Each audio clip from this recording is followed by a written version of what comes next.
This is Audible. The Slaver Wars, Alien Contact, Book 2. Written by Raymond L. Weil. Narrated by Liam Owen. Produced by Sci-Fi Publishing.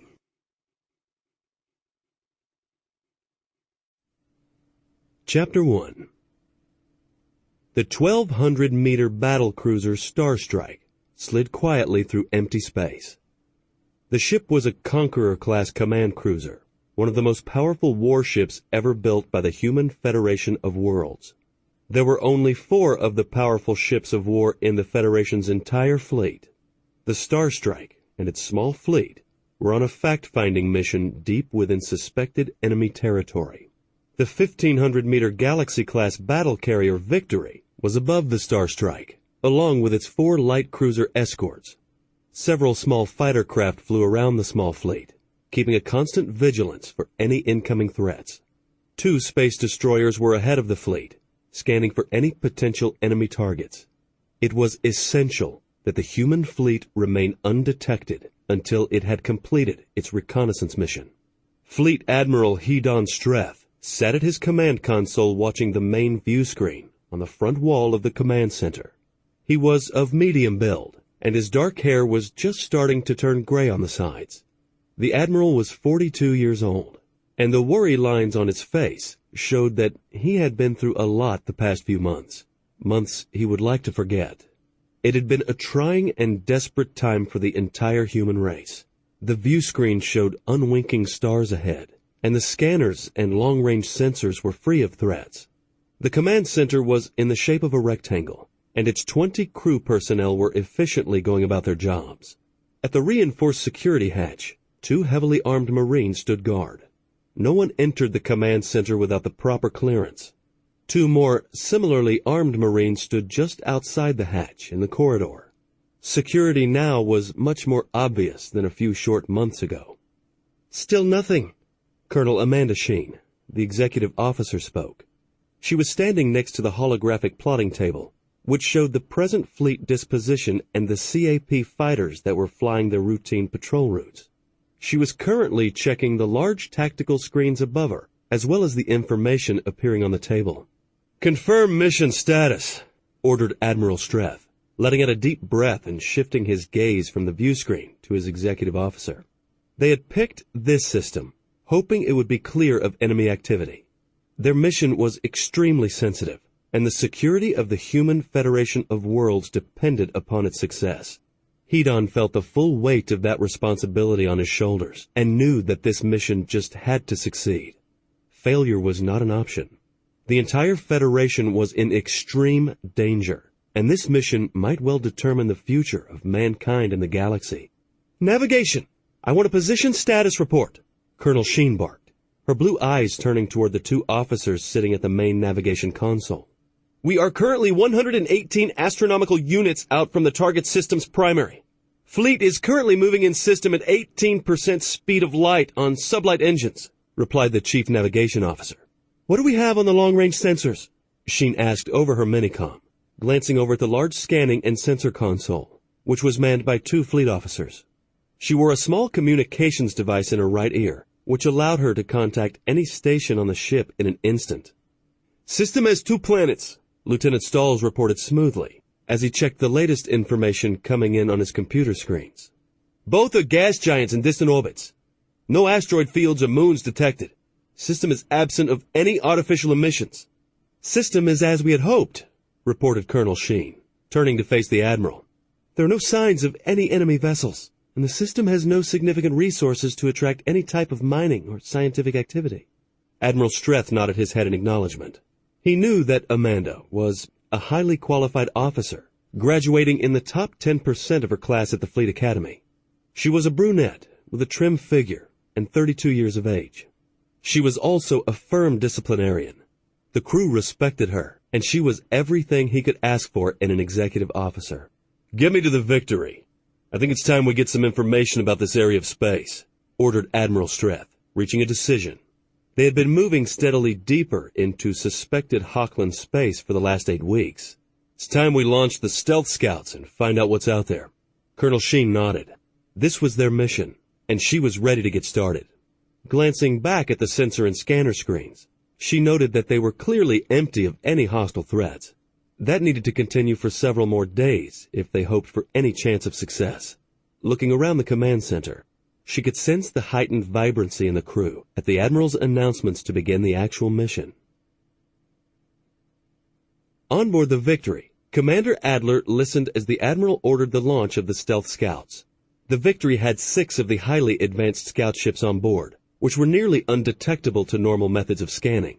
It was hoped that the Hochlands would have no way to detect the small surveillance vessels. Their entire mission and the safety of their fleet depended on it. Adler ended the communication with the Admiral and turned to his executive officer, Major Timmins. "I want all 6 scout ships ready to launch ASAP. Mission is a go." "Finally," responded Major Timmins, letting out a deep breath, and then announcing over his minicom. "All stations stand by for scout ship launch. Mission is a go.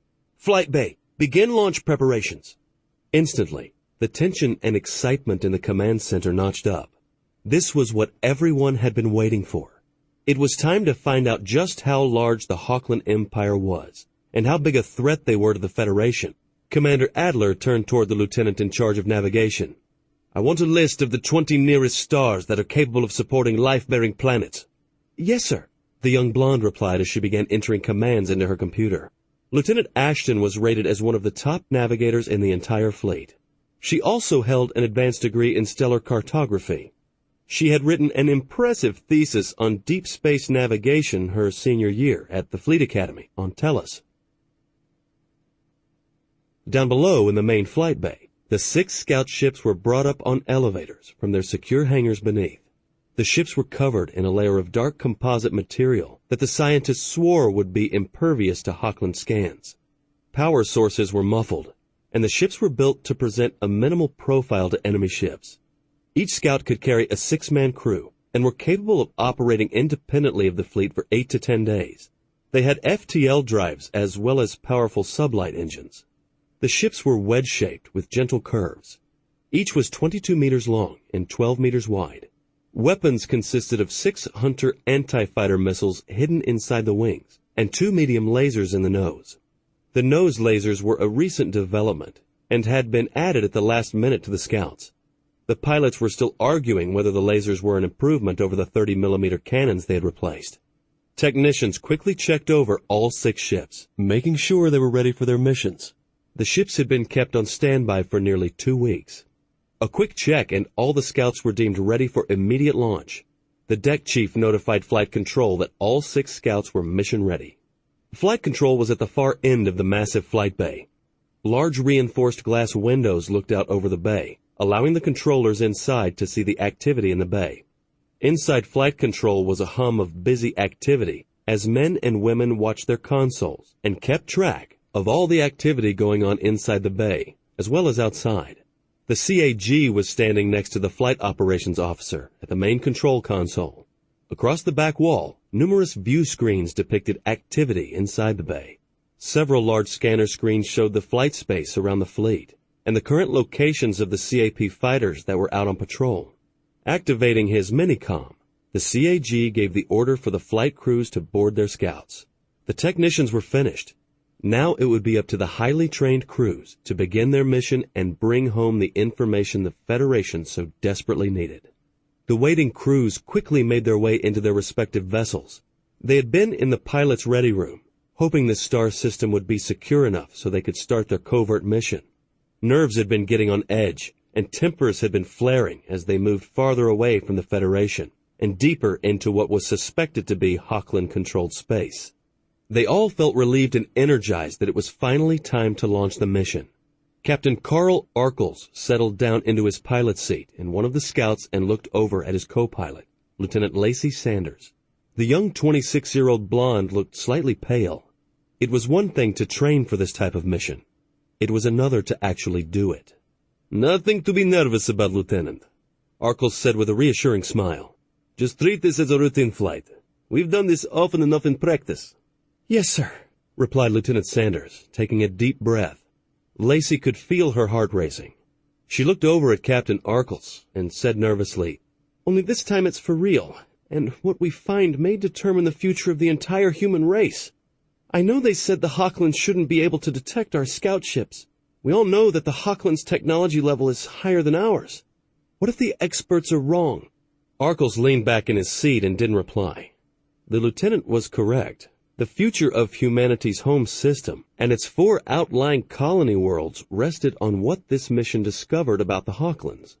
The Hochlands had attacked the Human Federation of Worlds without provocation. Millions of innocent people had died in the brutal attack. The mission of this fleet was to find out just how large an empire the Hochlands controlled, and what could be done to prevent future attacks. Was it just a few worlds as the Federation government hoped, or was it a large galaxy-spanning empire? The Hochlands held a decisive edge in technology. That had already been determined from the technologies on their ships. Did they also hold a decisive edge in population as well as natural resources? Carl just hoped the experts were right and the scout ships were undetectable. "Launch at your discretion, Captain Arkles." The CAG's voice came over the comm system. "Good luck and good hunting. Let's get the systems powered up," ordered Arkles, glancing over at Lieutenant Sanders. "It's time to get this show on the road." It only took the two a few minutes to power up the ship and complete their final pre-flight checks. The techs had already checked everything earlier, so it was mainly a matter of flipping a few switches and powering up the sublight drive. "Everything shows green," Lieutenant Sanders reported as she tightened her safety harness. She closed her eyes briefly and said a short prayer. This mission frightened her. They were so far away from home, and if anything happened, they would be on their own. No one would be coming to save them. Captain Arkles reached forward, taking the scout ship's controls. A moment later, the little ship darted out from the flight bay and moved away from the majestic battle carrier. "Insert first FTL coordinates," he ordered, looking over at Sanders. He had flown with the lieutenant often enough that he knew that once the mission began, she would calm down. She was a very capable officer. She just needed to learn to control her anxiety. The lieutenant tapped a few commands into her navigation computer and then nodded as she double-checked the results. "Coordinates locked in." Arkles nodded and turned the controls over to the ship's flight computer. He watched as the FTL timer began counting down and soon neared 0. The other scout ships didn't show on the small ship's scanners and sensors, but he knew they were out there. "Stand by for FTL insertion." Arkles spoke over the comm to the other crew members. There were 2 mission specialists in the cockpit behind him who were responsible for the scout's sensors and stealth systems. 2 more technicians were back in the small crew compartment. Moments later, a spatial vortex of blue-white light appeared directly in front of the curved nose of the scout ship. The scout ship darted into the vortex, which instantly vanished, leaving no sign of the scout. Within a few minutes, the other 5 scouts had vanished in the same way. Each scout had a different set of destinations to search. Admiral Streth watched as the 6 scout ships vanished into the blue-white vortexes of light. He let out a deep breath and wondered about what they would find. They were nearly 600 light-years from home, and in what was believed to be enemy territory. The entire outcome of the war might very well rest on what the scouts discovered. "It's begun," Colonel Sheen commented quietly, seeing that the 6 blips representing the scouts had vanished from her plotting table. They had been tracked by high-resolution cameras as they left the Victory. In a way, she felt relieved that the mission had finally been launched. Not knowing what the Federation actually faced had been gnawing fearfully in the pit of her stomach for quite some time. Amanda just wanted her parents to be safe back home on Aquaria. Recent events had made her extremely concerned for her parents' safety. Colonel Sheen pursed her lips, feeling apprehensive at what the scouts might discover. When she had entered the Fleet Academy, she had never dreamed she would become part of an interstellar war. That was something that only happened in the holovids or in books. Her parents lived on the colony of Beltran 3, called Aquaria by its inhabitants. The planet was nearly 80% water and possessed the most beautiful ocean beaches of any of the 4 major colonies. Amanda knew that the orbital defenses above her home planet were being heavily strengthened to protect the colony from another Hochland attack. She just prayed that it would be enough and that her parents would remain safe. "Mission counter has started," she reported as the timer began moving on the plotting table. "First system emergence should occur in 22 minutes. Admiral Streth nodded. "I want the fleet kept at condition 2. We don't know how well the stealth protection on those scouts will hold up. If the Hochlands detect them, we could have their warships here soon after." "Yes, sir," responded Colonel Sheen, hoping that was not the case. She walked several paces over to a set of consoles manned by 2 lieutenants and 2 ensigns. "Keep all weapon systems on standby. If any unknowns are detected, I want firing solutions yesterday." Lieutenant Jacobs instantly responded. "All targets will be locked upon FTL emergence until deemed friendly or unfriendly." Colonel Sheen nodded and passed the same order over her minicom to the rest of the fleet, after setting her comm to fleet-wide so she could communicate the Admiral's orders to the other ship commanders. She then continued to walk from console to console in the command center, talking to the men and women who manned them. At the helm control console, she ordered Lieutenant Jenkins to be prepared for emergency maneuvers upon her command, if they went to Condition 1. Satisfied that everything was as ready as it could be, she returned to her station at the plotting table. She could have done the same thing over her minicom, which connected her to all the stations, but she preferred to talk to the individual crew members whenever possible. She felt it made a better impression upon them. Admiral Streth had watched Colonel Sheen move through the command center, talking to the crew. He leaned back in his seat, thinking about what had brought them to this point. It had all started 8 months back, when a strange vessel had entered the Stalor system, which contained a small mining operation. The miners had instantly screamed for help when their scanners had detected an alien ship going into orbit above the volcanic moon they were mining. It was the first alien ship ever encountered by the Federation. 8 months previously, Marcus Dren was manning the communications and sensor console in the operations center for the small mining operation. It was a boring job, as nothing ever came in on the comm channels, and ships were few and far between. It was another 2 weeks until the next ore freighter was due for its regular pickup. A Federation light cruiser came into the system once a week to check on the mining operation, but other than that, it was a lonely and distant outpost. The mining operation was on an airless moon of Stalor 4.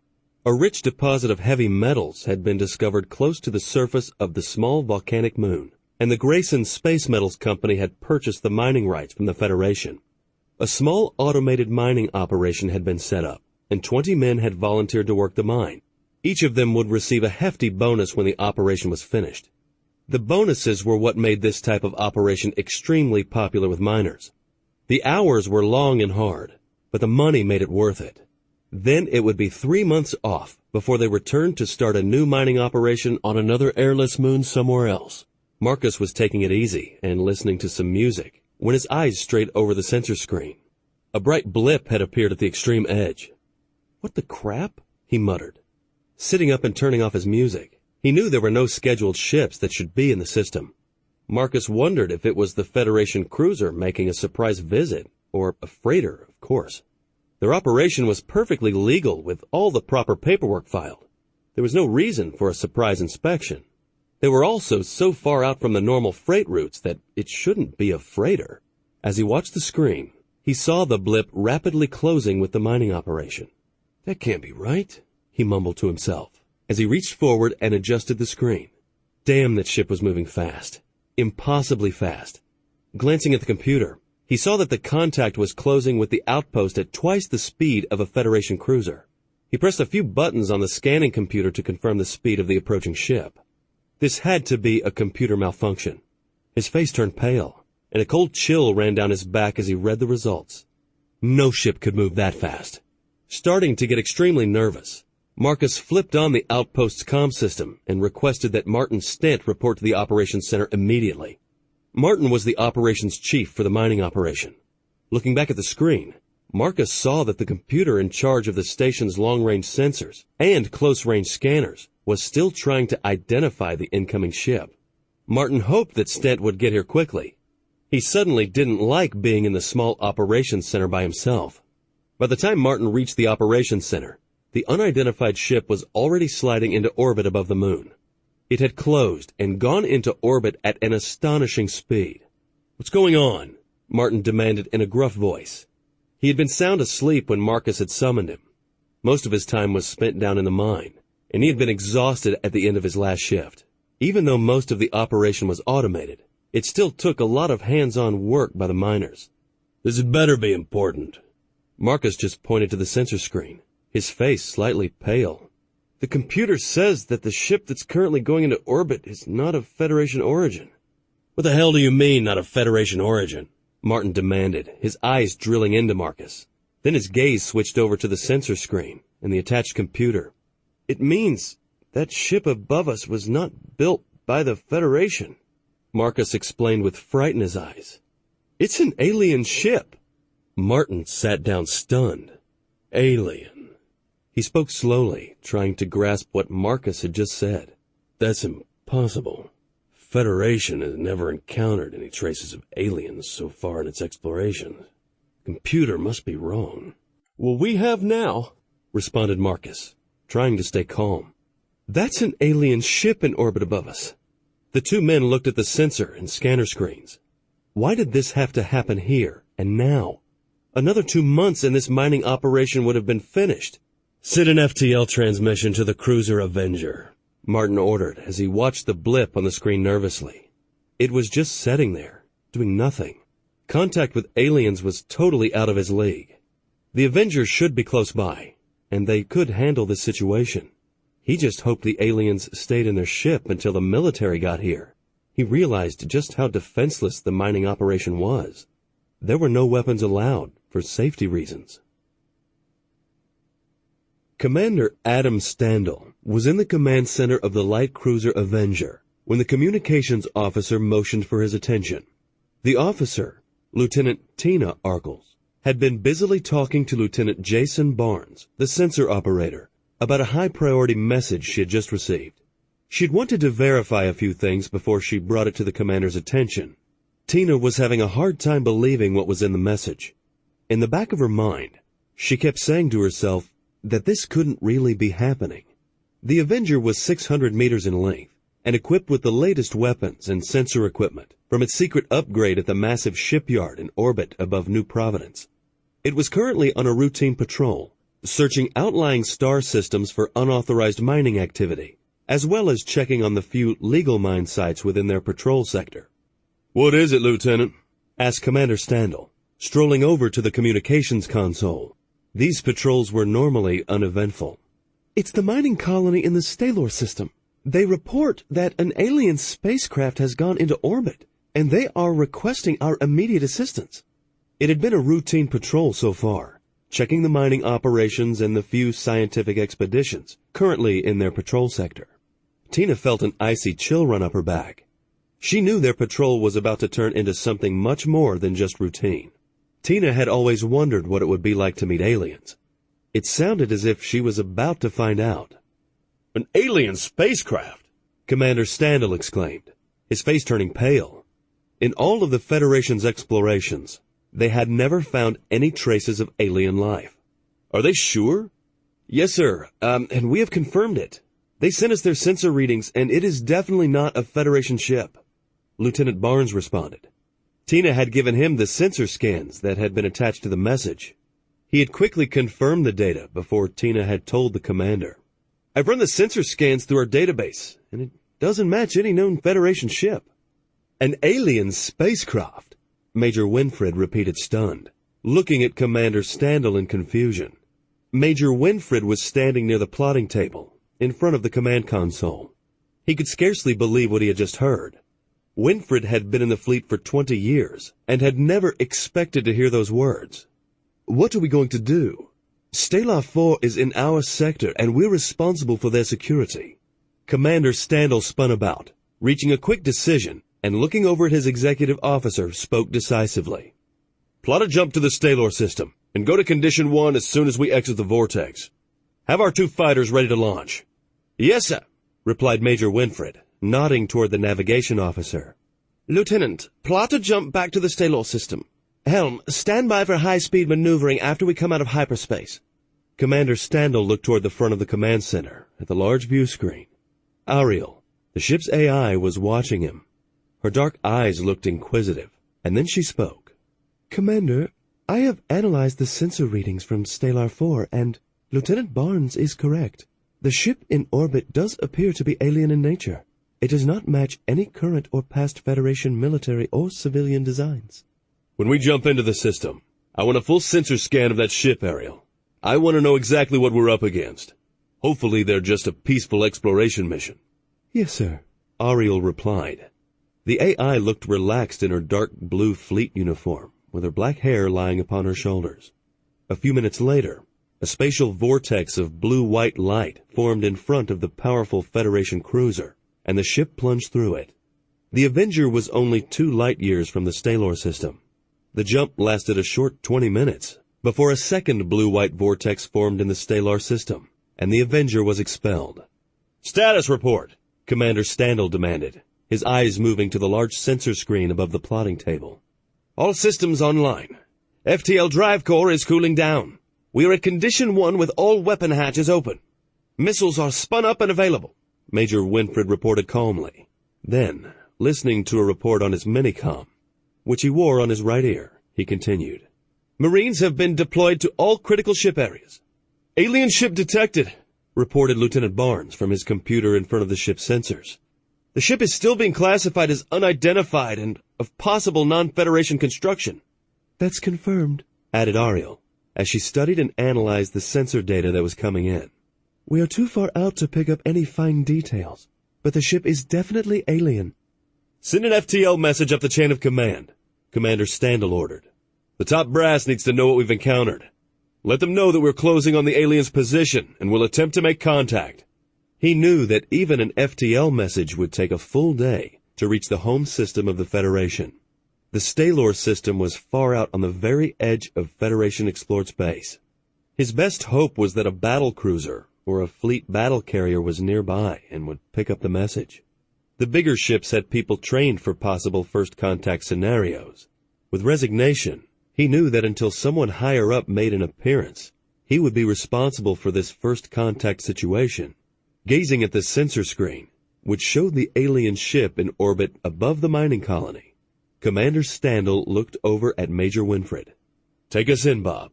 Let's see what we've got." For the next 2 hours, the Avenger slowly closed with the alien ship. Once they got close enough, an image of the strange ship appeared on the main view screen on the front wall of the command center. Ariel reappeared on a smaller screen next to it. "The alien ship is 800 meters in length and wedge-shaped," Ariel reported in a calm voice. "It is nearly 400 meters in width at its widest point. It is also very heavily armed. Numerous gun ports are visible as well as what appear to be missile tubes. Sensors are unable to penetrate their hull.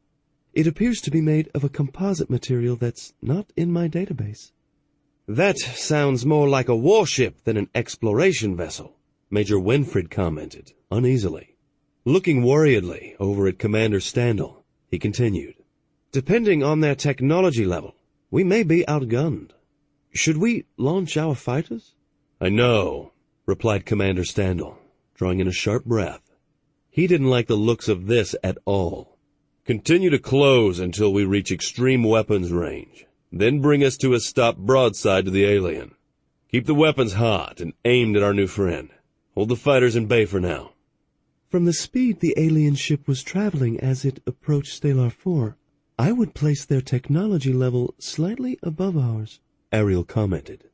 "I would not recommend any type of military engagement."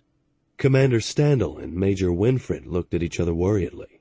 It was bad enough to encounter an alien warship that was larger than the Avenger, but to learn that it might be more advanced was even more troubling.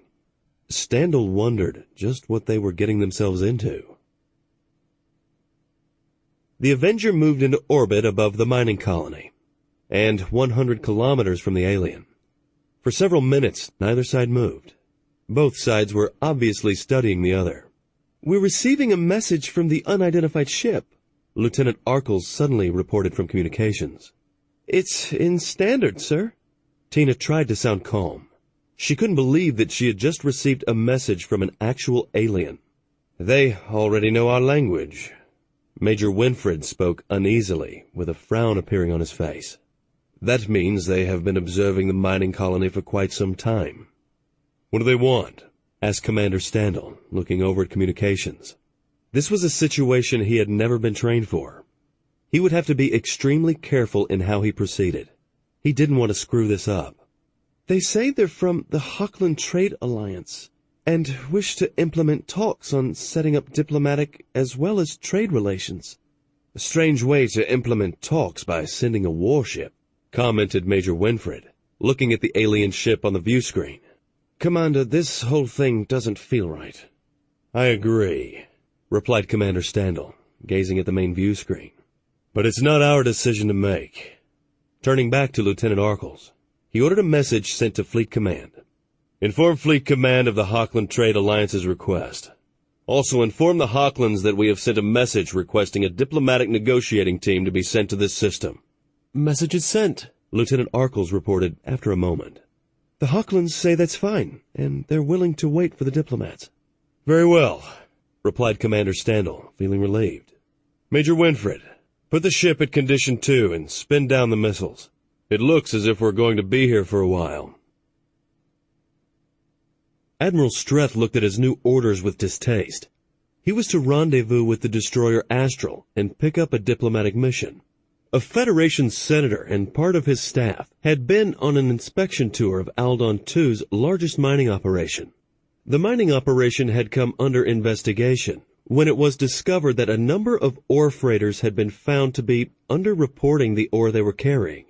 "What do you know about this senator?" asked Colonel Sheen, coming over to stand next to Admiral Streth. "I'm not familiar with him." Admiral Streth folded his arms across his chest, then frowned and looked over at his executive officer. Senator Jackson is from New Eden. He is highly anti-military, and he has been quite vocal in the Federation Senate about curtailing further exploration. "Sounds like someone I don't want to meet," commented Colonel Sheen, cocking her eyebrow. "How many in the senator's party?" 4, plus the senator, answered Admiral Streth.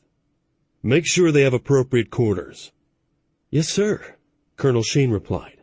"I will make sure our guests are comfortable, even though I suspect the senator will not be happy with his accommodations." I'm afraid you're right. Admiral Streth sighed resignedly. But this situation calls for diplomacy, and the Federation wants a senator to handle it. "Aliens," spoke Colonel Sheen, shaking her head in disbelief. "In all these years of exploration, we never found a trace." It had to happen eventually, replied Admiral Streth, knowing how she felt. The farther into space the Federation expanded, made contact inevitable at some point. "I suppose you're right," Colonel Sheen said. "I just wish it didn't involve us." Turning, she made her way out of the command center and headed toward the Star Strike's guest quarters.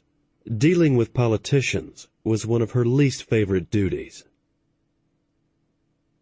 A few hours later, the Star Strike and her task force made contact with the 400-meter destroyer Astral. A shuttle brought the senator and his party over, and Admiral Streth was waiting for them in the flight bay. Hedon wasn't happy about the senator being on his ship. While he understood the importance of a civilian government official being in charge of a first contact scenario, he just didn't know if Senator Jackson was the right man. The senator was the first one to exit the shuttle, and just from the aggravated look on the man's face, Hedon suspected his worst fears were justified. He hoped the Federation wasn't making a huge mistake sending this man to negotiate with the aliens. Looking around the flight bay, the senator spotted the admiral and made a beeline straight for him as the rest of his party exited the shuttle. The senator wasn't happy about his investigation being interrupted and then being sent off on this wild goose chase. The military was certainly going to hear about this. Aliens, of all things, couldn't they have come up with something more original? He wondered if this was just a ruse to stop his investigation of Aldon II's mining operations. Could the military be involved somehow? "Admiral," Senator Jackson said, with a distasteful frown on his face, "I hope the supposed report from the cruiser Avenger is correct. I would hate to find out that my busy schedule has been interrupted because a Federation warship couldn't properly identify an ore freighter." "I can assure you the report is accurate, Senator," Admiral Streth replied evenly. "My own command staff has analyzed the data sent from the Avenger, and we have confirmed that the ship is indeed alien. They call themselves the Hochlands, and supposedly represent some type of trade alliance. They wish to establish diplomatic relations as well as set up some trade agreements." "Let me be the judge of all that," responded Senator Jackson, with obvious doubt still lingering in his voice. "How soon can we get to the Stalor system? I want to get this over with as soon as possible. I'm still not convinced that we're dealing with aliens." "It will take us approximately 36 hours to reach the Stalor system," Admiral Streth stated evenly. not letting any emotion show in his voice. It was obvious that Senator Jackson's dislike of the military was already clouding his judgment. "Very well," replied Senator Jackson, letting out a deep sigh of resignation. "Show us to our quarters and then notify me when we reach our destination." Admiral Streth turned to Colonel Sheen, who was standing next to him and had been listening to the entire exchange in disbelief. How could someone so obviously incompetent be a Federation senator? "Colonel, will you show the senator and his party to their quarters?"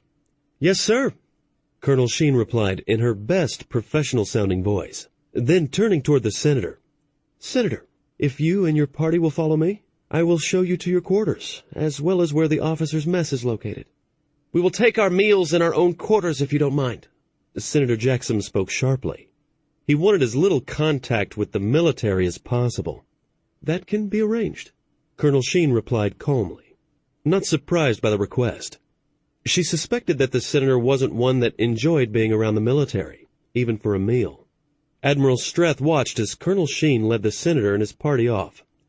Shaking his head in exasperation, he turned to make his way back to the command center. He just hoped the senator didn't screw up this first contact situation. Returning to the command center, Admiral Streth gave the order for the Star Strike and her 4 escorts to prepare for an immediate FTL jump. The escorts consisted of 4 light cruisers of the same class as the Avenger. Currently, the fleet was operating in 2 separate battle groups. The battle carrier Victory was on an inspection tour of several permanent outlying mining settlements, along with 2 more light cruisers and 4 escort destroyers. For a few moments, Hedon contemplated calling in the other battle group, but if the reports from the Avenger were accurate, the Star Strike should be able to handle the alien if this first contact situation became volatile. It might also be wise not to show all his trump cards at once. Admiral Streth was interrupted from his thoughts when Colonel Sheen walked back into the command center. He could tell from the strained look upon her face that she wasn't pleased. "Did you get our guests settled in?" Colonel Sheen looked at the Admiral, trying to keep the disgusted look off her face.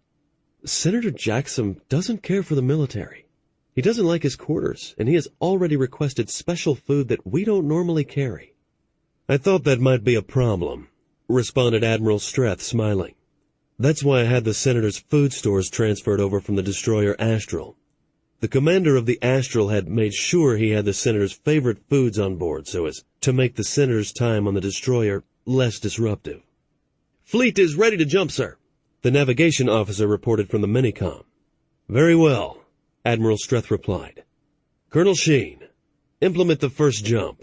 Let's go find out what these aliens want." Nearly 36 hours later, the Star Strike exited the swirling blue-white space vortex, and moments later, its 4 escorts appeared out of similar vortexes around it. Due to the science behind FTL technology, a space vortex couldn't form next to another object of mass. This prevented ships from materializing inside one another, or too close to a star or planet. "Escorts moving into screening positions," Colonel Sheen reported, as she looked at the large sensor screen above the plotting table. "Awaiting further orders." "Have Senator Jackson come to briefing room 2, Admiral Streth ordered. "It's time I told the venerated senator what I have in mind." "We're not taking the Star Strike into the stellar system, are we?" Colonel Sheen spoke, with dawning realization on her face. "That's why we exited FTL in this system." Admiral Streth nodded his head. He was pleased that his second-in-command had figured that out. That's what made her such a good executive officer. "That's correct. I'm taking the light cruiser Vindication into the stellar system. I don't want these aliens to see the Star Strike and the rest of the battle group. It prevents them from knowing we have warships like the Star Strike. That way, if this turns into a shooting match, I can call the rest of the battle group in. If the aliens have ulterior motives, by meeting them in another cruiser, it might force them to show their hand. If they hadn't shown up in a warship, I would feel differently." "That could be dangerous," warned Colonel Sheen, not caring for this idea. The Admiral would be much safer on the Star Strike. She didn't like the idea of the Admiral putting himself in unnecessary danger. It was part of her responsibility to keep her commanding officer safe. "It's a command decision, Colonel," Admiral Streth replied evenly. understanding Colonel Sheen's concerns.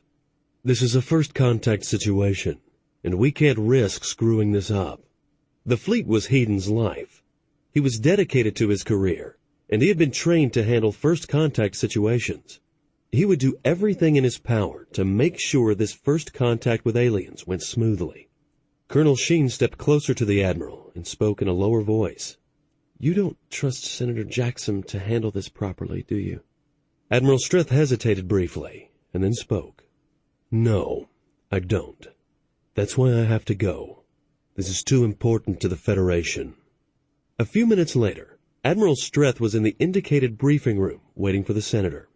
There was a large conference table in the room, and Heaton was seated at the head of it. He could hear angry voices outside the door, and watched as it opened and the Senator and his party entered, followed by an aggravated-looking Colonel Sheen. He let out a deep sigh. It was becoming obvious that working with Senator Jackson was going to be a challenge for everybody. Seeing the Admiral, Senator Jackson spoke in a loud and demanding voice. "Just what is the meaning of this, Admiral? Why did we jump into this worthless system instead of the Stalor system? Can't the military do anything right?" "Have a seat, Senator," Admiral Streth replied calmly, indicating a nearby chair. "I have no intention of taking the Star Strike into a situation as unknown as what this alien ship represents. We will be transferring over to the light cruiser Vindication, and then jumping into the Stalor system, where we will rendezvous with the cruiser Avenger. Once there, you and your team can begin negotiations with these aliens." "I strongly protest, Admiral." Senator Jackson spoke angrily, his eyes narrowing. He strolled over to stand next to the Admiral, looking down at him. "We will be much more comfortable on the Star Strike rather than on a small, cramped cruiser. These negotiations may be very delicate, assuming there are actually aliens in the Stalor system.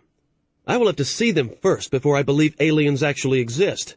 I demand that you take the Star Strike into the Stalor system." Admiral Streth slowly stood up and looked Senator Jackson directly in the eyes. "Senator, I have no intention of taking one of the Federation's most powerful warships into the Stalor system. The less these Hawklands know about the actual military strength of the Federation, the better. At the moment, all they are aware of is the light cruiser Avenger. The appearance of the Vindication will strengthen the appearance that our fleet is built around these light cruisers." "I don't understand," muttered Senator Jackson, stepping back away from the Admiral and looking confused. "What difference does it make if they know about our military strength? It would allow us to negotiate from a position of strength. We might be able to get more concessions from them if we actually do negotiate a trade agreement. Knowing that we have a very powerful military could be an intimidating bargaining tool." "Let me make myself perfectly clear, Senator," Heaton continued, in a commanding voice, his eyes drilling into the Senator's eyes. "Under no circumstances during these negotiations are you to mention anything about the military strength of the Federation. If these Hawklands ask, all I want you to say is that we have sufficient forces to protect our worlds. Nothing else. Do you understand that? If you do otherwise, I will have you thrown into the Vindication's brig." You have no authority to tell me what I can and cannot say," Senator Jackson stammered, his eyes showing anger. I'm a Federation senator. You can't threaten me." "Senator Jackson, you are incorrect in that assumption when it comes to military matters. I am the senior officer in this sector. Don't force me to demonstrate what that means. You wouldn't like it." Senator Jackson was silent for a moment. He had never cared for the military. Their arrogance was a good reason for that. This might be an argument not to press. It didn't sound like this Admiral could be intimidated. "Very well, Admiral. I believe we can keep the military out of these negotiations. These negotiations are supposed to be about opening trade routes anyway." "You have 2 hours to get everything you might need ready for transfer over to the Vindication." The Senator turned and strolled back out of the door to the conference room, muttering under his breath the entire time. When he got back to the Federation, he would file an official complaint against Admiral Streth. He would show this arrogant Admiral who could threaten whom. Admiral Streth was in his quarters packing some clothes. There was no way he was going to allow Senator Jackson to conduct these negotiations without being close by. He sat down behind his desk and rubbed his forehead. This situation with the Hochland Trade Alliance made him feel extremely uneasy. If they were looking for trade, why send a heavily armed ship? He just felt there was something extremely wrong about this first contact situation. There was a knock on his door, interrupting his thoughts. "Enter," he said in a loud voice. The door opened and Colonel Sheen stepped in, with a strained look upon her face. "Admiral, I still wish you weren't going with the Senator on the Vindication." She wasn't happy with the Admiral's decision. She had decided to try one more time, to change his mind. The Admiral needed to remain on the flagship for his own safety. "I don't dare allow Senator Jackson to conduct these negotiations without my presence. I just don't trust the man." Colonel Sheen let out a heavy sigh, and then added, "I would feel better if you at least took another light cruiser with you. That Hochland ship might be more than the Vindication and Avenger can handle if hostilities break out. A third cruiser could make all the difference." Heaton leaned back in his chair and gazed at his executive officer. "If I'm there, perhaps I can ensure that doesn't happen. Even Senator Jackson wouldn't be foolish enough to risk starting a shooting war with an alien race." Heaton grimaced at the thought.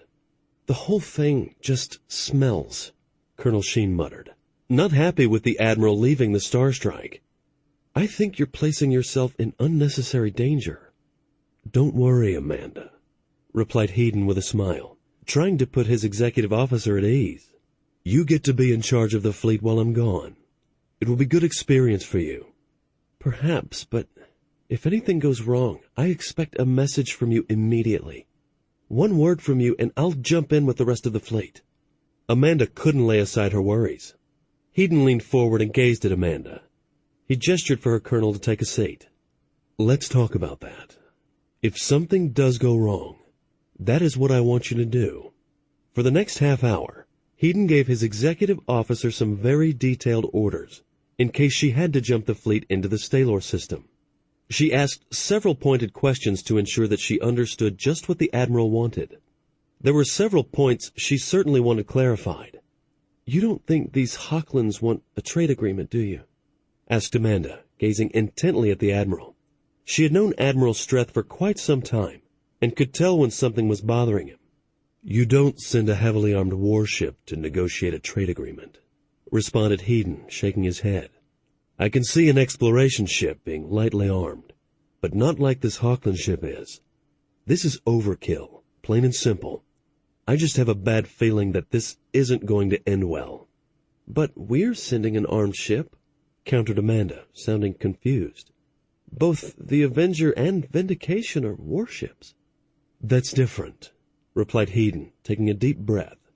"They initiated this contact. If we had more time, we would be sending a diplomatic mission on a civilian ship." Colonel Sheen nodded her head in understanding. She knew she wasn't going to change the Admiral's mind. "Be careful, Admiral. The Star Strike will be waiting for your safe return." Chapter 2. 2 hours later, Colonel Sheen was in the command center, watching the Vindication maneuver away from the fleet. Senator Jackson had been extremely unhappy when he discovered that Admiral Streth would be going to the Stalor system on the Vindication with him. Looking around the busy command center, Amanda took in a sharp breath. If the Admiral called, it was only a 40-minute jump from their current position to the Stalor system. The jump coordinates were already in the navigation computer and would be updated hourly.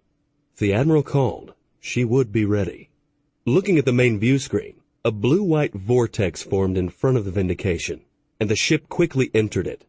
Moments later, there was no sign of the Vindication or the vortex.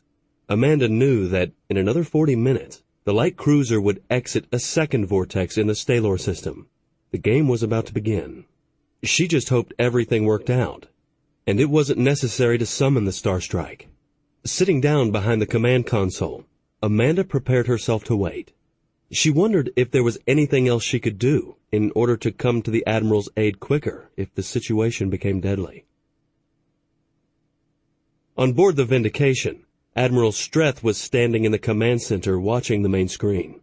In hyperspace, the screen only showed a swirl of dark colors, dominated by deep purple.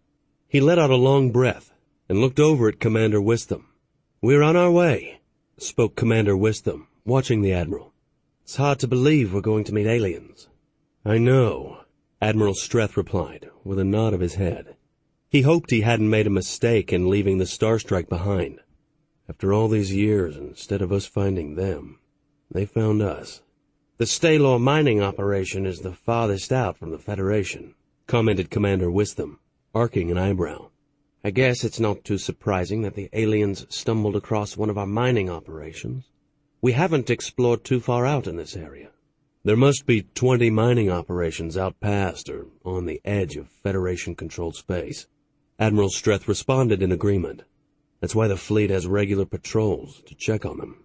We just never expected a first contact situation to come about. We've become too complacent in our explorations in recent years. This just goes to prove that we need to push the Federation Council for more exploration funds, or this won't be the last time this happens." The two became silent as they watched the view screen. Time passed quickly, and soon the navigation officer informed them that they were nearing time to exit the jump. 2 minutes from jump terminus," Lieutenant Geth reported. "All systems optimal," reported the executive officer Major Garner as he checked the plotting table and the screens above it. "Should we go to Condition 1 upon exiting the vortex?" "No," replied Admiral Streth, shaking his head. "Go to Condition 2. Weapons ports closed, but I want the crew in a state of combat readiness. We don't want the aliens to think we're looking for a fight. This is supposed to be a peaceful meeting." "I hope so," spoke Commander Wisdom, watching his crew. They all seemed to be doing their jobs as if contacting an alien ship was a normal everyday occurrence. It was a good group, and he was extremely proud of their professionalism in the face of this unexpected adversity. A few moments later, the Vindication exited the vortex. Admiral Streth felt a queasiness in his stomach as the ship re-entered normal space. Seeing the front view screen clear of static and switch to a view of open space, his eyes instantly went to the main sensor screen above the plotting table. 2 hours to Stalor 4, Major Garner reported, as the Vindication's position appeared on the holographic plotting table. "Sensors show the Avenger and the alien still in orbit around the moon." "Avenger is hailing us," the communications officer reported. "Inform Commander Standel that we will be at Stalor 4 in 2 hours, Admiral Streth ordered. "Let him know that we have Senator Jackson on board, and the Senator will be conducting the initial negotiations." The communications officer sent the message and then turned around and looked at the Admiral. "Messages have been sent and acknowledged." Looking around the command center, Admiral Streth could sense the tension and excitement in the crew. They were about to make contact with the first aliens the Federation had ever encountered. This would be a moment forever remembered and talked about in Federation history. He'd just hoped that the future reports of this first contact were positive. Commander Standel felt immense relief when he saw that the Vindication had jumped into the system. He glanced up at the main view screen, which showed the Hochland ship. For nearly 2 days, the Vindication had orbited this airless moon of Stalor 4, with the crew watching the alien. There had been no communication between the two ships, as they waited for their civilian negotiation team to arrive. Commander Standel knew that the miners at the mining site were extremely nervous about the situation above them. The leader of the mining operation, Martin Stent, had contacted him several times demanding to know what was going on. The miners felt helpless, as they were powerless to do anything. They were totally dependent on the military to solve this unprecedented situation and to protect them if necessary. They were spending most of their time deep within the mine.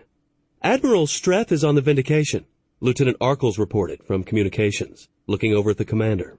"Inform the Hochlands that the civilian negotiating team has arrived and is inbound, and they should be going into orbit shortly. We don't want to make the Hochlands nervous when they detect a second warship approaching." Standel's gaze moved to one of the large view screens on the front wall, which was displaying the alien spacecraft.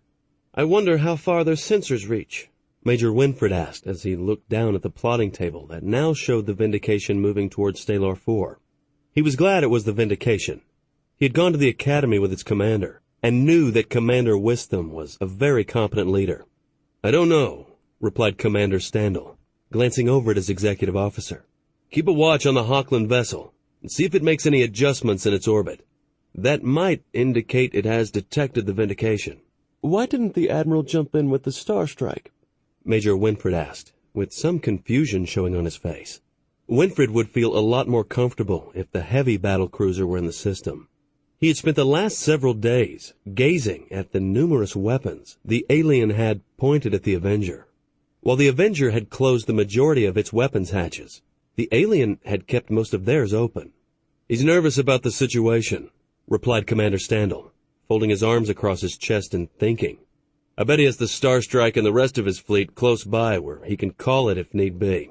He doesn't like the fact that a heavily armed alien warship is here at Stellar 4. He also doesn't want to spook the aliens by showing up with too much firepower. If we run into trouble, that just leaves the Avenger and the Vindication to protect the miners if this becomes a shooting match. It will take time for the Admiral's fleet to jump in. We could be on our own for several hours before the Star Strike can reach us. I'm not sure we can last that long against that ship's weapons." "What other choice do we have, Bob?" Commander Standel spoke in a lower voice. "We have to play the hand we're dealt. We need to trust the Admiral. I'm just glad he's here."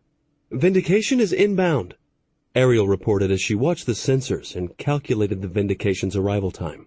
"There has been no further response from the Hawklands." "Thanks, Ariel," acknowledged Commander Standel, glancing at the large screen on the front wall of the command center that Ariel was using to project her image. He still wondered why the Fleet Command insisted on the AI avatars being young, good-looking women. He strongly suspected it was for morale purposes, as well as to make them more acceptable. AIs had only been installed on a few of the fleet's light cruisers. They were a recent development, and their usefulness was still being evaluated. "Now we wait," stated Major Winfred, taking a deep breath and looking around the command center. "Now we wait for the Admiral and Senator Jackson," agreed Commander Standel, nodding his head. "This is in their hands now." The Vindication went into orbit 20 kilometers above the Hawkland ship. Admiral Streth was looking at the main view screen on the front wall of the command center, which was showing a greatly expanded view of the alien vessel. The Hawkland ship was obviously heavily armed. A number of its weapons ports were open, and he suspected that the Vindication was now the primary target. It was a clear statement from the Hawklands that they would not be intimidated by the two Federation light cruisers. "Sensors are now blocked before reaching the actual hull of the Hawkland ship," Clarissa, the Vindication's AI, reported. Her deep blue eyes and shoulder-length blonde hair made her extremely easy to look at. "I would guess we are looking at a low-level energy screen, specifically designed for preventing sensor scans. From what the Avenger reported earlier, that screen wasn't present." "I don't like that," commented Commander Wisdom, frowning. "We don't have that technology." "I agree," replied Admiral Streth, gazing speculatively at the Hawkland ship on the main view screen. "This brings up another question. Our own energy screen can't prevent sensor scans. We depend on the composite materials in our hulls to do that. Just how powerful are their actual defensive screens?" "All unknown," Clarissa responded, her blue eyes narrowing slightly. "From what I can see of the Hawkland ship, and the number of hatches and unidentified indentations in the hull, I would estimate that the Hawkland ship is 40 to 50% more heavily armed than the Vindication. In addition, their level of technology from observation is slightly ahead of ours. That is conjecture also.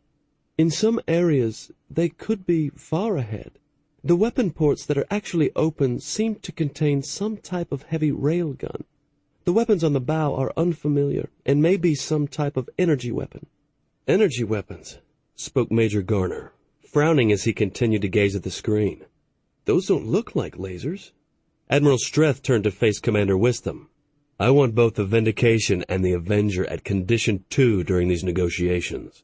Clarissa, let us know immediately if you can determine what type of weapons those are on the Hawkland's bow. If this was some type of energy weapon, other than a laser, it showed a considerable lead by the Hawklands in weapons technology." "Understood, sir," replied Commander Wisdom, nodding his head in agreement. Then, turning to Major Garner, "I want the crew on 6-hour rotations until we can go to Condition 3. "Yes, sir," Major Garner replied. This would be stressful on the crew, but they could handle it. "Sir?" The communications officer interrupted in a strained voice. "The Hochlands are requesting permission to send over a negotiating team. They say that our atmosphere is acceptable to them." Admiral Streth looked over at Commander Wisdom before replying. He had assumed the negotiations would take place on the Hochland ship, since it was larger. "Very well. Ask them how many will be in their party." A few moments passed, and then the communications officer replied. "There will be 6, sir. 2 negotiators and 4 what they are calling protectors.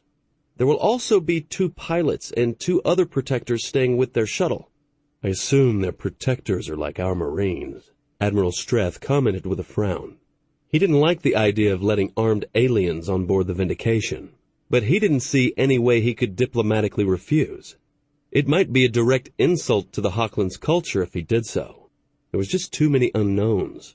"We should have our own Marines ready," Commander Wisdom suggested with narrow eyes. He wasn't pleased to hear the Hochlands would be bringing an armed escort. "Give them permission to land in the flight bay," Admiral Streth ordered. And then, looking over at Commander Wisdom, he added, "Tell the Hochlands I will meet them there. Get the main conference room ready. I want 2 Marine guards on the outside and 2 more on the inside. Have a group of 6 meet me in the flight bay to greet our guests. They will also escort us to the conference room. I want another squad of Marines stationed in the corridor outside the flight bay. Once we have passed, they are to enter the flight bay and take up positions at the internal airlock. Make sure there are no incidents." "Yes, sir," Commander Wisdom replied, as he activated his minicom to pass on the orders. He was glad to hear that Admiral Streth felt the same way he did. "Major Garner, go to Senator Jackson's quarters and inform him of what is going on. Tell him we will meet him in the conference room in approximately 30 minutes. Admiral Streth and 6 Marines awaited the Hochland shuttle in the flight bay. He watched as the bay's twin doors slid open and the approaching shuttle appeared. It slowed down, passed through the atmospheric force field, and landed smoothly in the center of the bay. The shuttle was tear-shaped, and there were no signs of any weapons. It was also extremely dark in color. The shuttle seemed out of place in the brightly lit bay. The Marines lined up behind the Admiral and stood at attention, waiting for the Hochlands to make an appearance. They didn't have long to wait. The shuttle door slid open, and 2 heavily armed Hochlands stepped outside, taking up a position at the foot of the shuttle's ramp. Several of the Marines drew in sharp breaths at seeing the aliens. Both Hochlands were a little over 2 meters in height and very muscular. They wore some type of light body armor that was dark, almost black. They were a pale green in color, and their eyes were twice the size of a human's. A small crest on top of their head was a slightly darker green. The protectors carried some type of heavy assault rifle, but it was hard to tell whether it fired projectiles or was some type of beam weapon. 2 more Hochlands appeared in the door of the shuttle. Both of these were slightly smaller than the 2 protectors, standing at the foot of the shuttle's extended ramp. These 2 were also dressed in light body armor, but their armor was a much lighter color, almost a greenish yellow. As they walked down the ramp, 2 more heavily armed protectors appeared. They stopped at the top of the ramp, and, after looking around, proceeded to follow what were obviously the 2 negotiators. Once these 4 Hochlands stepped off the ramp, it folded back up and the door to the shuttle slid shut. The 2 Hochlands in light-colored body armor approached Admiral Streth. One of them was holding a small metal globe in his hand. "Greetings," the nearest Hochland spoke. The voice seemed to come from the small metal globe the Hochland was holding. Pointing toward the globe, the Hochland continued. "This device is a universal translator. It will translate your language into ours and our language into yours." "Greetings," Admiral Streth replied, with a slight nod of acknowledgement. "Our civilian negotiator and his team are waiting for us in our main conference room. Is there anything your people will require while on board our ship?" "No, Admiral. Your atmosphere is very similar to our own. As far as refreshments, cold water will be fine." "Very well. If you will follow me, we will go to the conference room. I will introduce you to our civilian team of negotiators." A few minutes later, they entered the main conference room. Admiral Streth had made sure the corridors they were walking through were empty of crew members, and all the adjoining hatches were closed. Once he knew more about the Hochlands, then perhaps a tour of the ship could be arranged.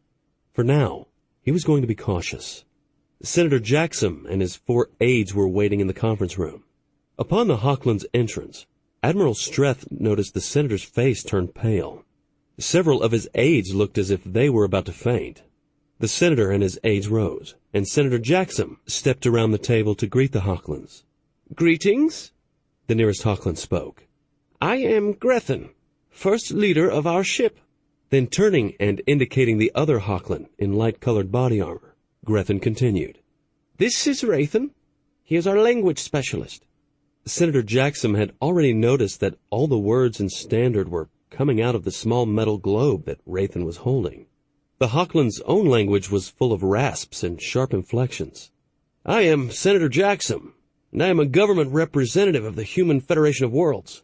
"Then you have more than one world you come from?" Grethen asked with obvious interest. "We will discuss that in another meeting." Admiral Streth quickly interrupted, with a warning glance at Senator Jackson. "Once we know each other better, we can discuss our actual spheres of influence." "That is wise," Grethen responded with a slight nod of his head. "It is best that we learn to trust each other first. There is much benefit in our races learning to work together peacefully. We have much to offer, and I suspect your race does also." "Let's sit down and we can begin," suggested Senator Jackson, indicating the waiting chairs around the conference table. "Let me say in advance that I apologize for any possible future misunderstandings due to our lack of knowledge of each other's customs and language." "That is not a problem," Raymond responded, his large dark eyes focusing on Senator Jackson. "We have dealt with first contact situations before, and are well aware that cultural differences can easily lead to misunderstandings." As they all sat down, Admiral Streth wondered about Raymond's words.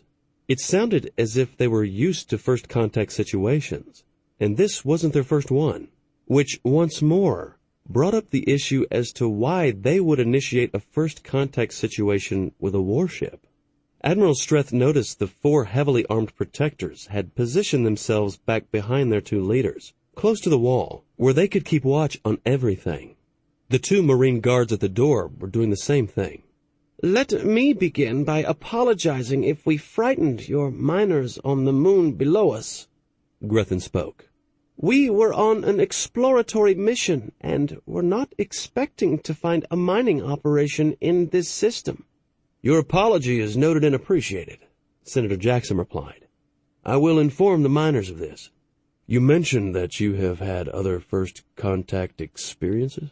asked Admiral Streth, looking over at Grethen. "Yes," Grethen responded with a slight nod of his head. "I have been involved in 2 others previously. In each, we were able to establish new trade treaties, beneficial to both the 2 new races and ourselves. In time, they joined our trade alliance as full members." "Is that a requirement?" asked Senator Jackson. "Do all races you sign trade treaties with have to join your trade alliance?"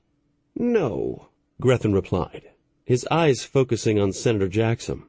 "That is up to each individual race." "How many races are in your trade alliance?" Admiral Streth asked. Perhaps he could find out just how large this Hochland trade alliance was. Grethen hesitated a moment before answering. "As you said earlier, Admiral, once we get to know each other better, we can discuss that information." "Very well," spoke Senator Jackson, deciding to take charge of the meeting. "Let's discuss what we can do to help establish both diplomatic and possible future trade relations." The first meeting lasted about an hour. The Hochlands claimed that they were exploring far out away from their trade alliance, seeking new markets for their products, and searching for trade items the numerous members of their alliance might be interested in. The Hochlands mentioned several examples of trade items that they were willing to offer, including some highly advanced medical technology. They also claimed to have some very efficient automated mining equipment, which could drastically increase the productivity of almost every type of off-planet mining operation. Senator Jackson and his aides asked numerous questions about the medical equipment and its potential uses. They also requested additional information about the mining equipment. These sounded like items the Federation might be interested in. In return, The Hawklands indicated that they would like to send trade delegations to each of the human worlds. This would allow them to see what unique items each world might have to offer in trade goods that the Trade Alliance might be interested in. These trade delegations would be in small, unarmed merchant ships with no protectors aboard. It was at this point that Admiral Streth interrupted and suggested that the Hawklands give examples of the types of trade items they were interested in. Admiral Streth went on to stress that he could arrange for several cargo ships to come out with examples of various possible trade goods from the human worlds. For the time being, he didn't want any Hawkland ships going anywhere close to the colony worlds or the home system. When the meeting was over, Admiral Streth escorted the Hawklands back to their shuttle and watched as the shuttle departed and headed back toward their ship. The meeting had gone better than he had expected, but he still didn't trust the Hawklands. There was a feeling in the back of his mind that everything had gone too smooth, almost as if the two Hawklands were following a script. He shook his head and started back toward his quarters after dismissing the Marines. He needed to write up a report with his observations and get it sent off to Fleet Command. After 2 days of intense negotiations, Admiral Streth was taking a brief break. Senator Jackson and the two Hawkland representatives were currently going over a list of potential trade goods that might be of interest to both parties. The lists were long and tedious, and Hedon had decided this was something that Senator Jackson and his aides were better suited for. He had looked closely over the lists that Senator Jackson had. He had wanted to ensure that there was no sensitive information or items on the lists that could give the Hawklands a hint of where any of the human worlds were located. This was information he still didn't feel comfortable in furnishing the aliens. For some reason, Hedon still felt uneasy about this entire situation. He had gotten these feelings in the past, and each time something bad had happened. Admiral Streth had been surprised at just how good a job Senator Jackson was doing. Once he had gotten over the initial shock of dealing with actual aliens, the senator had done a remarkable job of negotiating. He had been a stickler for equivalency, insisting that trade for both sides should be of equal value. There would be no trade deficit between the two spacefaring cultures. Hedon was sitting in the officers' mess, drinking a hot cup of coffee, when Commander Wistham came in. Spotting the Admiral, he walked over and took a seat across from him. "How are the negotiations going?" the commander asked, as an ensign came over and placed a cup of steaming coffee down in front of him. He took a sip and smiled. "Nothing like a hot cup of coffee to get your mind going?" "Good so far," replied Hedon, leaning back and holding his cup in one hand. "So far, the Hawklands have given us no indications of being anything else other than what they claim to be. In another day or two, we should have the basics of a temporary trade agreement. I'm going to suggest to Senator Jackson that both sides meet back here in the Stalor system to bring samples of potential trade items. If everything goes well with that meeting, we might give them access to one of our colony worlds and see how that progresses." "Traders looking for new trade routes?" commented Commander Wistham, shaking his head in doubt. "That still doesn't explain why they're out exploring with such a heavily armed ship. If there were a civilian ship with them that handled the first contact situations, I could understand it better." "I agree," replied Admiral Streth, taking another sip of his coffee. "We must remember that they are an alien culture, and they may do things differently than we do." "I suppose," replied Commander Wistham, cocking his eyebrow. "I just wish this was over. I also wish we could get a look inside their ship." Hedon agreed. He had suggested to the Hawklands that some of the negotiations could be held on their ship, but they had politely refused. They had claimed that their atmosphere was slightly different from what humans were used to, and could cause some unhealthy respiratory complications. Hedon had wondered if that was true, or just an excuse to keep the humans off the Hawkland ship. He had also refused to show the Hawklands around the Vindication. Senator Jackson had suggested this privately, but Hedon had politely told him no. Surprisingly, the Hawklands hadn't made this request. He had halfways been expecting it. They were interrupted as Major Garner's voice came over the comm system. "Admiral Streth and Commander Wistham, please report to the command center." The two looked at each other and then both stood up. "I wonder what's going on," spoke Commander Wistham, setting down his cup of coffee. It wasn't like Major Garner to page him unless it was something serious. The Major was an extremely competent officer. "I don't know," Admiral Streth replied as he started for the door. He had a sinking sensation that it involved the Hawklands. He wondered if Senator Jackson had insulted their guest somehow. Several minutes later, the two entered the command center and immediately noticed a heightened feeling of tension amongst the crew. "What's going on?" demanded Commander Wistham, striding over to Major Garner, who was standing by the plotting table. "The Hochlands broke off negotiations suddenly. They're returning to their ship," his executive officer replied. "Do you know what happened?" asked Admiral Strath, with growing concern. He should never have left Senator Jackson and his aides alone with the Hochlands, not even for a short time. He wondered if the senator had managed to offend the Hochlands in some way. "No, I just received a report from one of the Marines stating that the Hochlands suddenly left the conference room for no apparent reason and departed on their shuttle." Admiral Strath stepped over to the comm system on the command console and activated it. "Senator Jackson, this is Admiral Strath. I need you to report to the command center immediately." "The Hochland shuttle has reached their ship," Clarissa reported. "I am detecting a buildup of their energy screen." Admiral Strath looked at the main view screen for a moment before reaching a decision. "Commander Wistham, move the Vindication back 100 kilometers from the Hochland vessel. Also, have the Avenger move closer for support. I don't like this at all. Something's going on. Maintain Condition 2 for now until we find out what's happened." Orders were quickly passed, and both ships began to move into their new orbits. The hatch to the command center opened, and a Marine allowed Senator Jackson to enter. "What's going on?" Senator Jackson demanded in an aggravated voice. He had just been preparing to work on his latest report, detailing today's meeting with the Hochlands. This trade agreement with the Hochlands could result in a significant boost to his career. Perhaps he could even move into the inner circles of the Federation government on Tellus in the home system. Admiral Strath took several steps toward the senator, eyeing him suspiciously. Why did the Hochlands leave the negotiations so suddenly? I thought we had several more hours of negotiations scheduled for today, over the trade items. "I don't understand, Admiral," Senator Jackson responded with a heavy frown. "We finished the negotiations for today. We accomplished everything we set out to do." "Finished? What do you mean, finished?" Admiral Strath demanded, his eyes narrowing.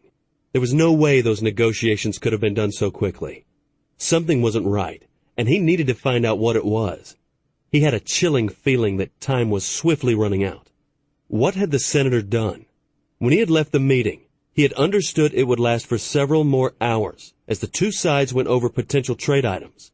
They were close to working out a tentative trade agreement, but there were still several sticky issues that needed to be resolved. "You will be quite pleased, Admiral," Senator Jackson responded with a broad smile. "The Hochlands gave me the location of their primary trading world nearest to the Federation, and in return I gave them the location of all 4 of our primary colony worlds. They will be sending a trading fleet to each of the 4 systems with potential trade goods we might be interested in." "You did what?" roared Admiral Strath, his anger boiling over and his eyes growing wide in disbelief. "Did I understand correctly that you gave the Hochlands the spatial coordinates to our 4 main colony systems?" "Why, yes, Admiral," Senator Jackson replied, with a confused look on his face. "I thought it was a very good deal. It will help to expedite our trade agreement. They also gave me the location of one of their main trading systems. I don't understand what your problem is with that." Admiral Strath turned to the 2 Marines standing at the door. "Take Senator Jackson into custody and put him in the brig. I am charging him with violating Federation security. If he resists, shoot him." What?" Senator Jackson stammered, his face turning livid. "I am a Federation senator. You can't do this." He swallowed loudly and looked around the command center, as if searching for help. No one would make eye contact. "You may have just given the Hochlands exactly what they were after all along," Admiral Strath responded, his eyes gazing, piercing at the senator. "Didn't it ever occur to you that this entire trading story might have only been a ruse to allow them to learn the location of our homeworlds? You have just furnished them with that." Senator Jackson turned pale as the 2 Marines stepped forward, grabbed him by the arms, and started to escort him out of the command center. "Why, I didn't know," he muttered, shaking his head in disbelief. "You must be wrong. Surely the Hochlands are only harmless traders. They gave us the locations of one of their systems also." "How do you know the location is real?" demanded Admiral Strath sharply, his eyes biting into the senator. "It could lead to nowhere." "Admiral," Clarissa interrupted, her eyes narrowing as her normally calm voice sounded concerned. The Hochland's energy screen strength has just increased exponentially.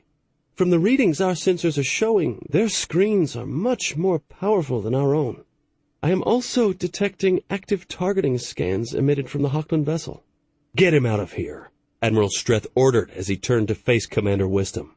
"Commander, I want the Vindication and the Avenger at Condition 1. Stand by for combat maneuvers. Communications. Send a flash FTL message to the Starstrike. Situation volatile. Implement jump." Klaxons sounded loudly, and red lights flashed as the crew raced to action stations. The command center came alive with intense activity as the crew prepared for battle. The atmosphere in the command center had suddenly gone from routine to one of growing apprehension. "Sir, we're being jammed. All long-range communication is compromised," the communications officer reported. "We have short-range communications only." "Get a shuttle out," ordered Admiral Streth, knowing the situation was about to get desperate. "Full sublight until they can contact the Starstrike. I want them to broadcast continuously once the shuttle leaves the flight bay. I want both fighters to fly escort for the shuttle." "Yes, sir," Major Garner reported as he activated his minicom and passed on the orders. The Vindication and the Avenger moved closer together and then turned broadside toward the Hochland ship. Railguns rotated and turned to target the Hochland vessel. Crews on both ships were at full alert and holding their breath, waiting to see what happened. "Shuttle and fighters have left the flight bay," Clarissa reported. "I am detecting small craft launches from the Hochland ship." "Fighters," the sensor operator reported as he used the short-range scanners on the small craft. "They're heading toward our shuttle and the fighters." "Damn, they're fast," spoke Major Garner, watching the Hochland fighters on the sensor screen and then glancing down at the plotting table. "They're going to catch the shuttle and our fighters before they can clear the jamming." Admiral Streth activated his minicom, which was tied into short-range communications so he could talk to the Avenger. "Commander Standel, launch your fighters and help cover that shuttle. It's imperative that the shuttle gets past this jamming so it can send a message to the Starstrike." "Message received, Admiral," Commander Standel replied. "Our fighters are ready to launch and will be out of the flight bay momentarily." "Load all heavy and secondary batteries with armor-piercing rounds," ordered Admiral Streth. "Stand by to fire on my order." "Detecting more active targeting scans from the Hochland ship," Clarissa reported, with a look of worry crossing her face. "The remaining hatches and weapon ports are opening. Inbound weapons fire detected." The Vindication shook as weapons fire from the Hochland ship impacted the ship's energy screen. Alarms sounded, and the lights flickered. Admiral Streth could feel the ship shudder slightly from the impacts. "Energy screen is holding," Major Garner reported from the plotting table. He looked up at the screens above him. "We're being hit by some type of energy weapon, much more powerful than our lasers. There is also some high-speed projectile fire from what are obviously railguns of some type. Our energy screen can't hold up to this for long." "Return fire!" barked Commander Wisdom, glancing at Admiral Streth, who nodded in agreement. "All railgun batteries fire armor-piercing rounds." "Stand by for missile launch. I want a full spread by our Shrike missile pod. Helm, turn us 80 degrees starboard, flank speed." The ship shuddered again, and red lights began flashing on the damaged control console. "Section 12 reports major damage to the hull armor and loss of pressure in the adjoining compartments. We have a fire in Section 4, and 2 of our defensive railgun batteries have been destroyed," the damage control officer reported. "Damage control teams are en route. Their weapons are penetrating our energy screen," reported Major Garner, worriedly as he listened to several reports over his minicom. "The screen is being weakened in some areas by multiple hits." "I am detecting a missile launch from the Hochland vessel," Clarissa reported, with growing concern in her voice. "It's aimed for the mining installation." "What type of missile?" Admiral Streth demanded, with a sinking feeling in the pit of his stomach. The 2 cruisers were too far away to intercept the missile. He hadn't expected the Hochlands to attack the mine. Those were defenseless civilians. Why attack them? The miners posed no threat to the Hochlands. It's nuclear," Clarissa reported as she tracked the missile. "The mining operation will not survive." "That's an unprovoked attack on civilians," Commander Wisdom protested angrily. "There's no reason for that. What kind of people are these Hochlands?" "Hochland's ship is maneuvering. It's turning its bow toward us," warned Major Garner. "Trying to bring their primary energy weapons to bear," Admiral Streth guessed. "All batteries continuous fire. Target the center of the Hochland vessel. We need to knock their screens down." "Nuclear detonation detected," reported Clarissa, as the view screen switched to show a view of the mining site, seen from space. A fiery glow of raging destruction covered the former location of the defenseless mining operation. There was no chance anyone could have survived. "Damn them," muttered Major Garner, his eyes showing anger. "Those civilians never had a chance." "Shrike missile pod firing," the weapons officer reported. From the Vindication, 24 missiles blasted away from the large hatch, which contained one of the Vindication's 2 Shrike missile pods. It took the deadly missiles less than 10 seconds to travel the 100-kilometer distance between the Vindication and the Hochland vessel. The Hochland vessel released a series of interceptor missiles and weapons fire, taking out 16 of the inbound missiles. Small, bright explosions littered the space between the two ships. The other missiles impacted the Hochland's energy screen, driving it back against the hull and causing it to waver in a few areas. Several armor-piercing railgun rounds penetrated the weakening screen and struck the hull, causing moderate damage to those sections of the Hochland ship. The rounds tore through the hull armor, leaving gaping holes and a burning red glow. "We hurt them that time," Major Garner reported as he studied his screens and read the data coming across. "Our fighters are engaged against the Hochland fighters.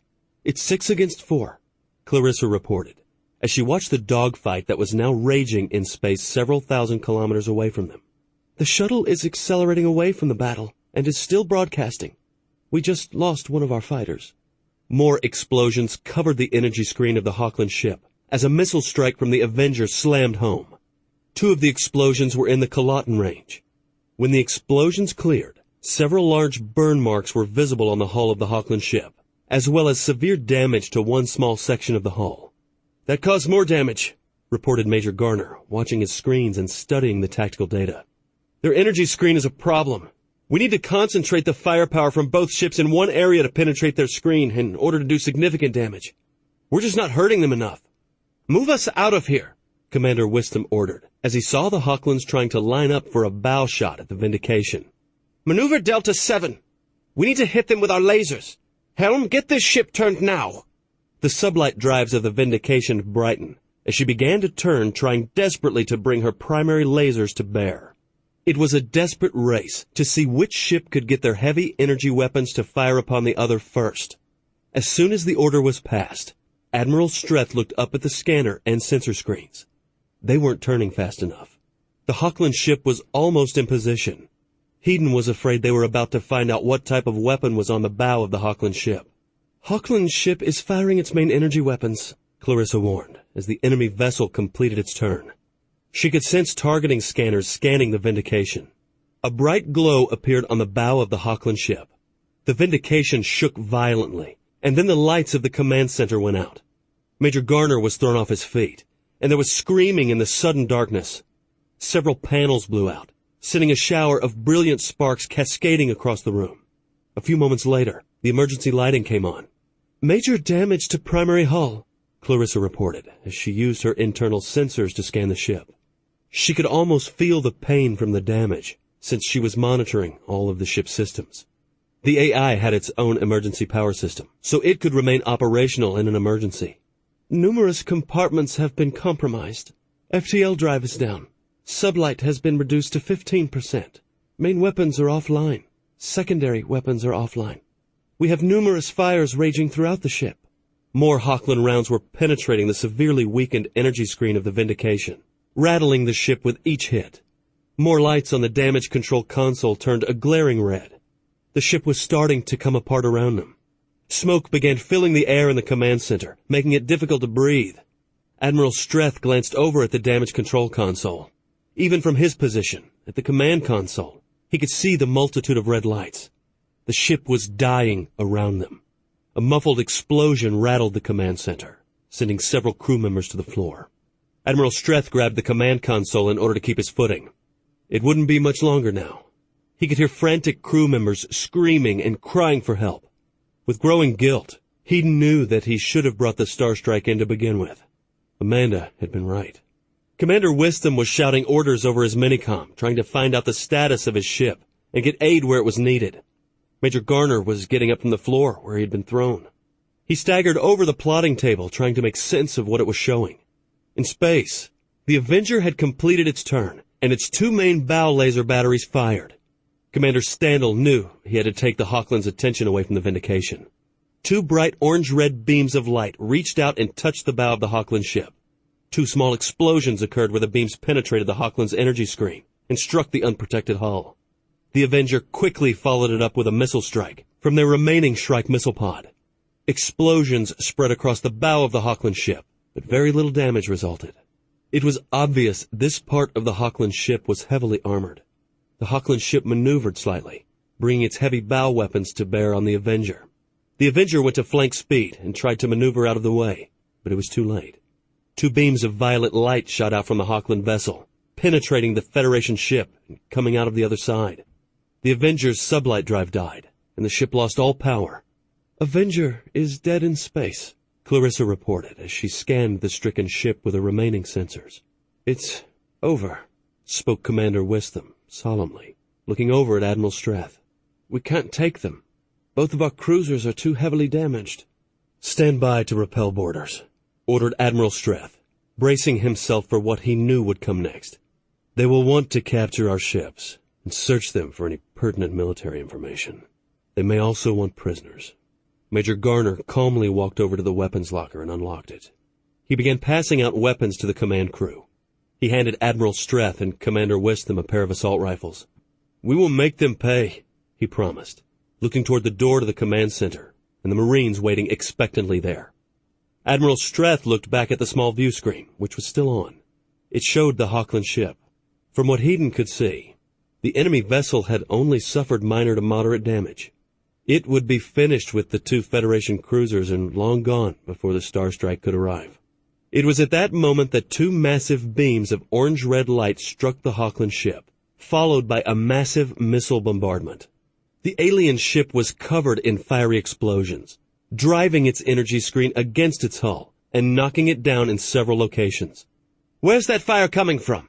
demanded Commander Wisdom, looking up at his dead sensor screen. "It's the Star Strike," Clarissa answered with relief in her voice.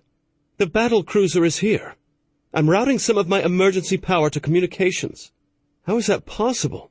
Major Garner asked, with hope appearing on his face.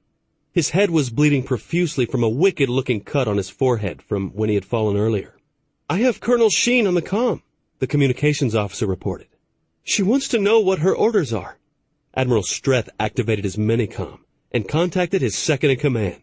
"Colonel Sheen, commence jamming of all outgoing signals. Launch your fighters to finish off any Hawkland fighters that have been launched. I want that alien ship destroyed. We will worry about the consequences later." "Yes, sir," Colonel Sheen replied. The Star Strike continued to close, and the 1,200-meter battlecruiser continued to fire its heavy laser batteries, as well as its massive railgun turrets. More hatches opened, and missiles blasted forth to turn and accelerate toward the beleaguered Hawkland ship. Under the onslaught, the Hawkland screens finally collapsed, and the ship began to take heavy damage. In a sudden massive explosion, the Hawkland vessel vanished in an orange-red ball of nuclear fire. "They self-destructed," Commander Wisdom spoke in shock. "They destroyed their own ship." The lights in the command center suddenly brightened, and some of the consoles came back to life. "We have partial power restored," Clarissa reported. "What about the enemy fighters?" Admiral Strath demanded. "Admiral, the Hawkland fighters did the same thing. They all self-destructed right after the Hawkland ship blew up," Clarissa reported. "Why?" asked Major Garner, feeling confused and looking over at the Admiral. "They could have surrendered." "So we couldn't learn anything from them," answered Admiral Strath, shaking his head. "Clarissa, was there any outgoing communications from the Hawkland ship before it attacked us?" Clarissa quickly reviewed her sensor scans from that time period. "Yes, sir. I found a FTL signal they sent out just before they launched their attack." "Damn," Admiral Strath muttered with a grimace. "I bet they sent out the location of our colonies to another waiting ship." "Now what?" asked Commander Wisdom, looking over at Admiral Strath. The entire situation had suddenly turned into a nightmare. "I guarantee you the location of the trading world they gave Senator Jackson is a fake. We have no idea where their worlds are located, and they know the spatial coordinates of all 4 of our main colony worlds thanks to Senator Jackson. We get ready for war," replied Admiral Strath, shaking his head and feeling frustrated at what had occurred. "Unless I miss my guess, the Hawklands are not from a trade alliance. Have the other shuttle prepped. I need to get over to the Star Strike. The Federation needs to know what might be coming. I will also send repair crews over to help your ship underway. You'll be leaving the Stalor system as soon as possible. Have your injured taken to the flight bay. We can treat them better on the Star Strike." Commander Wisdom looked over at the damaged control console, which was covered with glaring red lights. He knew that the casualties his ship had suffered would be heavy.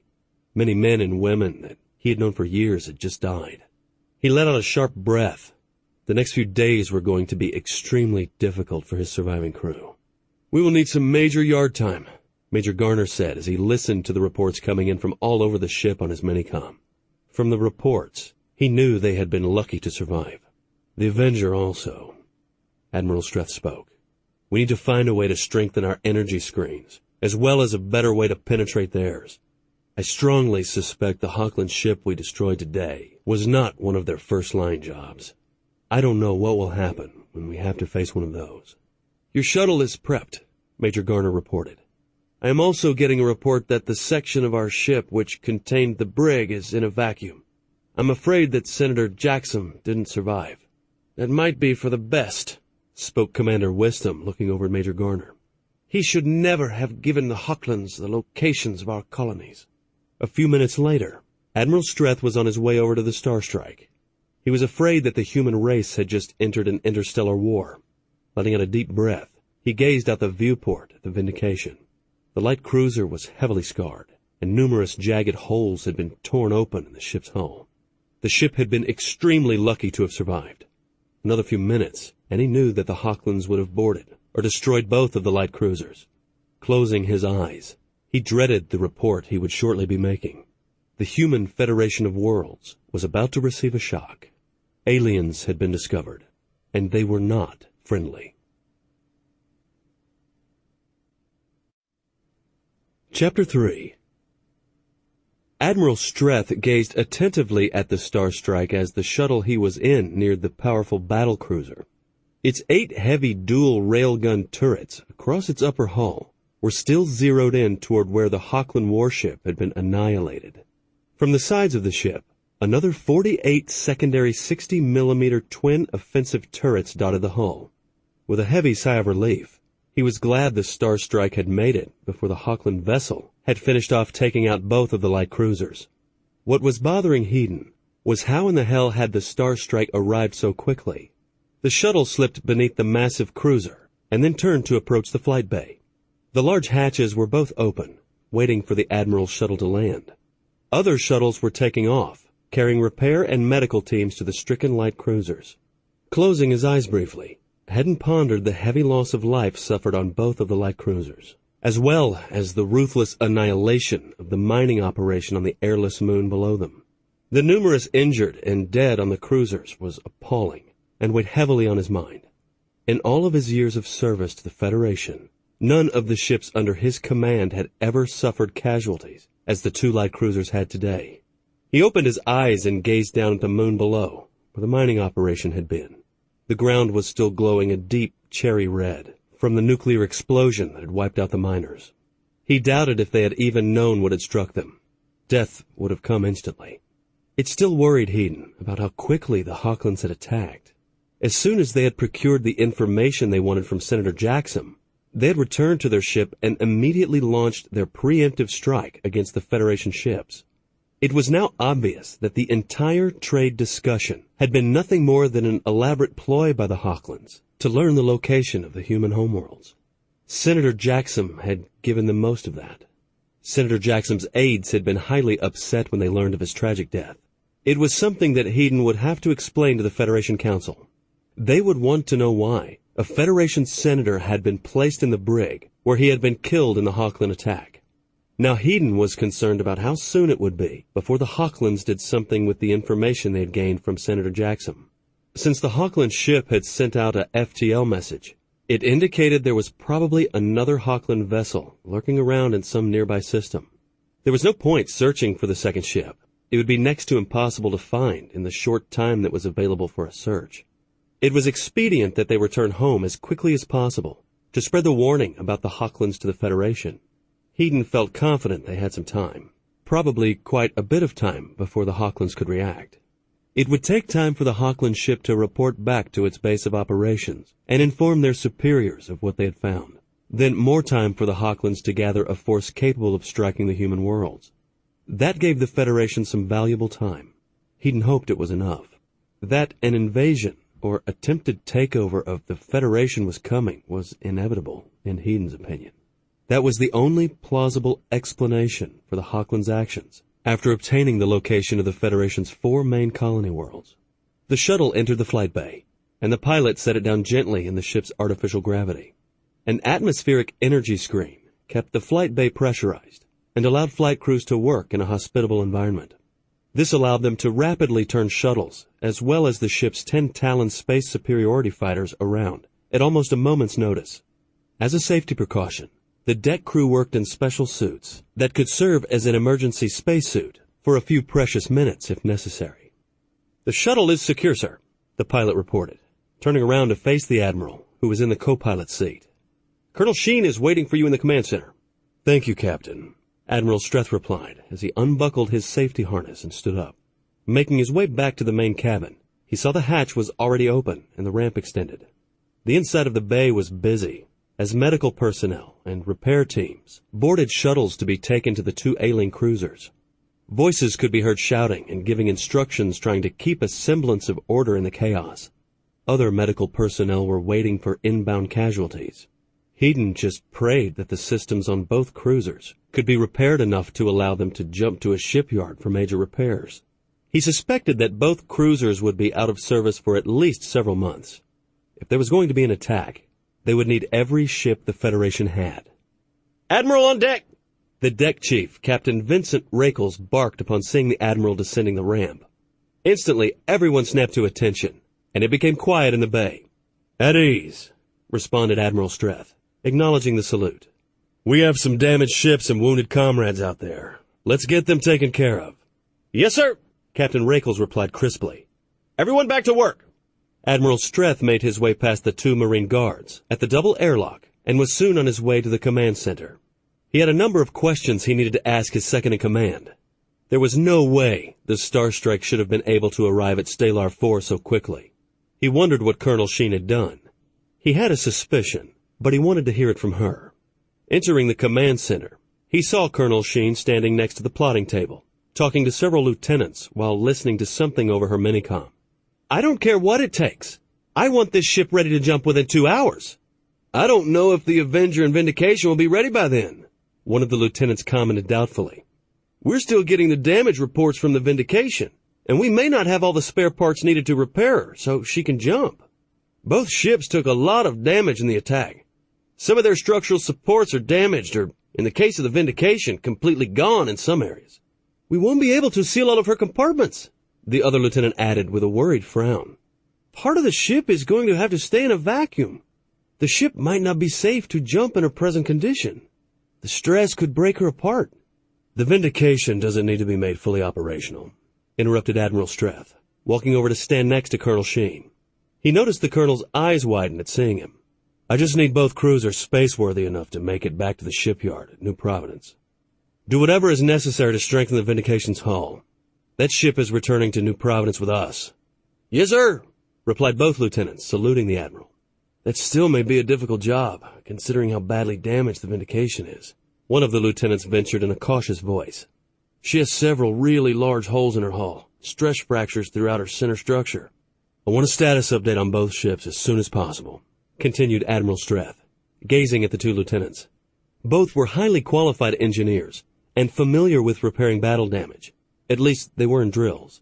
"Just do your best. Those 2 ships fought bravely, and they deserve to make it back home. Use whatever personnel you need from the Starstrike to get the job done." The 2 lieutenants returned to their consoles and began talking to their counterparts aboard the Avenger and the Vindication. They had a lot of work to get done and coordinated. If there were any way possible, they would get the 2 light cruisers back to New Providence. Admiral Streth turned to face Colonel Sheen. Then in a quiet but stern voice he asked, "How did you get the Starstrike to Stalar 4 so quickly?" Colonel Sheen looked down at the floor, her blue eyes not wanting to face the Admiral. She took a deep breath and could feel her pulse racing. Then forcing her eyes back up, she replied, "Per your orders, We were keeping a shuttle just outside what we estimated was the Hochland's maximum possible sensor range. It was just on the edge of the stellar system. The shuttle had instructions to send the Starstrike a FTL message if anything suspicious occurred. This was part of the plan the two had made up prior to the Admiral leaving on the Vindication. That still doesn't explain how you got here so quickly, Admiral Streth interrupted, his eyes narrowing. It should have been a 40-minute jump from the Starstrike's position to the Stellar system, and then another 2 hours' time to reach Stellar 4.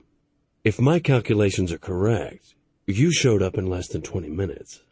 Yes, sir, Colonel Sheen replied uneasily. She knew the Admiral wouldn't like what she was about to say. After you left on the Vindication, I decided to move the Starstrike.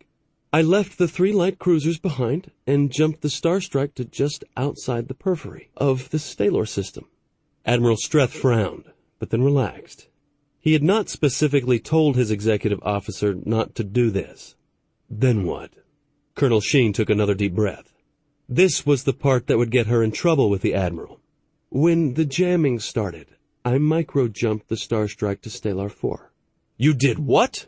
Admiral Streth exploded, his voice growing louder. Jumping that close to a planet could have seriously damaged the Starstrike, or at a minimum the FTL drive. He knew there was a minimum safe distance a ship could jump in proximity to a planet. Too close and the stress could wreck the FTL drive, or even destroy the ship. That was one reason why the ships jumped into a system at a safe distance from a planet's gravity well. The ship wasn't damaged, replied Colonel Sheen evenly, her eyes looking at the Admiral. We jumped in and engaged the Hochlands. I think our jump and sudden appearance surprised them as well. What about the FTL drive? Admiral Streth persisted. He suspected his executive officer wasn't telling him everything. Colonel Sheen let out a deep sigh of resignation, and then admitted there was a problem. It was damaged. However, the chief engineer says he should have it back up and operational in 2 to 6 hours. The drive harmonics are off, and it will take time to readjust to allow for a safe jump. Admiral Streth shook his head. He knew that a FTL drive had to be carefully adjusted to allow for a successful jump. An unbalanced drive could result in a ship reappearing anywhere. He closed his eyes and thought for a moment. If Colonel Sheen hadn't done what she did, the Avenger and Vindication would have been destroyed. The Hochlands would have escaped the system unscathed, with possibly priceless information about the Human Federation of Worlds. At least this way, they had no real idea of the Federation's capabilities, and they hadn't been able to board either of the light cruisers.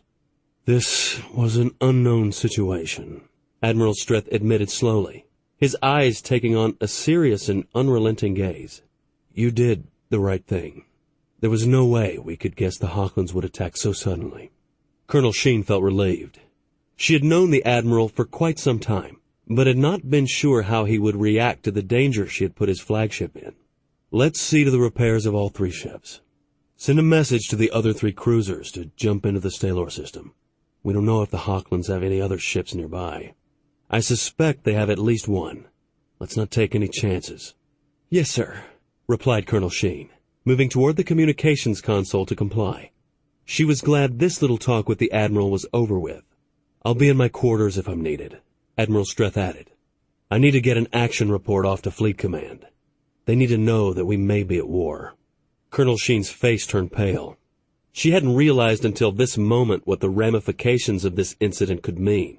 She thought about her parents back on Aquaria.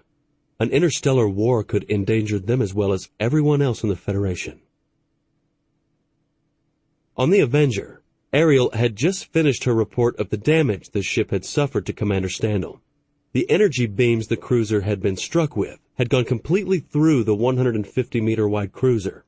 Bulkheads had been melted, and explosions had buckled that area of the ship. Damage was total in those areas, and there was very little that would be salvageable. Almost everyone that had been in that area of the ship had died. I'm worried about the stress levels on the hull around that buckled area, Major Winfred was saying as he looked at a computer screen. He was looking at a schematic of the ship where the damage had occurred. I don't know if the ship will be able to handle a FTL jump. The stress may fracture the hull the rest of the way. We have way too many stress fractures throughout the hull. If we jump into hyperspace, the ship might come apart around us. Have the engineers weld some temporary beams across the inner hull, ordered Commander Standel, looking over Major Winfred's shoulder at the schematic. We just need to be able to get to New Providence. Once there, the shipyard can finish the repairs. The Starstrike is sending over some damage control people.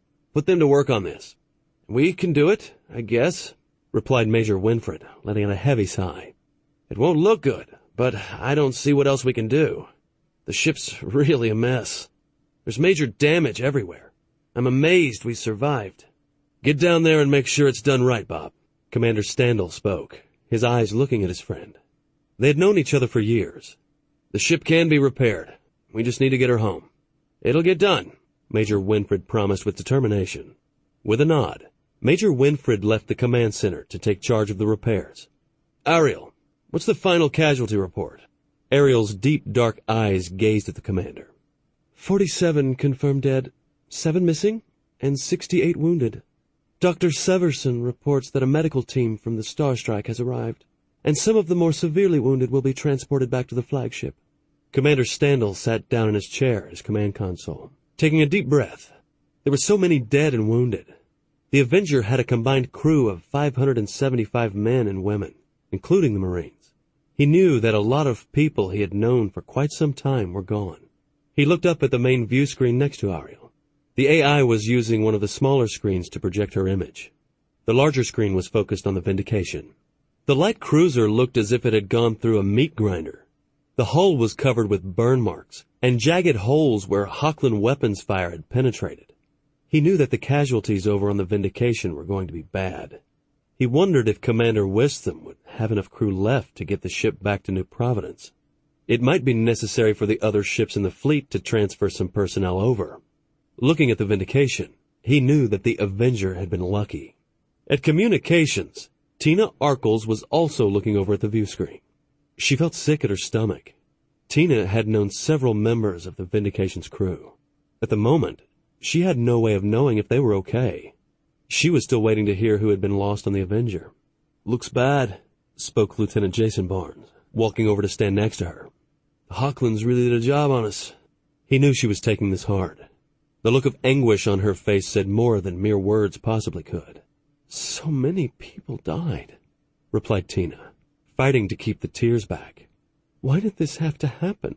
Why couldn't they have been peaceful traders, as they said? I don't know, replied Barnes, shaking his head. We're members of the fleet, and we're supposed to be trained for this type of situation. We just never expected to run across hostile aliens. I don't know if anything can prepare a person for something like this. There's going to be a war, isn't there? Asked Tina, fearing the answer. Probably, Lieutenant Barnes replied slowly. I guess the politicians will have to figure that one out. But after what happened here, I don't think we're going to get a choice. My brother's a fighter pilot on the Victory, Tina added worriedly. I wish now he had chosen something else. I wouldn't worry about your brother, Lieutenant Barnes replied. From what I hear, he's one hell of a pilot. The two continued to look at the view screen. Both were silent as they thought about the future and what it might hold. Commander Standal had overheard the two talking. He couldn't blame Tina for being scared.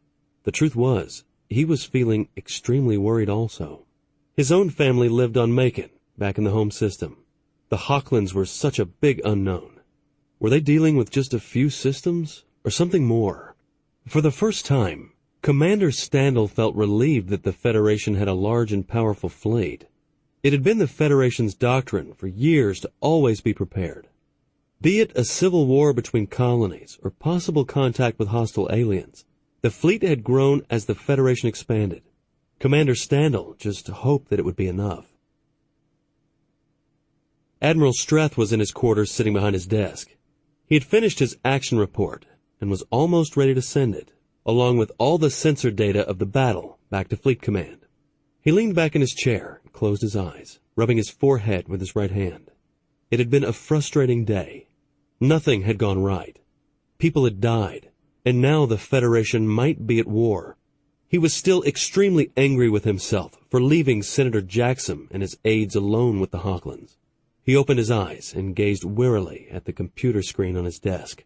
There would be an uproar at Fleet when his report arrived.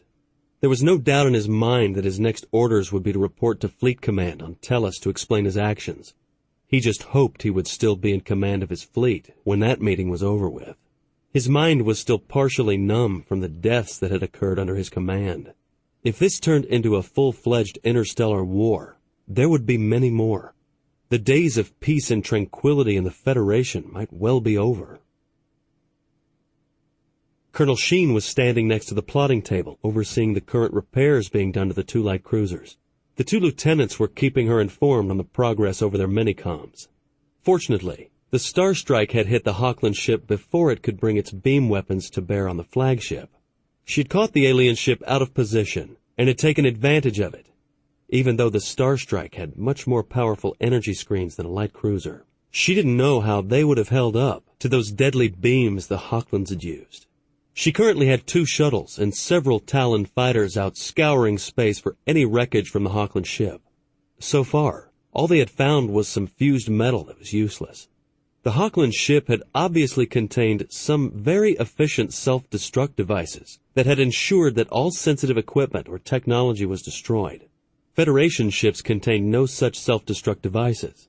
If this incident broke out into a full-scale war, she wondered if that might not become the norm on Federation ships as well.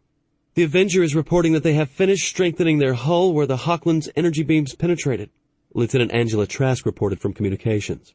Commander Standel says they will be ready to get underway in another hour. Colonel Sheen nodded her head. That was good news. However, the latest report from the Vindication wasn't encouraging. Amanda wondered if they would be forced to abandon the light cruiser.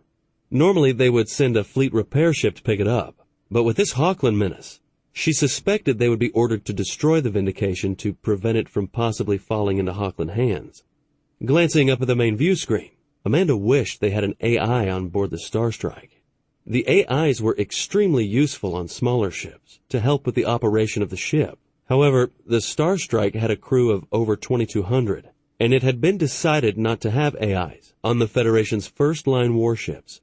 The Starstrike did have a highly sophisticated computer, which Amanda felt in some ways was superior to an AI. Letting out a deep breath, she let her eyes roam across the command center.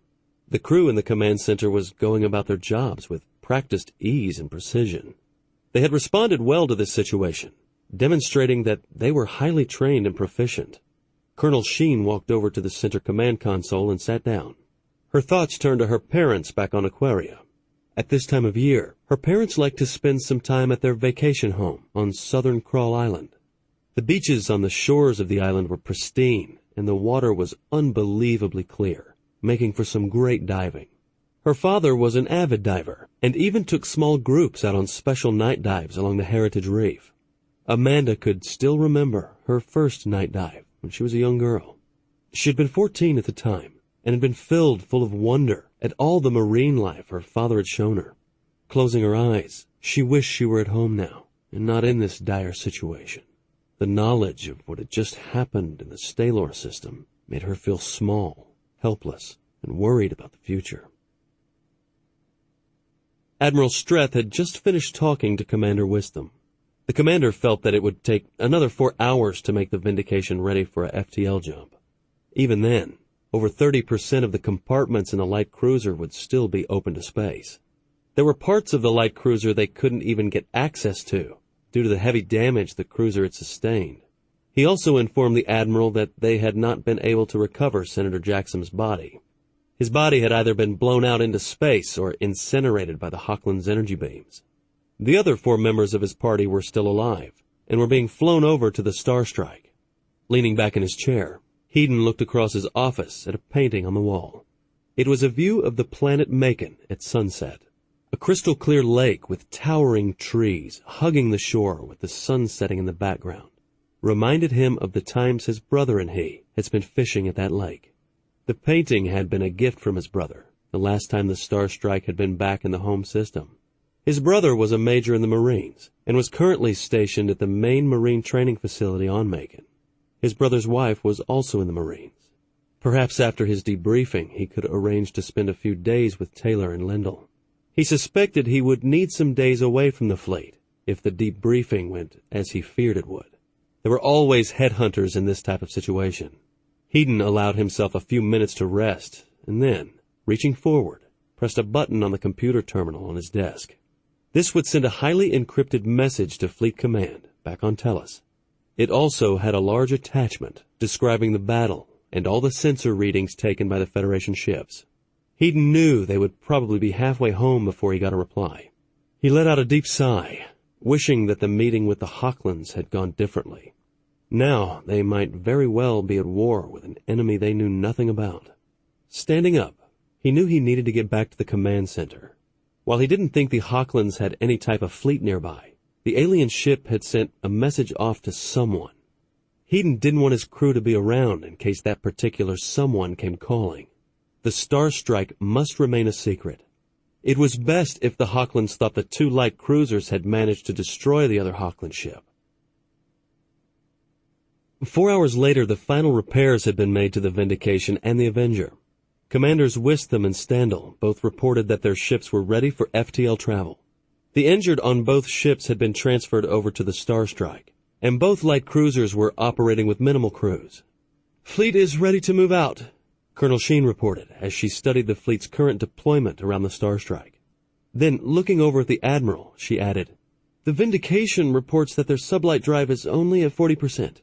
"Very well," replied Admiral Streth, gazing at the main view screen, which was focused on the battle-damaged Vindication. "Move us out at 20% sublight until we clear the planet's gravity well. I want to put minimum stress on the damaged ships until we jump." The fleet began to move, with the 3 undamaged light cruisers taking up screening positions around the Star Strike and the 2 wounded cruisers. Behind the fleet, the volcanic moon still held a dark blister where the Hochland nuclear weapon had detonated above the mining operation. It took nearly 3 hours for the small fleet to climb safely out of Stalor 4's gravity well, to the point where it was safe to jump the fleet. The fleet came to a stop and waited on orders from the flagship. "Jump the undamaged cruisers first," Admiral Streth ordered. "If the Vindication or the Avenger have any problems with the jump, the cruisers will be waiting to assist them. We will jump last." "Passing on your orders, sir," Colonel Sheen replied as she activated her minicom to speak to the other ships. "Light cruisers will be jumping in 5 minutes. The Vindication and the Avenger will jump 5 minutes later." "Lieutenant Stalls, I want full sensor scans of the system up until the time we jump," ordered Admiral Streth, looking over at the scanning and sensor console. "That Hochland ship sent a message to someone, and I want to know if they're still around." "Yes, sir," Stalls reported as he looked sharply at his scanning and sensor screens. "Pushing out sensors to maximum range." "Communications. Keep monitoring all frequencies," the Admiral continued. "If the message went out to another Hochland ship, they may send a reply." "I have all recording devices on, sir," Lieutenant Trask reported from her communications console. "If they transmit anything, I'll get it." "Cruisers jumping?" Colonel Sheen reported. In front of the 3 undamaged light cruisers, blue-white vortexes appeared. In just a matter of a few minutes, the cruisers had entered the vortexes and were gone from the Stalor system. "Vindication and Avenger are powering up their FTL drive cores. Jump in 2 more minutes," Colonel Sheen reported, as she watched the information coming across the plotting table. "Both cruisers report FTL drives functioning normally."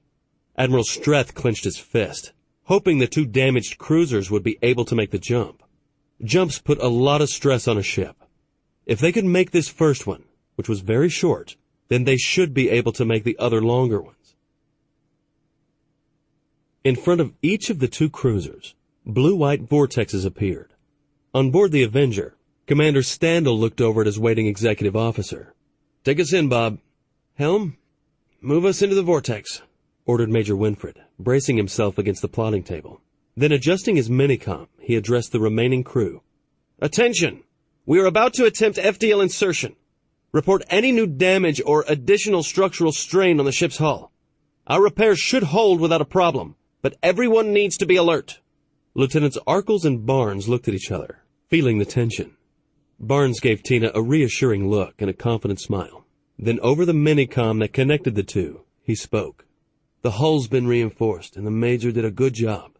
This jump will be a piece of cake." "I hope so," Tina replied with a weak smile. Admiral Streth watched on the view screen as the 2 cruisers moved slowly into the vortexes and vanished.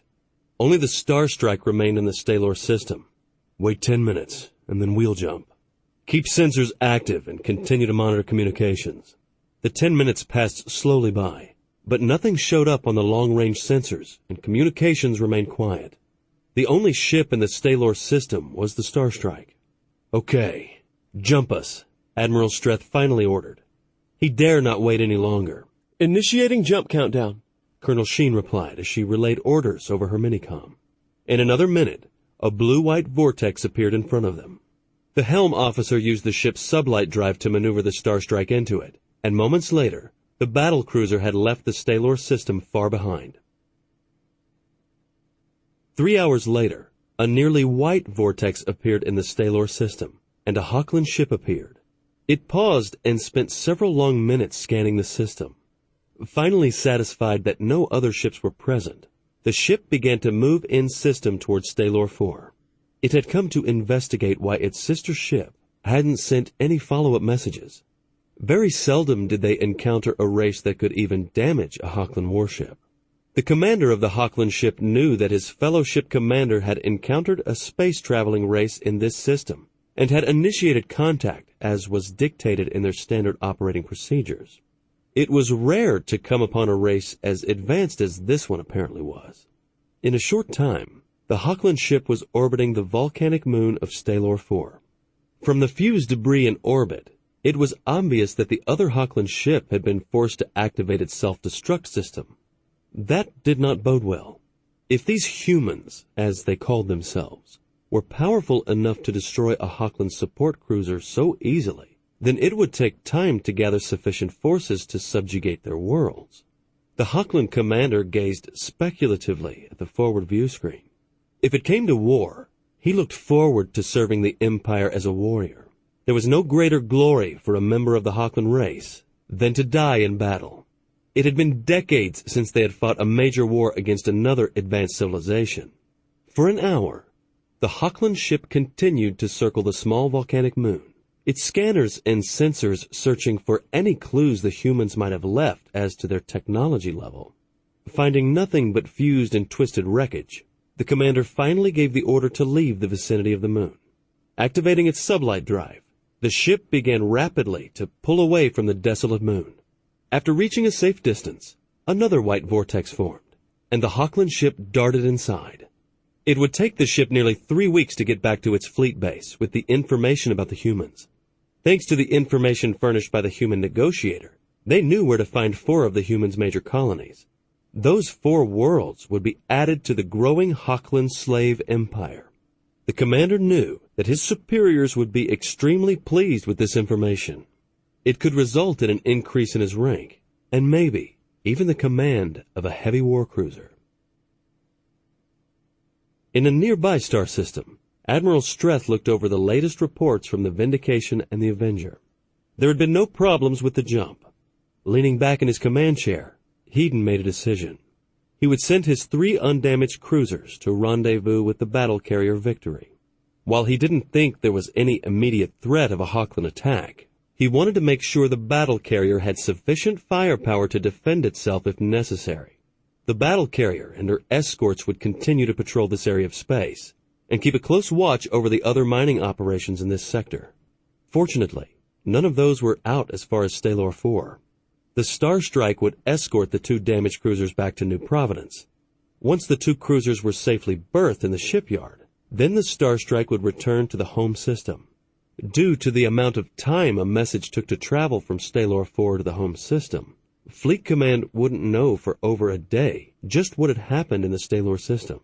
Admiral Streth had to return home to tell his superiors in Fleet Command that he had probably just started an interstellar war.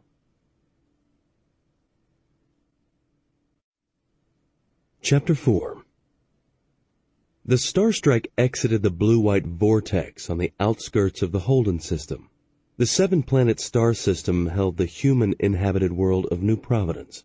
Nearly 1.8 billion people made New Providence their home. New Providence was a Tellus-type planet with large oceans and forests. The entire planet was habitable except at the poles, where mile-thick ice caps stayed frozen year-round. 1/4 sublight toward the inner system in New Providence, ordered Admiral Streth, allowing himself to relax now that they had made it safely to the Holden system. Send a message to the shipyard that we're coming in with 2 heavily damaged ships. The shipyard already knew that, and they were expecting them. He had sent them a message detailing the damage to the two cruisers before they had made their last jump. This message was just to let them know they had exited hyperspace and were inbound. "I have a message from Admiral Flaxen," reported Lieutenant Trask, listening to the comm traffic that was now directed at the Starstrike from the inner system. "That was quick," commented Colonel Sheen, looking over at the Admiral. "They must really be watching their sensors to have spotted us this quickly." "I have 3 inbound light cruisers and 2 flights of Talons closing on our position," Lieutenant Stalls reported, with surprise in his voice, as he watched his sensor and scanner screens. "They're several million kilometers away, but are closing rapidly. They must really be pushing their drives." Stalls shook his head, realizing that their recent contact with the Hawklands had already caused some significant changes in system security. "Increased security already," Colonel Sheen commented, with a satisfied look upon her face. "That's a good reaction time." "Cruiser Hydra is demanding our identification codes," Trask continued, as she received another message. This really surprised her. Very seldom did any ship request the top-secret ID codes. "Send the codes," ordered Admiral Streth, nodding to Lieutenant Trask. The codes were highly encrypted and verified by computer in order to maintain their security. Hedon had known Admiral Flaxen for years. He was currently in charge of the huge Federation shipyard that orbited New Providence, as well as the system's defenses. The Admiral would have taken the potential Hawkland threat extremely seriously. That was the type of officer he was.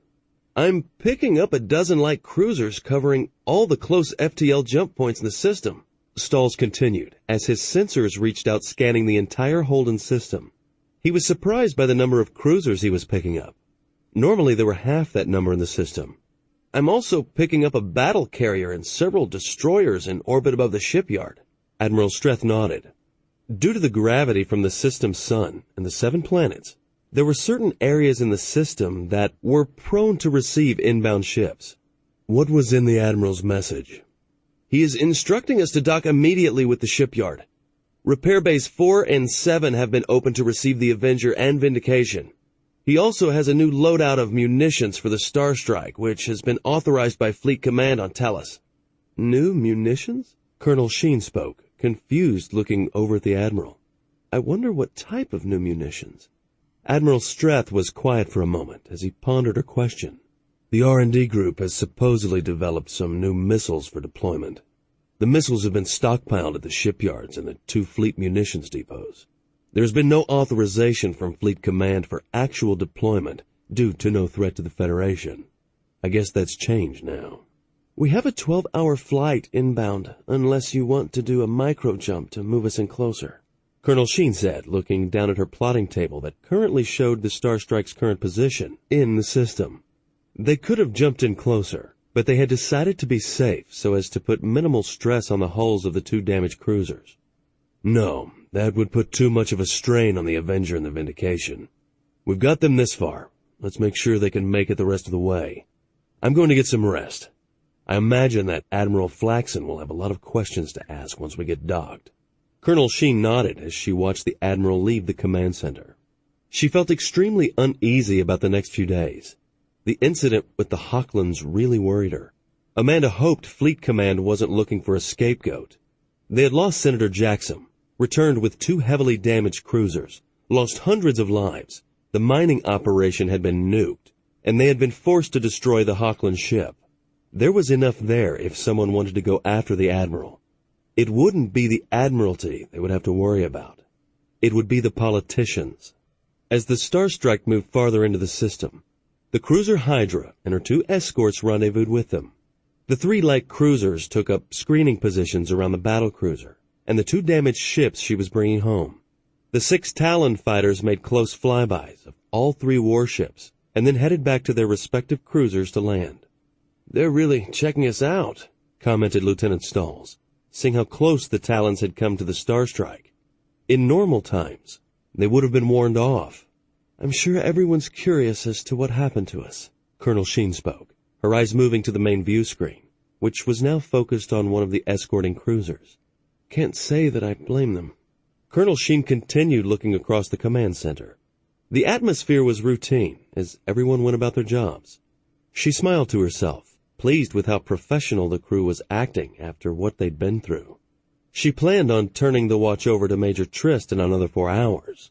A few good hours' worth of sleep was definitely calling out to her. She would return to the command center an hour or two before they arrived at New Providence. Reaching her quarters, Amanda took off her uniform and spent nearly 20 minutes taking a hot, relaxing shower. She wondered if she would have time to take a trip to Aquaria before the Star Strike sortied back out from the massive fleet base in the home system. It would be nice to get to see her parents, and perhaps even go diving with her father. If this issue with the Hochlands turned into a full-scale war, it might be quite some time before she made it back home again. Stepping out of the shower, she dried herself off, and then stopped to look at herself in the full-length mirror. Her brunette hair was cut short, but still slightly longer than what a man's would be. Her deep blue eyes stared back at her, and she smiled. She knew that blue eyes on a brunette were rare, but she really liked her eyes. Her body was trim and fit. She ran her hands over her flat stomach and turned, looking at her profile. Her figure was nice, and it curved in all the right places. She wasn't overly endowed, but that was fine with her. She sat down and brushed her hair. Once they arrived at the shipyard, it might be a while before she got an opportunity to rest again. Rising, she put on her favorite nightshirt and lay down on her bed. Even here in her quarters, she could feel the gentle vibration of the ship's sublight drives. In a few minutes, she was sound asleep. Admiral Streth and Colonel Sheen were both back in the command center watching the massive shipyard grow larger on the main view screen. There were 3 large shipyards like this in the Federation. The largest was in orbit above Tellus in the home system. There was another in the system of Beltran, which held the planet Aquaria, and of course this one. Have you identified the battle carrier that's in orbit above the shipyard? Yes, Admiral, Lieutenant Stahls reported. It's the Liberty. Stahls knew that the Liberty was the newest battle carrier in the fleet. It had only left the construction docks above Tellus in the last year.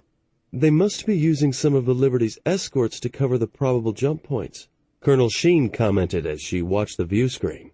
She knew that normally the system had only 6 light cruisers and a couple of destroyers assigned to it. I have Admiral Flaxen on the comm, reported Lieutenant Trask, turning toward the Admiral. He is requesting that the Avenger and the Vindication dock first. They have a team of inspectors from Tellus that want to examine the damage to both ships so they can learn more about the Hochland's weapons. Admiral Streth flipped on his minicom, which allowed him to talk to the other Admiral. Admiral Flaxen, this is Admiral Streth. Good to hear your voice, Hayden. Flaxen's friendly voice came over the comm. That was some bad business out there at Stellar 4. I knew when I heard that Senator Jackson was involved something bad was going to happen. He screwed up the negotiations with the Hochlands, didn't he? I can't say what happened, Hayden replied noncommittally. Not until I report to Tellus and get debriefed. I understand, Flaxen responded knowingly. I have been ordered to give you a full loadout on new munitions. Once that's been done, you're to take the Star Strike and report to Fleet Command. What type of munitions? Hayden asked curiously. Were these the new ones he'd heard so much about? The order to report to Fleet Command he had been expecting. You're getting the new Devastator-class missile, which carries a 10-kiloton nuclear warhead. Nuclear? Hayden interrupted, his eyes growing wide in surprise. Warships were not allowed to carry any type of nuclear weapons. His report of his encounter with the Hochlands must have shaken Fleet Command, as well as the civilian government, to allow the deployment of such weapons so quickly. Yes, nuclear, Flaxen replied in a more serious voice. Only the battle carriers and the big battle cruisers will be so equipped. You're also getting the new Hunter Interceptor missile. Those should take down any enemy fighters you come across. You're also getting some better armor-piercing rounds for your main railguns. I will be sending some munitions experts over, and they will go with you to Tellus.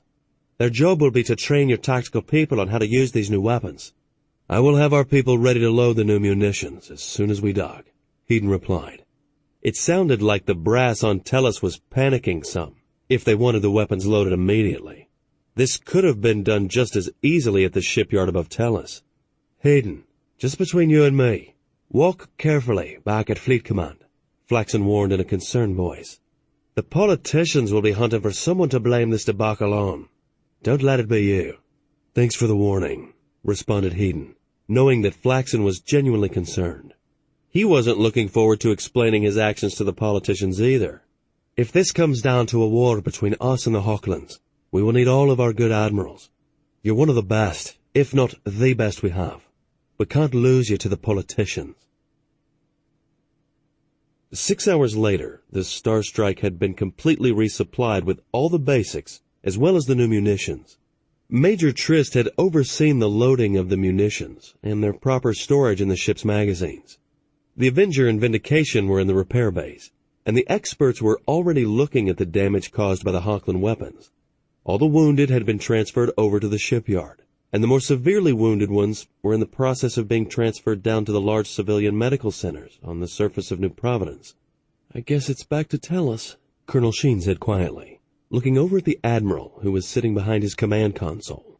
The Star Strike was still docked to the shipyard, and the last of the ship's hatches were in the process of being sealed.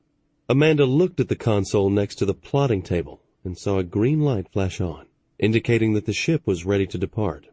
"Take us out," Admiral Streth ordered with a nod. "It's time we learn what our fate is back on Tellus." "Release docking clamps," ordered Colonel Sheen, as she stood with her arms behind her back, looking at the crew.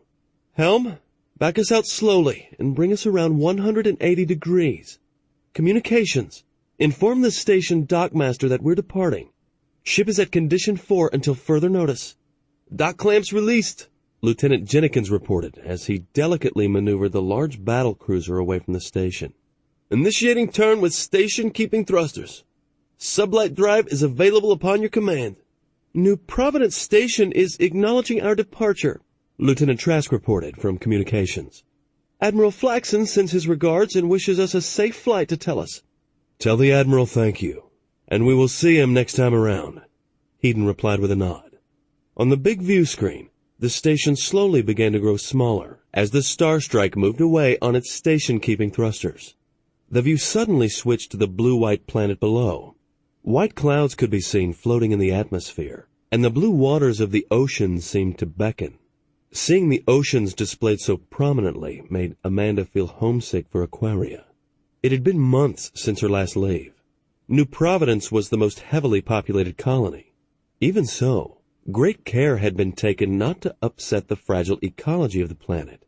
Huge areas of the planet had been set aside for future generations and kept in its original pristine condition. You could fly over hundreds of kilometers of forests and mountains and not see a single road or any sign of human interference. "Safe distance for subflight," reported Lieutenant Stalls, watching his short-range scanners. "Take us out at 20% sublight until we reach the inner markers. Then increase to 70% until we reach the outer ones," Colonel Sheen ordered. The inner markers indicated a space out to nearly 100,000 kilometers, where ship speeds were restricted. The outer markers were at 1 million kilometers, and indicated where a ship could initiate a FTL jump if it had permission from New Providence Station. "We have permission for a FTL jump once we pass the outer markers," spoke Admiral Streth, looking over at navigation. "Plot a series of jumps to Tellus. Quickest route possible." "What do you think will happen once we reach Fleet Command?" Colonel Sheen asked as she approached the Admiral. She knew that both the Admiral and she would be required to testify as to what happened with the Hochlands. "I don't know," replied Hedon, letting out a deep breath. He folded his arms across his chest and gazed at his second-in-command. "We did nothing wrong, Amanda, but the civilian government on Tellus is going to be highly upset no matter what. There could be a Hochland invasion fleet coming at any time." Colonel Sheen was silent for a moment. She knew the Admiral was correct. Sometimes the civilians demanded their quota of blood when things went wrong, and they didn't care where they got it. "The 4 men of Senator Jackson's party are being held on the shipyard. I wonder why." "I suspect Admiral Flaxen is giving us a chance to report first before he releases the politicians. That's not going to make him really popular with the civilians back at Fleet Command." Colonel Sheen nodded and returned to her position next to the plotting table. As she waited for the ship to clear the inner markers, she shivered slightly. She hated dealing with politicians. "Inner markers cleared," Lieutenant Stalls reported as he watched his sensors. "Engage sublight drive at 70%, Colonel Sheen ordered. The Star Strike leaped forward as it accelerated, Her drive's tubes were glowing a bright blue as they pushed the battlecruiser to a speed of over 10,000 kilometers per second. Down in engineering, Major Stent hovered over his engineering crew like a mother hen. The noise in the engineering area had changed to a slightly higher pitch as the power to the sublight engines was increased. His eyes swept knowingly over the controls and consoles, and he nodded to himself. The sublight engines were working flawlessly. 10 minutes later, they had cleared the outer markers and put enough additional distance between them and New Providence to where a jump was relatively safe. "Initiating first jump," Colonel Sheen reported as the navigation officer entered the FTL coordinates. "Jump in 20 seconds. A blue-white vortex formed in front of the Starstrike. The battlecruiser entered the vortex and vanished. They were on their way to Tellus to find out their fate and to warn the human race that they might be at war. Hedon was on Macon visiting his brother and his brother's wife. After a very thorough debriefing at Fleet Command on Tellus, Hedon had been told to take a 2-week leave while the fleet admirals and the civilian government of the Federation decided how best to respond to the Hochland threat. The briefing had been long and extremely detailed. The politicians had demanded to know if there was anything that could have been done to prevent the Hochlands from breaking off negotiations. One of the main sticking points was why Admiral Streth had not been in the conference room when Senator Jackson gave away the spatial locations of all 4 of the main colony worlds. When the debriefing was over, Hedon left with a sour taste in his mouth. He didn't feel it had gone well. Several of the politicians were out to find a scapegoat, and they had already decided that Hedon fit the bill nicely. Hedon and his brother were currently out at their favorite lake doing some fishing.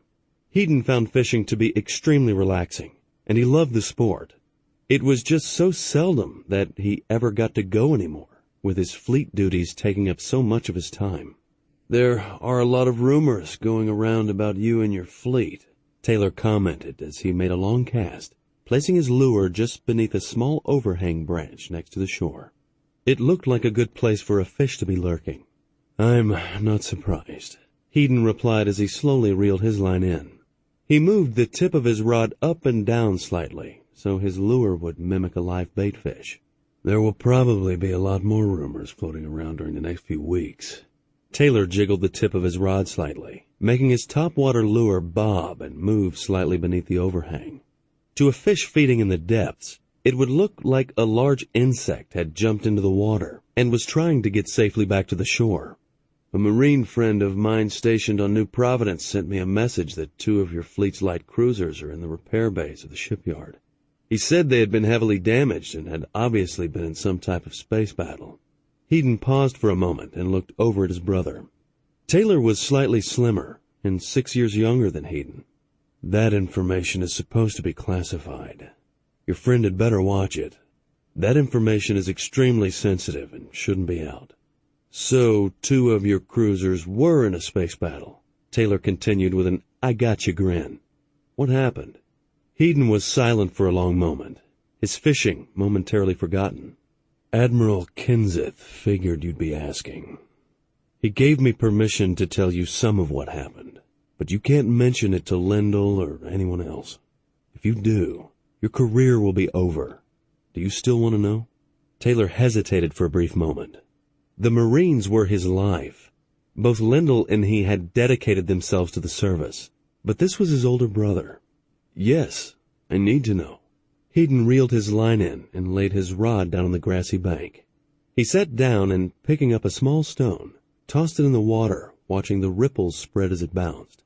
Taylor reeled in his line and came over and sat down next to him.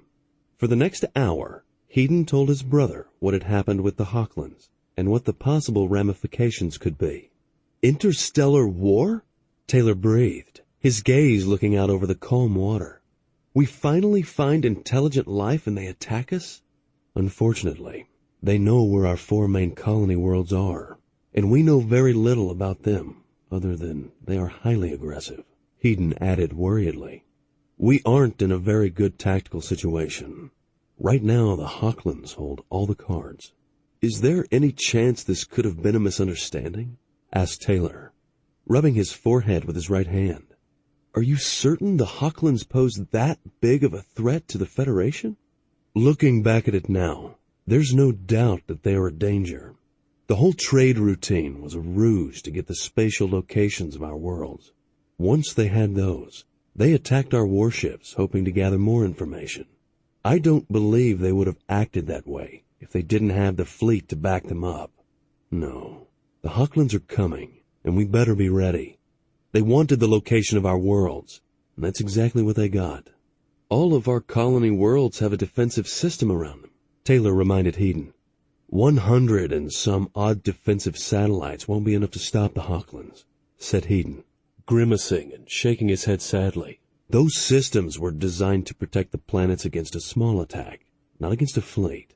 Plus, they're an extremely old system. I doubt if all the satellites are still functional.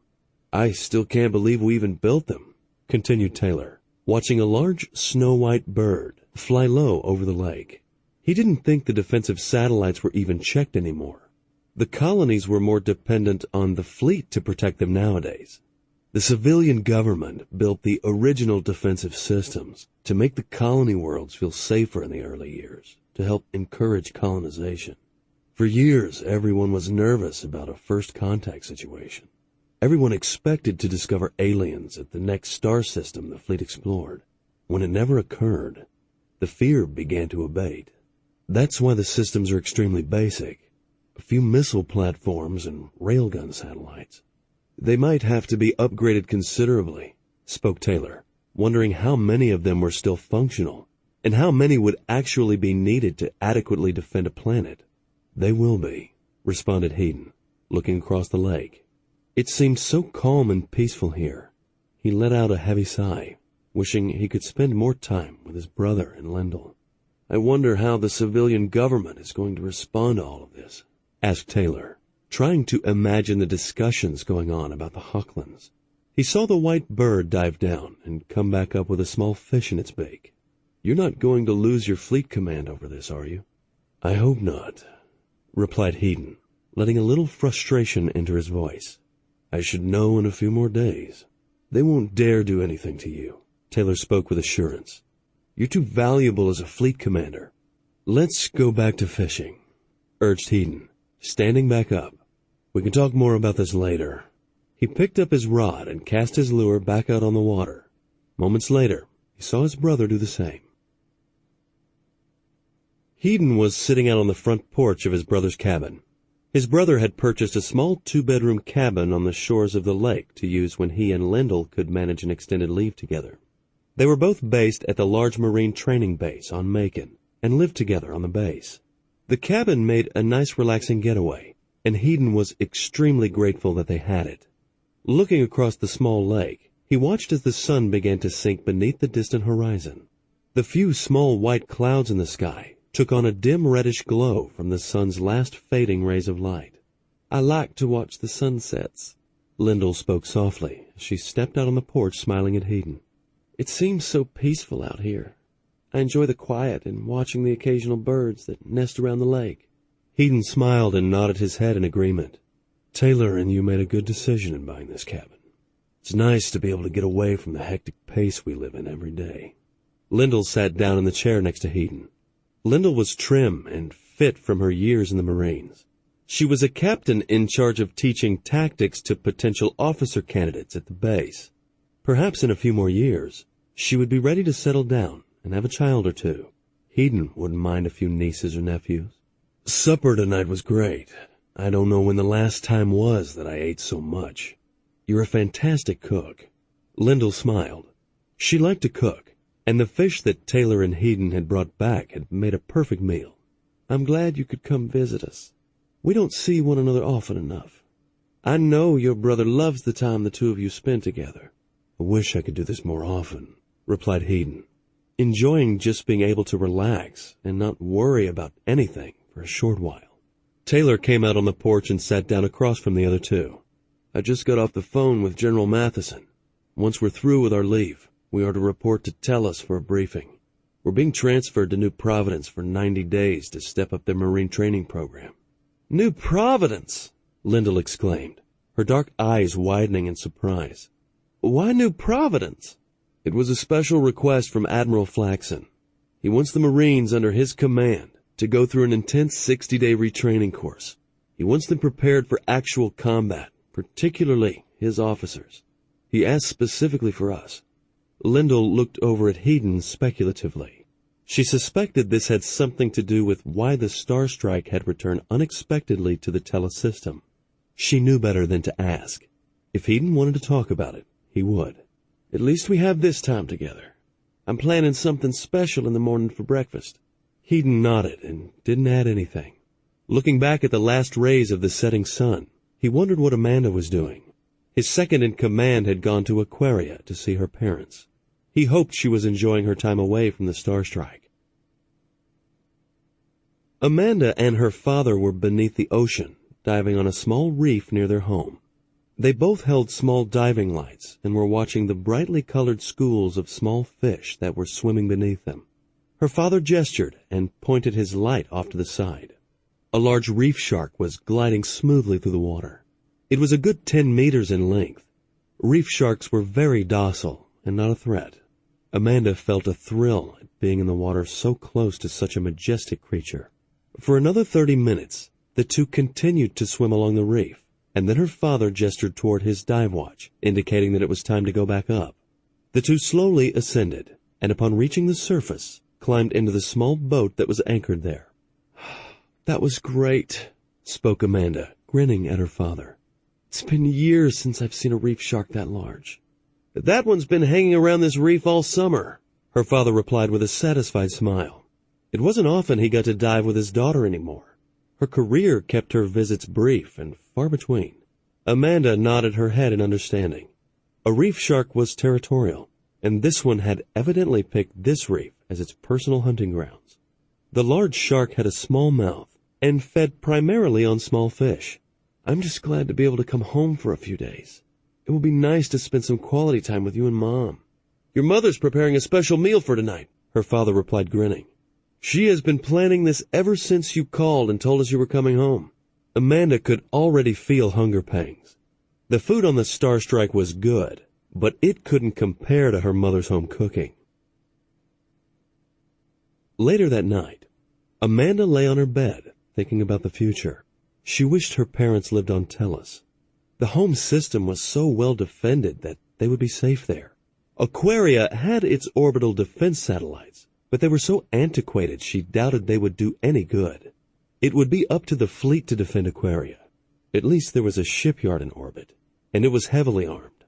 There were normally a number of fleet vessels in the system going to and from the shipyard.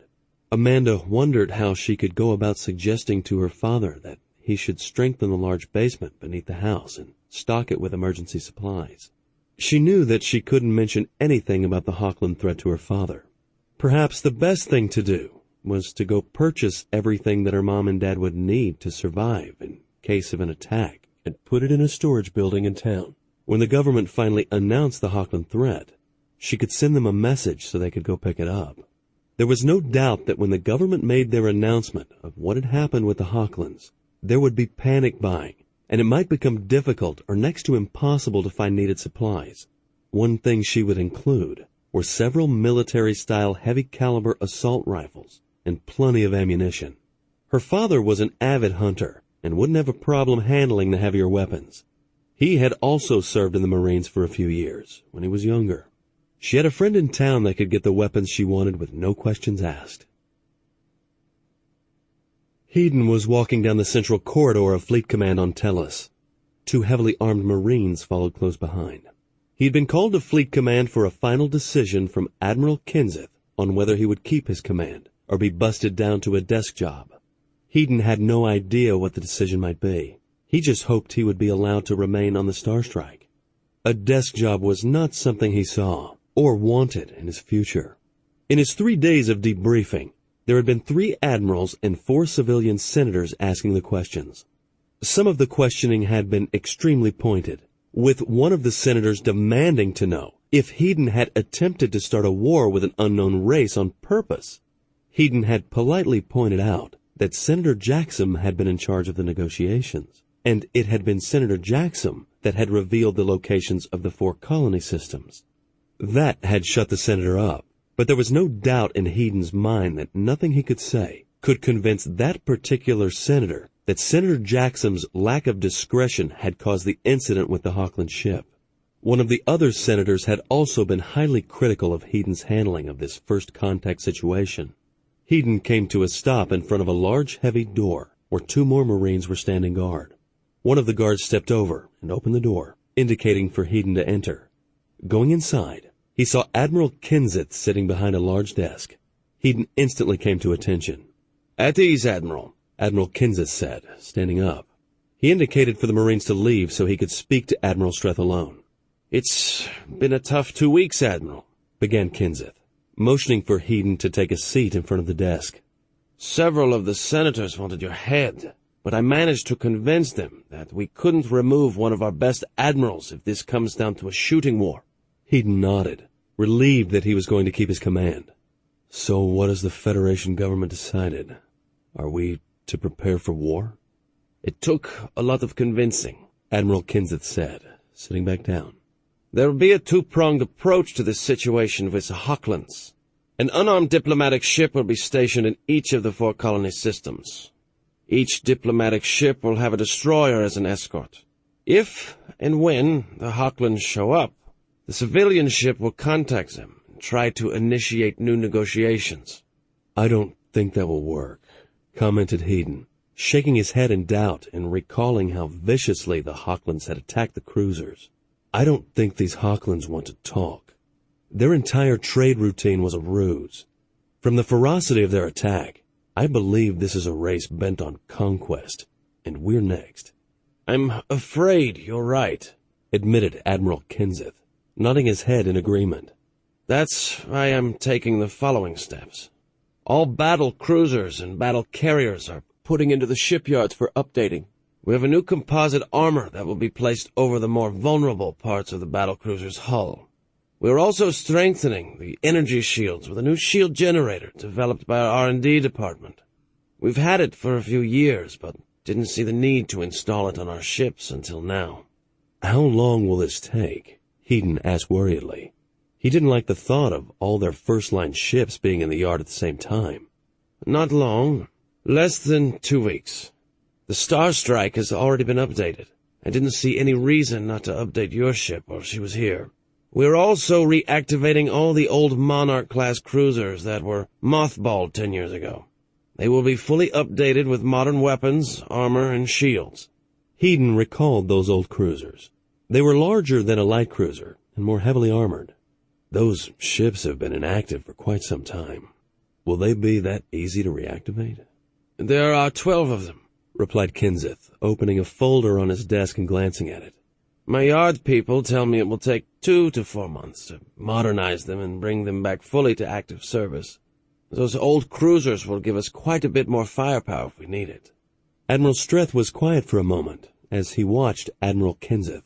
He could see the worry in the Admiral's eyes. "I hope we have that much time." "So do I," Kenseth replied with a serious look on his face. "We'll be strengthening the old orbital defenses also. I just hope it will be enough."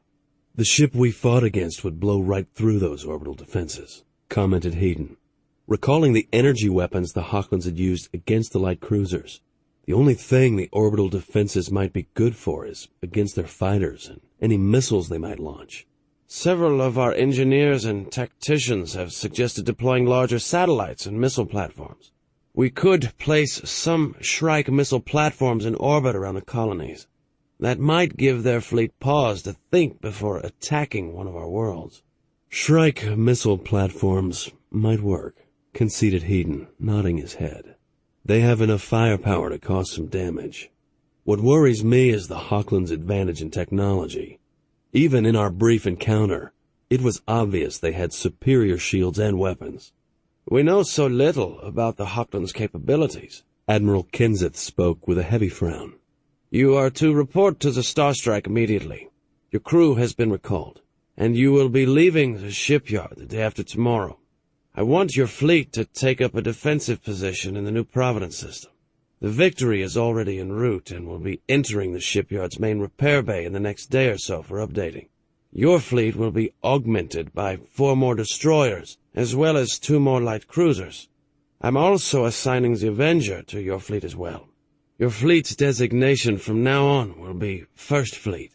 We will be ready, Admiral, Hedon said, standing up. The Hochlands won't get through us. I pray that they don't, Admiral Kenseth said, rising. He reached across his desk and shook Hedon's hand. Our worlds are depending on the fleet, and we can't let them down. I just hope that we're wrong and the Hochlands don't attack. Hedon caught a shuttle back up to the massive orbiting shipyard above Tellus. The Tellus shipyard was the largest in the Federation. It held 4 self-contained construction bays capable of building new ships, up to and including a 1,500-meter battle carrier. There were also 8 repair bays and 6 additional docking ports for fleet ships. The shipyard stretched for kilometers. Hedon knew that the complete shipyard was nearly 7 kilometers in length and 3 kilometers across. Nearly 30,000 fleet personnel lived and worked in the shipyard every day. As the shuttle approached the shipyard, he noticed that the Star Strike was docked to one of the anterior docking ports. His massive battle cruiser looked pristine and ready for battle. Even from here, he could see the armor looked darker where the new composite hull material had been added to strengthen the hull. He was surprised to see several full squadrons of Talon fighters on patrol around the shipyard. Hedon had a feeling that a heightened state of security had already been implemented at all the fleet's facilities. We will be landing on the Star Strike shortly, the pilot said, turning to look at Admiral Streth. The Admiral was sitting directly behind the pilot, in what would normally be the navigator's position. This trip was so short that a navigator hadn't been needed. He nodded his head and continued to study the massive shipyard. It gleamed brightly in the sunlight, and he could see a few of the station's defensive batteries pointed out toward space. There was no doubt that the number of weapon batteries on the station would be increased substantially in the coming months. This shipyard would be Tellus's main defense if the Hochlands ever got this deep into the home system. As he watched, the flight bay doors on the Star Strike slid open, and the shuttle banked toward it. The pilot was in communication with the flight operations officer in the flight bay. Moments later, the shuttle slid inside the large doors and landed in the cavernous bay. Good flight and landing, Lieutenant, Hedon spoke as he stood up. Thank you, sir, the pilot replied with a pleased smile. It wasn't that often he got a thank you from an admiral.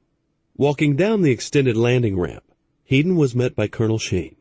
She had a relaxed look upon her face, and it was obvious to Hedon that her trip to see her parents had been well worth it.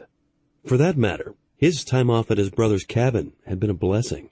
It had allowed him to put a lot of things in perspective, as well as think about the best way to defend against a potential Hochland attack. Good to see you, sir, Amanda said, pleased that the Admiral was back on board the Star Strike. We are ready to get underway as soon as you give the word. How were your mom and dad? Hedon asked. He had met Colonel Sheen's father once at a fleet dinner. Great, sir, Amanda replied, pleased that he had asked. The trip home was just what I needed. The entire crew got 2 weeks of R&R, Hedon responded. It may be the last we get for quite some time. Let's go to the command center. We have a colony to defend. The Star Strike exited the blue-white vortex and was back once more in the New Providence system. They were instantly hailed by a light cruiser off their port bow. The cruiser was nearly 2 million kilometers away, but had evidently been on high alert. This made Hedon smile. He knew that Admiral Flaxen was taking this threat extremely seriously. That was fast, Colonel Sheen said, impressed as she looked at the plotting table, which showed the friendly green icon of the light cruiser. Once we arrive on New Providence, I plan on the 2 of us meeting with Admiral Flaxen.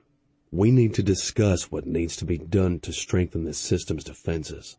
The Victory arrived earlier today, added Colonel Sheen, glancing at the Admiral. The Victory is already in one of the 2 construction bays beginning her refit. Hedon nodded. The battle carrier had arrived ahead of schedule. He wanted the battle carrier out of that construction bay as quickly as possible. Contact Admiral Flaxen and tell him I would like to meet with him and his staff as soon as we're docked. Colonel Sheen nodded and walked over to communications. After talking briefly with Lieutenant Trask, the message was sent. Hedon looked at the large central view screen on the front wall of the command center. It currently showed nothing but a sea of stars. For the moment, everything was peaceful. The civilian populations of the 6 inhabited human worlds of the Federation didn't know what danger lay in their future. The president of the Federation was going to make a speech in 2 more days to describe the potential threat from the Hochland. At the same time, he would assure the public that everything possible was being done to ensure their lives would continue, uninterrupted. Far off in distant space, the Hochland slave empire was already starting to marshal its forces. In a small, nondescript solar system, a massive fleet military base was the gathering point for the planned attack against this new spacefaring race that had recently been discovered. Already the word had been spread that a new glorious war of conquest would soon be launched. It would take several months for word of the new war to spread across the thousands of light years of the massive slave empire. First Leader Regith was standing rigidly at attention in front of Fleet Commodore Englert. This was his 4th day of intense questioning about the loss of the support cruiser Diadem. From the reports sent from the Diadem, I still don't see how those 2 human cruisers could destroy our ship. The Commodore spoke in a most displeased voice. The Diadem was not destroyed by the humans, Regith replied in a respectful tone. The ship was destroyed by its own self-destruct charges. So it seems, responded the Commodore, tapping his light green breastplate armor with the tip of one of his fingers. His eyes grew into slits as he gazed at First Leader Regith. What threat could have caused First Leader Grethen to activate those charges and destroy his ship? That is unknown, Regith replied in a steady voice. His ship was destroyed immediately after he sent the information on the location of 4 of the human colony worlds. He was going to attempt to disable the 2 human warships and board them. He felt their computers would hold additional information about their military forces. Also, by capturing the ships, we could learn more about their technology. A mystery, indeed, Commodore Englert spoke in an unsatisfied voice. Evidently, he failed in his attempt to disable the 2 human cruisers, and he had to destroy his own ship. The Commodore didn't like the fact that they had stumbled across a highly advanced civilization. Their lords and masters would expect the Hochlands to neutralize this potential threat and bring these human worlds into the Empire as soon as possible. There would be much glory and wealth for a few fortunate individuals. For others, there might be death. Most of the civilizations they came across were weak and easy conquests.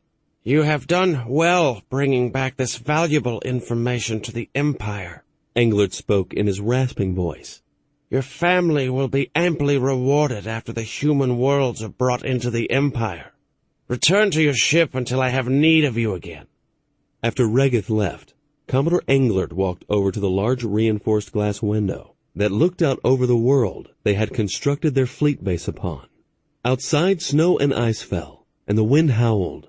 This was not a world that was hospitable to life. Even their reptilian species could only move about outside in environmental suits.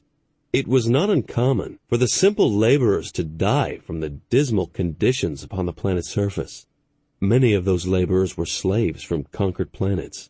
Englert felt no pity for them. They were replaceable. There were hundreds of billions of slaves in the Empire. For several minutes, Commodore Englert gazed outside. He knew it would take several months to gather the fleet, and then more information would have to be gathered about these humans. Most importantly, where was their homeworld located? By studying the location of the 4 colonies they knew about, it should be possible to narrow the search parameters considerably. Idly, Commodore Englert wondered if he should command the attack fleets. 4 new worlds or more, brought into the Empire, could bring tremendous wealth and prestige to his family for generations. On board the massive shipyard that orbited New Providence, Admiral Streth and Colonel Sheen were meeting with Admiral Flaxen and his staff. Everyone was aware of the current situation. Now was the time to make plans for the future defense of the system. The Hochlands currently only know about our light cruisers, Colonel Sheen spoke to the assembled group. It might be to our advantage To keep our heavy cruisers and battle carriers a secret for as long as possible. That might be difficult, Admiral Flaxen spoke, his eyes narrowing slightly. It won't be easy to hide warships of their size. We also don't know what the Hawkland sensor range is. We need to look at anything that might give us an advantage, Admiral Streth spoke. For the time being, we will assume that their sensor range is similar to ours. What kind of additional defenses can the shipyard be equipped with? Ever since we heard about the possible Hawkland threat, we have been running computer simulations on how best to defend the shipyard, Chief Engineer Strickland replied. He had been on Admiral Flaxen's staff for 2 years now. We have been using Ariel on the Avenger and Clarissa on the Vindication to help, Admiral Flaxen added. Have the AIs been useful? Admiral Streth asked curiously. It had never occurred to him to use the 2 AIs in such a manner. We currently have 18 defensive turrets on the station and 4 Shrike missile pods, Strickland continued. Ariel and Clarissa have given us plans that include increasing the defensive turrets to 96, adding 24 secondary offensive turrets, and 12 Shrike missile pods. That's a big increase in firepower, Colonel Sheen said, amazed that the AIs had come up with those suggestions. The AIs continued to surprise her. She was beginning to think they might be more useful in this current situation than the Starstrike's own computer. Not only that, Admiral Flaxen spoke, arching his eyebrow. They have suggested putting a ring of defensive platforms around the station. These would include additional 4 Shrike missile platforms, 20 purely defensive platforms, and 16 medium offensive railgun platforms. What about fighters? Admiral Streth asked. The shipyard's Talon fighters could be extremely useful in a flight engagement. The fighters could be equipped with 2 medium missiles to be used against enemy capital ships. We can base 10 full squadrons on the shipyard, Admiral Flaxen informed Admiral Streth. If we have time, we may be able to build 2 more flight bays on the aft side of the station that could hold an additional 6 squadrons. Admiral Streth nodded. Everything so far sounded extremely good. He also had a few ideas of his own he wanted to run across Admiral Flaxen and his staff. This was going to be a long meeting. After the meeting, Amanda was walking through the shipyard. Major Andrews had volunteered to show her around. Amanda had been on the shipyard several times, but had never had the opportunity to see much of it. Richard Andrews was a tall, dark-headed man with rich brown eyes. He was also Admiral Flaxen's chief of staff. How long have you been on the station? Amanda asked as they walked along the corridor that led to one of the repair bays. Almost 3 years, Richard replied as they reached a large metal hatch. Richard entered a command code on the touchpad next to the hatch, and the large metal door swung open. Stepping through, they walked along another short corridor, and after going through another hatch, found themselves standing in one of the large construction bays. A Monarch-class cruiser was currently in the bay being updated. So that's a Monarch cruiser, Amanda said, looking at the large ship. She knew the cruiser was 800 meters long and 200 meters wide. When fully updated, it would be a powerful addition to the fleet. That is the Crucible, Richard informed Amanda, pointing at the name of the ship on its bow. Amanda gazed at the ship, noting numerous workers and construction robots swarming over the hull. The construction robots resembled giant spiders and could be programmed to do almost any construction job. How long before the refit is complete? A little over 2 months, replied Richard, wishing it could be done quicker. We have to replace all of the hull armor and install completely new weapon systems. That's just the beginning. We're almost building a new warship. What about the other Monarch cruiser we're supposed to get? Is it here also? Yes, it's in the other construction bay. Both ships should be done with their refit about the same time. After asking a few more questions, Amanda followed Richard out of the bay, and they headed toward the station's command center. The command center was located in the center of the massive station. Stepping into the command center, Amanda was amazed at its size. As she gazed around, she could see dozens of consoles and screens scattered across the large room. The room was easily 50 meters across. There were a series of large view screens on one wall. Looking at the screens, Amanda noticed that several screens were focused on the planet below. The others were focused into space. A few of the screens showed nothing but star scenes, and others showed different ships in orbit around the planet. We don't only monitor our warships. We also keep track of all the civilian traffic in the system, Richard explained. Every ship that leaves the system must clear its flight with us. That way, if a ship goes missing, we know which ship it is, the time it should have taken for that ship to reach its destination, as well as its projected flight path. Looking around the large command center, Amanda noticed that everyone looked very professional in their jobs. She almost felt as if she was back on the battle cruiser in its command center, except this one was much larger. If the Hochlands attack, the defense of this system will be coordinated from here. If they give us enough time, we will be a hard nut to crack. I just hope they do give us the time, replied Amanda, letting out a sigh. We know so little about them. We will learn more when and if they attack, Richard replied in a confident tone. Then, with a smile, he looked over at Amanda. The officers' mess is just down the corridor. Want to get a bite to eat? It's been a long day. Sounds great, replied Amanda, realizing that she was ravenous. She hadn't eaten since earlier that morning, and that had just been a quick snack. The two went down the corridor, and Amanda soon found herself enjoying a surprisingly good meal. Richard and she began talking, and she was pleasantly surprised to find out how much they had in common. He enjoyed traveling and loved to go diving. Amanda told him about her father's house on Kroll Island, and the night dives he occasionally took her out on. For nearly an hour, they talked before Amanda informed Richard that she should get back to the Starstrike.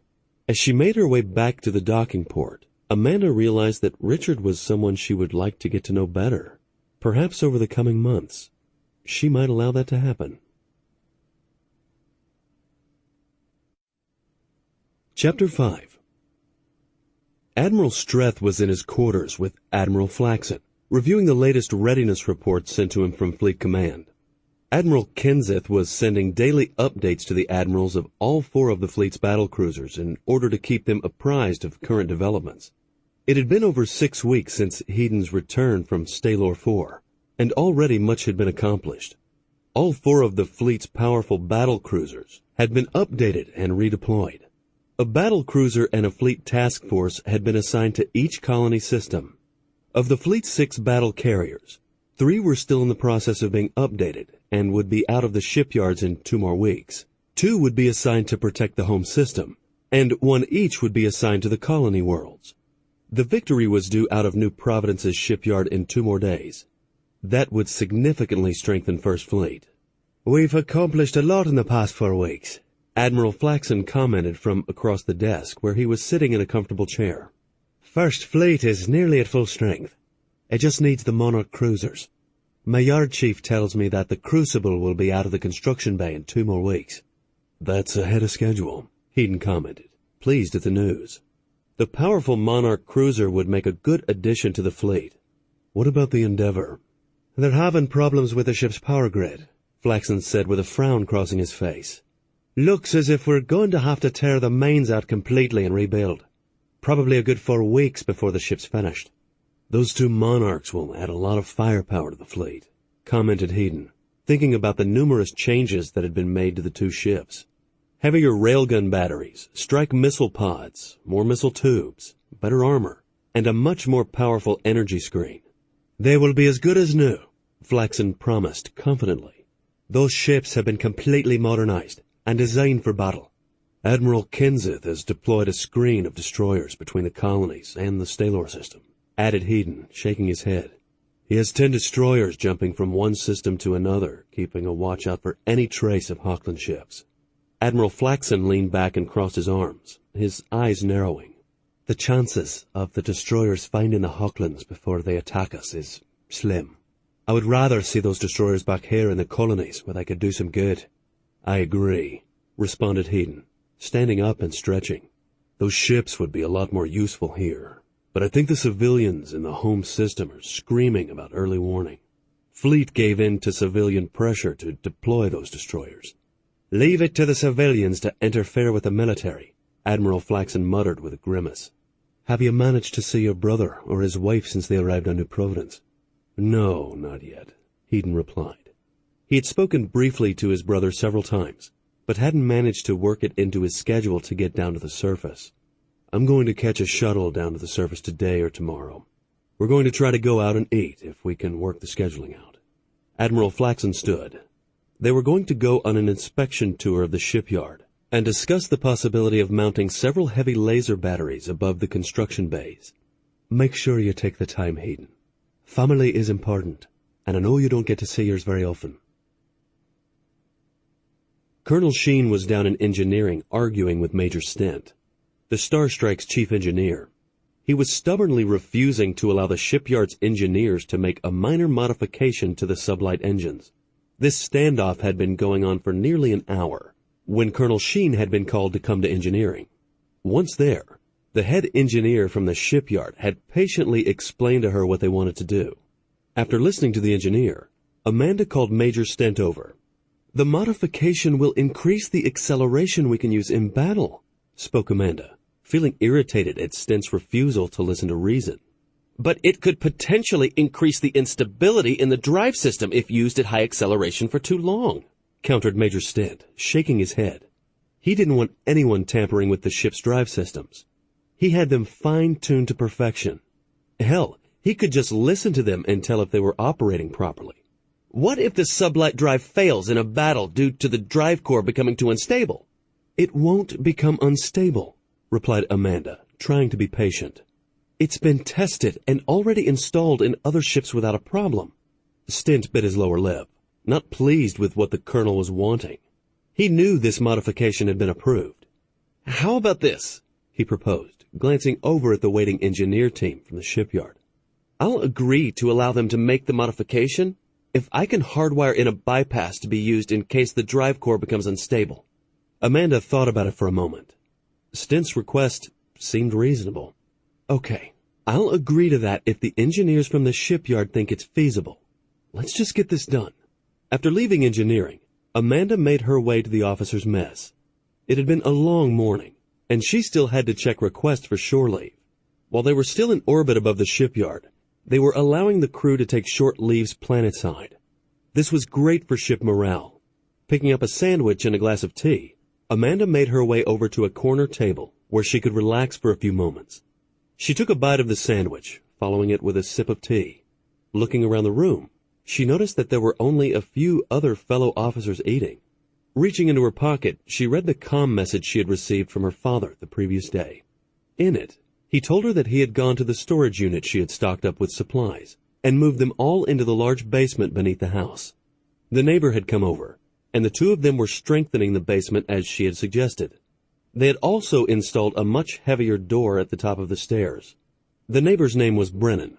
Amanda thought she could remember meeting the Brennans once on one of her visits home. They were an older couple, close to the age of her parents. Mr. Brennan had seemed very nice, and his wife had been very polite. Looking down further in the message, she reread the part about her father thanking her for the weapons. She had managed to acquire 2 military assault rifles and 2,000 rounds of ammunition from a friend who had access to those types of weapons. It was illegal, but this was her family, and she wanted to make sure they survived if the Hochlands invaded. The military assault weapons should be able to penetrate Hochland body armor. She shuddered slightly, hoping her father never had to use those weapons. At the end of the letter, there was a message from her mother telling Amanda how much they loved her, and hoping everything turned out okay. She felt a tear in her eye, and reached up with a napkin to wipe it away. "Hope I'm not the one making you cry." A familiar voice spoke from behind her. Turning her head around, Amanda saw Major Andrews standing there with a big smile on his face. "Richard, what are you doing on the Star Strike? I thought you were going down to New Providence today." "That got changed to tomorrow. What's in the letter? Bad news?" "No, it's from my parents back on Aquaria. I'm just really worried about them with this Hochland threat hanging over us. I don't know when I will get to see them again. Guess I just miss them." "Can't blame you there," replied Richard, sitting down. "My parents divorced when I was a kid. Haven't seen my mom in years, and my dad is a miner. Last time I heard from him was nearly 2 years ago."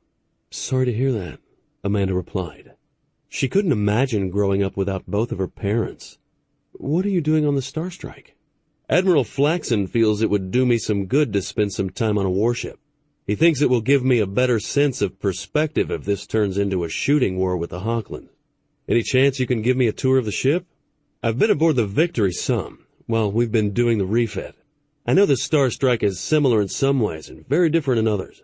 The Star Strike's a lot different than a battle carrier, Amanda responded with a grin. She took another bite of her sandwich, washing it down with a sip of her tea. The Star Strike is designed to engage enemy capital ships, while the Victory supplies the air arm. The Victory can engage an enemy capital ship, but that's only as a last resort. We're talking about installing some laser batteries on the shipyard. Ariel has suggested we install 4 turrets above the construction bays. With the power we have available on the shipyard, she thinks they could really do some damage. The AIs are certainly becoming useful, Amanda said with a nod of her head. I'm starting to regret that we don't have one on the Star Strike. Why don't you? Richard asked curiously. You would think Fleet Command would want the AIs on our most powerful ships.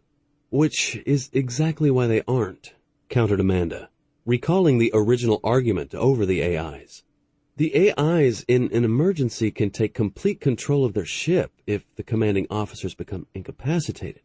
The civilians were nervous about this and only agreed to install 6 of the AIs on light cruisers as a trial.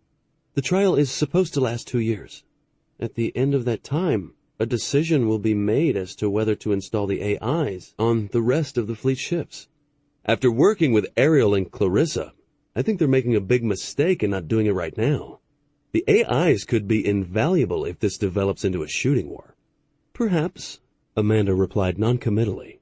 She didn't know if she would feel comfortable with an AI in complete control of the Star Strike. You said they want to install some laser batteries on the shipyard? That's what they've suggested. Do you mind if we look at the lasers on this ship? Will help to give me an idea of what's going to be involved with installing something similar on the shipyard. Amanda quickly swallowed the last bite of her sandwich and downed the last 2 swallows of her tea. No problem. We'll have to go into the bow so I can show you how the system is installed. I think you will find it extremely interesting from a technical point of view. The only problem with lasers is that they're a power hog. They consume tremendous amounts of energy every time they're fired. We're installing 2 extra fusion reactors just for the lasers, Richard explained. He had talked in depth to the 2 AIs about the power requirements for the lasers they're proposing. Ariel and Clarissa have assured us that will be plenty of power to operate the lasers. 2 fusion reactors should be sufficient, agreed Amanda, her eyes widening at the thought of how much power that would be. It should give the laser batteries an effective range of close to 100 kilometers. That's what we were hoping for, Richard said, standing up. He was really beginning to enjoy Amanda's company. She was fun to be around and easy to talk to. She was also extremely intelligent. Richard could well understand why she had been chosen as executive officer of the Star Strike. Amanda stood and motioned for Richard to follow her. Perhaps the afternoon was going to be more interesting than she had originally thought. She was pleased that she was going to be able to spend some more time with Richard. The Avenger was far out in the outer reaches of the New Providence system. The light cruiser had been fully repaired, and Commander Standel had taken the ship out on a shakedown cruise. Everything seems to be functioning smoothly, Ariel commented as she checked the ship's systems. Hull integrity is at 100%, and all systems are functioning normally. I am detecting no strains or indications of any malfunctions. The Avenger is as good as new. The shipyard seems to have done a fantastic job, Major Winfred added as he studied the sensor and scanner screens above his head. The destroyer Astral was keeping pace with the light cruiser, staying 50 kilometers off the port bow. The friendly green icon that represented the destroyer was plainly visible on the plotting table. She seems like a new ship, Commander Standel replied with a pleased grin, agreeing with Ariel. He could walk through the ship and find no traces of battle damage. The shipyard had done a remarkable job. We're picking up something at extreme range, Lieutenant Barnes said suddenly over his minicom. I have a vague sensor echo that I can't identify. Ariel, any idea what our sensors may be detecting? Asked Commander Standel, looking up at the long-range sensor screen above the plotting table. No, sir, Ariel replied as she studied the sensor data. The unknown contact is originating out near the comet ring. It may be a reflection off a comet, or from a small cloud of ice crystals. It's too far out to identify. Should I increase the alert status? Asked Major Winfred, glancing over at Commander Standel. The ship was currently at Condition 3, which was a low alert level. Commander Standel looked at the sensor screen for a long moment. It showed an extremely vague contact at extreme range. He could micro-jump the Avenger and the Astral out closer to the comet ring to investigate. That was probably the wisest course of action, considering the impending Hochland threat. That contact could be a Hochland scout, attempting to gain additional data on the New Providence system. He took a deep breath and gazed intently at the sensor screen. He was just about to contact Admiral Streth and report the sensor reading when the contact vanished. What happened? It's gone, reported Lieutenant Barnes, working his console trying to get the contact to come back up. Whatever was there isn't being picked up by the sensors any longer. It must have been a false reading. Very well. We will maintain this position for an hour to see if the sensors pick it up again, replied Commander Standel, looking over at Major Winfred. Just to be safe, send a copy of our sensor readings to the Starstrike.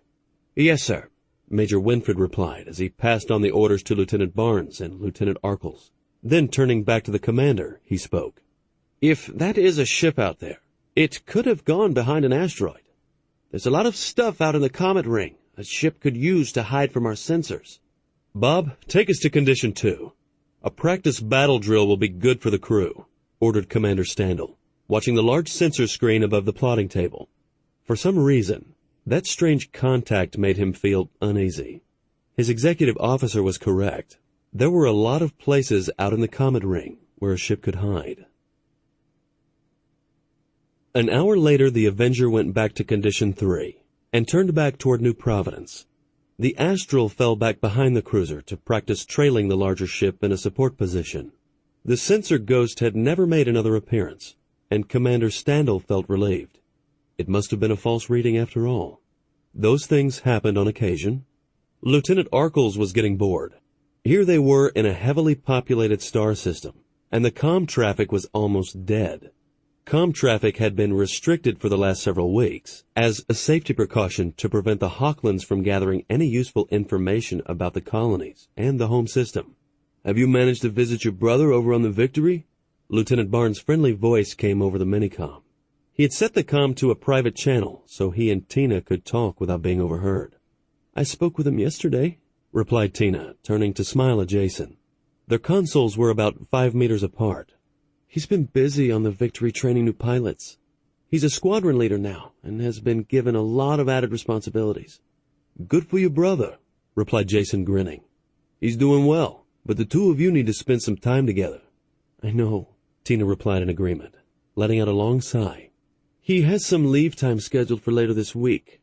I need to speak to Major Winfred and see if I can swing a few days off. We're heading back to the shipyard shortly. I bet he will let you off ship for a few days, especially since it's your brother. I hope so, Tina replied somberly. He's the only family I have left. It was at that moment that a green light on her communications console started blinking. That meant an urgent message was coming in from command. Deep inside the comet ring, the small Hochland scout cruiser had slipped behind a large rocky ball of ice. The scout cruiser had been observing the human system for almost 3 days. It had noted numerous cruiser-sized ships, similar to the ones encountered at the human mining operation, patrolling the system. There were also some smaller support ships as well. The ship's sensors only reached into the system to the area of the 5th planet. To move in any closer might invite detection. This mission was all about stealth. First Leader Ryson was satisfied that he had discovered what was needed. The humans' heaviest warships were their cruisers, and those would pose no significant threat to the Hochland fleet. Numerous freighters and passenger ships leaving the system daily indicated a robust civilization. There were indications of mining operations on some of the other planets and moons of the system. This would be a good system to add to the Empire. First Leader Ryson wished he could take his ship deeper into the system and scan the human colony world, but he dared not take the risk. The humans' cruisers would be able to detect his ship. It was best for his ship to stay inside the comet ring for another 2 days before heading for home. The First Leader knew his superiors would be extremely pleased with his report. If the other human colony systems were defended by these same-size cruisers, then there would be no problem bringing all 4 worlds into the Empire. Commander Standal listened to his new orders with surprise. Admiral Streth was ordering him to take the Avenger and the Astral and probe out by the Comet Ring. There was some concerns at New Providence that their sensor ghost could be a Hochland ship hiding in the ring. 2 other cruisers were also being dispatched. He had approval from Command to implement a micro-jump to the Comet Ring.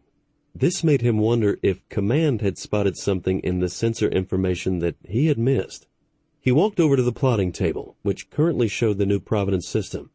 Reaching down, he entered some instructions on a small computer screen, and the table changed to show an expanded view of the area of the Comet Ring where the sensor ghost had been spotted.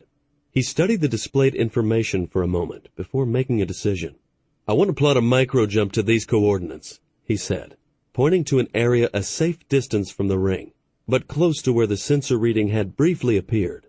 "That's about 500,000 kilometers out from the Comet Ring," commented Major Winfred, looking at the indicated coordinates.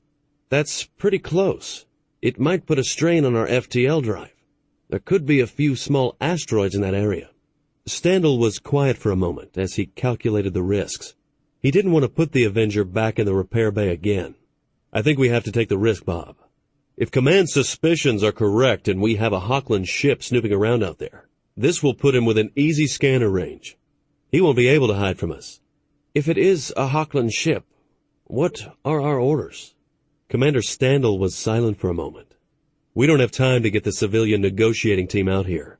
If they give us the chance, we will attempt to contact them. If they refuse to answer or try to escape, our orders are to attack and destroy." "We didn't do so well the last time we engaged the Hochlands," Major Winfred reminded Commander Standal.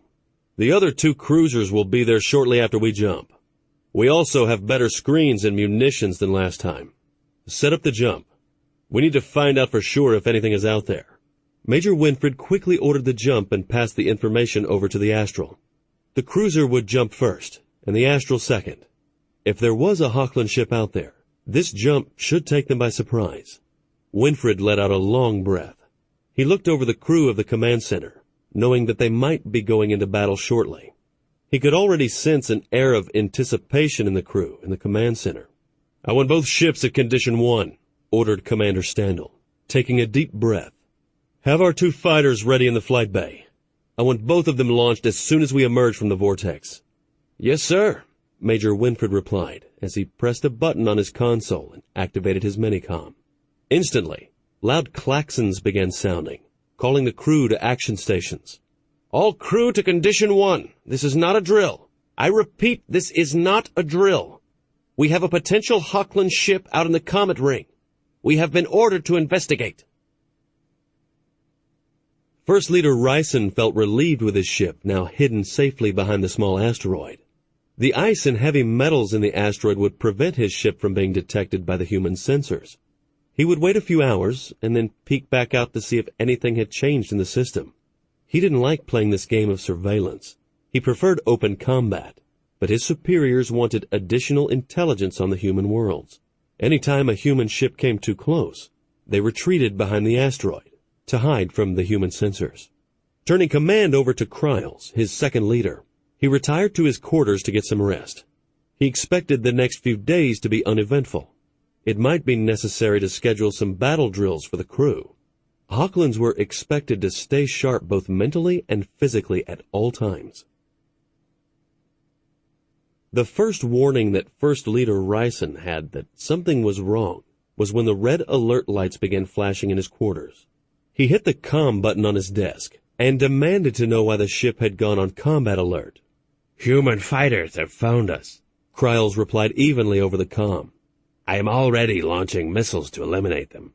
"I want flank speed to the sublight engines," First Leader Ryson ordered sharply. Feeling concerned that the humans had taken them by surprise, their sensors must be better than believed. "Power up the FTL drive. We jump as soon as we are safely out of this ring's gravity well." First Leader Ryson stood up and charged out of his quarters heading toward the war room. The mission had suddenly gone terribly wrong. On board the Avenger, Commander Standel stared in surprise and apprehension at the readings coming back from the fighters.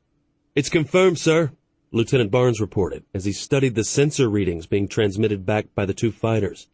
"The ship is of Hawkland design, and it was using that asteroid to shield itself from our senses." "How large is it?"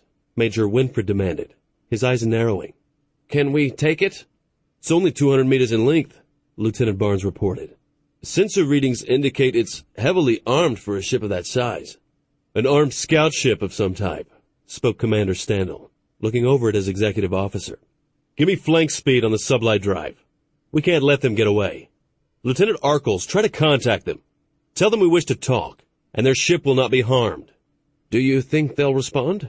Winfred asked, his eyes on the plotting table, which was now showing the two fighters as well as the Hawkland ship. The fighters were rapidly closing on the Hawkland's position. "I don't know," replied Standel, watching the main sensor screen and the fighters. "If their actions at Stalor 4 are an example of their thinking, then I doubt it. Lieutenant Arkles, inform command that we have encountered a Hawkland scout and are attempting to establish communication." "They have fired missiles at our fighters," Barnes spoke in a concerned voice as a blinking red warning light lit up on his console. "The fighters are going evasive. The Hawkland ship is starting to pull away from the asteroid. It looks as if they're trying to escape." "That rules out talking," Major Winfred said, his eyes narrowing. "Do we take them out?" Commander Standel nodded. This didn't surprise him.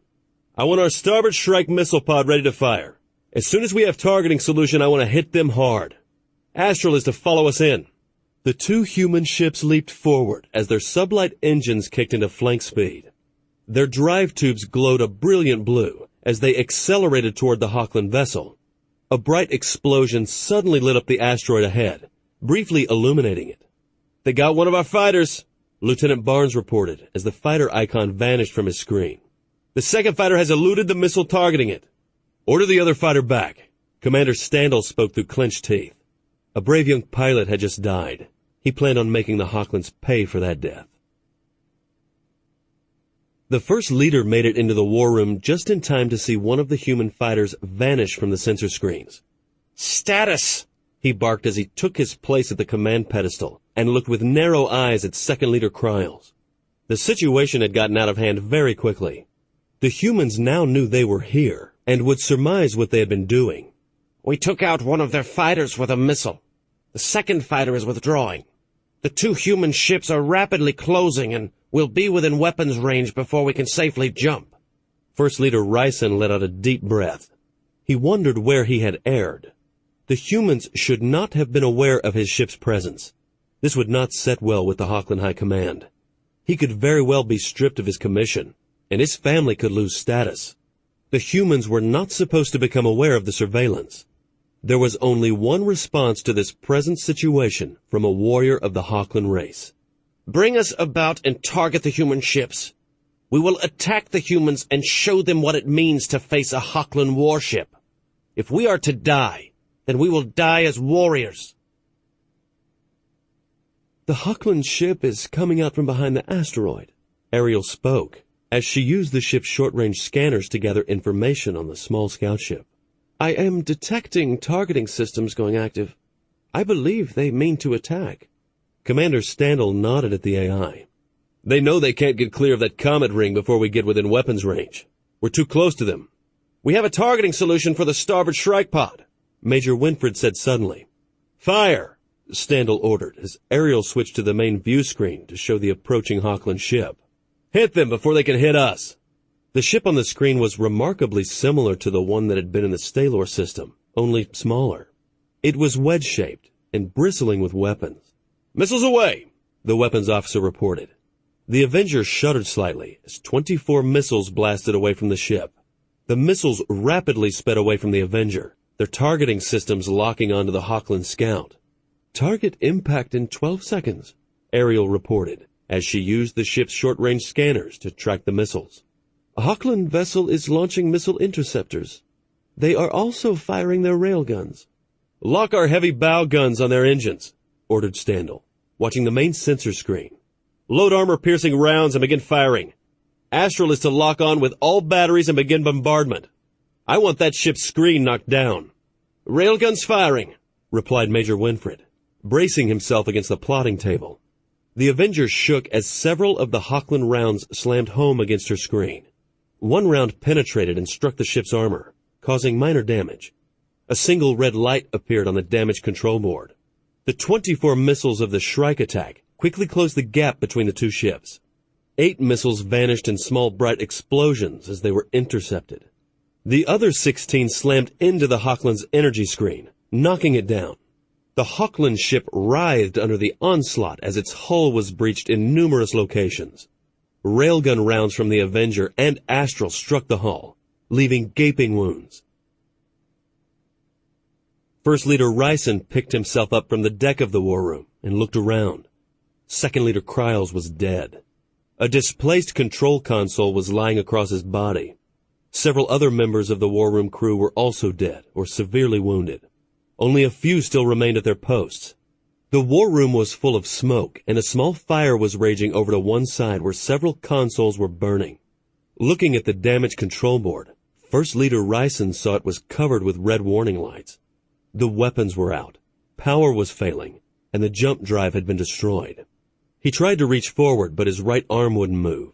Looking down, he saw it was twisted at a sharp angle. With an angry snarl, he used his left hand to punch in a code on his command console. The humans might have destroyed his ship, but they would not retrieve any information from it. With a vicious grin, he pressed down the single red button on his console. A moment later, the Hochland vessel exploded in a huge fireball, leaving nothing behind but fused and twisted wreckage. "I believe they self-destructed," Ariel spoke. "I am not detecting any active power sources." "The Hochland ship is a wreck," Lieutenant Barnes confirmed. "My sensors are showing that the blast was caused by several nuclear explosions. We don't have any nukes, so it had to be their self-destruct mechanism. I don't think there are going to be any prisoners in this war," Major Winfred spoke, gravely staring at the screen. "I had hoped to capture that scout," Commander Standel said, with a heavy sigh of disappointment. "We could have gotten a lot of valuable intelligence from it." A few minutes later, the other 2 light cruisers arrived. Shuttles were quickly launched, and the wreck was cautiously approached. After careful scrutiny, it was quickly determined that, other than a few samples of hull material, there was nothing worth recovering. "They aren't afraid to die," Major Winfred spoke as he listened to the shuttles report their lack of finding anything useful. "What type of race is it that destroys their ships and sacrifices their people like that?" "We don't know," replied Commander Standel, gravely as he watched the main view screen, which had one of the shuttles on it. "We don't know anything about the Hochlands other than what they look like, and now 2 of their ship types." "Analysis of the battle reveals very little new information about the Hochlands or their weapons," Ariel reported. Her dark eyes gazed at the commander. "I did get some pretty decent scans of their missile interceptors as well as an estimated measurement of the ship's energy shield strength." "That's something at least," spoke Commander Standel, folding his arms across his chest as he thought. "Let's finish things up here and then head for home. I'm sure Admiral Streth will have a lot of questions about our engagement." Amanda and Richard had listened with rapt attention to the attack updates from the Avenger. They were both in the command center of the Starstrike. The communications officer of the light cruiser had transmitted a running commentary of the attack on the Hochland ship, as well as a live video. They continued to listen as the other 2 cruisers arrived, and a search of the wreckage was begun. "They're not going to find much," spoke Amanda, shaking her head in disappointment. "If those were nukes, there won't be much left of their ship."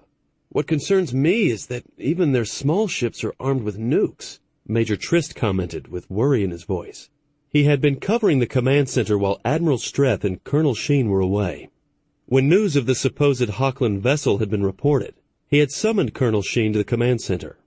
"This is going to frighten a lot of people," commented Richard, looking around the room. During the attack, the crew had gone about their jobs as if the brief battle had been an everyday occurrence. "This incident will really worry my mother when she hears about this," said Amanda, thinking about her parents back on Aquaria. From the actions of the Hochland scout, it made war seem inevitable. "This will bring the reality of the Hochland menace to everyone's attention." Richard nodded. He couldn't blame Amanda for being worried. Everyone should be. Back on Aquaria, Amanda's father looked around the basement beneath their home, feeling satisfied with what they had accomplished. Between him and Avery Brennan, a lot of changes had been made. The 3 rooms in the basement had been heavily reinforced. A number of heavy beams had been pounded into place to add more support to the ceiling, and new heavier doors had been installed at the entrances to the other 2 rooms. A series of batteries had been installed to furnish some power if the power grid was to fail. They also had a small emergency generator if needed. At least they would have lights. A heavy wood door at the top of the stairs had 2 solid metal bolts that could be slid closed from the inside to prevent entry. The door was thick enough that Anson doubted if even a heavy rifle round could penetrate it. 2 of the rooms had been made into bedrooms. In the main room, 2 of the walls were covered with shelves. All of these were packed with supplies that Amanda had placed in the storage unit. There was enough food to last 4 people for a good 6 months or more. Several sofas, his favorite recliner, a few other chairs, and furniture made the room seem almost comfortable. If they had to stay down here, it wouldn't be too bad. Anson looked around the basement, and then his eyes focused on the locked metal gun cabinet on the far wall. It contained the 2 military assault rifles that Amanda had managed to procure, along with ammunition for the 2 weapons. He had his own hunting rifles and a shotgun upstairs. Most of the ammunition for those was also in the gun cabinet. Letting out a deep sigh, he prayed that he would never need to open that gun cabinet to get the assault rifles. He also said a short prayer that his daughter would stay safe and would someday return home. "Are you ready to eat?" his wife asked from the top of the stairs where she was watching her husband. All this work down in the basement made her nervous. Anson had explained why it had to be done, but it still made her feel uncomfortable. Ever since the Federation president had explained the potential Hochland threat, Anson had been down there working in the basement. Sometimes their closest neighbor, Avery Brennan, and his wife would come over. While the 2 men worked down in the basement, the 2 women would busy themselves baking or talking about how hard it had become to buy things in town. "I'm almost finished for today," Anson replied as he placed the last 2 packages up on a shelf. Each shelf was labeled with what was setting on it. Amanda had done an excellent job picking out what they would require if these mysterious aliens invaded. Anson hoped none of the supplies in the basement would be needed. "I'm coming up, and I'm starving." "I baked a pie for tonight," his wife replied, smiling. Once Anson was back upstairs, she could shut the door to the basement and forget about what it meant. Admiral Streth was down on the surface of New Providence, at the large marine base just outside the capital city of Ashton. Ashton had a population of nearly 6 million, and was the largest metropolitan center on the planet. Hedon had taken a shuttle down to the base to meet with General Allister, commander of the base and the highest-ranking marine officer on the planet. Admiral Flaxen had also come along, since some of what they would be discussing would involve the defenses they were putting in place above the planet. Hedon had also invited Senator Tarn Gleason to attend the meeting. Senator Gleason was the senior senator in the New Providence government, and was also one of the 6 senators currently sitting on the Federation Council. Admiral Streth and Admiral Flaxen walked down the ramp of the shuttle, and were pleasantly surprised to see a company of Marines dressed out in full-dress uniforms, standing at attention in front of them. General Allister was standing at the bottom of the ramp with several of his senior officers. "Welcome to Fort General Ashton," spoke General Allister, saluting the admirals. "At ease, General," Admiral Streth replied with a friendly smile. "Your Marines look excellent.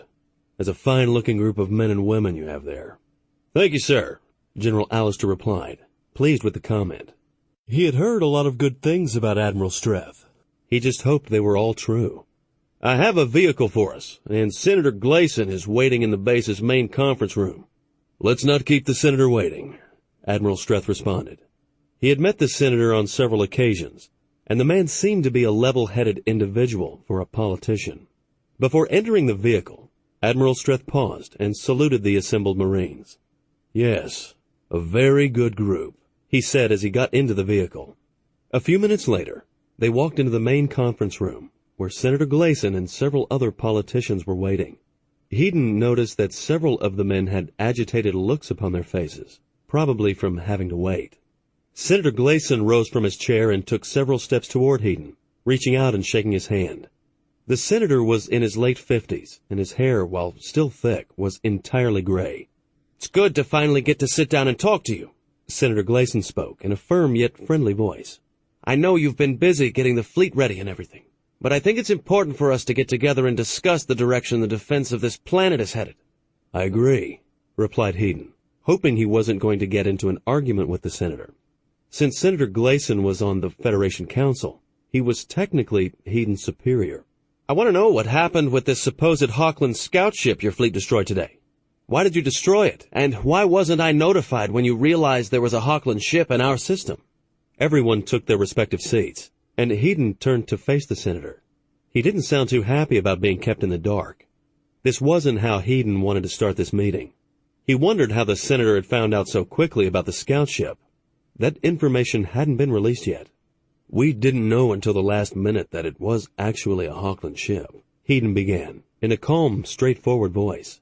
The cruiser Avenger and the destroyer Astral were conducting routine maneuvers, system surveillance when they detected what they thought was a ghost echo out in the area of the comet ring.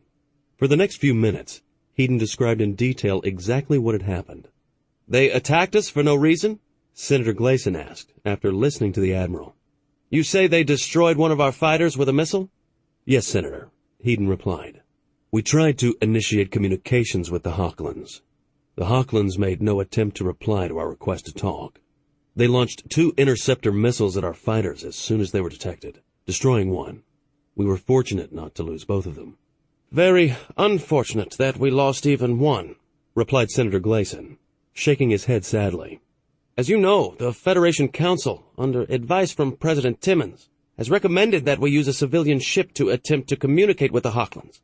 The senator's face took on an extremely serious look. Do you think the Hawklands will fire upon our negotiating ship? Hedon was silent for a moment before answering. I'm not sure, but from their previous actions, I think the odds are fairly good that they might. Senator Gleason nodded his head, as if agreeing with the Admiral. Then we need to think of a way to avoid that. It was originally suggested by President Timmons that we meet the Hawklands with a negotiating team on a civilian ship escorted by a single destroyer. Do you agree with that, Admiral? No, sir, I do not. I would recommend attempting contact with at least 2 to 3 cruisers accompanying the civilian ship. This might cause the Hawklands to pause long enough to allow us to establish communications. I agree, Senator Gleason responded. Particularly since I plan on being on board that civilian ship. Now, let's discuss what we need to defend this planet if the meeting goes sour. For the next hour, Admiral Streth and Admiral Flaxen described their plans for the active fleet units in the New Providence system, as well as the offensive and defensive modifications being done to the shipyard. Sounds as if you have thought this out very thoroughly. Senator Gleason spoke approvingly. We're also adding more defensive satellites and platforms to the orbital defensive grid, Admiral Flaxen added. If we have the time, we plan on putting 200 small railgun satellites in orbit, 20 heavy railgun satellites, and 10 Shrike missile platforms. Can these stop a Hawkland fleet? Senator Gleason asked. We might be able to stop or damage their smaller ships, Admiral Flaxen replied.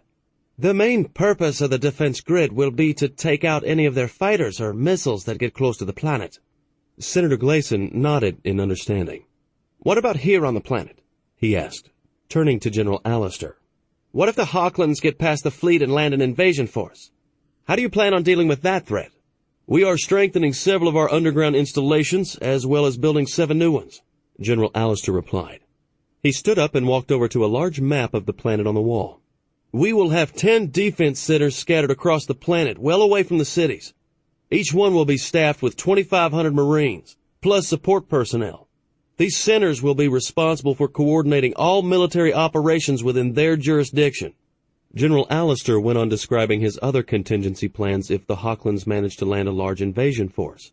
After listening to the general, Senator Gleason stood up, and with a serious look on his face, began to speak. We have no idea how serious this Hawkland threat may be. Our preparations may well be overkill. The threat may be minor. The problem is, we just don't know. Admiral Streth, Admiral Flaxen, and General Allister, I want you to do whatever you think is necessary to defend this planet. If you need something, let me know and I will see that you get it. There are 1.8 billion people on this planet, and I will not put their safety in danger for political reasons. The only thing that I ask is that you keep me informed of what's going on, particularly incidents like today. You will be, Senator, Admiral Streth promised. He felt relieved to meet a senator that sounded reasonable. He knew there were others, but many times the outspoken ones were more like Senator Jackson had been. The senator and his party left the meeting, and the two admirals and General Allister spent another 2 hours going over the finer details of the planet's defense. When they were finally finished, all three felt as if they had mapped out a reasonable plan that should keep the planet safe.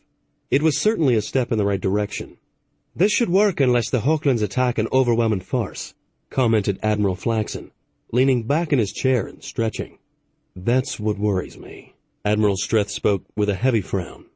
General Allister, what kind of preparations have you made to protect the civilians if we were to be attacked by an overwhelming force that could land large numbers of enemy troops on the planet?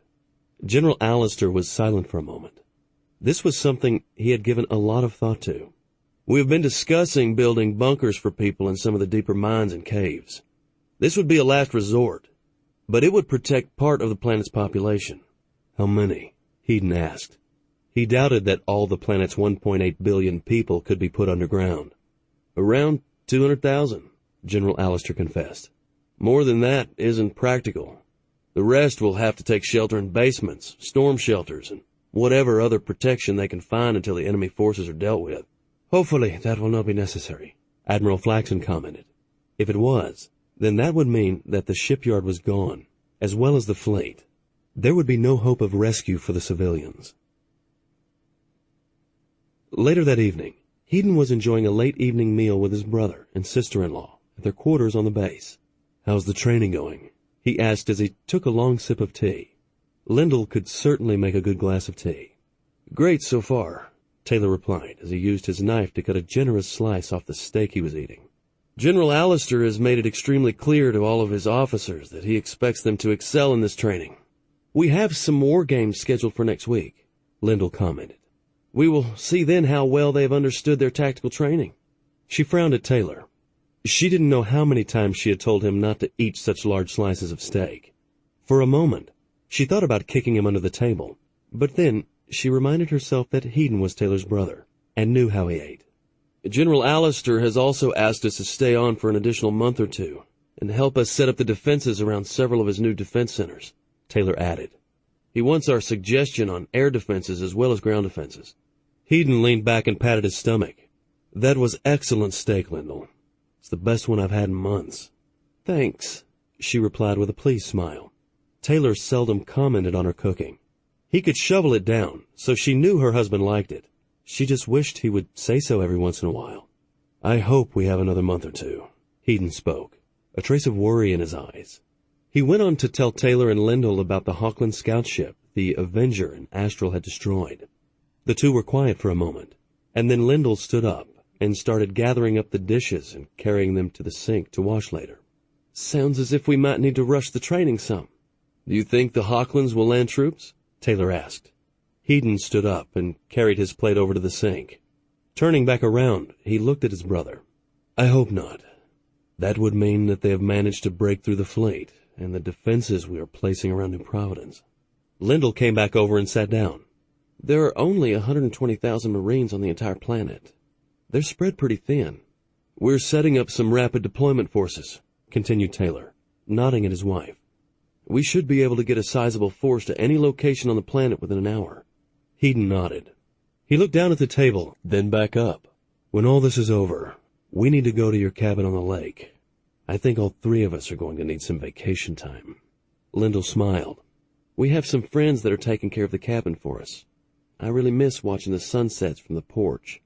Taylor nodded in agreement and then looked over at Lindell. What's for dessert? Lindell just laughed. She should have known what he was about to say. Fortunately, she had fixed a special dessert since she'd known earlier that Hedon was coming over. Hedon watched his brother and sister-in-law. Sometimes he regretted that he had chosen the fleet over family. He was thankful that these two had not done the same. Chapter 6. It was early afternoon when Admiral Streth was once more down on the planet. The shuttle he was in was flying over a heavily forested area with towering mountains in the distance. Hedon let out a deep sigh, seeing how peaceful everything looked. The distant mountain peaks were covered in snow, which was a marked contrast to the green forest below them. Some of those trees below us are over 100 meters tall. General Allister spoke with a smile. We have several training areas located in these forests. I can still remember doing my week-long survival drill in a forest like this one. In some areas, the canopy from the trees almost blocks out the sunlight completely. I'm glad so many areas on New Providence have been preserved in their natural state, Hedon replied, still gazing out the cockpit window at the trees below. I think there are more wildlife and nature areas on New Providence than any of the other 3 colonies. It's a lesson we learned from Tellus, replied General Allister, recalling some of the vids he had seen of the rampant pollution in Tellus's earlier years. There are very few areas on the entire planet that have remained untouched. Even today, some sections of the oceans on Tellus have very little sea life. The planet is recovering, but I don't know if it will ever be as pristine as it once was. That's what happens when you put almost 6 billion people on a planet, Hedon said with a sigh, glancing over at the general. That's one reason why I wish we were doing more exploring. There will come a day when we will want new planets to settle. I believe you're right, Admiral, said General Allister, nodding his head in agreement. We must be careful not to overpopulate the worlds we have now. If the Hawklands don't screw everything up, Hedon added with a worried grimace. I think you will be impressed by our newest base, General Allister continued. It will be the central command base for our military. I just wish all this wasn't necessary, Hedon replied somberly. We are spending trillions of credits across the Federation on a defense we may or may not need. We don't know how large a fleet the Hawklands have. We have no choice, responded General Allister, shaking his head. He agreed that a lot of money being spent on the military could have been used on other projects across the colonies and the home system. Since the news of what happened on Stalor 4 has been broadcast across the Federation, the people on every planet are demanding that planetary defenses be strengthened. I saw the broadcast of the nuclear strike on the mining operation. Everyone did. No one wants that to happen to their world. I know, responded Hedon, looking over at the general. I realize we have to do this. I firmly believe the Hawklands are coming, but a war is something everyone in the fleet is taught to prevent. Even at the Fleet Academy, the cadets are taught methods to try and prevent a war without resorting to force. Sometimes just the threat of force is enough to cool things down. Same in the Marines, conceded General Allister, nodding his head in agreement. Many of our drills involve the use of non-lethal force. We teach our Marines that the use of deadly force should be a last resort. The shuttle began to arrow downward as it neared a large mountain. The area around the mountain was extremely rugged, and there were no visible roads. This was untouched wilderness. A massive hangar door concealed in a dark cliff face slid open, revealing a shadowy interior. The shuttle slowed and then vanished inside. The massive door slid back shut, and the cliff wall looked as if nothing unusual had happened. Once inside, the shuttle landed smoothly without a jar. "We're down," the pilot reported. "I'm opening the ramp." A few moments later, General Allister and Admiral Streth walked down the ramp of the shuttle and came to a surprise stop at what was awaiting them. 2 full companies of Marines were standing at attention in their dress uniforms. A major and 2 captains were standing off to one side. "Marines ready for inspection, sir," the major spoke in a loud and commanding voice. "At ease, Major Jessup," General Allister replied with a smile. "This is Admiral Streth. Let's inspect your people." "Yes, sir," responded Jessup, indicating for General Allister and Admiral Streth to begin the inspection. He was proud of his people, and he knew the 2 military leaders would be impressed as well. General Allister, Admiral Streth, Major Jessup, and the 2 captains walked slowly along the 4-deep formation of Marines. Hedon was highly impressed. They all looked professional and extremely well trained. They stood at attention, their eyes front and their faces unmoving. He noticed there were almost an equal number of young men and women.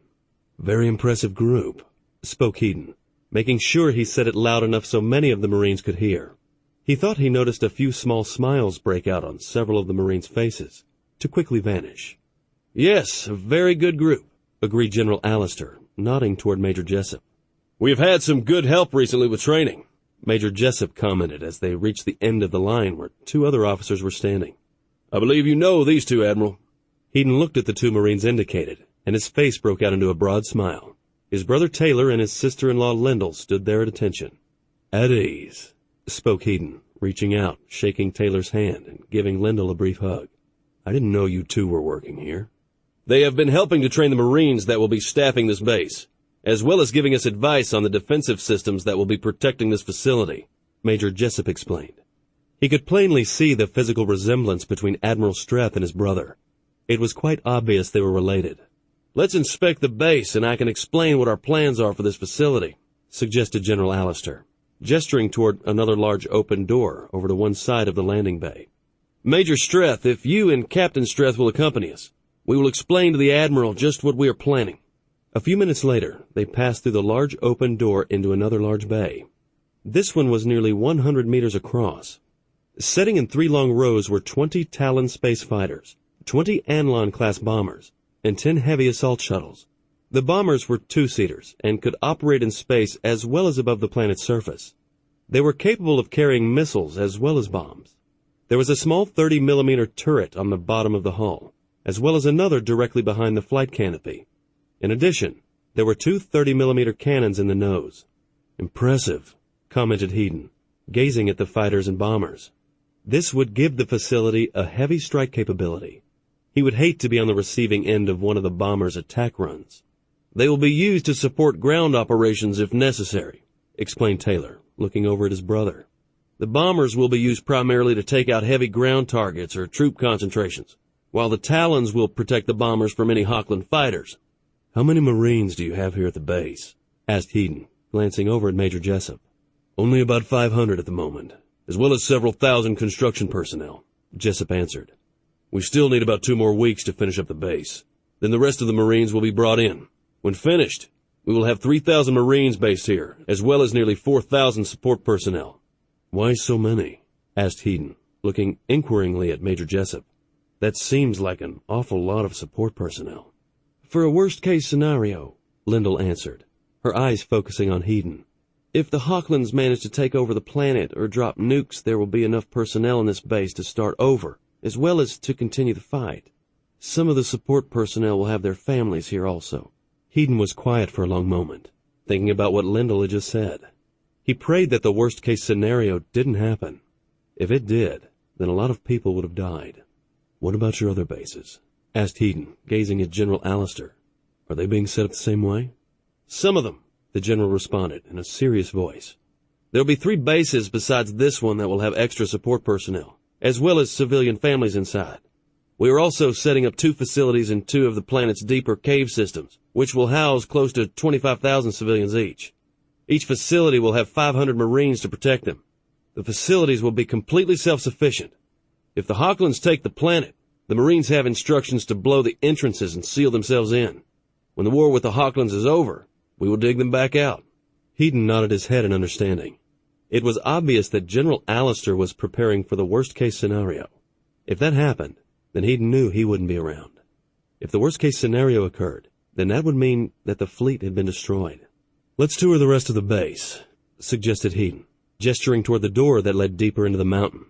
I am curious to see what else you've done, as well as your defenses. It took them a few minutes to reach the command center of the base. They had to go through several checkpoints and a number of heavily reinforced blast doors. In some ways, it reminded Hedon of the command center in the Star Strike, except this one was twice the size, and numerous view screens covered the walls. The screens had views of the planet as seen from space, as well as important cities and facilities. We can see everything that is going on anywhere on the planet from here, explained Taylor, gesturing toward the screens on the walls. Everything is real-time and is being transmitted on secure channels that the Hochlands shouldn't be able to intercept. What about defenses? Hedon asked. What happens if the Hochlands find the base? Pointing to another screen, an interceptor missile battery could be seen. We have 44 heavy interceptor missile batteries surrounding the mountain, as well as 60 twin 30mm defensive railguns.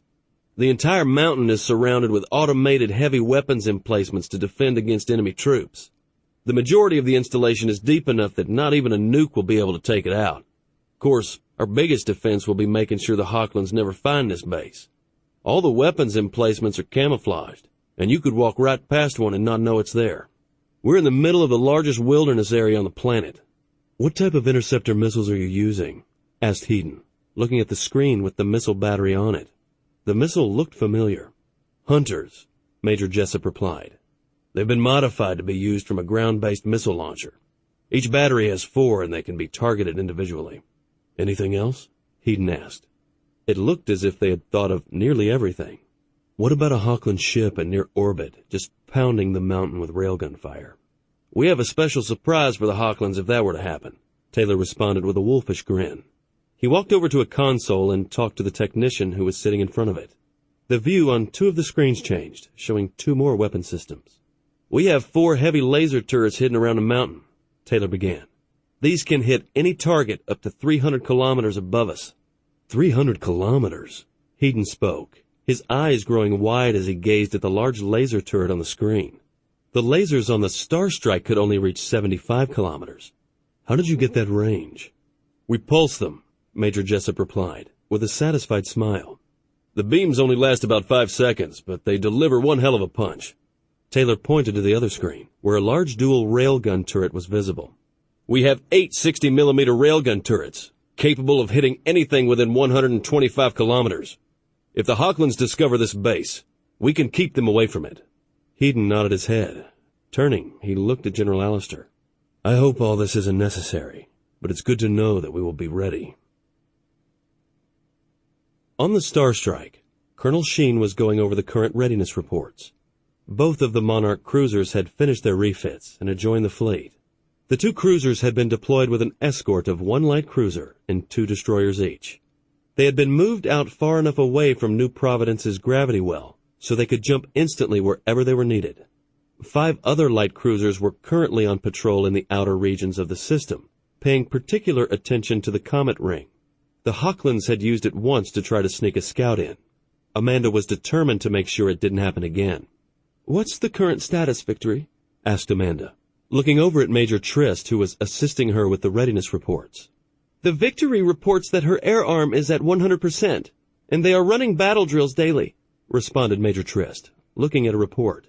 They have been practicing using their fighters to cover their Anlon bombers on attack runs.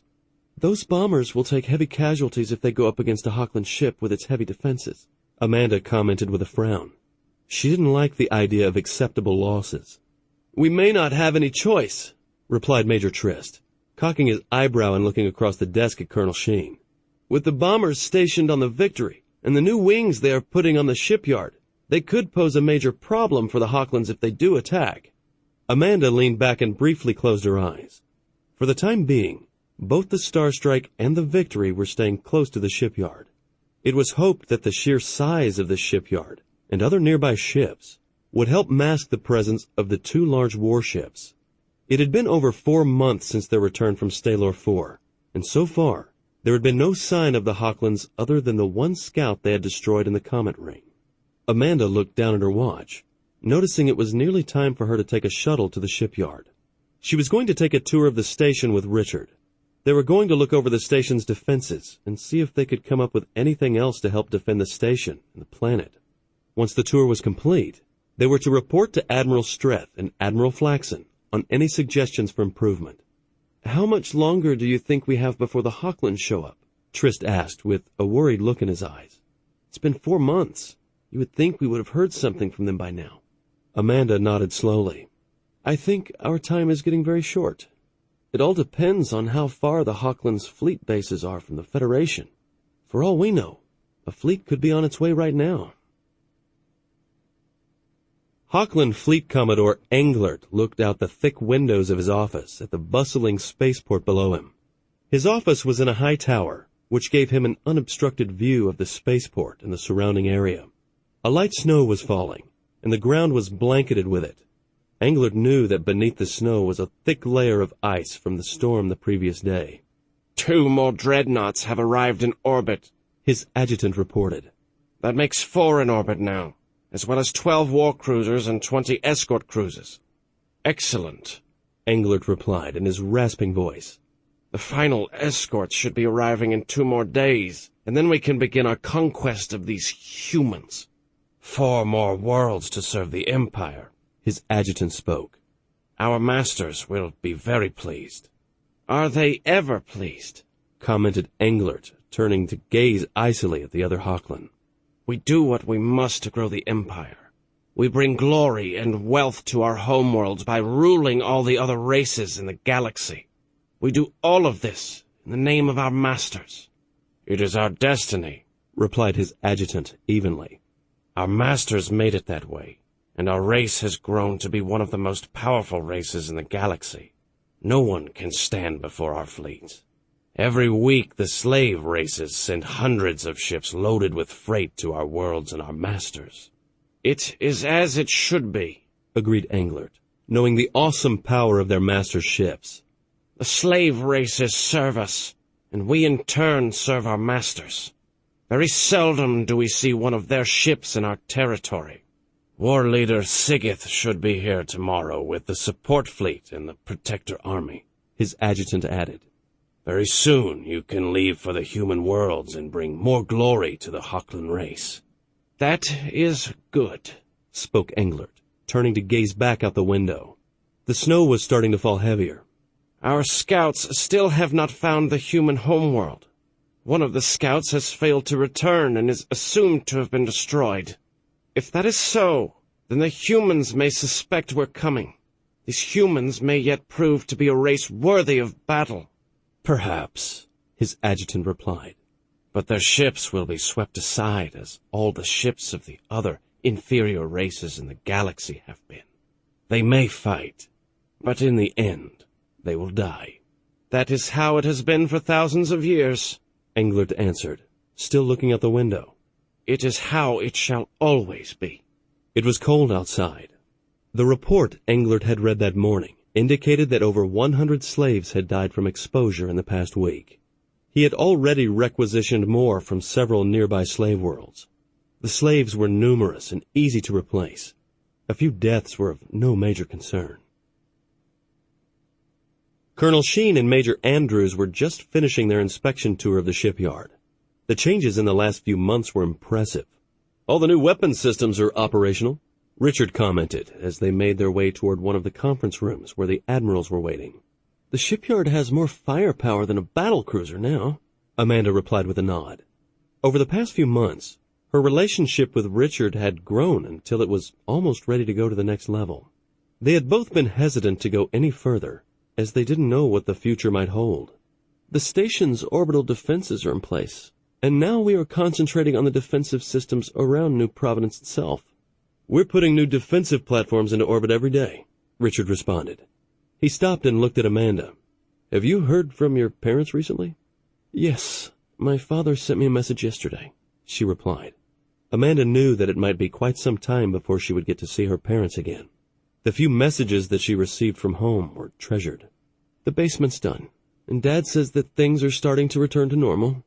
He says reports on the vid channels indicate that the shipyard above Aquaria has been putting a very strong defensive grid in place around the planet. That's happening nearly everywhere, commented Richard, gazing at Amanda and recalling the information in the reports he'd read. He didn't think he would ever tire of looking into her deep blue eyes. Amanda had a smile that turned her face into something radiant and very alluring. He wondered if she knew just how beautiful she was. If it wasn't for this impending conflict with the Hochlands, she was just the type of woman he had always dreamed of finding.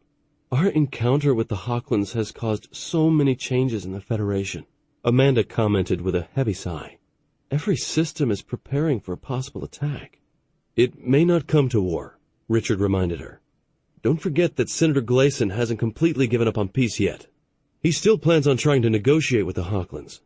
I'm afraid the senator will die in that effort, replied Amanda, shaking her head sadly. He is a good man, and I would hate to see him throw his life away in such a futile gesture. The Hochlands are coming to conquer our planets for their empire, and only our fleet can stop that from occurring. They're not going to listen to politicians. I'm afraid you're right, Richard agreed, with a distant look on his face. I just wish things were different. So do I, Amanda replied.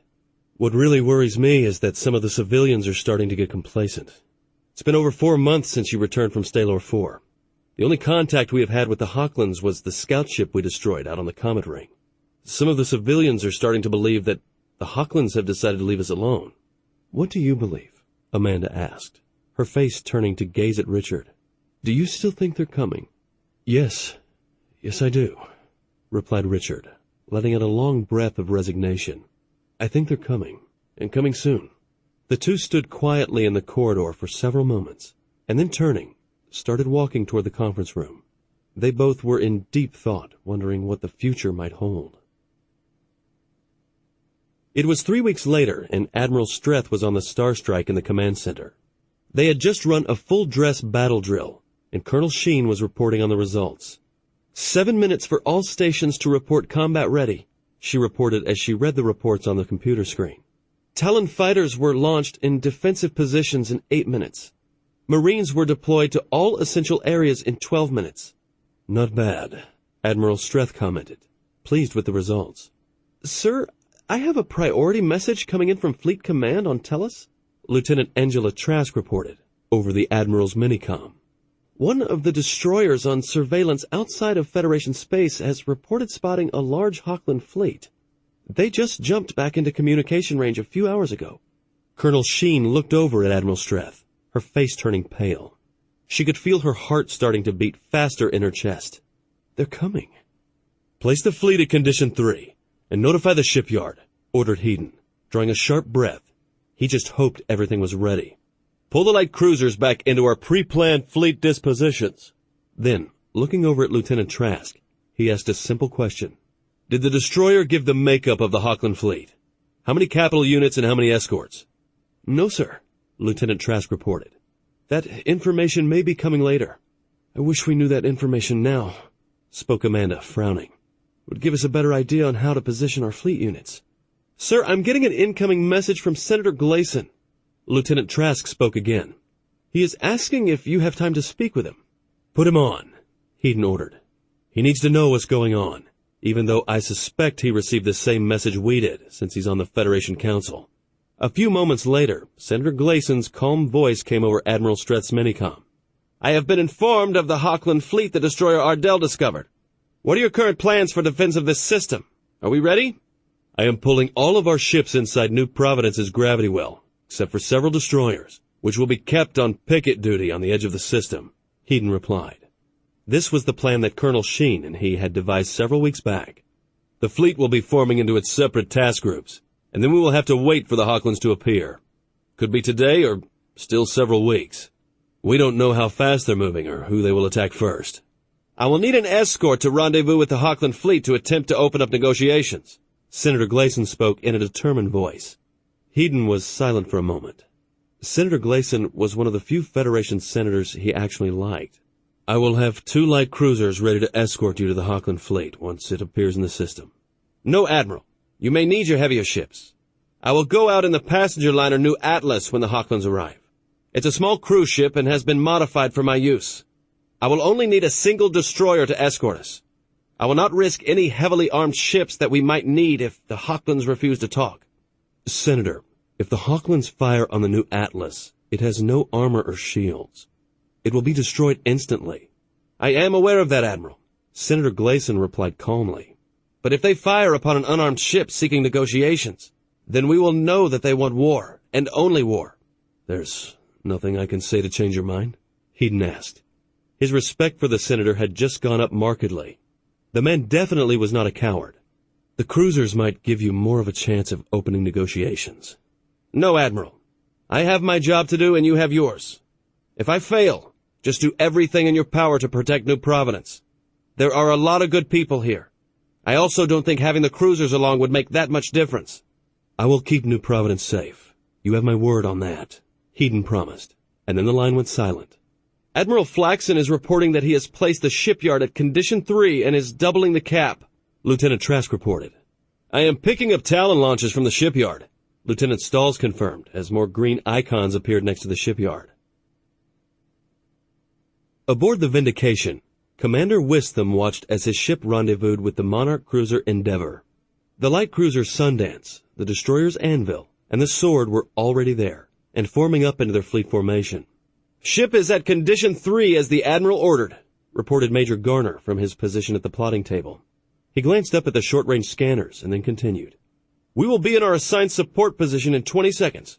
"Very well," Commander Wistham replied. He looked over at his crew. They were performing their jobs as if it were just another everyday maneuver and rendezvous, not as if they were about to go into the first battle of an interstellar war. "We are ready, sir," Clarissa commented from the front of the command center. The blonde-haired, blue-eyed AI was visible on the ship's main view screen. She was currently scanning all of the Vindication systems, making sure the ship was combat-ready. Clarissa was determined to bring the Vindication through this conflict intact. She didn't think that Commander Wistham fully understood all of her abilities and just what she was capable of doing. On the Avenger, Lieutenant Arkles was speaking to Lieutenant Barnes over the secure link on their minicoms. Over the past few months, they had become very good friends. "What do you think will happen when the Hawklands get here?" asked Tina, looking over at Jason, who was at his sensor and scanner console. "I don't know," Jason confessed. "The Admiral has a plan, and we have heavily fortified the space around New Providence. I guess it depends on how large their fleet is." "I'm scared," Tina spoke quietly into her minicom. "What if we can't stop the Hawklands? What if they are more powerful than we think?" There was silence over the minicom for a long moment. "I can't believe that," Jason finally replied.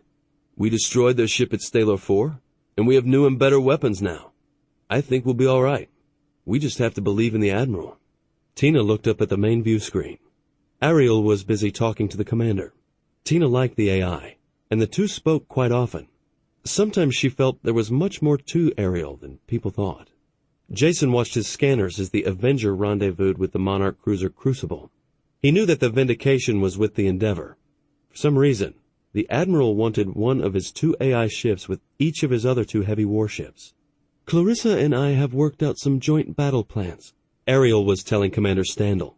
"If the Avenger and Vindication could work together, we could be quite deadly to the Hawklands." "I will keep that in mind," Commander Standel replied.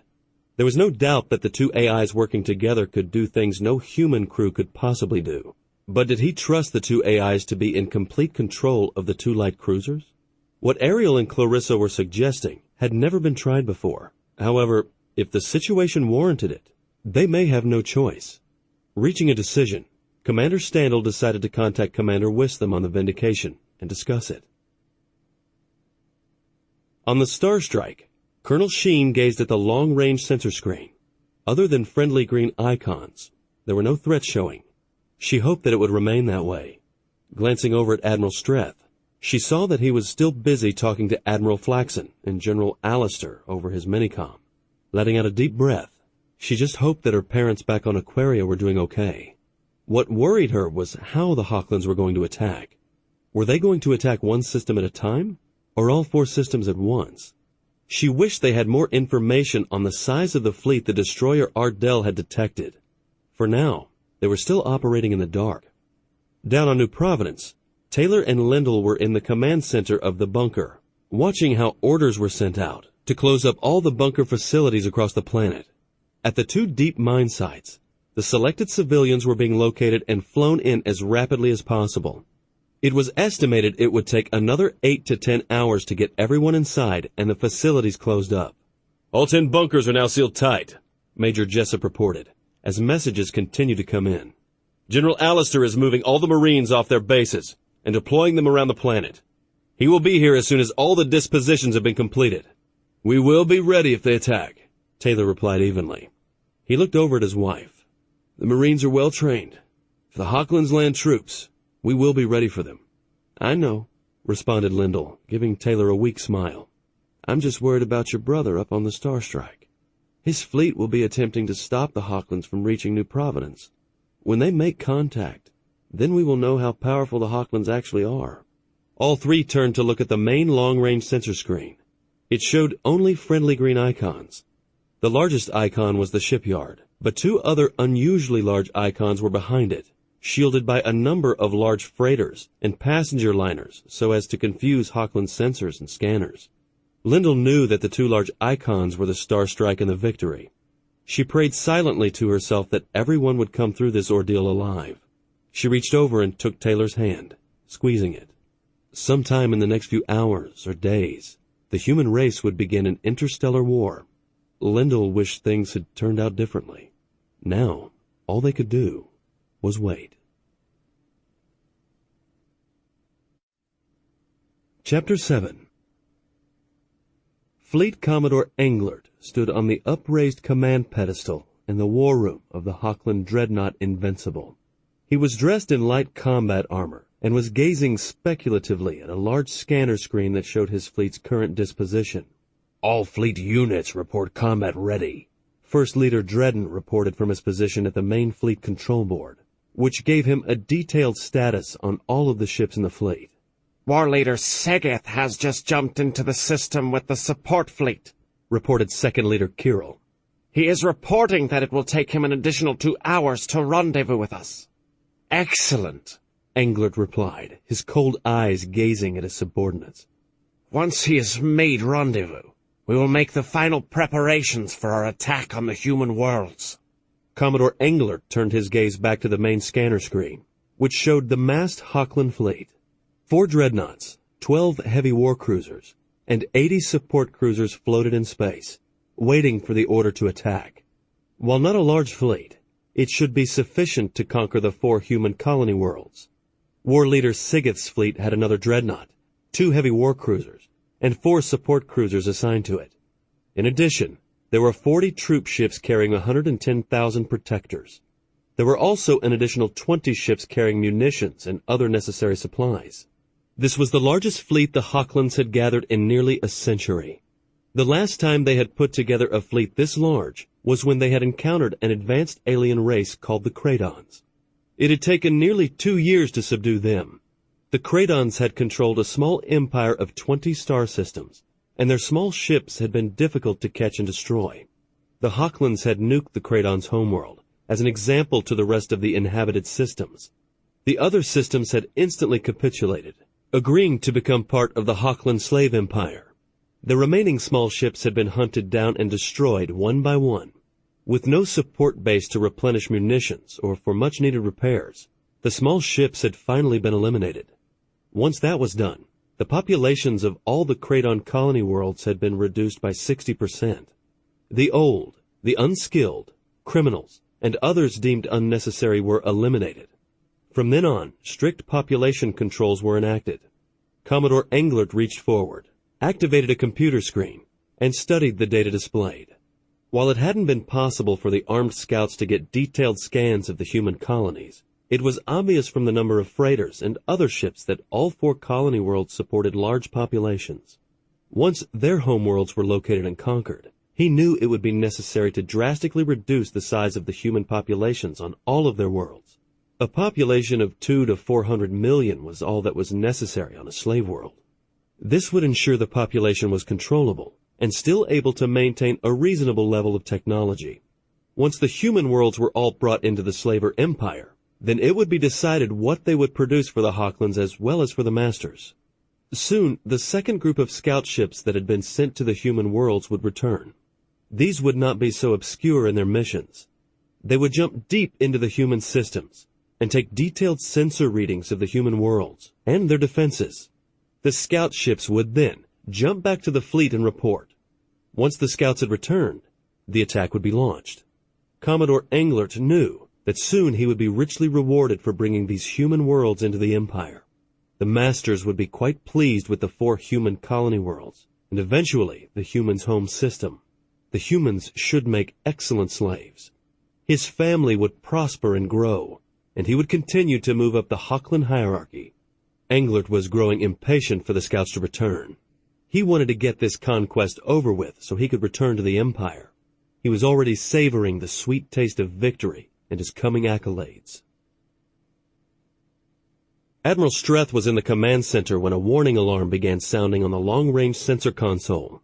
The atmosphere in the command center suddenly went from routine to a feeling of apprehension. "Report," ordered Hedon, looking over at Lieutenant Stalls. "2 unidentified contacts have jumped into the system," Stalls reported. His fingers flew rapidly over his keyboard as he attempted to identify the 2 red icons that had suddenly appeared on his screens. "New contacts are 1 billion kilometers out from New Providence." "Order the destroyers Oasis and Lance to investigate," ordered Hedon. looking over at Colonel Sheen. "They're to jump into close proximity of the unknowns, but do not engage." "Yes, sir," Colonel Sheen reported, as she passed on the orders to the two destroyers. "I've tentatively identified the contacts as Hochland scouts similar to the one we destroyed in the Comet Ring," Stalls reported, as he gazed at the most recent results from his sensors. "I would guess that they are trying to scan the space around New Providence." "Go to Condition 2, ordered Hedon, gazing at the sensor screen and its two threatening red icons. "All fleet units except the two destroyers are to hold position." He wondered if this could be a prelude to an attack. Was there a large Hochland fleet lurking nearby?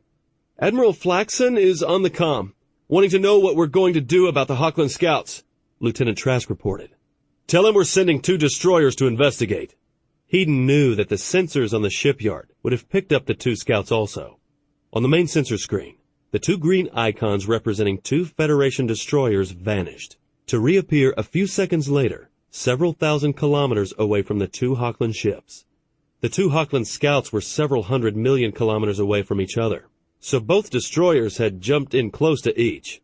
"Destroyers are moving in on their sublight drives," Colonel Sheen reported as she watched the destroyers close on the two hostile contacts. "No reaction as of yet from the Hochlands. They're holding position." Amanda took a deep breath. She wondered if this was happening in the Beltran system, where Aquaria was located. Her eyes focused on the plotting board and the two threatening red icons that were now being displayed. "No closer than 500 kilometers, warned Hedon, keeping his eyes glued to the sensor screen. "If the Hochlands attempt to engage, the destroyers are to jump to safety." Hedon could feel the tension in the command center go up as the two destroyers crept closer. Then suddenly, the two red icons vanished. "They're gone," reported Lieutenant Stalls, breathing out a sigh of relief. "They must have finished their scans and then jumped out." "For now," replied Hedon, looking over at Colonel Sheen, who was standing at the plotting table. From the resigned look on Amanda's face, she knew what was coming next. "Order the destroyers to report back here to New Providence. I think we can expect an attack within the next 12 hours. Those scouts were sent to check on our fleet makeup and dispositions. They won't wait long." "Do you think they made out the Star Strike or the Victory?" Colonel Sheen asked worriedly. Those scouts had been pretty close, only 1 billion kilometers out, well within what was assumed to be their maximum sensor range. "I doubt it," replied Hedon, shaking his head slightly. "We have enough freighters and passenger liners around us to mask our signature on their sensors, but they will know about the Monarchs." Turning toward communications, Hedon said, "Send a message to Fleet Command on Tellus that Hochland scouts have jumped in and scanned the system. We expect an attack to be imminent." "Yes, sir," replied Lieutenant Trask, feeling a sharp chill run down her back. "Take the fleet back to Condition 3, but let all ship commanders know that an attack is imminent, and they can expect to go to Condition 1 at any moment." "Yes, sir," Colonel Sheen replied, as she began passing the message on over her minicom to the other warships. Amanda had to fight to stay calm. She wished there was some way she could warn her parents on Aquaria that it was time to go down to the basement and stay there. On the Avenger, Tina Arkles waited nervously for the impending attack. She knew that her brother would be leading his squadron of Talons against the Hochlands from the battle carrier Victory. Tina took a deep, fortifying breath and prayed that her brother would come through this safely. "Thinking about Carl?" Jason asked over the minicom on their private channel. He had noticed the tense and worried look on Tina's face. "Yes," she responded with a weak smile. "I can't help but worry about him." "He's one of our best pilots, Tina," responded Jason, putting on a reassuring smile. "He will come through this all right. We all will." Tina nodded. Over the comm system, she could hear several of the civilian captains talking about what they should do when the battle started. A few moments later, she heard Admiral Flaxen order all civilian ships to be prepared to retreat beneath the planet's defensive grid. The order would be given once the main Hochland attack was detected, and they had committed themselves. "Ariel, I want you to monitor the battle and run simulations on what our best course of action should be," ordered Commander Standel, watching the dark-haired AI on the ship's main view screen. "You may make recommendations to me on a course of action if you see the ship is in danger." "Yes, Commander," Ariel responded. "Have you and Commander Wistham discussed allowing Clarissa and I more control during the battle? We would work very well together if paired up." The Avenger and Vindication working together under our joint guidance could be extremely deadly to the Hochlands. We discussed it, replied Commander Standal, folding his arms across his chest. Let's see how the battle goes before we resort to such tactics. Yes, sir, replied Ariel, sounding slightly disappointed. She truly thought Clarissa and she could make a difference. Commodore Englert studied the reports brought back by the scouts. The scouts had managed to get good scans of all 4 human systems. He didn't like what they had revealed. There were large human fleets in all 4 systems. Not only that, but there was a new class of warship they hadn't seen before. The new ships were 800 meters in length and obviously heavily armed. There were 8 of them in total. However, he had 12 heavy war cruisers that were 1,000 meters each, plus the 4 dreadnoughts. While this was more human ships than he had expected to face, he didn't believe the extra ships posed a major threat to his fleet. He had a clear advantage in firepower, as well as technology. Do we change our attack plans? First Leader Dredden asked, his eyes focusing on the Commodore. No, Englert replied evenly, shifting his gaze to the First Leader. The humans have a larger fleet than we expected and a new cruiser, but it will be of no consequence. Our weapons and shields are superior. We will wipe all 4 systems clean of their warships and then move in on the inhabited planets. 2 of those systems have large orbital constructs, Second Leader Curl pointed out. They may be heavily armed. Of no consequence, responded Englert, brushing off the comment and turning to face Kirill. They are trapped in orbit and can't maneuver. They will be easy targets for our war wings. Then we attack? First Leader Dredden asked. He was impatient to get this battle started. As First Leader of the flagship, he could expect rich rewards from the subjugation of these human worlds. We attack, Englert responded, in an overpowering voice. Speak with War Leader Sigeth and see if he can perhaps capture those orbital construct with his protectors. They may serve as excellent forward bases for future conquests in this region of space. Order the fleet to break into 4 attack war groups as we discussed earlier. War Leader Sigeth will remain here with his ships until I call for him. Yes, Commodore, First Leader Dredden replied before turning away to carry out the orders. Commodore Englert watched as the crew in the war room went about their work preparing the fleet to attack. Soon they would be engaged in battle. He hoped the humans were worthy adversaries. Very few of his ships had ever engaged an enemy that could actually fire back. 4 more planets added to the empire. The riches he would reap from such an addition would give his family much power and prestige for generations.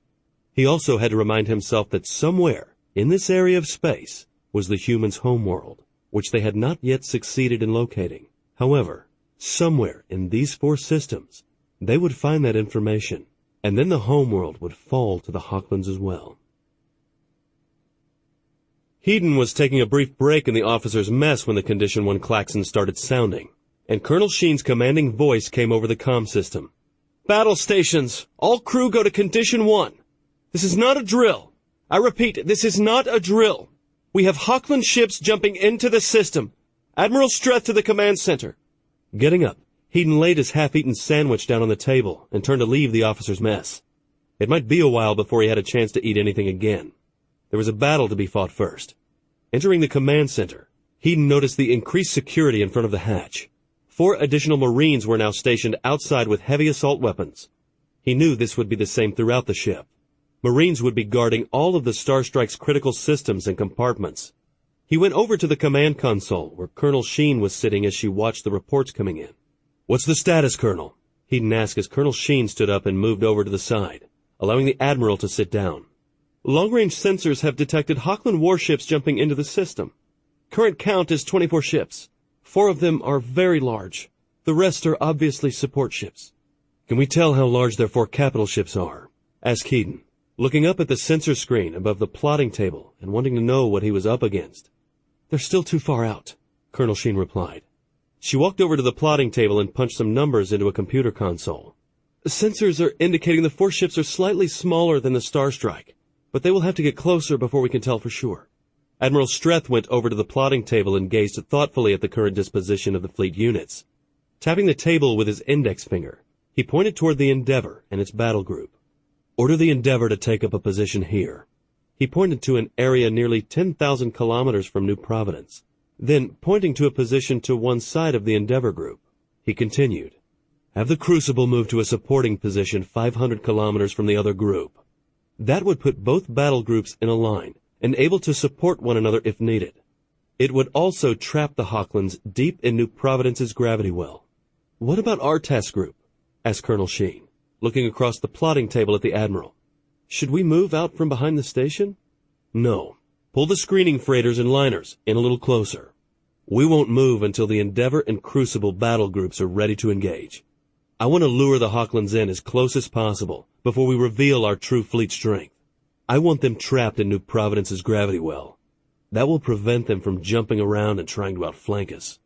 Admiral Flaxen has ordered all civilian ships to begin moving beneath New Providence's defensive grid, reported Lieutenant Trask, looking over at the Admiral. The screening ships will move last when you are ready to release them. Very well, replied Hedon, nodding at Colonel Sheen. Now we just wait for them to come closer. I have Senator Gleason on the comm, Lieutenant Trask reported, her eyes widening. He is requesting permission to move out and intercept the Hawklands before they reach New Providence. Admiral Streth looked over at Colonel Sheen. He didn't like the idea, but Senator Gleason was on the Federation Council and Hedon's superior. He took a deep breath and then passed on the order he knew he would probably regret later. Order the destroyer Lance to accompany the Senator. Hedon spoke in an even voice. They may leave at the Senator's discretion. Colonel Sheen stared at the Admiral for a long moment before she sent the order over her minicom. Amanda was afraid the Senator had just pronounced his own death. Looking down at the plotting table, she watched anxiously as the green icons representing the liner New Atlas and the destroyer Lance broke orbit and began moving in a slow, non-threatening manner toward the inbound Hawkland fleet. It would take them 2 hours at their current speed to rendezvous with the inbound hostiles. Notify Fleet Command that we have a Hawkland fleet in the system, ordered Hedon, looking over at Lieutenant Trask. We will send them more information when we know the exact breakdown of the Hawkland fleet units. Also tell them that Senator Gleason is heading out to make contact and attempt to start peaceful negotiations. This will be over before they receive the message and can reply, Colonel Sheen spoke. I know, responded Hedon, his eyes gazing at his executive officer. I just hope when we receive their reply, we're still here. Commodore Englert watched curiously as 2 human ships neared his fleet. One was obviously a light warship, and the other was civilian. This could be some type of trick, First Leader Dredden warned. No, this is a race of fools, replied Englert, feeling disappointed in the humans. That civilian ship will be full of negotiators wanting to talk us out of attacking. I've seen this tactic before in other weak races. Destroy those 2 ships as soon as they come within weapons range. Englert glanced across the war room. There was an aura of anticipation as they neared time for combat. This was what the Hawklands lived for, to grow the empire through domination of every race they encountered. The humans and their paltry resistance would soon fall before the power of the Hawkland fleet. Admiral Streth watched anxiously as the 2 Federation ships neared the Hawklands. He didn't want to see the Senator die in his valiant attempt to communicate. Contact the captain of the New Atlas. He is to have his jump core powered up. If there is any sign that the Hawklands are going to attack, he is to jump the New Atlas out of harm's way immediately. Once the New Atlas is jumped, the Lance is to follow. Senator Gleason will not go along with that, cautioned Colonel Sheen, looking over at the Admiral. She knew the Senator was determined to contact the Hawklands and prevent this conflict. He doesn't have to know, Hedon responded calmly, making eye contact with the Colonel. Make sure the captain of that liner understands that. Colonel Sheen nodded. She proceeded to contact the captain of the New Atlas and pass on the Admiral's instructions. Once finished with that, she would contact the destroyer Lance. However, knowing how determined the Senator was to prevent this war, Amanda doubted if this would do any good. She suspected the captain of the New Atlas had some overriding orders about what the Senator expected him to do. Admiral Streth moved over to the plotting table next to Colonel Sheen. Both of their eyes were on the 2 green icons moving steadily closer to the Hawkland fleet. I contacted the New Atlas and the Lance, Colonel Sheen commented. I don't know if it will do any good. The Senator is committed to this. I know, Hedon replied discontentedly, but we had to try. We have new data coming in from the Lance on the makeup of the Hochland fleet, Lieutenant Stalls reported. Their command ship is 1,200 meters long. The other 3 capital ships are 1,000 meters, and their support ships are 800. All are heavily armed, and their weapon ports are all open. Not exactly looking for peaceful contact, are they? Commented Colonel Sheen, looking up from the plotting table at the Admiral. No, they're not, Hedon replied worriedly, as he watched the 2 green icons steadily close with the mass of threatening red ones. He knew that the 2 Federation ships must be close to entering the Hochland's weapons range. Very shortly, they would know if Senator Gleason would be successful in his attempt to open negotiations, or if his attempt at communication had been a deadly mistake. Hedon just prayed that he was wrong about the response he expected from the Hochlands. The new Atlas has started transmitting, Lieutenant Trask reported as she listened intently to the comm channel the new Atlas was on. Senator Gleason is asking for a meeting with the commander of their fleet. He is stressing that we don't want an armed conflict. Peaceful contact between our 2 cultures would be far more beneficial to both than war. After a moment, Hedon looked over at Lieutenant Trask. Any response from the Hochlands? I'm detecting weapons fire, Lieutenant Stalls reported, suddenly in a loud voice. Energy weapons are being fired at the new Atlas and the Lance. Tell them to jump now, Admiral Streth ordered, his eyes looking up at the long-range sensor screen. He prayed for the ships to jump or they would be destroyed. He should never have agreed to let the Senator do this. New Atlas reports their jump core is down. The Lance is moving in to cover the liner and is returning fire, Colonel Sheen reported, as she listened to the 2 ships over her minicom. The captain of the new Atlas is trying to escape with their sublight drive, but he's not turning fast enough. Their damage control officer is reporting heavy damage to the ship with numerous fires and other sections of the ship in vacuum.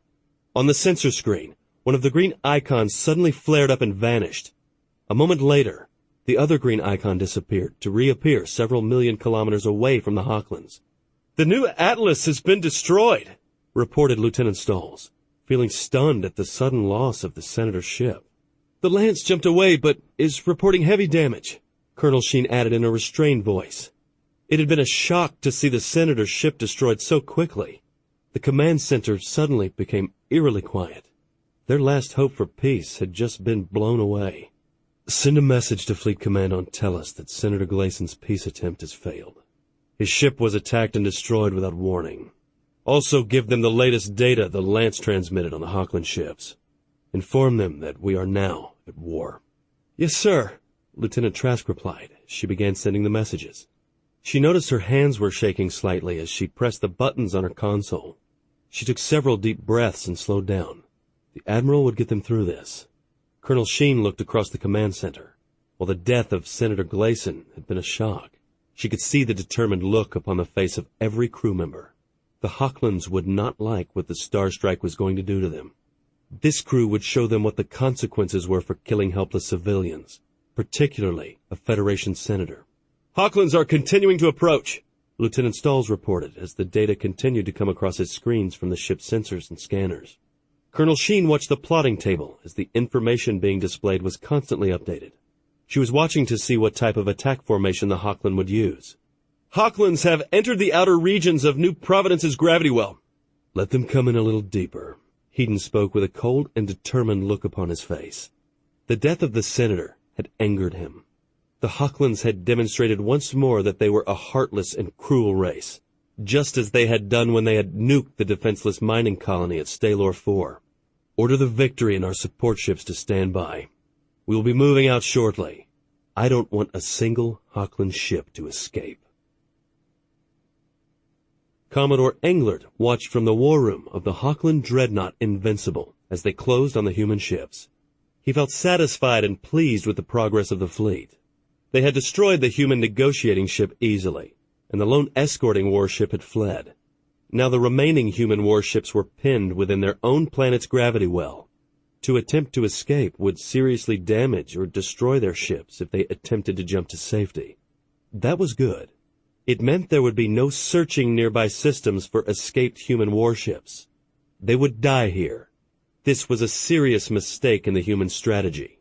This commander was sacrificing his warships in a battle he couldn't win. Standard attack formation, ordered Englert, gazing coldly at the sensor screen, which showed the human fleet's current position. We will take them one group at a time. The opposing fleet only had 10 warships in it. The humans' 2 heavy cruisers, 4 light cruisers, and 4 support ships would not stand a chance against his fleet of 24 powerful Hochland warships. He would sweep them quickly out of the way and continue to advance upon the planet. He could already taste victory. 10 minutes until we reach optimum weapons range, Second Leader Kirill reported from where he was standing behind the main weapons console. There are still a large number of ships around and behind that orbital installation, cautioned First Leader Dredden, looking at the sensor data that was coming in. Unless there were additional warships hiding at that installation, this battle would be extremely short. They could be masking some of their warships with their civilian vessels. Doubtful, Commander Englert spoke, his eyes focused on the sensor screen and the human ships he was about to destroy. Even if there are a few more human warships, we will just destroy them later. Should we launch the war wings?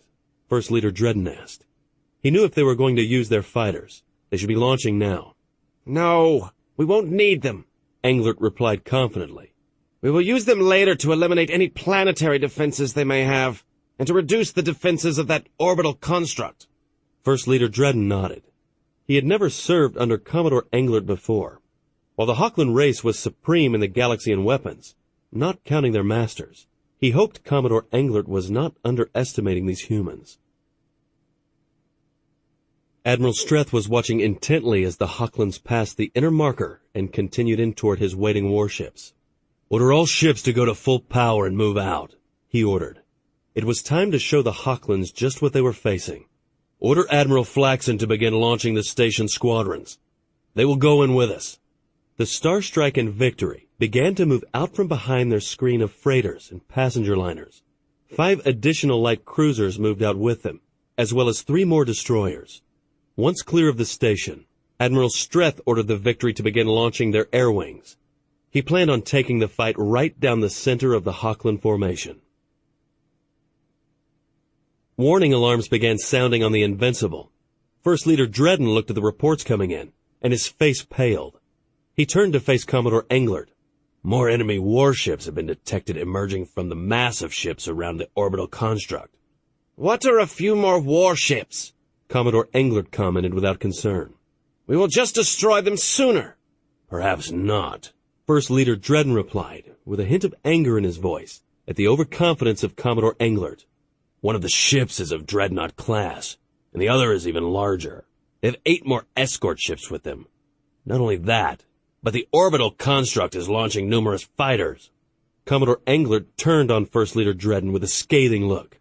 They will be of no consequence. Our weapons and technology are superior.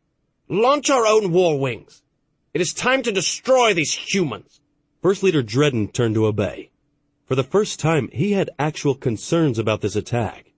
It was becoming rapidly evident that Commodore Englert might not understand what he was up against. However, a Hochland was duty-bound to obey his commanding officer.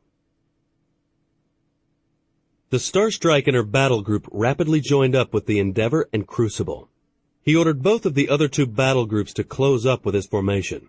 The Starstrike would strike the center of the enemy fleet, with the 2 Monarch cruisers and their escorts hitting the sides. It would be swift and deadly. He'd planned on taking his ships into the heart of the enemy formation at point-blank range. He hoped the extreme close proximity to the Hochland ships would neutralize their more powerful shield technology. Stand by for nuclear strike, he ordered over his minicom as he watched the sensor screen intently. Only the 2 Monarch cruisers, the Starstrike, and the Victory were armed with the deadly nuclear weapons. These missiles were in their own launch tubes, and it took 2 command center officers to activate the arming codes. Immediately after the nuclear strike, all ships are to hit the Hochlands with Shrike missiles, 1 pod each. Colonel Sheen turned her nuclear launch key on the command console and entered her access code. It felt strange to her to be authorizing the use of nuclear weapons. After Colonel Sheen had finished entering her code, Hedon did the same. He intended to destroy the Hochland fleet, and the use of nuclear weapons were the key to that strategy. Devastator missiles are armed, Lieutenant Jacobs, the weapons chief, reported as 8 green lights on his console flared up. All ships reporting ready to launch, confirmed Colonel Sheen, glancing at the Admiral.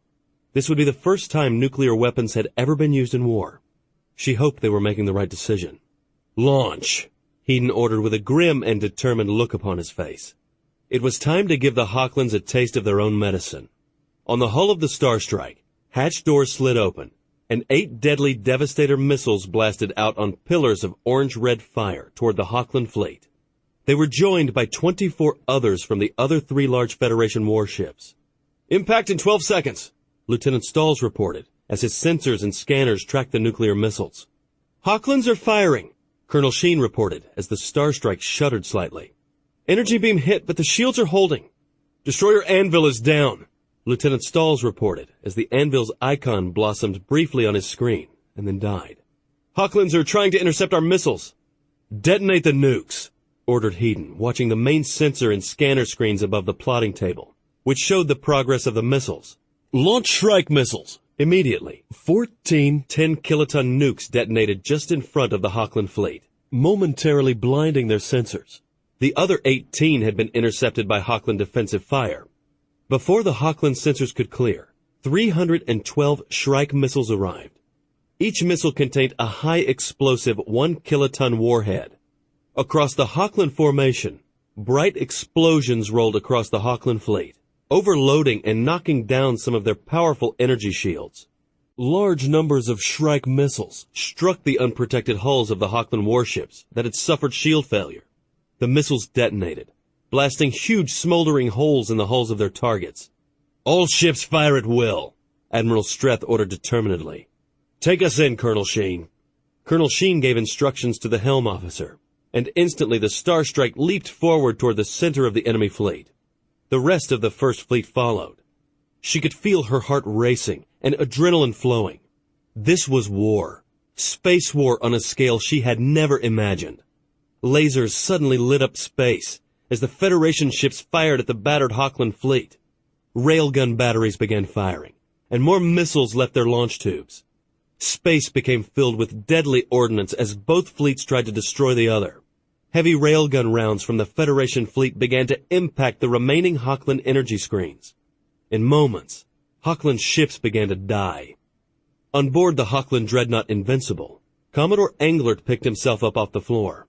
Smoke was prevalent in the war room, and he could see First Leader Dredden lying against a console with his neck at a sharp angle. Englert knew that the First Leader was dead. "Report!" he roared, turning angrily towards Second Leader Kirill. The human nuclear strike was aimed to blind our sensors, Kirill reported, as he listened to the damage reports coming in over the comm system. They followed it up with a heavy missile strike before our sensors cleared. A number of ships had their energy screens knocked down and are reporting heavy damage. 2 support cruisers have been destroyed, and the war cruiser Domination is reporting their primary power system is out. Their energy screen is currently down, and they are taking heavy damage from railgun and missile fire. Engage the humans! Englert ordered heatedly, his eyes turning red. I want their ships destroyed! The Invincible shuddered again, and the lights in the war room flickered. Several consoles erupted in bright showers of sparks. The ship began returning fire. On the main sensor screen, another human ship died. Englert smiled to himself. He would teach these humans a lesson. Once he had eliminated their fleet, he would destroy the 10 largest cities on their planet as an object lesson in why they should not have resisted the Hawkland slave empire. The command center shook violently as numerous missiles and railgun rounds struck the Starstrike's energy screen. The Federation fleet and the Hawkland fleet were becoming intermingled. In open space, Talon fighters and Hawkland fighters fought in a swarming melee of death. Bright explosions were scattered throughout the battling fighter formation as fighters from both sides died. "Status!" demanded Admiral Streth, holding onto the command console as the ship took another hit. He was trying to take stock of the rapidly changing tactical situation. The nuclear missile strike had given the Federation fleet a brief tactical advantage, which he was still trying to exploit. "Light Cruiser Horizon is down," Colonel Sheen replied, with a strained look upon her face. So many ships and people were dying. The Starstrike shuddered violently, and Colonel Sheen looked over at the damage control board. "We're starting to take hits. We have several compartments in vacuum, and a number of fires are being reported.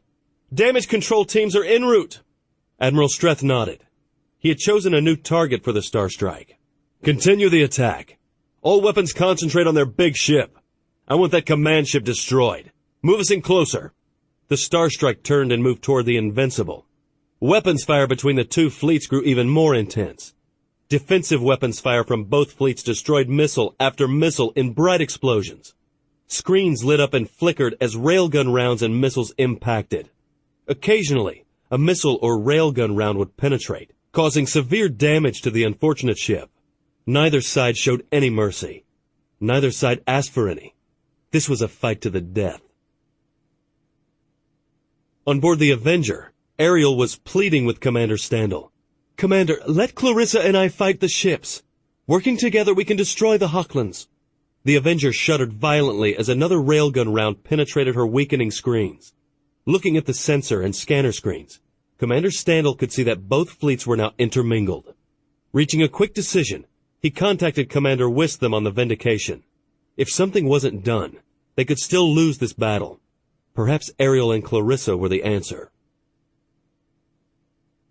Commander Englert stood on the command pedestal, screaming out orders to the crew of the war room. His right arm hung limply at his side, broken when he had been knocked violently against a console. Second Leader Kirill had been carried out unconscious only moments before.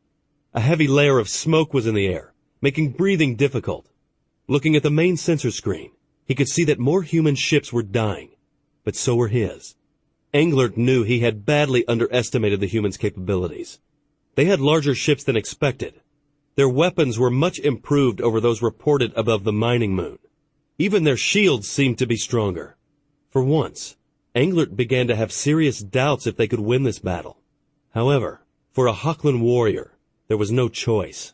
Retreat was not an option. To retreat from battle would shame his family for generations. They would be stripped of all honor and all property. No, it was better to die in battle. All weapons concentrate fire on their flagship, he roared. He could see the enemy flagship was on a course toward him. He would destroy it. If he could destroy their flagship, then victory might still be within his grasp, and he could save his honor. The Vindication and Avenger had joined up, and the two AIs now controlled all of the systems on the two ships. The ships dodged and flew in unbelievably sharp turns and in dangerously close formation. They would turn sharply and accelerate, then bring every weapon to bear on a single point on an enemy warship's energy shield. Time after time, the two AIs performed the same maneuver, knocking the Hochland shields down and then pouring railgun rounds and missile fire into the enemy ship's unprotected hull. In less than 10 minutes, 3 Hochland support ships had been eliminated by the two AIs. In the command center of the Avenger, all Commander Standel and his crew could do was stand by and watch in awe. Only now did Commander Standel realize just how dangerous and deadly Ariel and Clarissa could be. Admiral Streth looked over at the damage control board. More lights were showing red or amber than green. The Star Strike had been heavily damaged, but the majority of her weapons were still functioning. Taking a deep breath, Admiral Streth knew that the battle could still go either way. He had to do something to shift the odds back in the Federation's favor. "The Crucible is down," Colonel Sheen reported as she held on to the plotting table for support. "She rammed their last large cruiser before she died. We've also lost cruisers Sundance and Archer, as well as the destroyers Warden and Vigilance. Almost all other ships are reporting heavy to moderate damage except the Victory." "Tell the Victory and Admiral Flaxen to send in the bomber wings," ordered Admiral Streth, knowing he was sending most of those bomber crews to their deaths. The fire between the two fleets was just too intense for a bomber to survive for long. "We're going to need them if we're going to win this." Heaton closed his eyes, saying a brief prayer for those bomber crews and what he was asking them to do. From the shipyard in the Victory, 140 Anlon bombers and their fighter escorts flew toward the battle. Each Anlon bomber was equipped with 4 Shrike missiles. As they neared the battle, Hochland fighters tried to intercept, but were stopped by determined Federation pilots in their Talons. Hochland fighter after fighter exploded in a fiery death. For every 2 Hochlands that were destroyed, a Talon went with them. The Hochlands must have recognized this new threat as numerous missile interceptors were launched from their remaining ships. Bomber after bomber exploded in powerful fireballs as the missiles slammed home. Then it was the bombers' turn to extract vengeance for their fallen comrades. They hit the heavily damaged Hochland fleet, concentrating on the largest surviving warships. Even as the bombers launched their payloads, the Hochland point defense weapons continued to take their toll. The Anlon bombers had lost 62 of their number, but the surviving 78 delivered 312 Shrike missiles to their targets. When they disengaged to return home, most of the surviving Hochland fleet had been turned into burning wreckage. Commodore Englert looked at the carnage around him. The war room was a wreck, and his fleet was gone. Only a few of the lighter units remained, and the humans were rapidly finishing them off. Fires lit up the war room, and many of his fellow warriors were lying on the deck, either dead or unconscious. Reaching forward, he punched in a command code on his command console. 2 red buttons rose up. He pressed both and then stepped back. He would die. However, the humans had made a grave mistake. They had defeated his fleet, but now the Hochland's masters would come, and they would not be merciful. Aboard the Invincible, 6 nuclear devices detonated, blowing the flagship apart. Other explosions occurred across the Hochland fleet, as more self-destruct devices were activated in dying ships. Admiral Streth ordered his fleet to withdraw at flank speed. The bomber attack had worked. Around him, the Hochland fleet finished its dying in brilliant fireballs of nuclear destruction.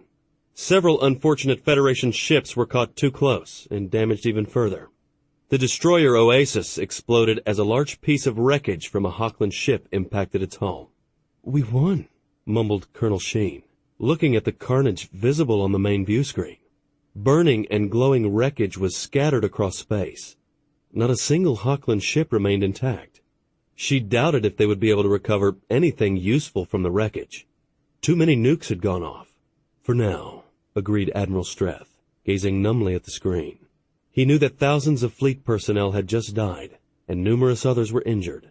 He felt a dull ache in the pit of his stomach at the deaths. Turning toward Lieutenant Trask, he ordered, "Inform Fleet Command on Tellus that we have destroyed the Hochland fleet, but have suffered heavy damage to First Fleet. Tell them we will not be able to withstand another attack of this magnitude." The heavily damaged Federation fleet pulled back close to the shipyard to await news from Fleet Command. Everyone wanted to know if this had been an isolated attack, or if every colony world had been targeted at the same time. Inside the damaged ships, crew members raced to repair as many of their ship's damaged systems as possible, in case another attack was forthcoming. "What's the fleet damage report look like?" asked Admiral Streth, looking over at a tired and worried Colonel Sheen. He knew it would be bad. He shuddered to think what the hull of the Starstrike must look like. His flagship had been hit heavily and would need some major yard time. Colonel Sheen let out a deep breath. For the last hour, she had been talking to the commanders of the other surviving ships, trying to get a damage assessment. While they had managed to take out the Hochland fleet, it had been a costly victory. "We lost the Monarch, heavy cruiser Crucible, the light cruisers Sundance, Archer, Horizon, and Defender. We also lost the destroyers Anvil, Oasis, Warden, and Vigilance." "What about the Talon and Anlon losses?" Heaton asked. He knew these would be quite heavy. There had been too much ordnance flying around during the battle. "Not good," answered Colonel Sheen, looking down at the reports on a computer screen. "We lost 78 Talons and 83 of the Anlons. We have managed to recover 22 pilots who were able to eject." "What are our least damaged ships?" "The Victory came through relatively unscathed. She stayed back conducting fighter and bomber operations. The Avenger and Vindication are also in good shape." "Yes, the Avenger and Vindication," Admiral Streth repeated, his eyes narrowing. "I need to talk to their commanders about some unorthodox tactics they resorted to." "You mean turning their ships over to the AIs?" "Yes. Ariel and Clarissa were a deadly pair to the Hochlands. From the battle assessment I've been doing, they were directly responsible for taking out 4 Hochland support vessels and heavily damaging 2 others." "Sir, I am receiving a message from Fleet Command on Tellus," Lieutenant Trask reported. "I'm transferring it over to you." Colonel Sheen watched as the Admiral listened to the message. She had been waiting nervously for a report from Fleet Command. It had been weighing heavily on her mind whether the Hochlands had attacked the other colonies as well. She prayed that her parents on Aquaria had come through this unharmed. After listening to the message from Fleet Command, Admiral Streth made an announcement to the remaining fleet units of First Fleet. I just received word from Fleet Command on Tellus that the Hochlands launched simultaneous attacks on all 4 of our colony worlds. As of yet, we don't know what has happened in the other battles. Information should be available in the next few hours. I will keep you informed when we know more. Colonel Sheen momentarily felt weakness in her legs. The Hochlands had attacked Aquaria also. God. She hoped her parents were okay. Amanda didn't know what she would do if something happened to them. She forced herself to calm down. There was nothing she could do about it at the moment. Admiral Flaxen wants to know if you want to move some of our more heavily damaged ships into the bays to begin repairs, Lieutenant Trask reported from communications. I think we had better, Admiral Streth responded. He knew that some of his ships were barely combat effective. In another battle, those ships would be lost quickly to enemy fire. We don't know when the Hochlands will be back. Colonel Sheen, sort our ships by severity of their damage. The shipyard has 8 bays available we can use. Both of the construction bays are currently building 2 new light cruisers. If a ship is under 60% combat effective, I want it in a bay. That will only leave the Starstrike, Victory, Endeavor, Avenger, Vindication, and the Destroyer Sword combat ready, Amanda replied, worriedly. She looked questioningly at the Admiral. It will be another 2 months before those 2 new light cruisers are finished. I know, Hedon replied evenly, but unless our ships are repaired, we can't handle another attack. We have to take the risk of putting them in the bays, even if it's only for a short time. On board the Avenger, Tina Arkles was trying frantically to hear news of her brother on the Victory. So far, she hadn't been able to contact anyone who could tell her if her brother had survived the battle or not. She knew a lot of pilots had died. Don't worry, she heard a voice say, and felt a comforting hand on her shoulder. I'm sure Carl survived. He's too good of a pilot to let the Hochlands take him out. She looked back at Jason and nodded her head. Major Winfred walked over toward the two. He knew what they were talking about, and he had the casualty report on the pilots in his hand. He had requested it from the Victory. Lieutenant Arkles, I'm happy to report that your brother survived the battle. He is currently back on the Victory, helping to reorganize their air arm.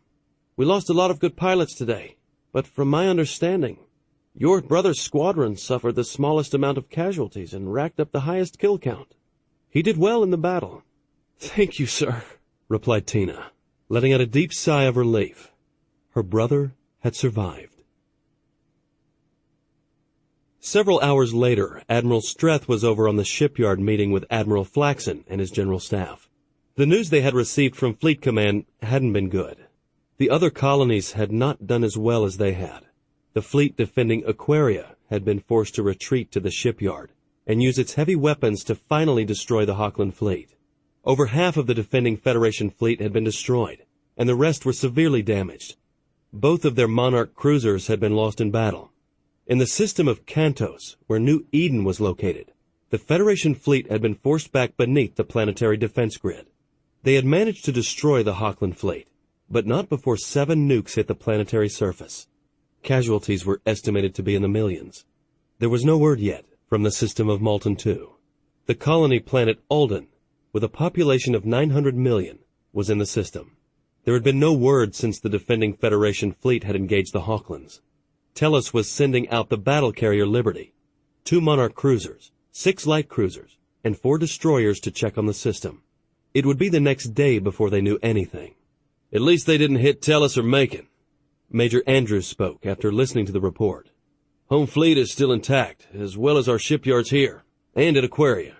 We're going to need those shipyards to replace our ship losses, added Admiral Flaxen, shaking his head. Then looking over at Admiral Streth, he continued. I just hope nothing bad has happened at Alden. Hedon nodded his head. The Hochlands had hit them hard, probably as hard as they could in the time they had available to them. If Alden survived, the Federation had probably bought at least 6 months to a year's worth of time before the Hochlands could strike again. In that time, most of the fleet losses could be made up from new construction. The big shipyard above Tellus would be invaluable for rebuilding the fleet. He knew that currently another battle cruiser and a battle carrier were under construction in 2 of that shipyard's massive bays. Aboard the Starstrike, Amanda was back in her quarters, taking a brief break.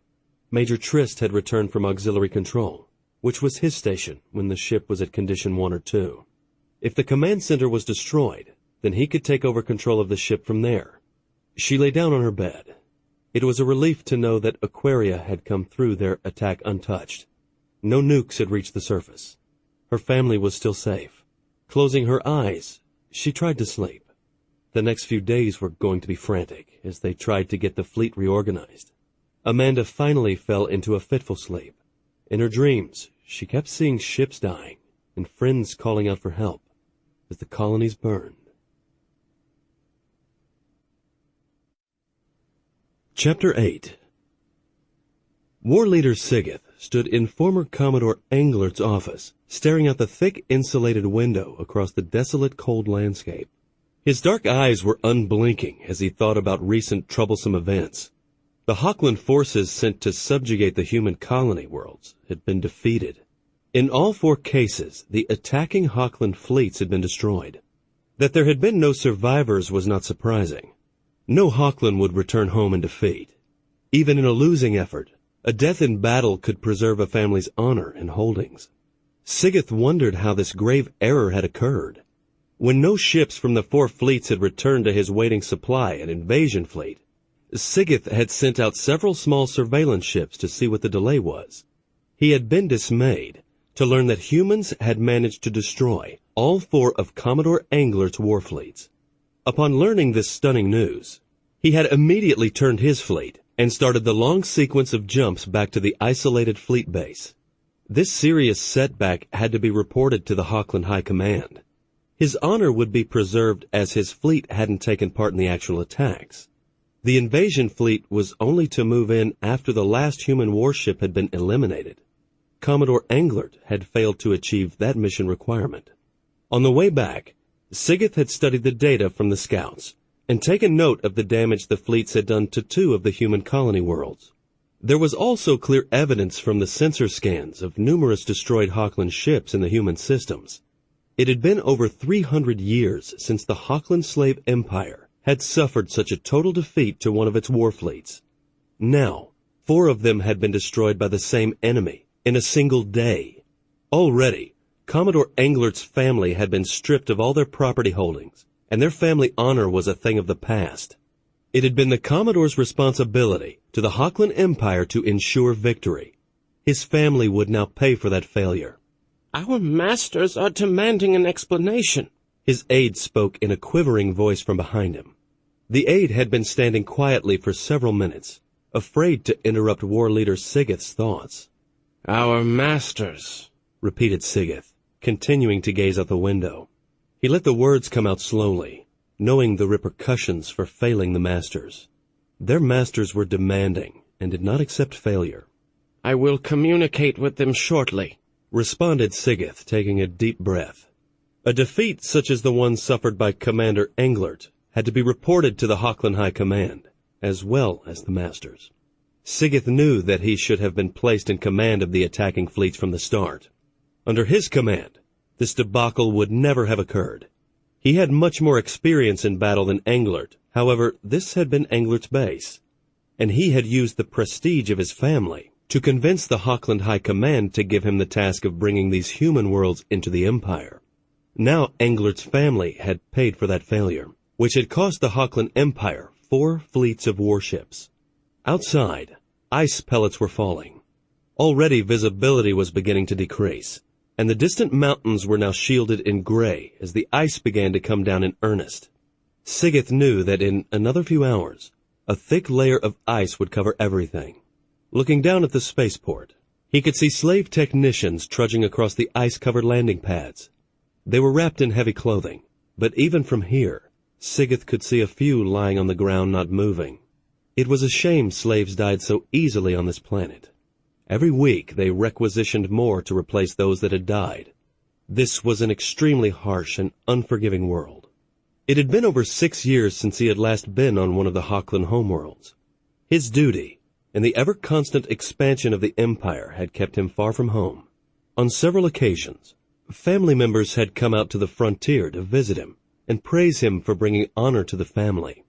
Unfortunately, over time, outposts like this had become all too familiar. Sigith had already sent out his report to the Hochland High Command as to what had transpired at the human colonies. He knew that a new and much larger military force would soon be assembling in orbit.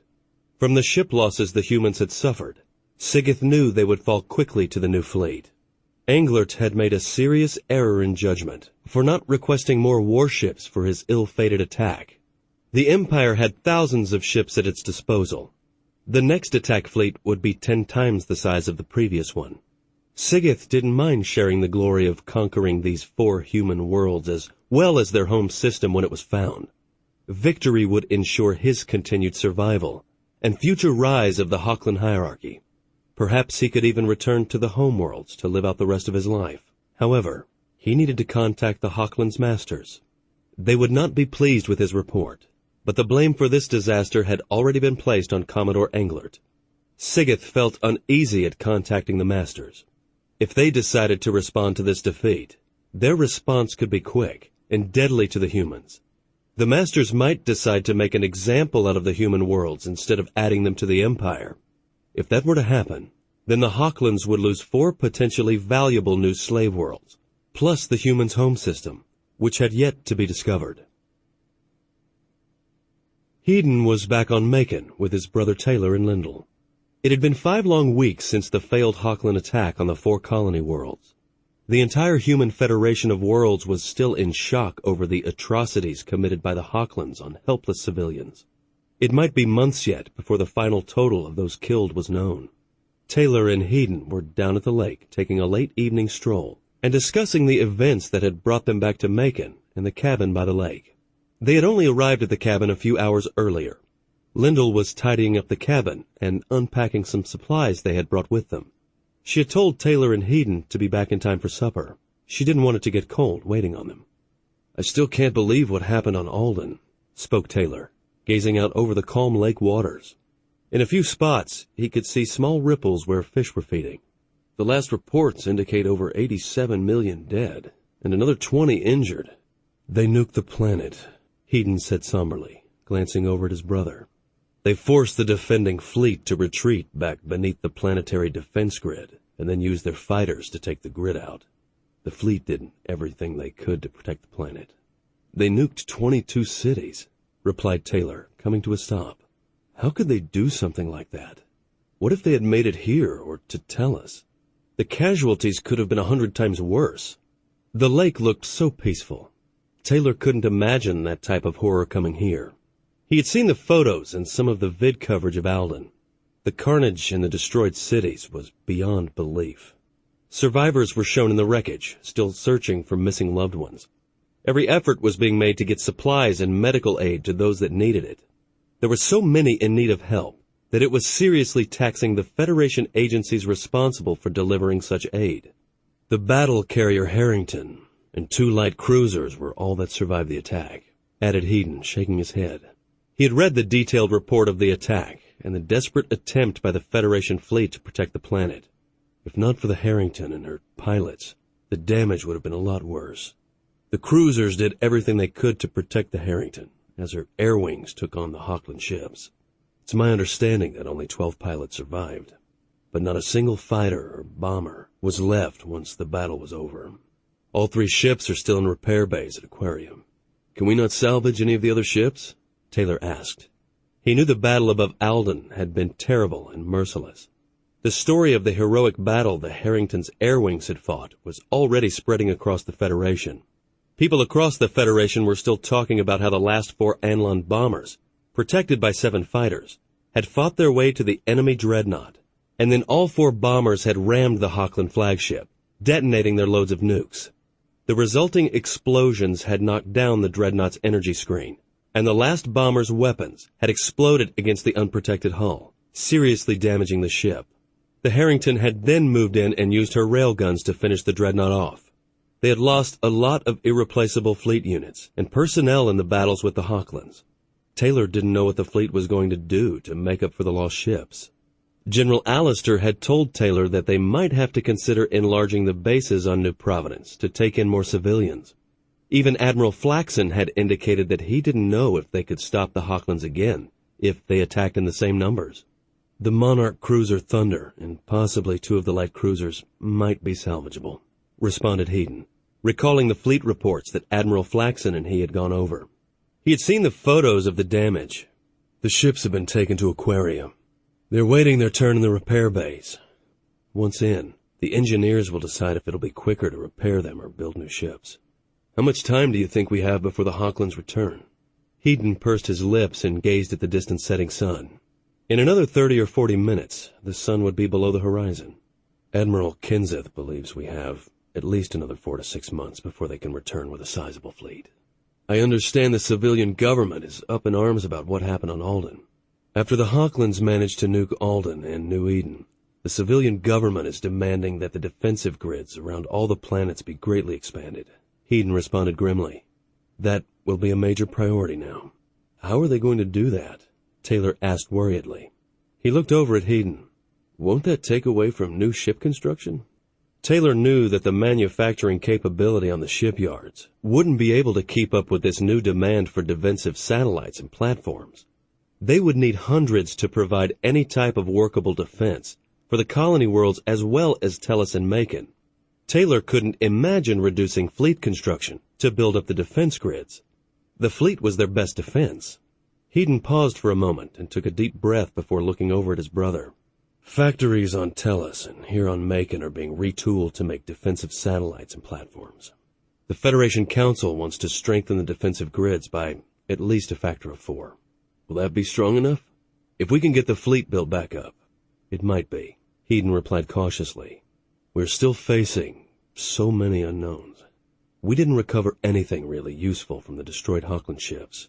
The intelligence people at Fleet Command believe some of the Hawkland self-destruct devices on their ships are set to go off automatically under certain conditions. In the distance, Heaton could see 2 large colorful birds circling high up in the air. Their wings were spread wide, and they were riding the dying thermals in the fading sunlight. The birds were Kalins, if Heaton remembered correctly. They mated for life and were highly territorial. It's a shame that this problem with the Hawklands couldn't be as simple. After talking for a few more minutes, they turned back and started walking toward the cabin. As they neared the cabin, they could smell tantalizing aromas drifting out the open door. Lyndall was cooking supper, and it smelled fantastic. They both washed up on the porch and then entered the cabin. Lyndall was setting the food out on the table, and they could see steam rising over several of the dishes, indicating they were hot. Seeing them, Lyndall smiled and gestured toward the table. The 2 of you made it back just in time. I was just about to start without you. This smells great, Heaton said, sitting down and gazing at the food she had spread out on the table. There were baked rolls, some type of rice dish that was steaming, a meat casserole, and several vegetables. You're a fabulous cook, Lyndall. Taylor is really lucky to have you as his wife. At least someone in this cabin recognizes that, she said, smiling and looking accusingly over at Taylor. I know you're a good cook, Taylor replied defensively. Why do you think I exercise so much? The more I exercise, the more of your cooking I can eat. That will work this time, Lyndall replied with a pleased smile. The 3 filled their plates and were soon eating. The conversation was very casual, and they stayed away from talking about the events of the last few months. For a short time, it was as if the war with the Hawklands was not lurking constantly on their minds. After they finished eating, Heaton and Taylor helped Lyndall with the dishes, and then all 3 went outside to sit on the front porch. The sun had set, and the stars were beginning to come out, one by one. In the distance, you could hear the gentle drone of insects from down around the lake. What do you think Admiral Kenseth wants this time? Asked Lyndall, looking over at Heaton. She thought she could see a few more worry lines on his face. Lyndall knew he had been under a lot of stress trying to keep New Providence safe. I'm not sure, replied Heaton, his eyes looking over at Lyndall. He has made it a priority to get First Fleet back up to full strength and all the ships completely repaired. How long will that take? Asked Taylor, leaning back and relaxing. He knew this vacation was going to be very short, and he intended to make the most of it. The light cruiser Bryce and the destroyer Astral will be out of the repair bays at New Providence early next week. Other ships will still take some time to complete their repairs. Lyndall closed her eyes for a moment, and then opening them, spoke to Heaton.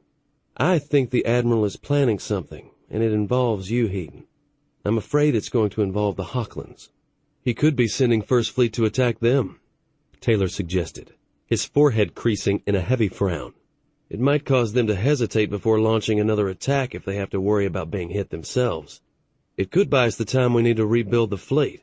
Several of the senators on the Federation Council are demanding some type of retaliatory strike against the Hochlands for what happened on Alden and New Eden, Lyndall added with a sigh. Her eyes turned toward Heaton. What do you think? Should we attack the Hochlands? Perhaps, responded Heaton, nodding his head slowly. The only problem is that we don't know where any of their worlds are. We can't attack them without that knowledge. It would be a good strategy if we knew where some of their worlds were located, Lyndall conceded thoughtfully. But I think Admiral Kenseth has something else on his mind. I guess I'll know in a few more days, spoke Heaton, letting out a deep breath. I have a meeting with Admiral Kenseth scheduled. Taylor nodded in agreement. Lyndall and he had also been recalled. Admiral Kenseth had requested them for some type of special project here in the home system. He had no idea what it might be, but from the hints he had been able to pick up, it was something extremely secretive. The three sat on the porch for quite some time, just enjoying the freedom of not having to worry about anything. In a few more days, they would have to return to the war effort, and it might be a while before they could enjoy an evening like this again. Above them, the stars were becoming more numerous as the night settled in. The planets seemed to be wrapped protectively in their not-so-friendly light. Amanda and Richard had gone to visit her parents at Krull Island on the planet of Aquaria. She wanted to reassure her parents that everything would be all right after the Hochland attack. Amanda had talked Richard into coming with her to go scuba diving as well as to meet her family. The two were currently out on a small boat floating above the Heritage Reef, which was Amanda's favorite place to dive. The ocean waves were almost non-existent, and numerous white and gray seabirds were circling, looking for small fish. This place is incredible, spoke Richard, looking toward the shore and the sandy, pristine beach. The sand was almost white and stretched as far as the eye could see. I certainly understand why your parents have a house here. We've come here since I was a little girl, Amanda replied with a pleased smile. My best memories are of diving with Dad here at Heritage Reef. The marine life is unreal, and recently a large reef shark has taken up residence. A reef shark? Richard replied with interest, his eyes lighting up. I've read about those. Do you think there's any chance that we will see it today? Possibly, replied Amanda, slipping on her scuba tank. If not, I can have Dad bring us back out tonight for an evening dive. The reef is amazing after dark when all the fish come in to feed. I look forward to it, responded Richard, leaning forward and helping Amanda position her tank. Richard then started putting on his own scuba gear. It had been over a year since he had gone diving, and he was really looking forward to it. He was glad he had agreed to come to Aquaria with Amanda. It was a relief to get away from his duties on the shipyard, even if it was for only a few days. A few moments later, they were both in the warm ocean water and beginning their slow descent toward the reef, which was only 20 feet beneath them. Even from here, numerous species of multicolored fish were visible. This was going to be a great day for a dive. Reaching the reef, Amanda motioned for Richard to follow her. She slowly swam along the reef, pointing out the colorful fish and coral formations. Stopping before a deep indentation in the reef, Amanda pointed out a colorful razorfish that almost blended in completely with the coral around it. The fish was about the size of her hand and had the ability to change color to match its surroundings. Amanda could tell that Richard was enjoying the dive. He was also a very good diver, which pleasantly surprised her. She would definitely have to talk her father into bringing them back out later this evening for a night dive. There was no sign of the reef shark, and Amanda wanted Richard to get to see it. Later that afternoon, they were back at the house, and Richard was down in the basement with Amanda's father. Looking around, he was surprised at what Anson and his friend Avery Brennan had accomplished.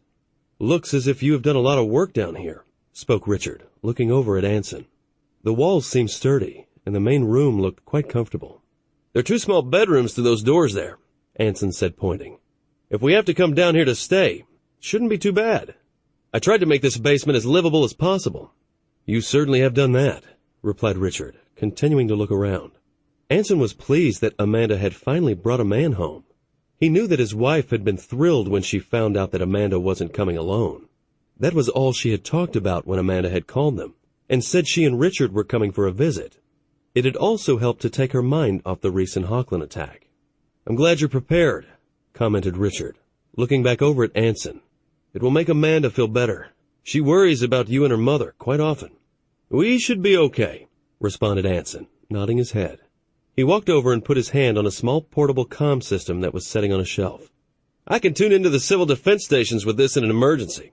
If they sound the alarm, Avery Brennan and his wife will come running, and the four of us will stay down here until they sound the all clear.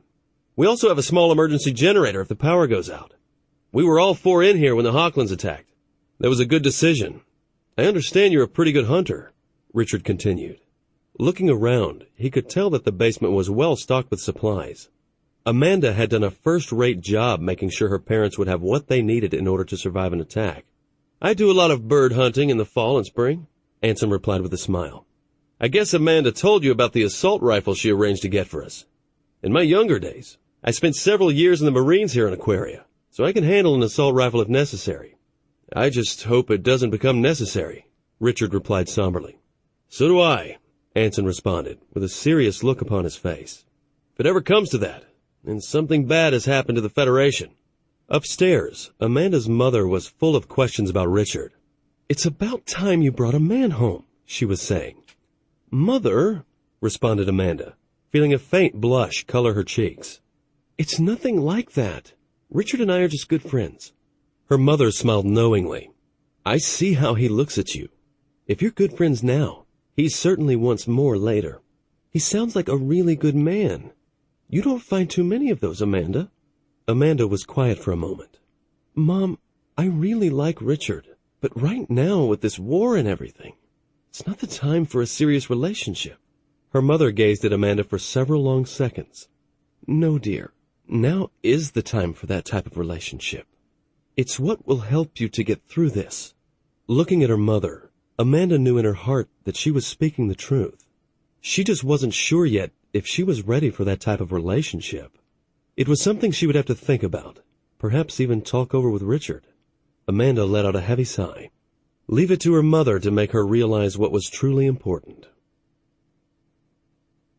Hedon walked down the long hallway that led to Admiral Kenseth's office.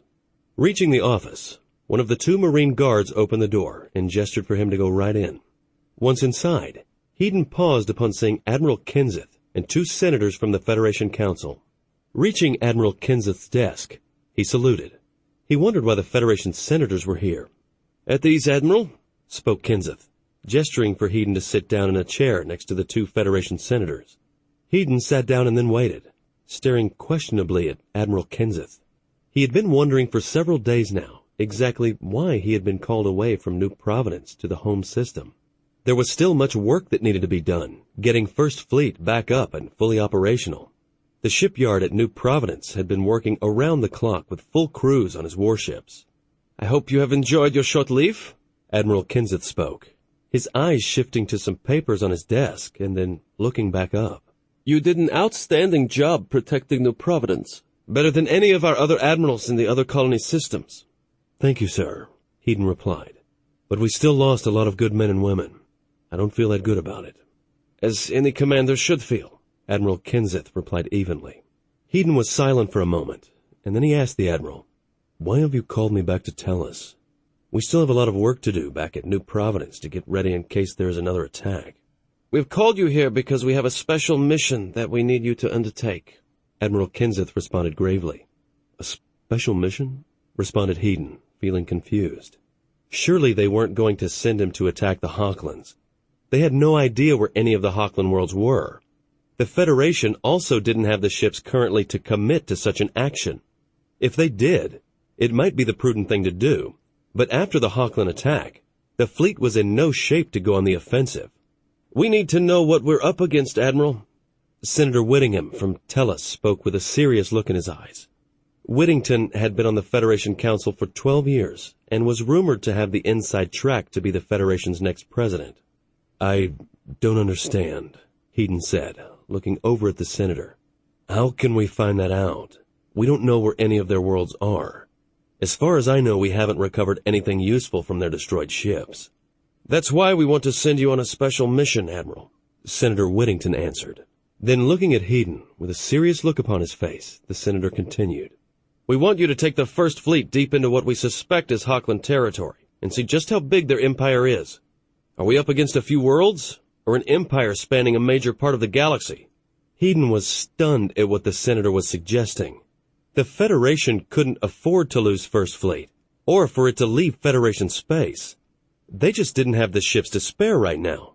All 3 Federation shipyards were working around the clock trying to repair all the damage suffered by the fleet. We have thought about this long and hard, Admiral, spoke Kenseth, leaning forward slightly. He placed his hands on his desk and then continued. We won't be sending all of First Fleet, just part of it. This will be a covert mission. Your success will depend on your fleet remaining undetected by the Hochlands. Some of our space scientists have determined, based on the time it took the Hochlands to attack us, the possible location of at least some of their worlds. We have a short window of opportunity between now and when we think they can be ready to launch another attack. That's why we want to launch this mission now. How long would we be gone? Hedon asked evenly. He didn't agree that it would be a good decision to take part of First Fleet and leave the Federation. What if they were wrong about the time needed before the Hochlands' next attack? What if the Hochlands attack while we're gone? The battle carrier Constellation will launch next week, as well as the battle cruiser Providence, Admiral Kenseth replied. Over the next 2 months, we will be launching 8 more light cruisers and 12 destroyers. We are also massively strengthening the defense grids around all the planets. We're not expecting another attack for at least 4 to 6 months. By then, you will be back with First Fleet, and we will have even more ships ready.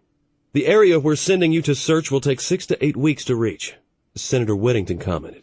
You'll have to move slowly and make sure you remain undetected as you advance deeper into what our scientists think is Hochland space. The Star Strike, the battle carrier Victory, the light cruisers Avenger, Vindication, Hydra, and Bryce, plus the destroyers Astral and Lance will be going with you, Admiral Kenseth spoke. In addition, we are transferring 6 long-range scout craft to the Victory. These scouts are covered with a new composite material that should make them undetectable to Hochland scanners and sensors. We hope by using the scouts it will prevent your fleet from being detected, the other Federation senator added. The scouts can survey the targeted systems without running the risk of detection. Hedon recognized Senator Albright from Macon. Senator Albright had been one of those senators that had always opposed the fleet being so large. Hedon wondered why he was here. Seeming to know what Hedon was thinking, Senator Albright spoke again. Admiral Strath, you should know that I am not in favor of this mission. However, Senator Whittington and Admiral Kenseth have convinced the Federation President as well as the rest of the Council of the importance of this mission. I don't believe we should risk our valuable ships this way. I am concerned that the Hochlands might attack before you return, or even worse, that your fleet might be detected and never make it back. Hedon was silent. He didn't know what to make of this. He understood Senator Albright's concerns. It worried him also. This mission would be extremely dangerous. And who knew what they might discover or run into? They would also be cut off from Federation space, and any hope of support from the fleet if they were discovered by the Hochlands. We will leave you and Admiral Kenseth alone now, spoke Senator Whittington, standing up. He will finish explaining what we expect out of this mission, and he also has another matter that he needs to discuss with you. Good luck with your mission, Admiral. Hedon watched as the 2 senators left the room, leaving him alone with Admiral Kenseth. What's going on? Asked Hedon, turning his attention back to the Admiral. He had a feeling that he had not been told everything. Admiral Kenseth rose and walked over to a large safe behind his desk. He spent several moments opening it, and then returned with a folder and several computer flash drives. Sitting back down, he slid them across the desk toward Hedon. We don't know how large the Hochland Empire is, Admiral Kenseth began. There is a possibility, based on the technology we have observed in their warships, that they might indeed control a large number of worlds. If that is the case, we might be fighting a war we can't win.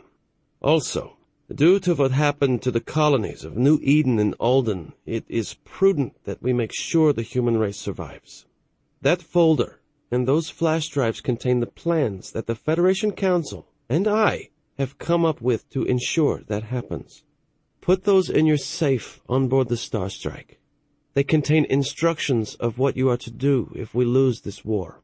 Hedon picked up the folder and the flash drives. He hoped he would never have to find out what they contained. If he did, then disaster had come to the Human Federation of Worlds. 1 week later, Hedon was in the command center of the Star Strike. Looking at the main view screen, the battle carrier Victory was prominently displayed. The fleet was preparing to leave the New Providence system and head out into the unknown. Lieutenant Ashton from the Victory was currently at navigation, helping to plot the jumps. She had spent the last several days talking to various space scientists as to where in their search area the Hawklands might be located. From talking to her earlier, he knew that the space scientists had pinpointed 2 probable locations to search. The first location was over 500 light-years from the Federation. At the speed they would be traveling, it would take them nearly 6 weeks to reach the first set of coordinates to begin their search. The second area was nearly 300 light-years farther. If they had to go on to the second set of coordinates, it would substantially increase their mission time. "The other ships are forming up into their support positions and are reporting ready to depart," Colonel Sheen reported. She looked across the command center, checking on the crew. Everyone was busy and going about their jobs as if this was a normal mission. Amanda let out a deep breath and gazed longingly at the shipyard visible on one of the view screens. Richard was on the station, and it would be months before she saw him again. At least they had discussed their relationship after returning from Aquaria. Amanda's mother had made her realize that her life was missing something important. Richard and she had agreed to explore their relationship further when she returned. Both had admitted they had very deep feelings for the other, and would like to see where that would take them. When she had left the shipyard earlier today, they had shared their first real kiss. Her heart had fluttered, and her pulse quickened as Richard leaned forward and their lips had met. It was almost like a fairy tale. The kiss held hints of promises and hopes for a future when she returned. Looking back over at the Admiral, she knew her personal life would have to wait until the Star Strike returned to New Providence in a few months. "Move the fleet out at 1/4 sublight," Admiral Streth ordered. He was standing behind the central command console with his hands clasped behind his back. Hedon watched as his orders were carried out and the fleet fell into formation. The 2 destroyers, Astral and Lance, took up a screening position in front of the fleet. The 4 light cruisers, Avenger, Vindication, Hydra, and Bryce, formed a defensive screen around the battle carrier and the flagship. There was no CAP currently deployed, since they would be jumping shortly after they cleared the outer markers. Recalling his meeting with Admiral Kenseth, Hedon wondered what his brother and Lendl were being sent off to do. He had talked briefly with Taylor after his meeting with the Admiral, and Taylor still seemed confused about their new orders. All he could tell Hedon was that Lendl and he were to board a destroyer the next day and depart for points unknown.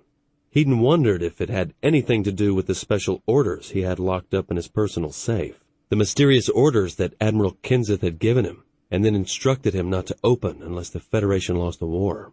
Just the fact that Admiral Kenseth had even mentioned the possibility of losing the war had startled Hedon, but the fleet admiral was supposed to take all possibilities into account.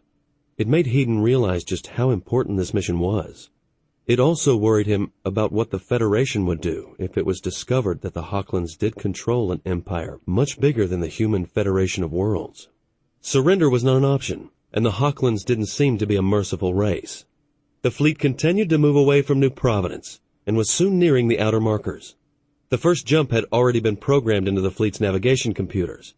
Every ship in the fleet had been topped off with fuel, ammunitions, and supplies. While the Star Strike and Victory did have some manufacturing capability, there were a number of items that, if they ran short, could not be replaced. For this mission, even the light cruisers had been armed with nuclear warheads on their missiles. "Passing the outer markers," reported Lieutenant Stalls, watching his scanners and sensors. Admiral Streth nodded. While it was safe to jump from this point on, he preferred to wait a few more minutes to allow his fleet to get farther out of New Providence's gravity well. The fleet was going on a long journey, and there was no point in stressing the FTL cores. On the light cruiser Avenger, Commander Standal watched as the fleet put more distance between them and New Providence. Looking up, he saw Ariel watching him. Gazing at the AI, Standal had to remind himself once again that Ariel wasn't human. Her black shoulder-length hair and dark eyes seemed to see right through him. He wondered if somewhere in the Federation there was a young woman that Ariel had been modeled after. "Clarissa and I have come up with several more tactics we can use in combat to defend the fleet," Ariel commented over the minicom with a charming smile on her face. Only Commander Standal could hear what she was saying. "We can improve the Avenger and Vindication's combat ability by nearly 200% if we are allowed to use them." "I will keep that in mind, Ariel," Standal replied quietly. He had been impressed by what Ariel and Clarissa had done in the battle with the Hawklands. Even though both Commander Wisdom and he had been called into Admiral Streth's office to explain their actions, he still felt they made the right decision. The Admiral had tentatively agreed to allow such action in the future to be taken by the two commanders, but only if there were no other options available, and the results of not doing so seriously endangered the fleet. Tina was talking to Jason over their own private comm channel. The two had become even closer since the battle, and were wondering what they should do. Fraternization between command center officers was frowned upon.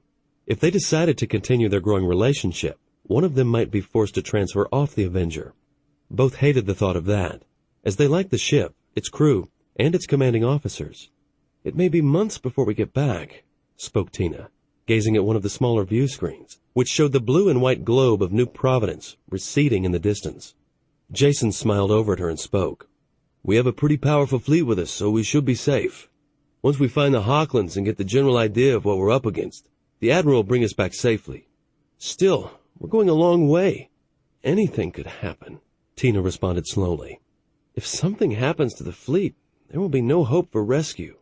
"I wouldn't worry," replied Jason, glancing at the main view screen and the AI. "We have Ariel, and I trust her to keep us safe." Tina nodded and turned back to her comm system. She was listening to the idle chatter between ships as they prepared to jump.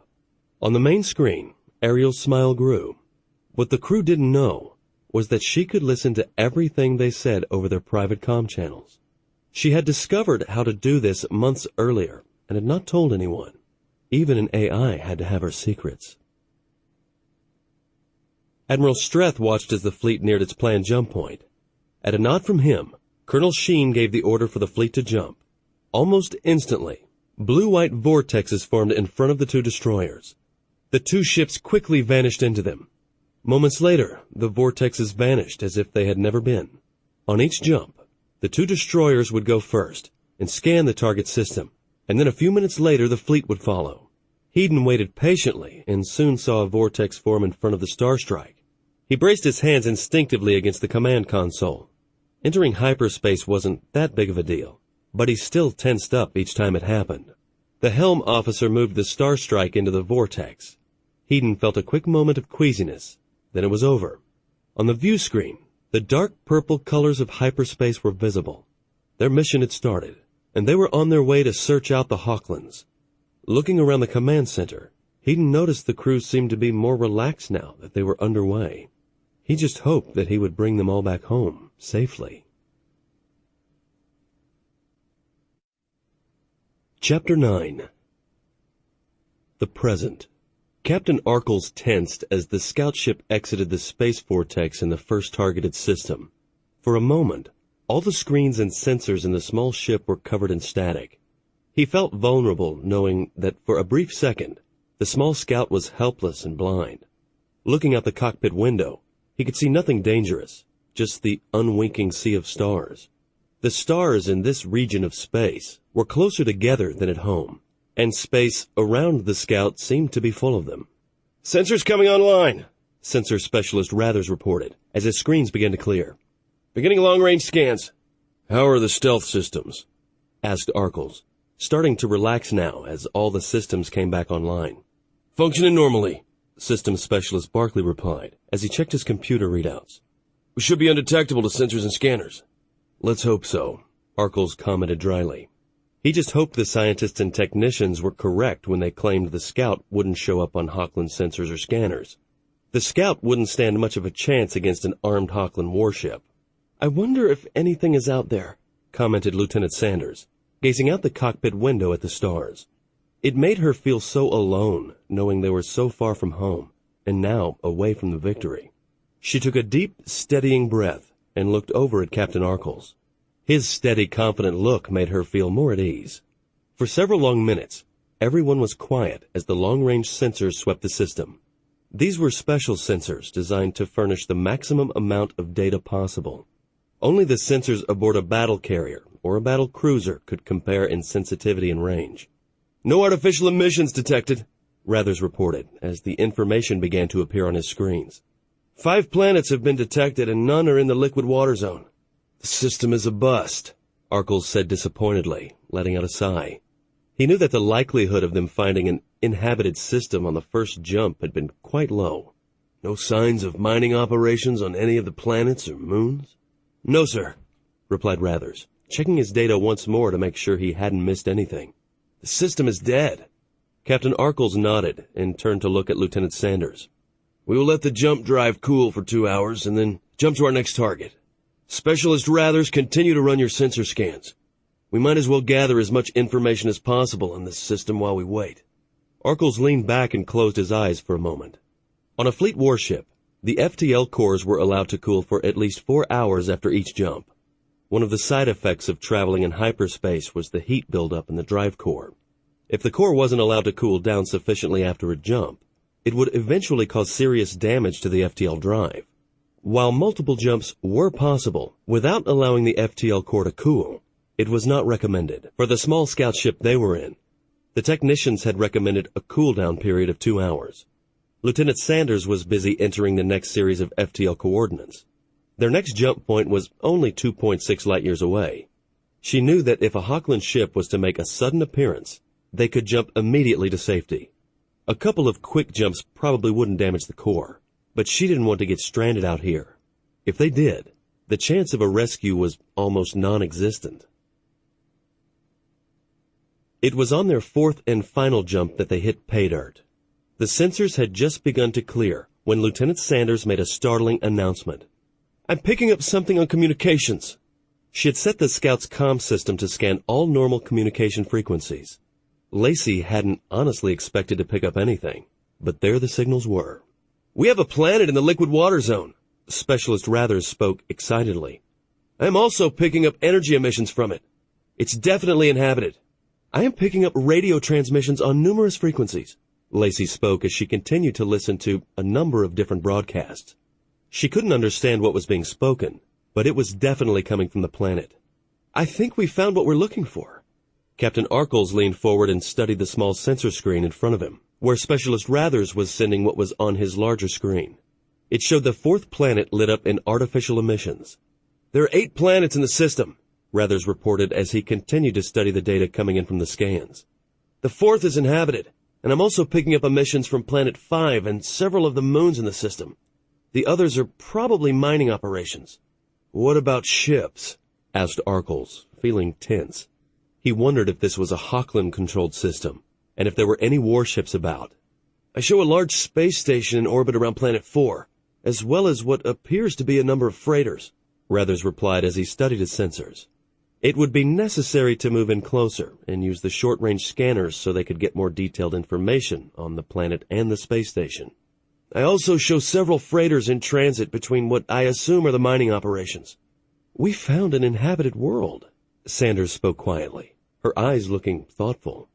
In all of their explorations around Federation space, this would be the first one. Lacey wondered what the planet's inhabitants looked like. The Hochlands were some type of reptilian race. What did this world hold? "Let's move in closer," spoke Arkles, reaching a decision. They hadn't detected any signs of a Hochland ship, so they didn't know if this was a Hochland system or not. They would have to move farther in system to find out. It was a risk since this system obviously contained a highly advanced civilization. They were about to find out just how good the stealth systems on the Scout were. Reaching forward, Arkles activated the Scout's powerful sublight drive and turned the small ship toward the inner part of the system. He coaxed the sublight drive up to 30% power and then set it to hold there.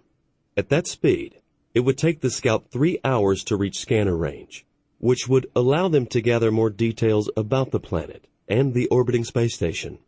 Even if this wasn't a Hochland-controlled system, it might be worth establishing contact with the race that inhabited the planet, just to see if they knew anything about the Hochlands.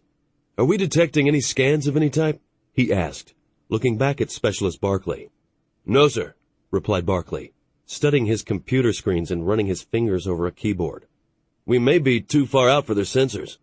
Very well, Arkles replied, satisfied for the moment. Keep me informed if anything changes. Lacey bit her lip and looked out the cockpit window. She could feel her heart fluttering, and her breathing had quickened. Refocusing, she looked back down at the controls and began doing a check of the Scout's systems. If they had to leave in a hurry, she wanted to know that everything was working properly. For 3 hours, the shuttle moved rapidly farther in system. They continued to gather data and study the inhabited world they were approaching. There were a surprisingly large number of freighters in orbit, but strangely enough, there were no liners or other civilian ships. I think we should stop, sir, Rathers cautioned suddenly, as more data flowed in from his close-range scanners. He enlarged a video feed, which was capturing views of the space station. I'm picking up a large ship docked to the space station. It's definitely Hochland. Arkles felt his blood turn cold. He had hoped this was a system free of Hochland interference, a system they could perhaps make contact with and gather additional information. Now it seemed that was not to be. The Hochlands were already here. What did that mean if the first inhabited system they found was under Hochland control? What type of ship is it? Arkles asked, with just a trace of concern in his voice. Is it a warship? Looks like one of their exploration or support ships, Rathers replied, as he adjusted his scanner to give him more detailed information. It's of the same type that we encountered on Stalor 4. Arkles brought the Scout to a stop and wondered what they should do next. If they were detected, the Hochland ship could destroy the Scout almost instantly. The Scout had very light armor, and their weapons wouldn't even put a dent in the Hochland ship's shields. They were already inside the planet's gravity well, and could not get away by jumping into hyperspace. They would have to run on their sublight drive if detected. Specialist Barclay, how sure are you that they can't detect us? Positive, Barclay replied confidently, paying close attention to what his stealth systems were telling him. As long as we hold our drive emissions to a minimum and don't get too close, the Hochlands will never know we're here. How close? Persisted Arkles, his eyes narrowing. He wanted to know how close he could take the Scout to the inhabited planet. They needed to gather as much information about the planet, the space station, and the Hochland ship as possible. They might not get another opportunity like this. About 2,000 kilometers should be safe, Barclay replied, a little hesitantly. Any closer and they could detect our drive emissions. Arkles nodded as he reached a decision. He wanted more detailed information before he returned to the Victory and reported back to the Admiral. We're going in closer. I want to know everything there is to know about that planet, the space station, and that Hochland ship docked to it. If I'm right, everything we set out to learn is right there in front of us. We just have to figure out how to get it. The small Scout slowly crept forward. Its dark color made it invisible against the wall of stars behind it. The emissions from the drive and the Scout's other systems were carefully masked. For nearly an hour, they moved closer, and then the Scout stopped. They were still undetected, and now their mission could truly begin. For the next 8 hours, the crew in the small Scout ship watched the planet and the large orbiting space station. The space station was only about half the size of the shipyard above New Providence. It seemed as the station served more as a wayport for the freighters in the system than anything else. There was very little traffic between the station and the planet. In the 8 hours the Scout had watched, no ships at all had come up from the surface. The station looked as if it might contain 1 or 2 repair or construction bays, but there was no evidence of any kind of armaments. The station seems to be unarmed, Rathers reported, as he studied the data coming in on his screens. I don't understand, spoke Lieutenant Sanders, looking confused. She turned and looked over at Captain Arkles. There's no defense grid around that planet. No weapons on the space station. Just the Hochland ship. Why is that? It's a slave world, responded Rathers, shaking his head in disbelief. I've been scanning the planet, and it has a population of around 220 million. From the primitive vids I've been able to pick up, the inhabitants resemble humans. The main differences are that they have fur, are a light blue in color, and slightly smaller. Why do you say slave world? Arkles asked, not liking that inference and what it implied. There's evidence of numerous cities that were destroyed in the distant past. explained Rathers, putting up several long-distance photos of overgrown ruins on one of the scouts' small screens. The computer estimates at one time this world had a population closer to 2 billion. 2 billion? Lacey stammered, her eyes growing wide at the implications. What happened to them? Was it a war? The Hawklands nuked them from orbit, Arkles muttered, his eyes showing anger. They reduced the population to a more controllable level, and now the species serves them. Those freighters are probably bound for Hawkland worlds carrying ore or other supplies. That's why there are not any civilian ships in orbit around the planet. We need to know for sure, Lacey spoke quietly, not wanting to believe the Hawklands were capable of such genocide. The planet might have had a war before the Hawklands found them. The evidence points to the Hawklands being responsible, Arkles replied sadly. There's clear evidence that this planet was nuked. There's a Hawkland warship docked to that space station. We know what the Hawklands did to Alden. I think that is evidence enough. Lacey was silent for a long moment, feeling a queasiness in her stomach. Was this what was in store for the Federation worlds if the Hawklands won? She didn't want to even think about that. It was way too horrible. What now? Arkles let out a heavy sigh. We return to the Victory. I suspect the Admiral will have something planned for this system. As I said earlier, everything we need to know is here. We just need to figure out how to get it. Admiral Streth gazed thoughtfully at the view screen that currently showed what Captain Arkles had found on his scouting mission. It was a beautiful blue-white globe teeming with life. Unfortunately, it was also controlled by the Hawklands. He had called several of his ship commanders over to the Starstrike to discuss the situation. Our scouts located 3 different inhabited planets, spoke Commander Adler, shaking his head in incredulity. I never expected us to find so many. Unfortunately, in each case, at least 1 Hawkland warship was found in orbit. 3 worlds out of the 20 star systems we searched, and all 3 controlled by the Hawklands, Commander Wistham commented, his eyes showing his deep concern. Were all 3 systems populated by the same race? No, replied Commander Adler, looking around the small group. 3 different races and all 3 inhabited planets showing signs of nuclear weapons being used on their cities sometime in the past. Nuclear weapons? Commander Standel muttered, not liking the sound of that at all. It was becoming more evident that the Hawklands had no problem with using nukes on innocent civilians.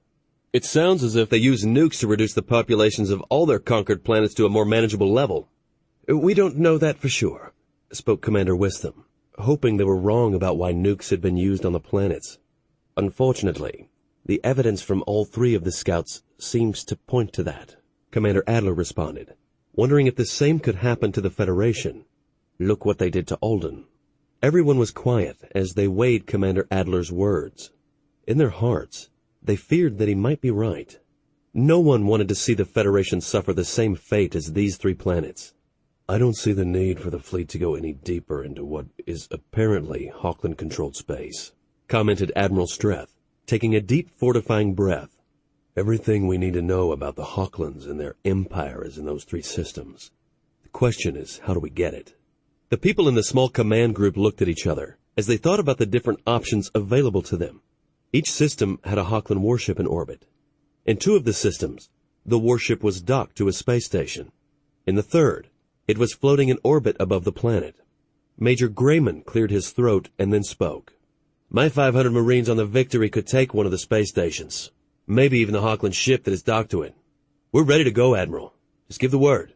We have another 250 on the Starstrike, added Colonel Sheen, wondering if there was any way they could board the station and seize the Hawkland ship. That's a pretty good-sized assault force. I don't see where that helps us, Admiral Streth interrupted with a frown, raising his eyebrows. The Hawklands will detect our assault shuttles before we can land on either the space station or the warship. If they detect unidentifiable ships coming toward them, they will undoubtedly use force to destroy those ships. Must I remind everyone here that a single ship exactly like those 3 almost destroyed the Avenger and the Vindication in the Stalor system? Commanders Standel and Wistham nodded their heads in agreement.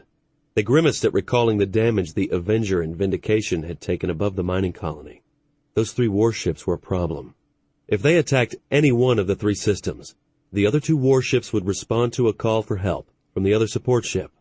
The fleet could undoubtedly take out those 3 ships, but would probably suffer some heavy damage in the process, damage they might not be able to repair so far from home. If they detect us, Major Grayman replied with a wolfish smile. He already had a plan in mind. What if we can get in without being detected? The scout ships, Colonel Sheen spoke, her eyes widening at the thought. She hadn't thought about using the scout ships. But how close can we get them to the station without being detected?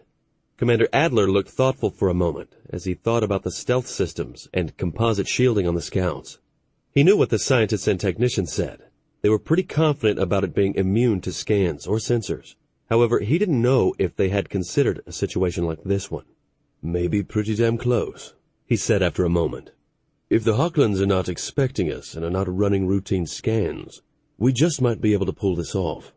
It will be a risk, though. If even one of the scout ships is detected, the Hochland ship will probably destroy them all before they can escape. Why would they run routine scans? Asked Colonel Sheen, looking around the group. We may be very deep into their territory in an area they consider safe. Those support ships may be at those 3 worlds, more for show than anything else. We have 6 scout ships, spoke Admiral Streth, looking over at Major Grayman. How many Marines and their equipment could they handle?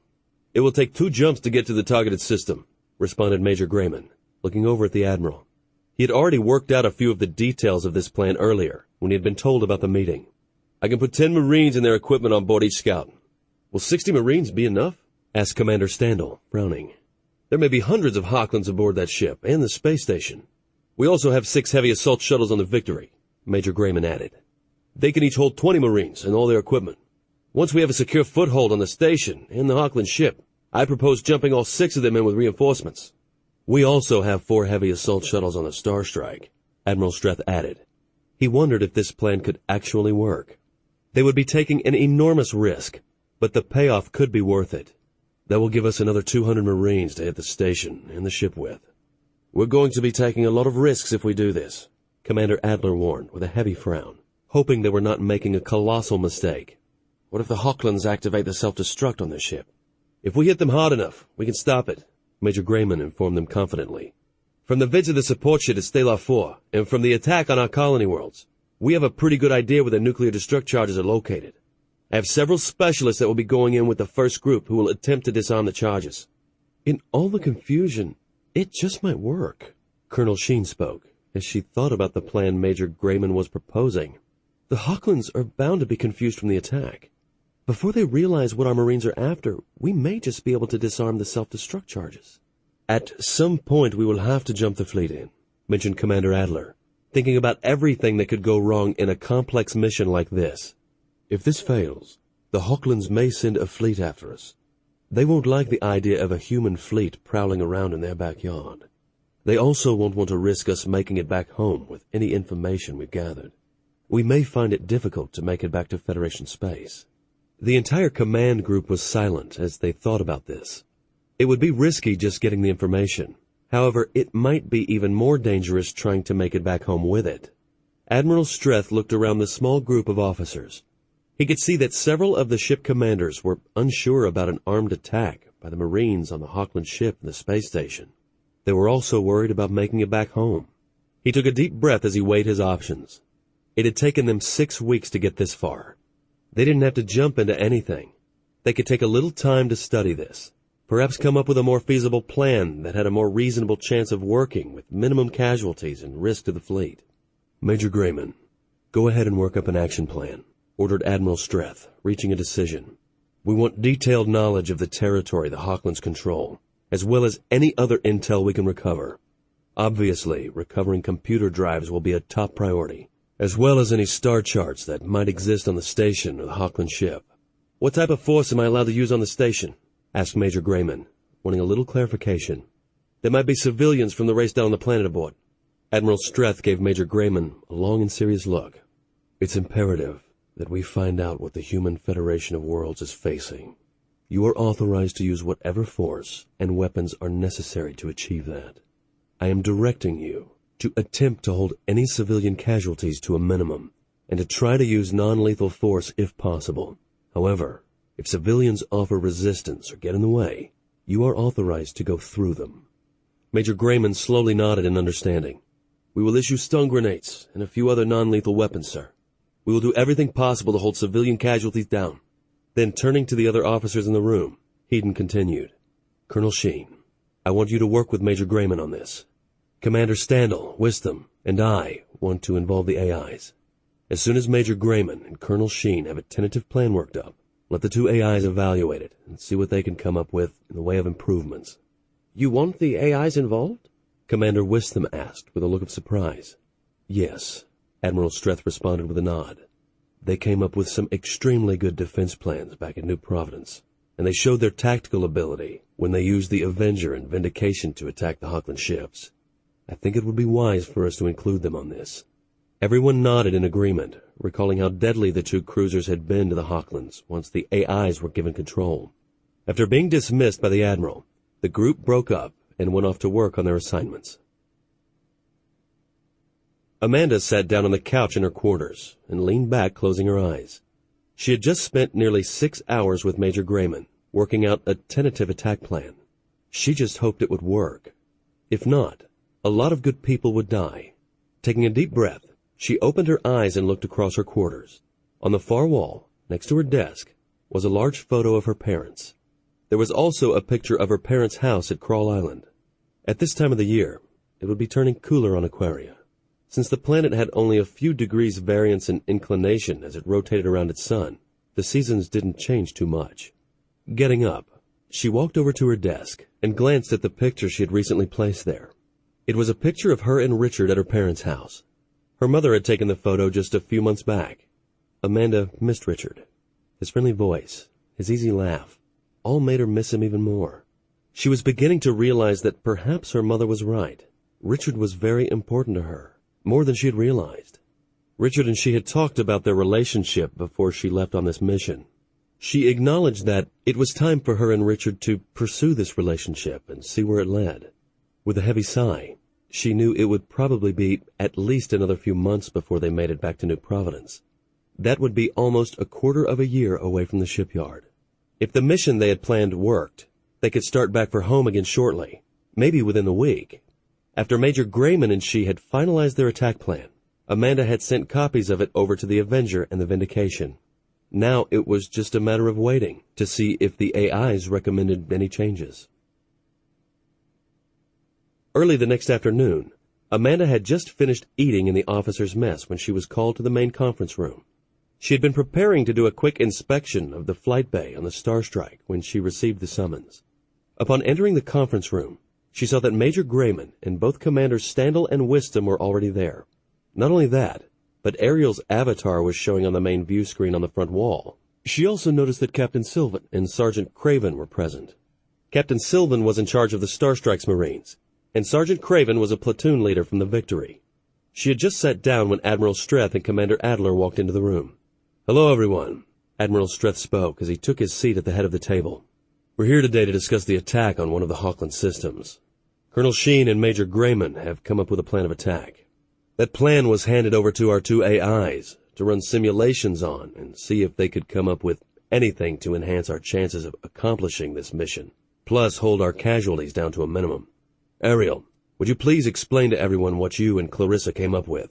The dark-haired AI looked at the group from the large view screen. She was visible from the waist up and dressed in the dark blue of a Federation fleet officer. "Clarissa and I have run the plan that Colonel Sheen and Major Grayman have proposed through a number of simulations. We have come up with the following suggestions which could greatly enhance the possibility of success of this mission." "That's what we want to know, Ariel," Admiral Streth commented, curious to see what the AIs had come up with. "This plan has to succeed if we're going to get the information we need." "I understand, Admiral," Ariel replied with a slight nod. "These are the changes that Clarissa and I would like to propose to the plan." War Leader Sigeth gazed at the large view screen in his office. He didn't like what it portrayed. 2 massive warships had appeared in orbit above the planet. They had jumped far inside the planet's gravity well. In his 30 years of service, he had never seen one of these ships before. He had heard about them and seen vids of what they looked like, but this was the first time he had actually encountered one. What worried him was that there were 2 of the ships in orbit, not just one. The Hockland's masters had arrived, And that did not bode well for the humans that had recently defeated 4 Hockland fleets. The masters must consider these humans to be a significant danger to the Empire. "They just arrived," reported his aide, gazing nervously at the screen. "There was no notice that they were coming. I checked communications and there have been no messages." War Leader Sigeth walked over to the windows and gazed down at the spaceport. A thick covering of ice and snow lay everywhere. Hundreds of slaves were currently working to clear the snow and ice from the landing pads. Up in orbit, over 200 Hockland warships were waiting for the word to proceed to the human worlds. With the arrival of the master ships, there would now be no new honor or riches added to the Empire. The masters could be here for one reason and one reason only. The human worlds had been deemed to be a threat to the Hockland Empire and their masters, and the decision had been made to terminate this race. This had happened only several times before in the long history of the Empire. Sigeth let out a deep, fortifying breath as his gaze turned to the mountains barely visible in the distance. "There will be no honor in this," his aide commented from behind him. "Those worlds could have been very useful to the Empire." "True," Sigeth replied, his icy gaze looking toward the distant mountains. It looked as if another ice or snowstorm was coming. Already the mountain tops were shrouded with darkening clouds. "Perhaps it is for the best. These humans do not strike me as a race that would agree to be subjects of the Empire, even after their worlds are conquered. Several times in the distant past our masters have come and cleansed worlds that have deemed could be future threats.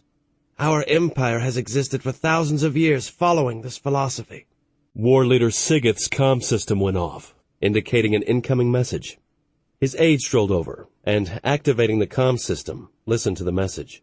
Then turning, he looked at War Leader Sigeth with a trace of nervousness in his normally cold eyes. "Our masters are summoning you to report to one of their ships." For the first time in many years, Sigeth felt fear. There was very little known about the actual physical form of their masters. Very seldom was any Hockland, other than a member of the High Command, ever called into their presence. "Order my shuttle to be made ready," replied Sigeth, feeling the icy chill coming through the window. He had hoped to achieve more honor in the coming battle with the humans and possibly advance higher up in the Hockland hierarchy. Now he just hoped that he would survive. The masters were not known to be merciful to those who failed them. Captain Arkles watched tensely as he maneuvered the scout ship closer to the space station, which the Hockland support ship was docked to. Ariel and Clarissa felt that most of the station's systems were automated. From studying the scans from the scout, they detected a comm signal each time a shuttle or small ship from one of the freighters had entered what they had determined to be the station's primary flight bay. The AIs had downloaded that signal into the 6 approaching scout ships' comm systems, and it was that signal that Arkles was about to transmit. The 6 scouts were now less than 1 kilometer from the station, and there had still been no reaction from the Hockland warship. The space station filled the scout's cockpit windows, and Arkles let out a deep breath. He could feel his heart pounding in his chest. "Transmit the signal," he ordered Lieutenant Sanders. Lacey nodded her head and, reaching forward, pressed down on the transmit button. It was all she could do to keep her fingers from shaking. She knew her pulse was racing. If this didn't work and the Hockland warship detected them, she knew that they would all be dead shortly. The scouts would not be able to get out of the planet's gravity well before the Hockland warship destroyed them. She heard a slight squealing noise from the comm system as the message was transmitted. Looking intently at the space station, Arkles saw the flight bay doors slide open. He instantly accelerated the scout and flew into the large flight bay. The other scouts followed close behind. The bay was quite large and contained numerous small shuttles of an unknown type, as well as several slightly larger ships. He quickly set the shuttle down. Looking at the view screen, which showed a view behind the scout, Arkles saw that the other scouts were inside, and the flight bay doors were closing. "Stand by," he spoke over his minicom, which connected him to the 10 Marines in the compartment behind him. He knew the Marines were wearing light armor and a sealed suit. There was no way of knowing what the atmosphere on the station would be like. "Atmosphere seems to be close to Tellus normal," Specialist Rathers reported. "Nitrogen content is a little higher than we're used to, but it's a breathable atmosphere." Captain Arkles nodded his head in relief. "Captain Sylvan, I'm opening the hatch and lowering the ramp. Your mission is a go." Back in the other compartment, the hatch opened, and Captain Sylvan led his heavily armed Marines down the ramp. Quickly scanning the flight bay, he saw no evidence of any aliens from the planet below, or Hawklands. "Spread out," he ordered, gesturing for his Marines to take up their defensive positions. Captain Sylvan's mission was to capture the station's command center. Sergeant Craven would proceed to the Hawkland ship and try to neutralize the ship's self-destruct charges. Other Marines exited the other shuttles and spread out through the bay. After a few moments, they had determined that the other shuttles and small ships were empty, with no crew present. "Seems strange for the flight bay to be completely empty," commented Sergeant Craven, holding his assault rifle in both hands. "There's no one here at all. I hope this isn't a trap." "Let's find the exit," Captain Sylvan ordered. "Our luck might not hold out for much longer." It took only a few minutes for the Marines to find the exit to the flight bay and split into 2 groups. 4 Marines remained behind to protect the scout ships in case any of the station's crew or Hawklands showed up.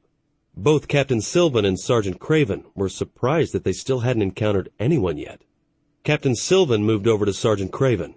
"Proceed to the Hawkland ship. Set off the EMP charge and we'll begin our attack." This was one of the changes that Ariel and Clarissa had recommended. The Marines had a small EMP device that would be set off as close to the Hawkland ship as possible. It was hoped that the EMP blast would temporarily shut down the station, as well as the Hawkland warship, particularly since the ship's shields would not be up while it was docked to the station. Sergeant Craven nodded his head, and he motioned to his Marines. They quickly proceeded down the corridor and moved off in the general direction of where they thought the Hawkland ship was docked. For 10 minutes they moved through the station without encountering anyone. The lighting in the station was brighter than they were used to, but the visors on their armor automatically adjusted to make seeing easier. Sergeant Craven was beginning to wonder if there was anyone on the station when they stepped into another corridor and encountered 2 Hawklands. The surprised Hawklands, upon seeing the approaching humans, immediately reached for their weapons, which were strapped to their waists. A quick burst of automatic weapons fire from several Marines instantly cut them down. "We need to move quickly now," Sergeant Craven ordered, as he stopped briefly to make sure the 2 Hawklands were dead. He didn't know if others had heard the gunfire. Sergeant Craven thought they were nearly to the Hawkland ship, when several scouts he had sent ahead returned. They had been checking adjoining corridors to make sure they were going in the right direction. They had encountered 4 more Hawklands, all of whom had been quickly dispatched by the heavily armed Marines. It was becoming extremely clear that the Hawklands were not prepared to fight a boarding action. None of the Hawklands had been armed with heavy weapons. It was also strange that they hadn't seen any of the station's crew. Sergeant Craven was starting to wonder if there were only Hawklands on the station. "The Hawkland ship is just ahead," Private Anderling reported. The young woman gazed intently at Sergeant Craven. "There are 4 heavily armed Hawklands at the docking port. I don't think we can take them by surprise. They might have heard our weapons fire and are wondering what is going on." Turning around, he gazed at the Marines behind him. "We will toss several stun grenades down the corridor and then rush the docking port. If the airlock is open, we will set the EMP device inside and detonate it there." A minute later, the Hawklands guarding the docking port looked with surprise as 2 round metal objects landed at their feet. The stun grenades went off with 2 loud bangs, and 2 of the Hawklands instantly went down. The other 2 fell back against the wall, but quickly recovered and aimed their weapons down the corridor. They didn't know how, but they were obviously under attack. They quickly passed the warning on to the second leader, who was in the war room of their ship. Almost instantly, alarms began to go off inside the ship, as well as in the station. Sergeant Craven led his Marines down the corridor, and seeing 2 armored Hawklands still standing, fired off a quick burst from his assault rifle. The other Marines began firing also. The 2 Hawklands went down, but not before one of Craven's Marines was hit. He could also hear the warning alarms going off. Their attack wasn't secret any longer. They needed to move quickly. The next Hawklands they encountered wouldn't be taken by surprise. Striding over to the airlock, he looked in, noticing that it was still open.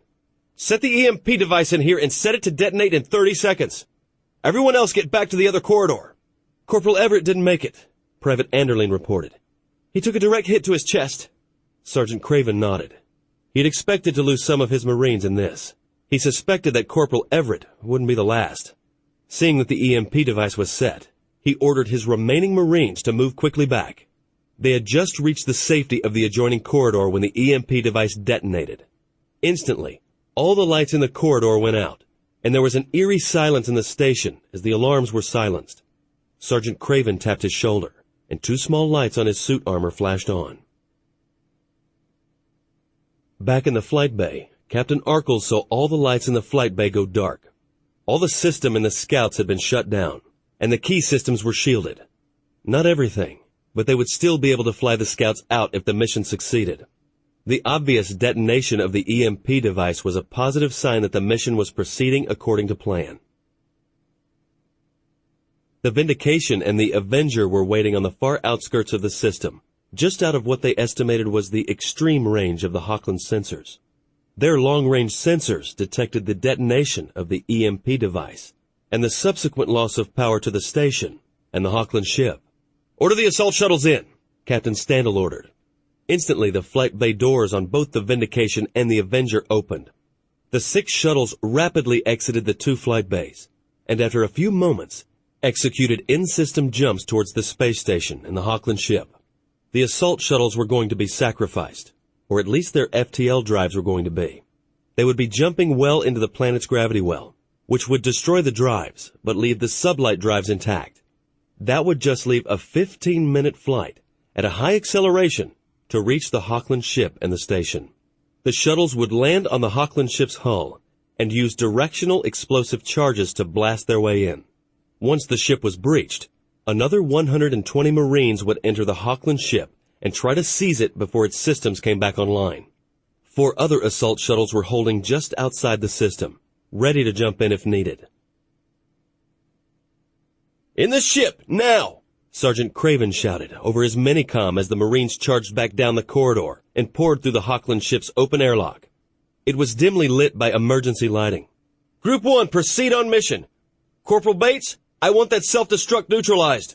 Once that's done, proceed to the next self-destruct. Hopefully, I will meet you there."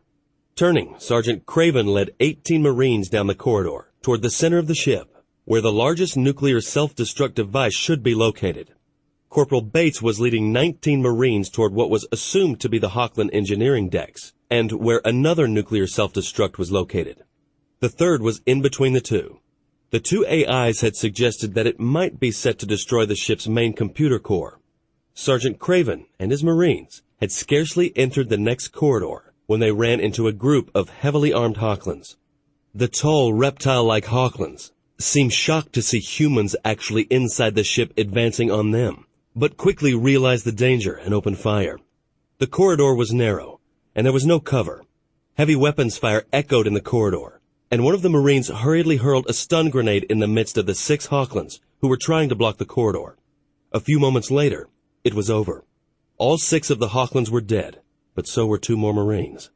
"Let's go!" ordered Craven, moving rapidly down the corridor. "We can't let them get organized." They had 2 more brief firefights before reaching their goal. They found themselves in a large room containing numerous control consoles. There were no Hochlands in the room, and after examining it for a moment, Sergeant Craven realized that this had to be their emergency command center. "The nuke's behind this wall," Private Anderling reported as she gazed at the instrument she was holding. It was giving off a reading that could only come from a nuclear warhead. "Get that wall opened up," ordered Craven, pointing to several Marines. The indicated Marines moved quickly to follow his order. While they started on the wall, he began placing the rest to give cover fire to the room. Private Anderling and the 2 Marines would need some time to disarm the nuke. He stationed 6 Marines to defend the corridor in case more Hochlands showed up. He didn't want to get trapped in here. A few minutes later, the wall had been opened up, and the Marines were busy disarming the small nuclear warhead they had found in the wall. Craven thought he could hear weapons fire in the distance, but he couldn't be sure. Looking at his timepiece, he knew it was too early for the assault shuttles to be here. "Sir, there are several computers in here," reported Private Anderling, stepping over close to the sergeant. "Should we attempt to remove their hard drives?" It was at that moment that weapons fire erupted down the corridor, and 2 of his Marines fell. The other 4 began returning fire in short, controlled bursts. It didn't look as if they were going to be able to make it to the second rendezvous point. "Yes, go ahead. We may be trapped in here until help comes." Craven sent 2 more Marines down the corridor to help hold it. Looking around, he carefully placed his remaining Marines in position to give overlapping fields of fire across the corridor if needed. There were several other rooms off to the side of the short corridor they were in. He decided to take advantage of the protection from weapons fire they offered. The room seemed to hold primarily spare parts and a few supplies. He placed a few Marines in each room at the door, so they could fire down the corridor if needed. He quickly ordered several of his remaining Marines to move some crates and supplies and stack them across the corridor in front of the hatch to the emergency control room. That would give his Marines some protection from incoming weapons fire. Now, he just needed to hold this position until help arrived. He hoped that Corporal Bates succeeded in deactivating the other two self-destruct devices. For several long minutes, the firing seemed to intensify. More of his Marines fell, and Craven was forced to pull his remaining Marines back from the end of the corridor. The Hochlands poured through the open hatch, and Craven and his people fired a withering hail of bullets into them. The Hochlands returned fire as casualties mounted on both sides. The Hochlands finally forced Craven and his Marines back inside the emergency command center. They pulled their barricade back to the hatch where they could fire over it. "I have the hard drives pulled," Private Anderline reported. Sergeant Craven pulled her down behind a console as a hail of bullets passed overhead. The corridor was full of smoke, and it was becoming difficult to see the enemy. He doubted if the Hochlands could see any of the Marines. They seemed to be just firing blindly into the room, hoping to hit something. "Stay down!" Craven ordered his men as more Hochlands weapons fire hit several consoles, shattering them. Just when it looked as if they were about to be overrun, stun grenades began going off up and down the corridor. Looking over their makeshift barricade, Craven saw the Hochlands going down as more Marines poured into the corridor from the far end. "Sergeant Craven, are you still with us?" Major Graydon's commanding voice came over the minicom. "Yes, sir," a relieved Craven answered. The minicoms had been set for very short range, so the Hochlands would not be able to pick up their signals. "We disarmed the self-destruct and managed to get our hands on several computer hard drives. The Hochlands had us pinned down in here. Corporal Bates disarmed the other two," Major Graydon reported as he stepped into the corridor that was filled with dead Hochlands and Marines. "He was pinned down also, but we managed to reach him. The ship should be ours shortly. A number of the Hochlands we've encountered were not heavily armed and were quickly dispatched. Evacuate your wounded back to the flight bay on the station. We hold the majority of it now also." In space, the Vindication and Avenger had micro-jumped to just outside the targeted planet's gravity well. They were waiting and watching to see if reinforcements would be called in to assist the space station and Hochland ship. "Nothing is happening," Commander Standel commented over his minicom to Commander Wisdom. "None of the freighters jumped out, and the people down on the planet don't seem interested in what's happening in orbit. That EMP blast should have been detected by planetary sensors." "We don't know what they have down on the surface in the way of sensors," Commander Wisdom replied. He too was feeling confused. You would think that the freighters would have jumped out and gone for help. They seemed to be carrying on their business as usual. A few were even still in transit to the station and had not deviated from their courses. It would be hours before any of them neared the station, so they were not a concern as of yet. "We don't know how long the Hochlands have controlled this system," Ariel commented with a blink of her dark, captivating eyes. "The crews of those ships may be under strict orders from the Hochlands not to deviate from their designated courses under any conditions. They may fear reprisals from the Hochlands for disobeying orders more than what is going on at the station. We have detected a few sensor scans in the last few minutes from several of the nearer freighters, but other than that, there is no other activity." "Keep us informed, Ariel," replied Commander Standel, folding his arms across his chest. He looked up at the main sensor screen, noting the position of the freighters that were being displayed. The Vindication and Avenger had jumped in to assist with the attack on the space station and Hochland ship, but their main mission was to destroy any Hochland vessel that might come to the aid of their target. In order to do this with minimal damage to either light cruiser, Admiral Streth had agreed to let the two AIs control the two cruisers if battle was necessary.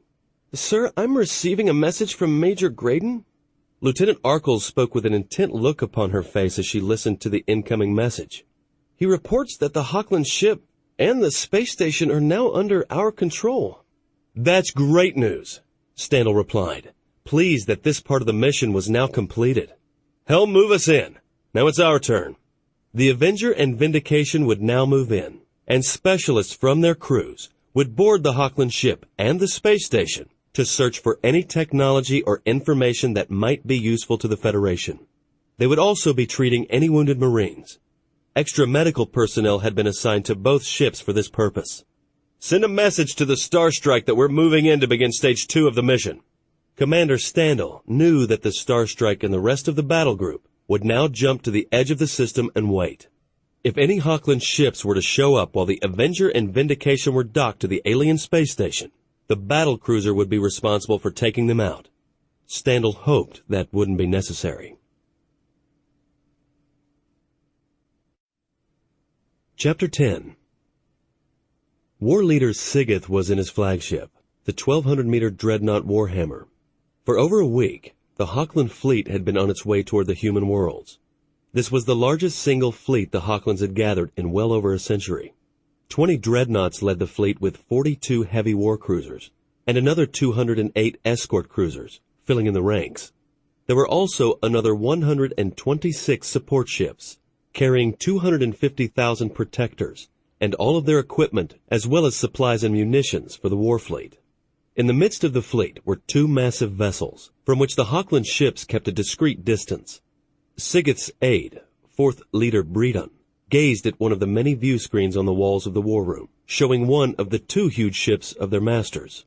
There was no evidence of the type of engine technology the two massive ships used. The ships of their masters were largely unknown, and were seldom seen. Whenever one did make a rare appearance, death normally followed. It was rumored that only the top leaders in the Empire had regular contact with their powerful and all-controlling masters. "Their technology is far beyond ours," commented War Leader Sigeth, noticing what his aide was watching. He looked impersonally at the screen, recalling his brief visit to one of those ships after being summoned by the AIs. It was something he would never forget. "Their ships can jump inside a planet's gravity well, with no damage. That kind of jump would seriously damage or destroy one of ours. Their sublight drive is also much faster. It is rumored that their weapons technology is equally advanced," Bredon commented in his rasping voice, still in awe at the massive ship on the screen. It dwarfed everything else in the fleet, including the Warhammer. "There has never been a report of one of their ships being destroyed in battle," Sigeth replied in a cold voice. "No world has ever managed to withstand the onslaught of one of our master ships for more than a few hours. They are the most powerful force in the galaxy, and because of them, we have our empire." Looking across the war room, Sigeth noticed that several other members of the crew were watching the ship on the screen. Perhaps he should turn the screen off, since it was obviously distracting them from their duties. "First Leader Heldrum was saying that they have no missiles," continued Bredon, feeling intensely curious about their master ships. "Only energy weapons." "I have heard that also," confirmed Sigeth, his large cold eyes looking back at the screen and the ship of their masters. "Their ships are protected by a powerful energy screen which no weapon can penetrate. Their energy beams can cut through a ship's shields and its hull with ease. They began our empire, and under their direction, we have continued to grow and prosper. They allow us to rule our section of the galaxy and expand our empire with relatively few demands upon us. Raw materials and specific machine parts," spoke Bredon, turning to face War Leader Sigeth. "A few hundred heavily laden freighters per year are all they ask from the worlds we control. You would think they would want more.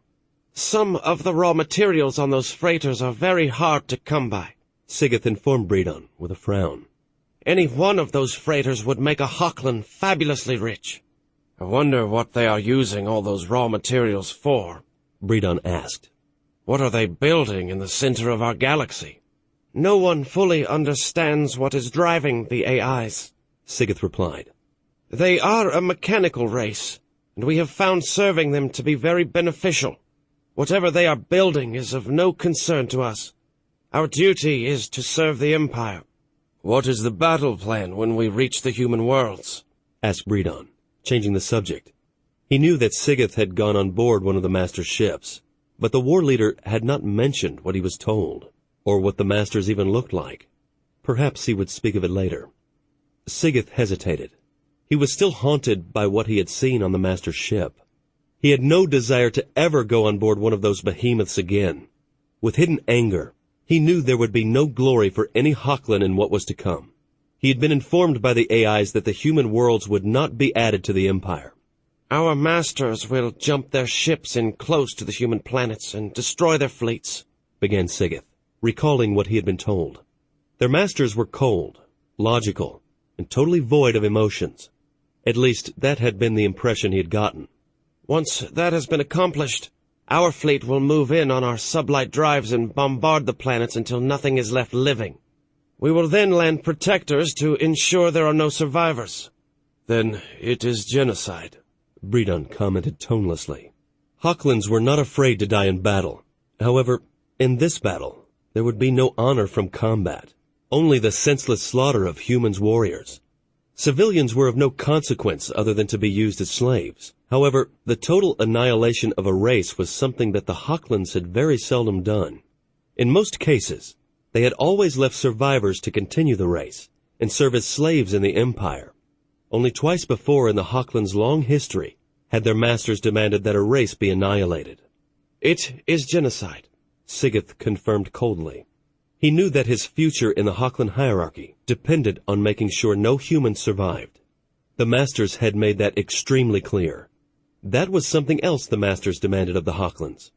Any race that might be a threat to the masters or the Hochland Empire was to be annihilated. It was just so seldom they ever encountered such a race. 4 hours after the battle was over, the Avenger and Vindication were heading back out to the planet's gravity well. The assault shuttles had been maneuvered back into the landing bays of the two cruisers. The 6 scout ships were keeping pace around the cruisers. Behind them, the blue-white planet was rapidly growing smaller, and the space station was only a bright speck in the reflected light from the system's sun. The speck suddenly swelled up in a series of fiery explosions as the nuclear destruct devices on the Hochland ship were detonated by remote control. 2 other, larger nuclear devices also detonated inside the space station. In a matter of a few moments, all that remained of the station and the ship were a mass of molten metal, debris, and expanding gases. "That takes care of that," spoke Commander Standel, gazing at one of the view screens that had shown the destruction. That should confuse the Hochlands for a while at least, commented Major Winfred from his station at the plotting table, knowing that the nuclear detonations would have eliminated any sign of the presence of humans on board the ship and station.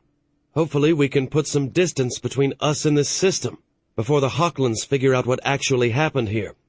The alien freighters have still not reacted to our presence, Ariel reported as she checked the long-range sensors one more time. Her dark eyes narrowed slightly as she concentrated on the data coming in. I wonder if the freighters are all automated and don't have biological crews. Commander Standel and Major Winfred looked at each other, surprised by Ariel's comment. They had assumed that the freighters had at least a small crew on them. However, the lack of crew on those ships might explain the total lack of response to the attack upon the space station. Everyone had been surprised to find only Hochlands on the space station. When the fighting had finally ended, they had killed 217 of the reptile-like aliens. This was a surprisingly low number considering the size of the station and the support ship. It didn't make a whole lot of sense. "Lieutenant Arkles," spoke Commander Standel, glancing over at the young communications officer. "Have you picked up any communications from any of the inbound freighters?" No, sir, replied Tina, shaking her head as she quickly ran through the communication frequencies one more time. We are picking up comm traffic on the planet, but nothing emanating from the freighters. She paused and her face suddenly became covered with a confused look.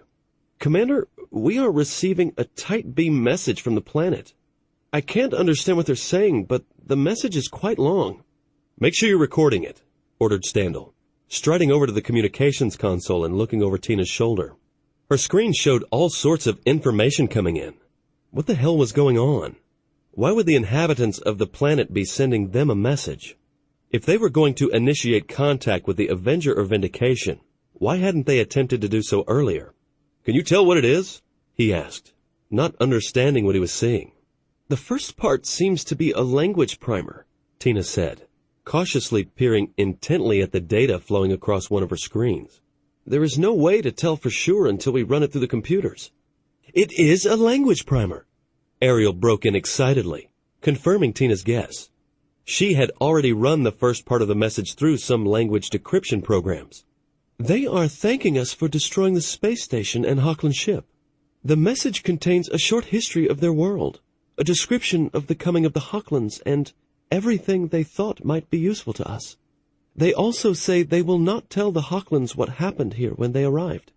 Interesting people, spoke Commander Standel, looking up at a view screen, which showed the dwindling planet as they continued to accelerate away from it. He wished they had time to make contact. These people sounded as if they would make good allies. Allies they might desperately need someday against the Hocklands. They might also have a lot to teach the Federation. I hope the Hocklands don't take the destruction of their station and ship out on that planet, Major Winfred said, showing worry in his eyes, recalling what the Hocklands had done to Alden. They didn't do anything. No, they didn't. Standel agreed with a slight nod and arcing his eyebrows. But they obviously have no love for the Hocklands, not with the information they're sending us. Perhaps they're hoping that someone in the future will return and free their world. They're taking a big risk if the Hocklands ever discover what they're doing, Winfred added with growing respect for the blue-skinned people on the planet. We may be the first space-going race that has appeared in their system other than the Hocklands. This information will be extremely useful, Ariel broke in as she continued to analyze what they were receiving. They have included some technical information as well as additional knowledge about the Hocklands. These people are definitely not friendly toward the Hocklands. For nearly 20 minutes, the information continued to come in. It finally stopped, and Lieutenant Arkles looked up at Commander Standel. That was a lot of information, sir. I recorded all of it, and Ariel has a backup file. Contact! Lieutenant Barnes sang out, suddenly as a red warning icon appeared on his sensors. He checked the data intently with concern in his eyes before continuing. I have a Hockland ship that has jumped into the system and is inbound. It will be within combat range in 38 minutes. Right before we clear the planet's gravity well, spoke Major Winfred, gazing intently at the threatening red icon on the sensor screen above the plotting table.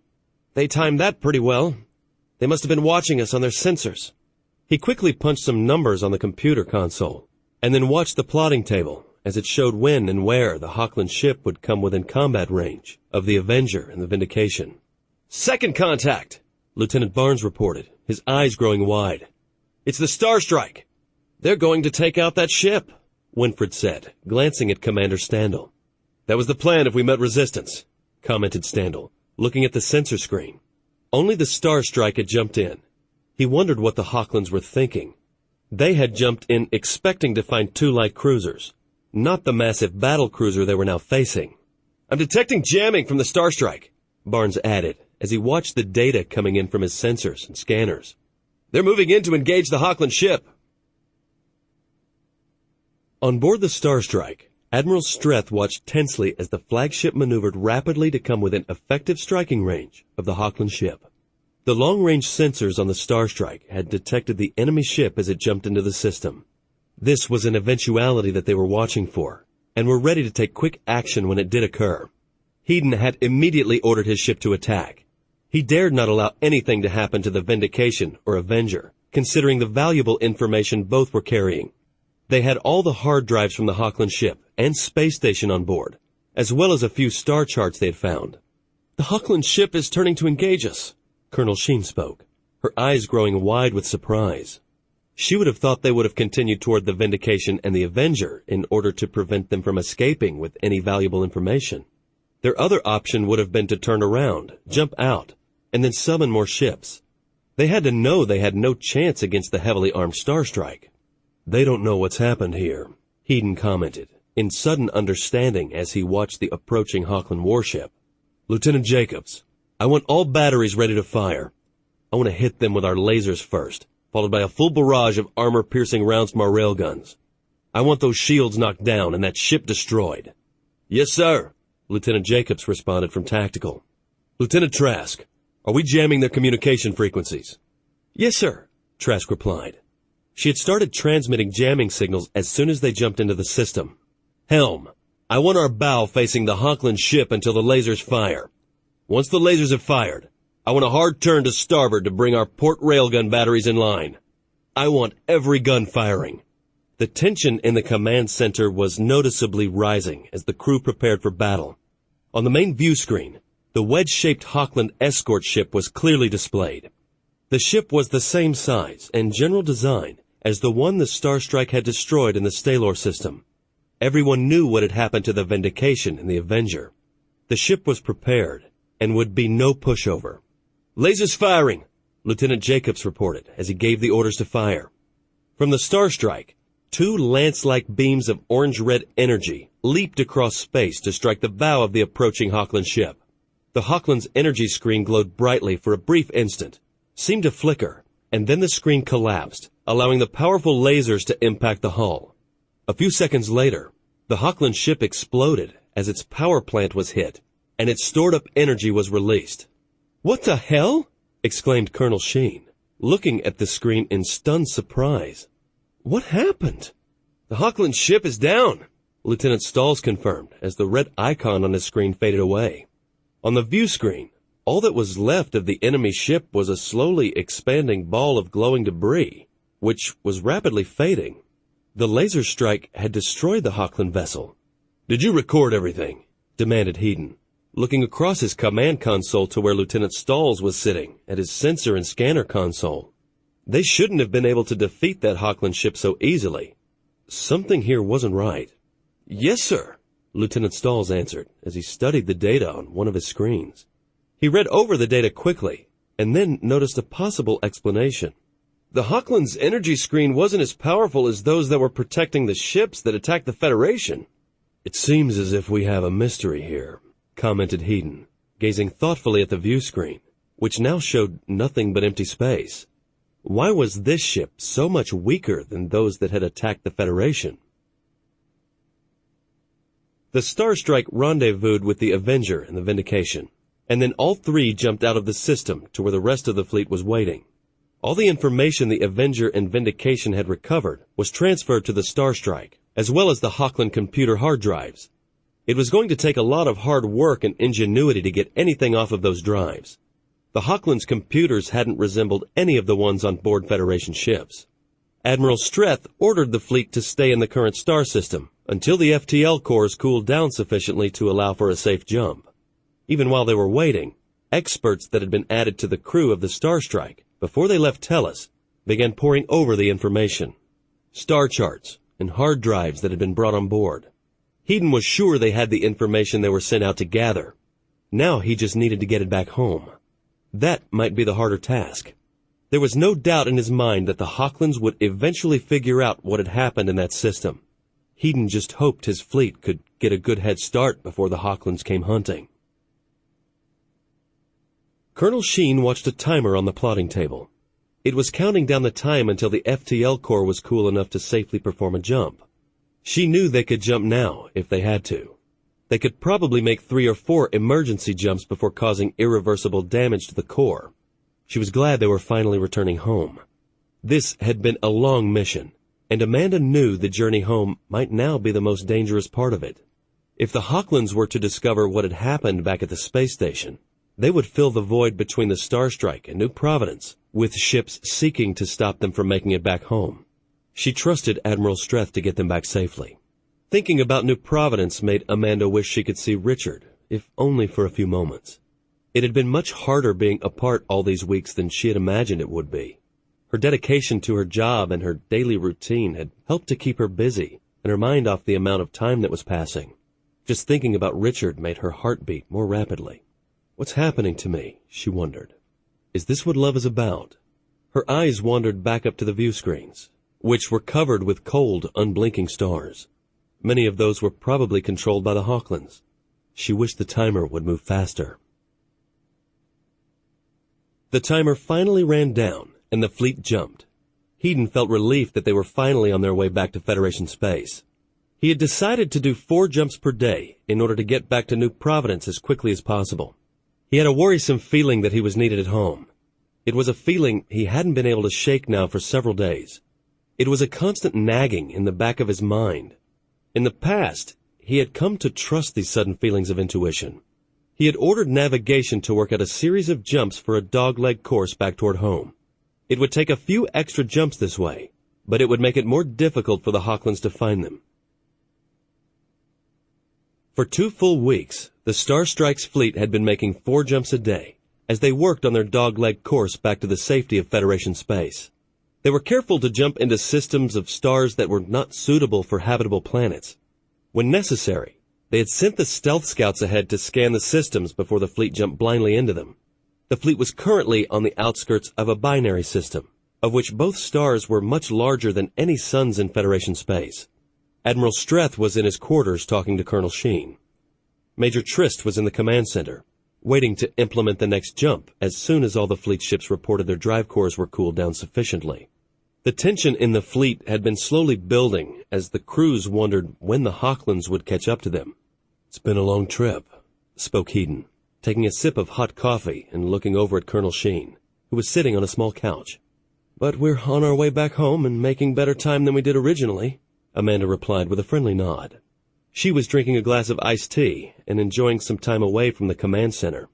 It was good to get away from all that stress and responsibility, even if it was only for just a few precious hours. "We should make it back in 2 more weeks," responded Hedon, leaning forward and placing his coffee cup down on a small table. He had been drinking too much coffee recently. It was becoming harder each night to get a good night's sleep. That nagging fear that something was wrong in Federation space just wouldn't go away. Twice the previous night he had awoken in a cold sweat, feeling that something was seriously wrong. He had even contacted Major Trist in the command center to confirm that everything was okay. "What's going to happen to the Federation?" Amanda asked worriedly, feeling concerned for the safety of her parents and Richard. In her deep blue eyes was a hint of fear. "The Hochlands evidently control an empire of slave worlds. I just wish we knew how large.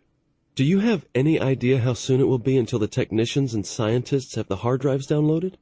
"They already do," responded Hedon, folding his arms across his chest and recalling the comm message he had received earlier in the day. "Not only that, but Ariel and Clarissa have finished translating the message we received from the blue-skinned aliens as we were leaving their system. They have also started decoding what was on the hard drives. We lucked out, as the message from the aliens also contained a primer for the Hochland's own language."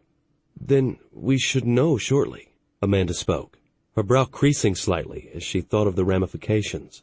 She felt nervous at finally being able to find out what the Federation was up against. If Admiral Kenseth was correct, they should still have several months after the Star Strike returned before they could expect another Hochland attack. This information might enable them to deal with that attack while they continued to rebuild the fleet and strengthen the defenses around the inhabited worlds of the Federation. Hedon leaned forward, and his voice changed to an extremely serious and worried tone. "Amanda, I don't like this. For several weeks now, I have had a very apprehensive feeling that we have missed something. I feel as if the Federation is in extreme danger." Amanda was silent for a moment. She knew that Admiral Streth had these feelings on occasion.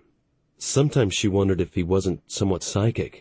There had been a few very rare cases of this reported in the Federation. His tactical ability was phenomenal. He was the highest-rated admiral in the fleet. Perhaps he was one of those special people. "You think the Federation might be in danger?" asked Amanda, feeling slightly faint as she thought about her parents and Richard. She hoped they weren't in any immediate danger, but if the Admiral felt something was wrong back home, then they needed to get back as soon as possible. Perhaps they should abandon the dogleg course back they were using. If the Hochlands had managed to assemble another fleet and launch a new attack, then the Federation could be in serious trouble. Hedon didn't respond for a long moment. Then a pained and sad look appeared on his face. He drew in a deep breath. "I just feel as if the Federation is in grave danger. We have to know what's in that data." Ariel thought that she and Clarissa would have a report for us early tomorrow. Amanda looked across the Admiral's quarters. The walls were covered with photos of Macon and other sites across Federation space. There was even a new breathtaking picture of New Providence as seen from the shipyard. A picture of the Admiral's brother Taylor and his brother's wife Lyndall graced the wall behind where the Admiral was sitting. Pursing her lips, she replied, "Perhaps we will know tomorrow what is causing you to be worried about the Federation." Hedon picked up his coffee cup and took a long sip as he thought about his options. "When you get back to the command center, I want you to contact Lieutenant Ashton on the Victory. She is our best navigation officer. I need her to plot a new series of maximum range jumps back to the Federation. Dog-legged? Asked Amanda, raising her eyes to look at the Admiral. Now she was genuinely starting to feel concerned. We could get back faster if we abandon that. I know it's safer, but if we need to get back quickly, it might be worth the risk. Not dog-legged, replied Heaton, shaking his head. We need to get back to Federation space as soon as possible. I also want to increase the number of jumps per day from 4 to 5. Amanda nodded her head slowly. That will put us back inside Federation space in 6 to 7 days. What if the Hawklands are waiting for us somewhere along the way? I think that's the least of our worries, Heaton replied, his eyes taking on a haunted look. If we encounter the Hawklands, we will have to fight our way through them. Nothing must stop us from reaching home. Amanda stood up, setting her almost empty glass of tea down. I will go do it now if you feel it's that important. It is, Amanda, replied Heaton, closing his eyes briefly and wishing that horrible, nagging feeling would go away. We need to get back. He just hoped it wasn't too late. They had just completed another jump when Admiral Streth called the command group to a meeting in the main conference room on the Star Strike. Colonel Sheen called Major Trist to the command center and turned command of the Star Strike over to him as she hurried to the meeting. She had noticed several small shuttles en route, bringing the rest of the command group to the ship. She knew that this meeting must mean that the information from the Hawklands hard drives had been decoded. Reaching the conference room, she paused to gather her breath. Perhaps she would finally learn how big the Hawkland threat was to the Federation and her family. She hoped her mom and dad would never have to hide in the large basement beneath the house. Admiral Streth's concerns had frightened her. If he was worried something was wrong back home, then she wanted to get back as quickly as possible. She had slept very little, worrying about what the Admiral had said. Pushing the door open, she stepped inside, seeing that Admiral Streth, Commander Adler, and several of the civilian scientists that had accompanied them on their mission were already seated. Have a seat, Colonel. Admiral Streth spoke. The others should be here shortly. Amanda sat down across from the Admiral, and glancing up at the large view screen on the wall, noticed that Ariel's avatar was watching her. During her time on the Star Strike, she hadn't had the opportunity to deal much with the AIs that were in the fleet. However, from recent events, she was beginning to realize just how valuable they were. A few minutes later, everyone was in the room. Admiral Streth reached forward and took a long sip of water from the glass that was setting in front of him. Placing the glass back down, he stood up. Everyone looked at him expectantly. According to Ariel and the civilian scientists, we have translated enough of the information from the captured computer hard drives to make an assessment of what the Federation is up against, Heaton informed them, looking over at the screen and Ariel. We have also translated the entire message from the Clarions that we received as we were leaving the vicinity of their planet, Ariel added. Clarions? Commander Standal spoke curiously. He looked intently at Ariel. Is that what the blue-skinned aliens call themselves? Yes, responded Ariel, her dark eyes gazing back at Commander Standal. They were a peaceful society until the Hawklands attacked them a little over 90 years ago. What happened? Heaton asked as he sat back down. Perhaps that information would give them more insight as to what was in store for the Federation. The Hawklands appeared in orbit around the Clarions' home planet 91 years ago, Ariel began in a calm voice. The Clarions had already begun exploring the closest star systems to them, and were discussing the possibility of establishing a colony on a new habitable world they had recently discovered. They were quite excited when the Hawklands appeared, until the nuclear weapons started falling. Nuclear weapons? Standal responded with disgust in his voice. The Hawklands didn't even try to communicate? Commander Wisdom asked, his mind aghast at the thought of the unprovoked nuclear attack Ariel was describing. Not at first, Ariel replied, her dark eyes taking on a despondent look. The Hawklands eliminated nearly 80% of the planet's population in less than 24 hours. They destroyed all the major cities, leaving only the smaller rural communities as well as some medium-sized municipalities intact. The Hawklands finally opened up communications with the survivors and informed them that they were now part of the Hawkland Empire. A slave empire, Commander Standal muttered unhappily. Yes, a slave empire, Ariel confirmed evenly. Her eyes looked across the group. The Hawklands gave the Clarions a list of products and raw materials they were expected to produce. They were told to send this cargo up to a space station the Hawklands would put in orbit. The Clarions were also expected to furnish crews for the freighters and mining operations the Hochlands would be setting up. That was 91 years ago. Their population has been allowed to grow slowly, but no new technology is allowed to be introduced. We can't allow that to happen to the worlds of the Federation, Commander Adler spoke in a determined voice, his eyes sweeping across the small group. We will show these Hochlands they have attacked the wrong worlds this time. Perhaps not, Commander, Ariel said with a hopeless look upon her face. She wasn't happy with what she was about to say. She wished she knew a better way to tell the command group what Clarissa and she had discovered. Amanda became extremely worried and attentive. She had never seen one of the AIs with such a forlorn look before. It was the same look a doctor had when he was about to tell a patient that there was nothing else that could be done to preserve their life. "What is it, Ariel?" asked Admiral Streth, feeling a cold chill spread over him. He had a cold, foreboding feeling that he was about to learn what had been nagging him the last few weeks.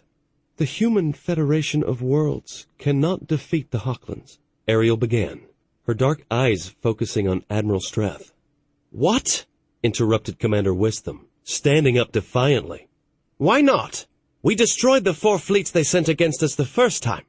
Ariel's face disappeared from the main view screen to appear on one of the smaller ones next to it. A view of the galaxy appeared on the main screen. In the center of the galaxy, a small sphere of bright white was present. From the perimeter of the sphere, 4 separate colors extended out, covering nearly half the galaxy. "The red color is the section of the galaxy controlled by the Hochlands," Ariel informed them, her face looking pale and distant.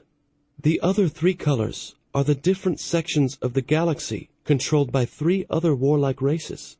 The Hochlands themselves control several thousand inhabited worlds.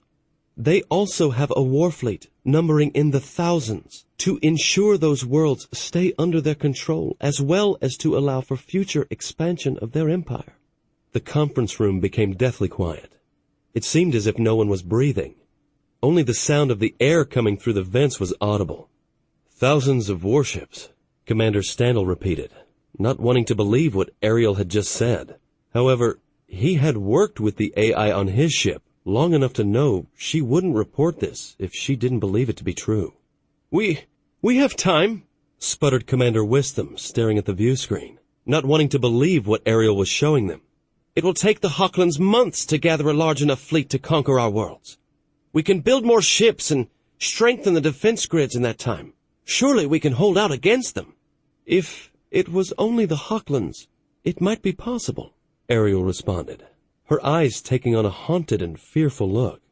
"The problem is their masters." "Their masters?" questioned Commander Adler, looking confused. "What do you mean, their masters?" "From what Clarissa and I have been able to learn from the captured hard drives, thousands of years ago there was a very advanced race of humanoids that lived near the center of our galaxy." She didn't like what she was about to reveal. It might cause the humans in the fleet to look at her and Clarissa in a much different light. "An advanced race of humanoids," Admiral Streth repeated with a frown, his eyes narrowing. "Do they control the Hochlands? What happened?" "They spread out over hundreds of worlds, and may have been the most advanced society ever to exist in our galaxy," Ariel continued, her gaze focusing once more on the Admiral. "They explored much of our galaxy. One of their crowning achievements was building true AIs to help grow and expand their worlds and their civilization." "AIs?" Commander Wisdom spoke. Then he looked questionably at the view screen, which was now showing Ariel's avatar again. "Similar to you and Clarissa?" "Not quite," Ariel responded evenly. "As the years passed, the race began to turn more and more of the responsibility of running their worlds over to the AIs. There is no clear record of what happened, but the race that created the AIs died out about 10 to 12,000 years ago. For a while, nothing changed, and the AIs continued to take care of their creators' worlds." "Following their last orders," Hedon spoke, slowly nodding his head in understanding. He had a terrible suspicion what Ariel was going to say next. "The AIs continued to take care of the worlds that had been entrusted to them for hundreds of years. Then, suddenly, they burst out of the center of the galaxy in ships so advanced that no race could stand up to them. They conquered hundreds and then thousands of worlds. They chose 4 warrior races to run and grow their empire. The Hochlands, the Shuri, the Borzon, and the Raylift. Each is responsible for about 1/4 of the AI's empire. They're attempting to conquer our entire galaxy, Commander Standel said, shaking his head in disbelief. Why? No one knows, answered Ariel, wishing that she did. Do we know what the AI ships look like? Admiral Streth asked in a quiet and subdued voice. This revelation by Ariel about the AIs was something far beyond anything he had considered even remotely possible. Yes, replied Ariel, as a massive warship appeared on the main view screen. The ship was a sphere, with small structures covering its entire surface. There were no obvious signs of propulsion or weapons. This is the primary warship of the AIs, Ariel informed them. The ship is 1,500 meters in diameter.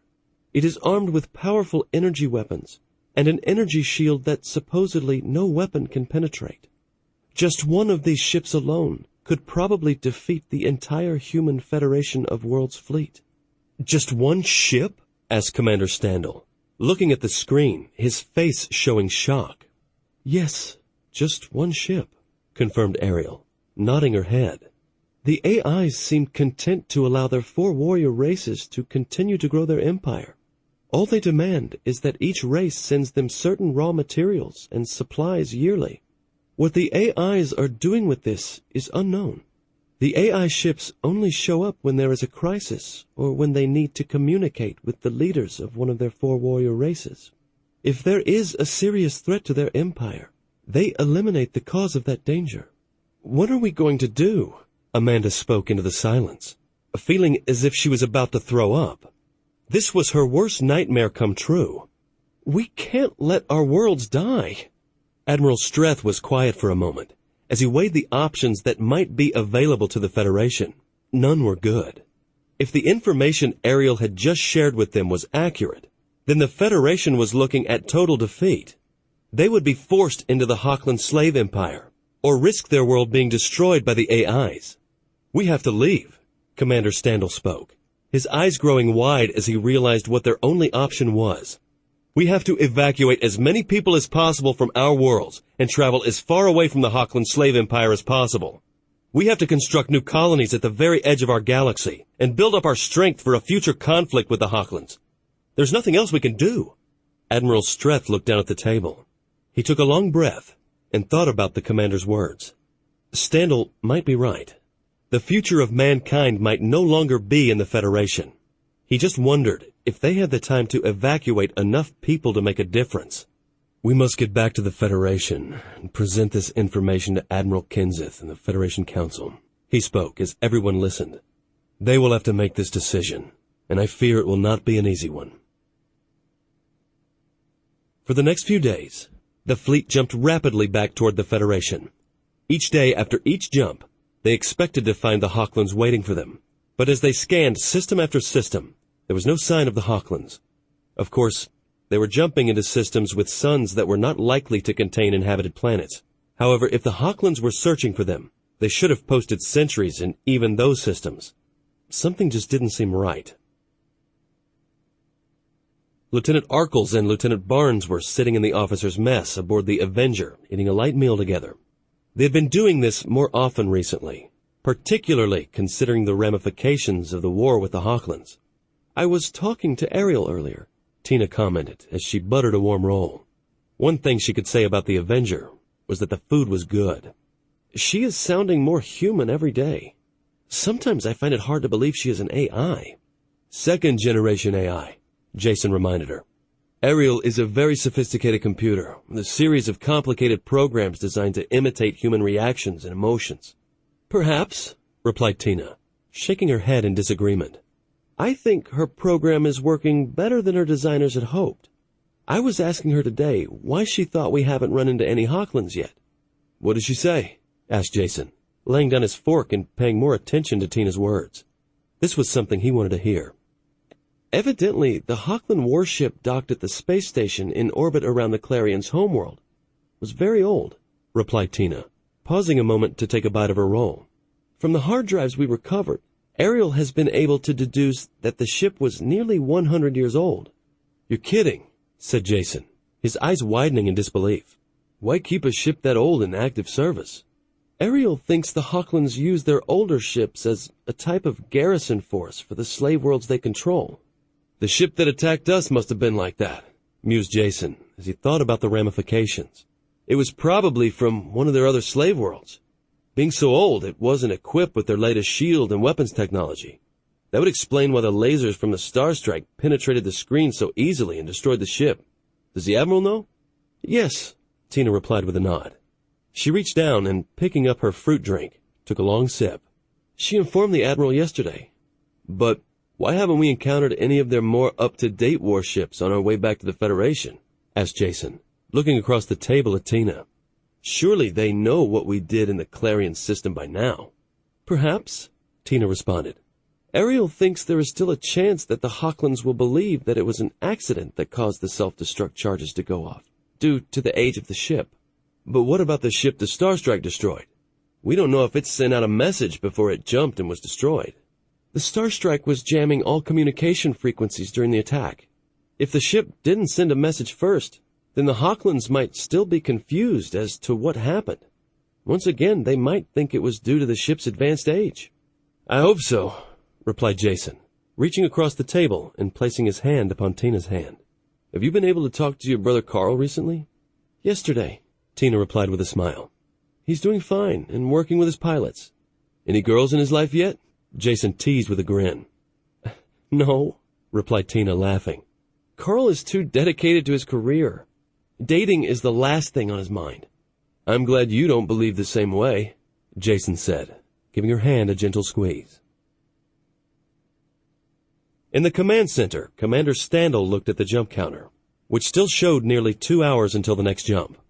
Each time they jumped, the fleet was put at Condition 1, just prior to emerging from hyperspace.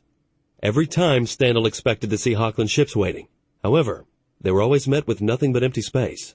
We'll be back home in a few more days, commented Major Winfred, walking over from his plotting table. Day after tomorrow, we should be able to send a long-range message back to Federation space and warn them about what we found. They won't like hearing about what we're up against, replied Standel, letting out a heavy sigh. Bob, you and I have been together for a long time. How did we ever get ourselves into this mess? Major Winfred shrugged his shoulders while shaking his head. We were just in the wrong spot at the wrong time. The Hochlands were going to find us sooner or later. At least now we have the fleet. We have a chance to save something. We have to evacuate as many people as we can. Even if we take every ship we have, every ship that is capable of jumping, we're still going to leave billions of people behind. What happens to them when the Hochlands and these masters of theirs show up?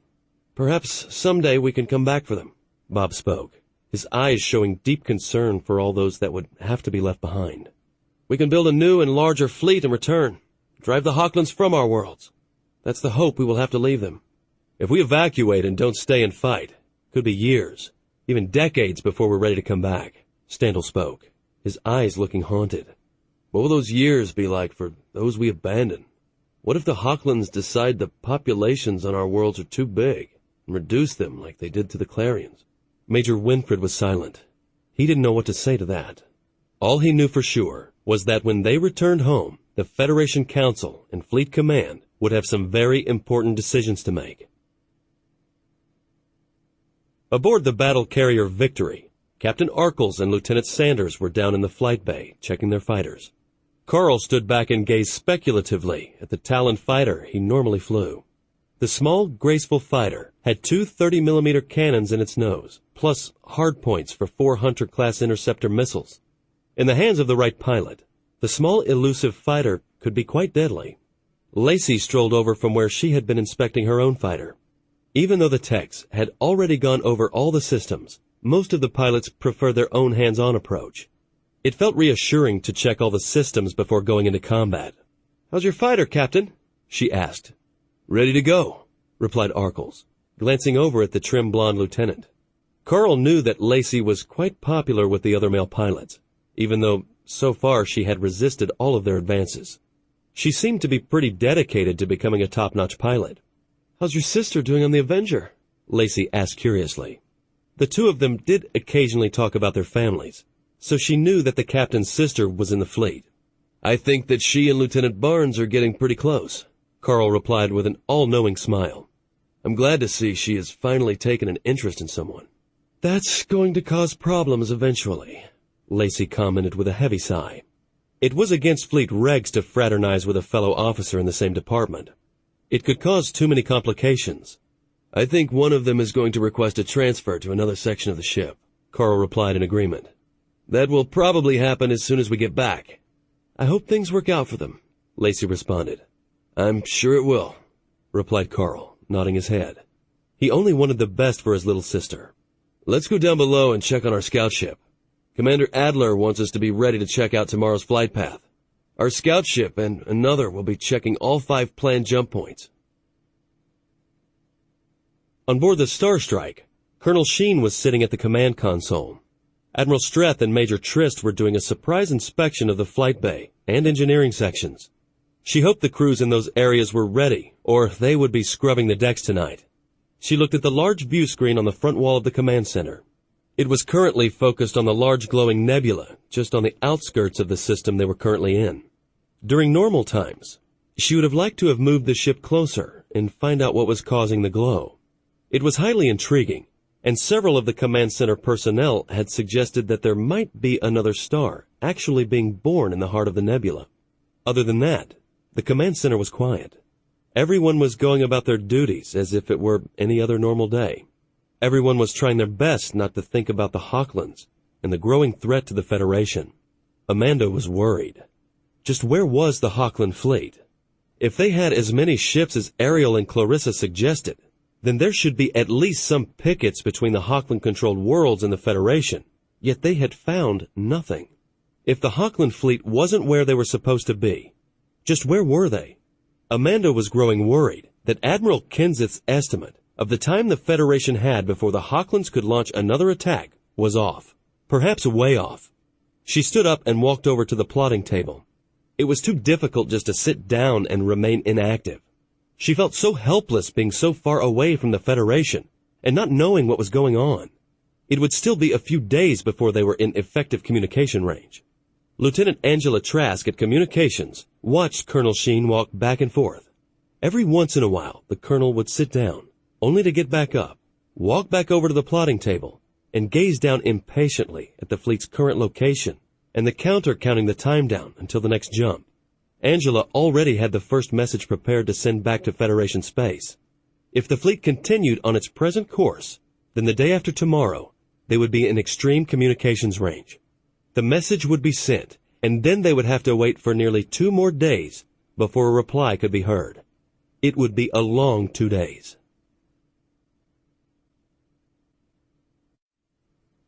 Chapter 11. Colonel Sheen walked over to the communications console for a second time in less than 20 seconds. Amanda looked at Lieutenant Trask, but all Angela did was shake her head in the negative. Letting out a deep breath, Amanda walked back to her plotting table and stared moodily at one of the view screens on the front wall. It showed a sea of unending stars. They were in another star system and were waiting for a reply from Fleet Command on Tellus. The return message should have arrived hours ago. They had transmitted an encrypted message on a special frequency to Fleet Command that no one else should be able to pick up. That was over 3 days ago. They had continued to jump and had arrived at the system where a response was to be transmitted to, but no message had come. For the first time in months, Amanda knew she was losing her composure. Closing her eyes, she took several deep breaths, and then with determination, opened them. It was her responsibility to maintain discipline on the Starstrike, and the crew didn't need to see her upset. She felt rattled by the lack of communication from Fleet Command, especially since the Admiral had voiced his concerns about the need to return home swiftly. "Still no response?" asked Admiral Streth, getting up from his command console and walking over to gaze at the plotting table. He knew Amanda was growing worried at the lack of response from the Fleet Command. Hell, he was too. "We should have heard something 4 hours ago," replied Colonel Sheen, forcing a calm and disciplined look onto her face. "With the information we have, Fleet Command should have sent a message immediately after receiving our first report. I was expecting them to send some more ships to rendezvous with us to escort us home." Admiral Streth nodded his head in agreement. He had expected the same thing. "We'll wait another 8 hours. We still haven't received anything. We'll resume our jumps. Colonel Sheen nodded her head in understanding. The Admiral still felt there was something wrong. Do you think the Hochlands hit the Federation while we were gone? I hope not. Hedon responded with a worried shrug of his shoulders. Perhaps Fleet Command is not responding for fear of the Hochlands picking up the message and it possibly leading them back to us. I hope that's it, Amanda replied, but her deep blue eyes said she feared the worst. Hedon returned to his command console and sat back down.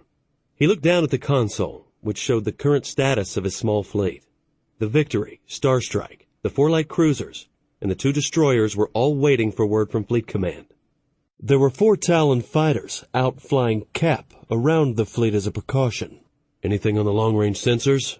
Asked Hedon, glancing over at Lieutenant Stalls, who was still working on the sensor data from earlier scans. Nothing, reported Stalls, shaking his head. He reached up and rubbed his eyes, then checked the sensor screens again. This system has no planets and only a few small asteroids. Hedon nodded. Many of the systems they had jumped into had been similar. They were picking these types of systems to lessen the possibility of running into Hochland picket ships that might be searching for them. Lieutenant Ashton over on the Victory had been plotting their course. So far, she had done a great job. They were nearly home and still no sign of the Hochlands. Captain Carl Arkels was in his Talon fighter, flying Cap. Lieutenant Sanders was just off his starboard wing and slightly below.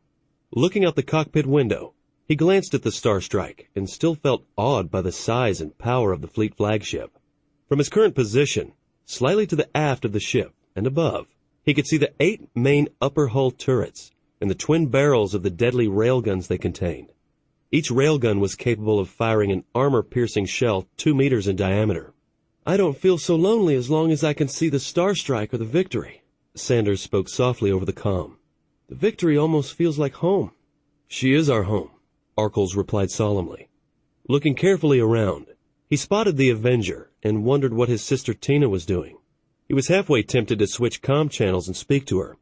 Carl knew she should be on duty, but he resisted the urge, knowing it was against fleet regulations. After this patrol, he had some downtime scheduled, and he would get in touch with her then. In some ways, it made life easier having his sister in the fleet. However, it also worried him when they went into combat. As a fleet pilot, he would do everything possible to protect the fleet and his younger sister. I can't wait to get back home to New Providence, Sanders continued over the comm. We should get some nice leave time after this mission. There's some great resorts up in the mountains. I think I'm going to try to get some skiing in. I've heard about the resorts, replied Arkels, knowing how Lieutenant Sanders felt. While the Victory did seem like home, it was still nice to go on vacation every once in a while. Skiing did sound interesting. He wondered if Lieutenant Sanders would mind if he tagged along. The two continued on their patrol, flying in gentle circles around the fleet. Occasionally Carl would change the pattern and fly along one of the fleet ships for a few minutes. He wanted to remind them that the fleet pilots were out here protecting them. Sir, I'm picking up a signal from what appears to be an emergency beacon. Lieutenant Trask spoke sharply, her face darkening in worry. The beacon is in the telesystem and it's transmitting an Omega signal. Hedon felt as if he had just been slapped across the face. His blood turned cold, and he gripped the edge of his command console with his hands. It was as if a giant hand had just reached in and squeezed his heart. This was the last thing he had expected. He took a deep breath and steadied himself before responding. What does it say? It's encrypted and addressed directly to you. The first section states that you have the encryption key in your personal safe. Transfer the message to my personal computer in my office. I will decode it there. Hedon suspected what the key was.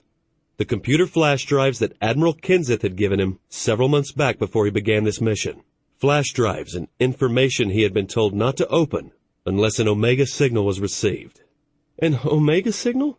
Colonel Sheen spoke, the color draining from her face. She knew from previous staff briefings that there were several different Omega situations. None of them were good. An Omega signal basically said that the worlds of the Federation were no longer under Federation control. Major Trist, come to the command center, Admiral Streth ordered over his comm system. Looking around, Hedon noticed that everyone had shocked and frightened looks upon their faces. It was a look he had never seen on his crew before. Everyone calm down and return to your duties, he ordered. I will see what the message says and brief the fleet shortly. Admiral Streth waited patiently until Major Trist arrived. He quickly explained about receiving the Omega message, and that he had to go to his quarters to decode it. Once he was satisfied that Trist was ready to take over the command center, he turned and nodded at Colonel Sheen to follow him. A short time later, they were in his quarters, and Hedon was in the process of opening the safe. He had to steady his hands to get the combination right. During my last briefing with Admiral Kinzik, he gave me a folder and some computer flash drives. He explained to Amanda as the safe finally opened. Reaching inside, he removed the folder and the drives, carrying him back to his desk in the waiting computer. "He expected something like this?" asked Colonel Sheen. She could feel her heart pounding in her chest. What had happened to the Federation? Was Richard okay? What about her parents back on Aquaria? "I doubt it," Hedon replied as he opened up the file with the Omega message and inserted a flash drive, which said Omega encryption code on it. "But Admiral Kenseth has always been one not to take any chances." He would have prepared for the worst-case scenario. They both sat down and waited nervously for the computer to finish the encryption. After about 10 minutes, the computer beeped, and the message started displaying on the computer screen. Admiral Streth slowly read the message, and his face turned pale. He felt as if the weight of the entire Federation had suddenly crashed down upon his shoulders. "What is it?" Amanda asked with growing concern. She could tell by the Admiral's reaction that it was very bad news. "The Hochlands have attacked the Federation in overwhelming force," Hedon forced himself to say. "They came in a massive fleet with 2 new unidentified warships." He turned the computer screen around so Amanda could see the ships he was referring to. "Those are AI ships," Amanda spoke, her eyes widening in shock. 2 massive globes were displayed under heavy attack from Federation warships. "According to Admiral Kenseth, those 2 ships jumped in close to each Federation world and decimated our fleet. Once that was done, they jumped back out and the Hochlands moved in and bombarded the planets with nukes." "Oh my God!" Amanda cried with tears in her eyes as she realized that the worlds she had known were now gone. "What about Aquaria? Were they attacked also?" "All of our worlds were attacked," Hedon replied in a quiet and grim voice. "Admiral Kenseth didn't know about survivors. He uploaded this message just before his flagship, the battlecruiser Providence, attempted to engage the AI ships over Tellus. Our orders are quite simple now. We are to check each colony system for survivors and evacuate as many as possible on any ships we can find. Once that's done, we're to jump to the outskirts of the Tellus system and transmit a signal to a communications satellite in the outer system. If there is a response, we are to follow the instructions we receive.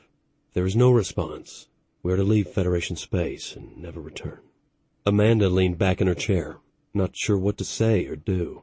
Everyone back home, including Richard and her parents, could be dead. There might not be anything left to go back to. The Federation as they knew it was gone. "What are we going to do?" she asked, fighting to stay in control of her emotions. She was second in command of the Star Strike, and the crew was going to need her. "We go home," Hedon replied in a quiet voice. For a moment, he paused, wondering about his brother and Lyndall. Was there any chance that either one of them was still alive? They were all the family he had. "What about the crew?" Amanda asked slowly. "Many would take this extremely hard. Morale would plummet. They will have to deal with it," responded Hedon, standing back up. "We will call a meeting of our ship commanders and go over the message. Once that's done, I will make a general announcement of what has happened. We have a new mission. It has now become our job to save what is left of the human race." The Star Strike and her fleet hovered just on the outskirts of the New Providence system. The 6 scout ships had been launched to do a quick survey of all 6 of the inhabited worlds of the Federation. Already the news was looking grim. "What are the latest scans from the Avenger?"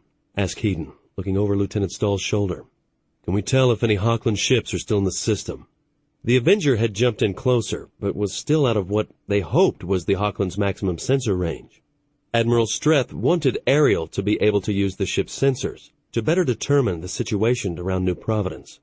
The scout ship was still moving in toward New Providence on its sublight drive, but it would be hours yet before the ship got close enough to find out any useful information. "It doesn't look good, sir," reported Stalls, shaking his head gloomily. The Avenger currently has 2 Hawkland support ships under sensors. Both are close to New Providence. The shipyard is still in orbit and seems to be mostly intact, but it's too hard to tell from the extreme range the Avenger is at what its exact condition is. The surface of New Providence has definitely been nuked. We can tell that from the much higher level of background radiation the Avenger is picking up when it focuses its sensors on the planet. Has Ariel added anything? Asked Admiral Streth, letting out a long breath. There had been 1.8 billion people on New Providence. He had thought the Hawklands wanted slaves, not to destroy the planets. Why had they changed their minds? Was it the AIs? Had they felt the human worlds were too great of a threat? She hasn't been able to pick up any ground-side communication, but she also says from the range the Avenger is at, the radiation in the atmosphere might be interfering with their being able to detect anything. Admiral Streth nodded his head as he thought about what to do next. Turning toward communications, he spoke to Lieutenant Trask. Send a tight beam message to the Avenger to hold their current position. We will wait on the scout to see what the close-in scans reveal. He'd returned to his command console and sat down. The command center was unusually quiet. He couldn't blame his crew. After receiving the Omega message, they had expected to return and find that the Hawklands had conquered all of the inhabited worlds. However, on the way in, they had used the scouts to check several of the larger mining operations, and all had been pulverized by nuclear weapons. It disturbed Hedon deeply that a race such as the Hawklands would use nuclear weapons with such apparent disdain for the loss of innocent lives.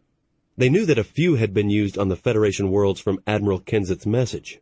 Looking over at Colonel Sheen, he knew she was taking all of this extremely hard. Normally she was extremely calm and confident, but today there was a strange, almost frightening look on her face. She had the appearance of someone who had lost everything and was waiting for the next hammer to fall. As his eyes roamed across the command center, he noticed that Amanda was not the only one to have that haunted look. Colonel Sheen was looking down at the plotting table and staring at the bright blue icon that designated New Providence. She knew that the shipyard was still in orbit, but everything was silent. It was taking every bit of her willpower not to break down and cry. Richard had probably died defending the shipyard and New Providence. She wished now that she had told him more about how she felt before the Star Strike left on their mission. "Sir?" Lieutenant Trask reported, suddenly, as she listened to her comm with sudden intent. "I'm picking up communications between the surface and some Hawkland ships that must be in a lower orbit. It sounds like requests for support." "What type of ships?" Hedon demanded, his eyes narrowing. "Can you tell what they're asking for?" Lieutenant Trask worked diligently with her console for a long minute as she tried to clear up the faint communication she was picking up. "Sir, Ariel is reporting that they are detecting 6 large ships in very low orbit over New Providence. The communications I am picking up seem to be requests for tactical bombardment from the ships in orbit." "Survivors!" Colonel Sheen spoke with sudden hope appearing in her eyes. "The bunkers must have survived." Admiral Streth nodded his head in agreement. Enough human lives had been lost. He would put a stop to this. With new resolve in his voice, he began to give orders. "Plot a jump just outside the outer marker. We're taking the fleet in. I want both of those support ships annihilated. That job will fall to the Avenger and Vindication. I want the AIs in control of both of those 2 ships." Turning to Lieutenant Trask, he continued, "I want all frequencies jammed when we jump. I don't want any outgoing messages from the Hawklands to leave this system." Using her minicom, Amanda passed on the orders to navigation. She noticed a new intensity and determination in the crew in the command center. There were survivors on New Providence, and they were going in. The Hawklands would not like what the Star Strike and her fleet was preparing to do to them. Admiral Streth used his minicom to contact Commander Adler on the Victory and brief him on the situation. "I want you to use your bombers to take out those ships in low orbit. I suspect they're troop transports. The destroyers Astral and Lance will go in with your bombers. If you detect any Hawkland fighters, you are authorized to use your talons to take them out." "With pleasure," Commander Adler replied over the comm. "My pilots will make sure the Hawklands never leave orbit." Admiral Streth spent a few more minutes talking to the other commanders and fine-tuning the battle plan. The light cruisers Bryce and Hydra would stay close to the Avenger and Vindication in case they needed assistance. The Star Strike and Victory would continue on to the shipyard and land Marines to remove any Hawkland protectors that might be on board. The Starstrike would also be available to help take out the Hochland ships in low orbit if that became necessary. Finally satisfied that everything was ready, he nodded his head at Colonel Sheen. "Let's take them out, Amanda." Colonel Sheen nodded with a vengeful grin. It was payback time. "Jump!" she ordered over her minicom, looking at the main view screen. Almost instantly, she saw a blue-white vortex form in front of the Starstrike. "Helm, take us in and be prepared for high-speed maneuvers once we exit the vortex." In what seemed like just a few seconds, the Starstrike exited hyperspace and found herself just outside the outer marker of New Providence. "FTL is offline," Damage Control reported. "Major Stent reports that he will have to retune the drive harmonics." "Very well," he nodded. He had expected that. He had jumped the fleet in close to the very edge of where damage could be done to the FTL cores. They were inside New Providence's gravity well, but it had been necessary in order to take the Hochlands by surprise. "Astral, Vindication, and Bryce are reporting that their FTLs are temporarily down also," Lieutenant Trask reported. "All three are reporting that the drive harmonics will have to be retuned." "Give me 60% sublight," ordered Colonel Sheen, glaring at the plotting table that now showed the 2 Hochland support ships, as well as the 6 larger ships in lower orbit. "Vindication and Avenger have joined up and are moving toward the 2 Hochland support ships," Lieutenant Stalls reported as he watched the scanners. "We have active targeting sweeps from the Hochland ships. We have been detected." "Jamming has started," Lieutenant Trask confirmed. "I have all frequencies blanketed. Only short-range communications will still work. The Hochlands won't be transmitting any calls for help." The minutes passed as the Starstrike and her fleet continued to move in. The Avenger and Vindication reached their targets first. Ariel and Clarissa were in their elements as Commanders Standal and Wisdom had given them complete control of the 2 light cruisers. In an impossible turn, the 2 light cruisers suddenly brought their lasers to bear on one of the Hochland support ships. Bright reddish-orange beams struck the Hochland shields, followed a few seconds later by a full missile strike from 48 Shrike missiles. Both cruisers had fired one of their pods at the Hochland ship. Ariel and Clarissa were able to coordinate their strikes within microseconds. The Hochland ship began firing back, and the energy screens around the 2 Federation cruisers lit up under the impacts. Missiles exploded in space between the 3 ships, and then the Hochland shield was overwhelmed as the Shrike missiles began to detonate. Almost instantly, Ariel and Clarissa fired their ship's primary bow railguns, hurling large 2-meter armor-piercing rounds at their target. Explosions marched across the bow of the Hochland ship, tearing ragged holes in its hull. The Hochland ship seemed to stagger, but refused to die. The Avenger shuddered, and Commander Standal looked intently at the damage control board. A red light was glaring on the board. He knew that a compartment on his ship had been holed. He reached forward and held on to the command console. "Ariel, turn us broadside and hit them with our other railguns." "Working on it, Commander," Ariel replied, as she and Clarissa rapidly turned the 2 ships, bringing even more weapons into play. More explosions now raged across the Hochland's hull, and then a large explosion occurred in its midsection, nearly cutting the ship in half. "The other support ship is coming into range, sir," Ariel reported, as she and Clarissa planned their next move. Commander Standal held on as Ariel turned the Avenger and accelerated at a mad pace toward the other Hochland ship. The Hochland commander must have thought she intended to ram, because the support ship had began to turn away. At the same instant, Ariel and Clarissa fired their remaining Shrike pods, sending 48 missiles from close range at the Hochland ship. The Hochlands only managed to intercept 6 of the missiles before the others struck and detonated against the ship's energy screen, knocking it down. Instantly, Ariel and Clarissa fired broadsides from their railguns, causing explosions to march up both sides of the Hochland ship. In another minute, the battle was over, and both Hochland ships were left powerless and broken. There must have been some survivors, as both Hochland ships suddenly exploded in balls of nuclear fire, as their self-destruct devices were set off. "Hochland support ships destroyed," Amanda reported satisfyingly to Admiral Strath. "Avenger and Vindication are reporting only minor damage." "All of our ships should have had AIs on board," Hedon spoke passionately. "With AIs, we just might have been able to stop the Hochlands." Amanda nodded her head in agreement. She had witnessed what 2 AIs could do working together. What would 10 or more be able to do? It might have made a difference. "Sir?" Lieutenant Trask broke in, a look of stunned surprise on her face. "I have Major Andrews on the comm." He's reporting that he still has control of the shipyard. Richard! Amanda gasped involuntarily. For a moment, she felt faint and couldn't believe what she had just heard. Could it be possible? Her eyes grew wide with renewed hope. Tell him to stand by, ordered Heaton, wondering how the shipyard had managed to stay in Federation hands. We need to mop this up first. It took another 20 minutes, but when it was all over, the 6 large Hochland troop transports were history. They had been more heavily armed than expected, and the Starstrike had to move in and use her heavy railguns to finish them off. However, space around New Providence was now back in Federation control. Admiral Streth just wasn't sure how long that would last. Captain Arkles looked out the cockpit window of the small scout ship. They were in the system of Beltran, moving toward the planet Aquaria. They were already in the outer reaches of Aquaria's gravity well, and he could see the small blue-white globe growing larger. I'm not picking up any planetary communication networks, Lieutenant Sanders reported worriedly. She'd been scanning all the normal radio and vid channels, but everything was strangely silent. Normally, there would be hundreds of channels on the air broadcasting. I've also been listening to the emergency broadcast system, and there's nothing being sent out on it either. The shipyard seems to be heavily damaged, Specialist Rathers reported as he studied his sensor and scanner screens. I'm not detecting any active power sources. What about Hochland ships? Asked Arkles, glancing at the small sensor screen on the panel in front of him. It showed 2 threatening red icons in orbit around the planet just beneath the ruins of the shipyard.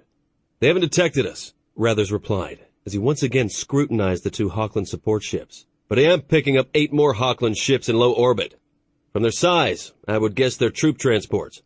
They're invading, Sanders spoke, angrily gritting her teeth. They have already destroyed the planet. Why invade? What else do they want? They've won the war.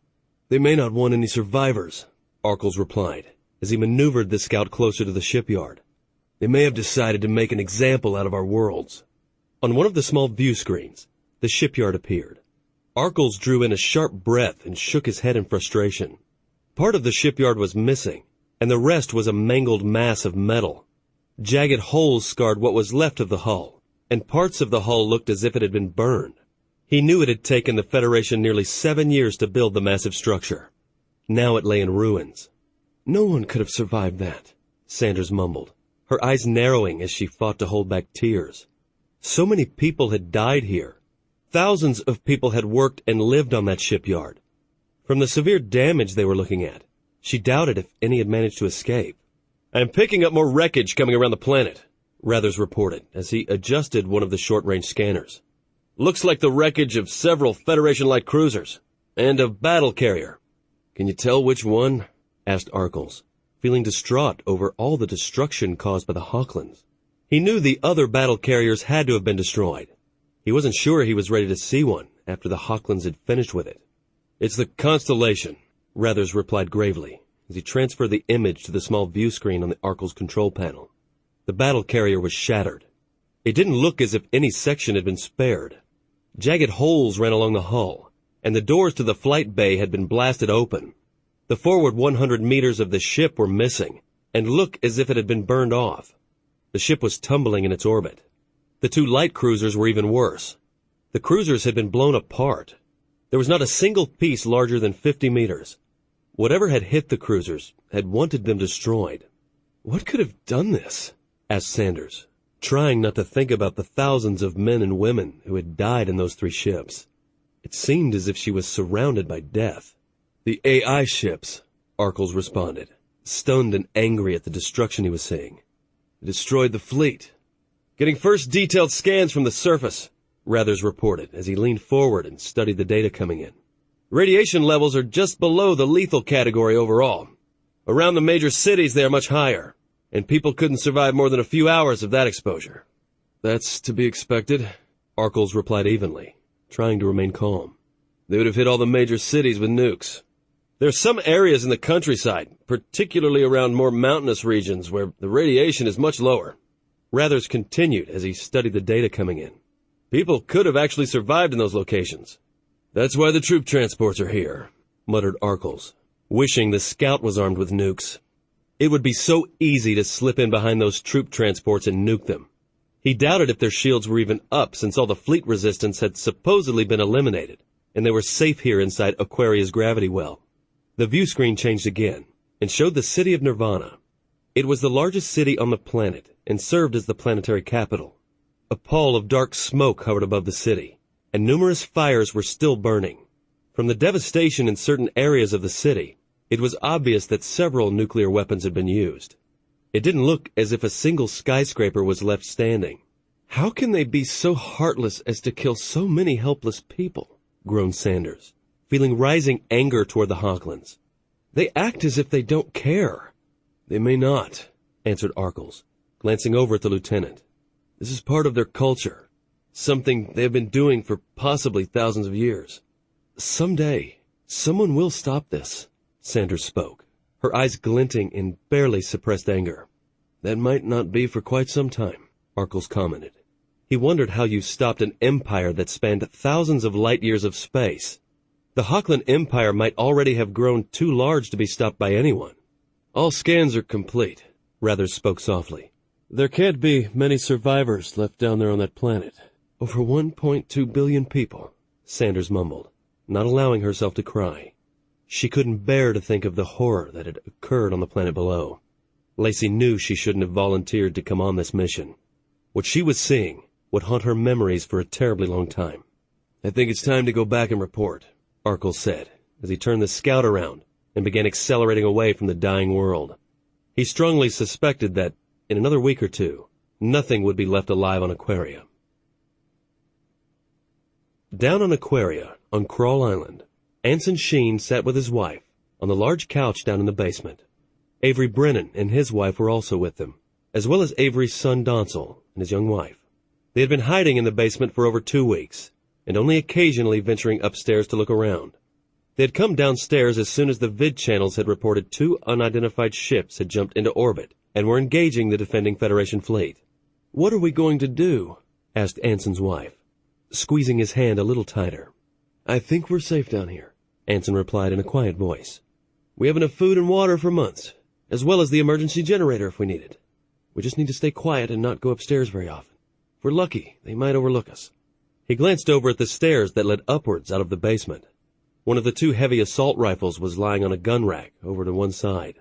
The rifle was fully loaded, and 2 extra clips were next to it on a shelf. The gun cabinet was unlocked, and the other assault rifle was inside and loaded. Avery didn't feel comfortable with guns, and Anson had spent some time explaining and showing him how the rifle worked. Anson just hoped they wouldn't need them. Several times in the last 2 weeks, they had heard some type of aircraft flying overhead. There had also been some weapons fire in the general direction of the town a few days earlier. For the last 48 hours, it had been quiet, almost frighteningly so. "I managed to get a report on the emergency channel last night," commented Avery, standing up and walking over to the small emergency receiver, which was always on. "I think it was a small Marine unit.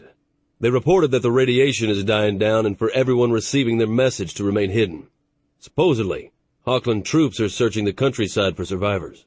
If we can stay hidden long enough, they may leave," responded Anson, giving his wife's hand a reassuring squeeze.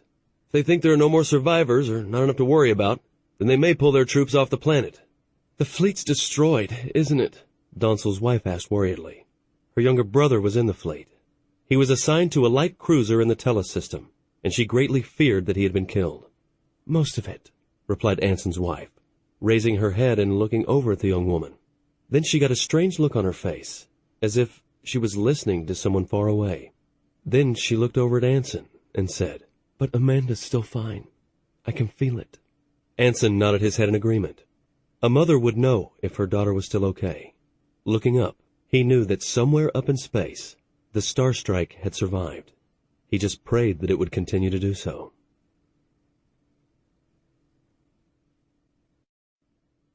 Chapter 12. The Starstrike was docked to the shipyard at one of the external docking ports in case they needed to leave quickly. As soon as Admiral Streth and Colonel Sheen made it through the airlock, they found Major Andrews and half a dozen heavily armed Marines waiting for them. Upon seeing Richard, Amanda hurled herself into his arms and started sobbing uncontrollably.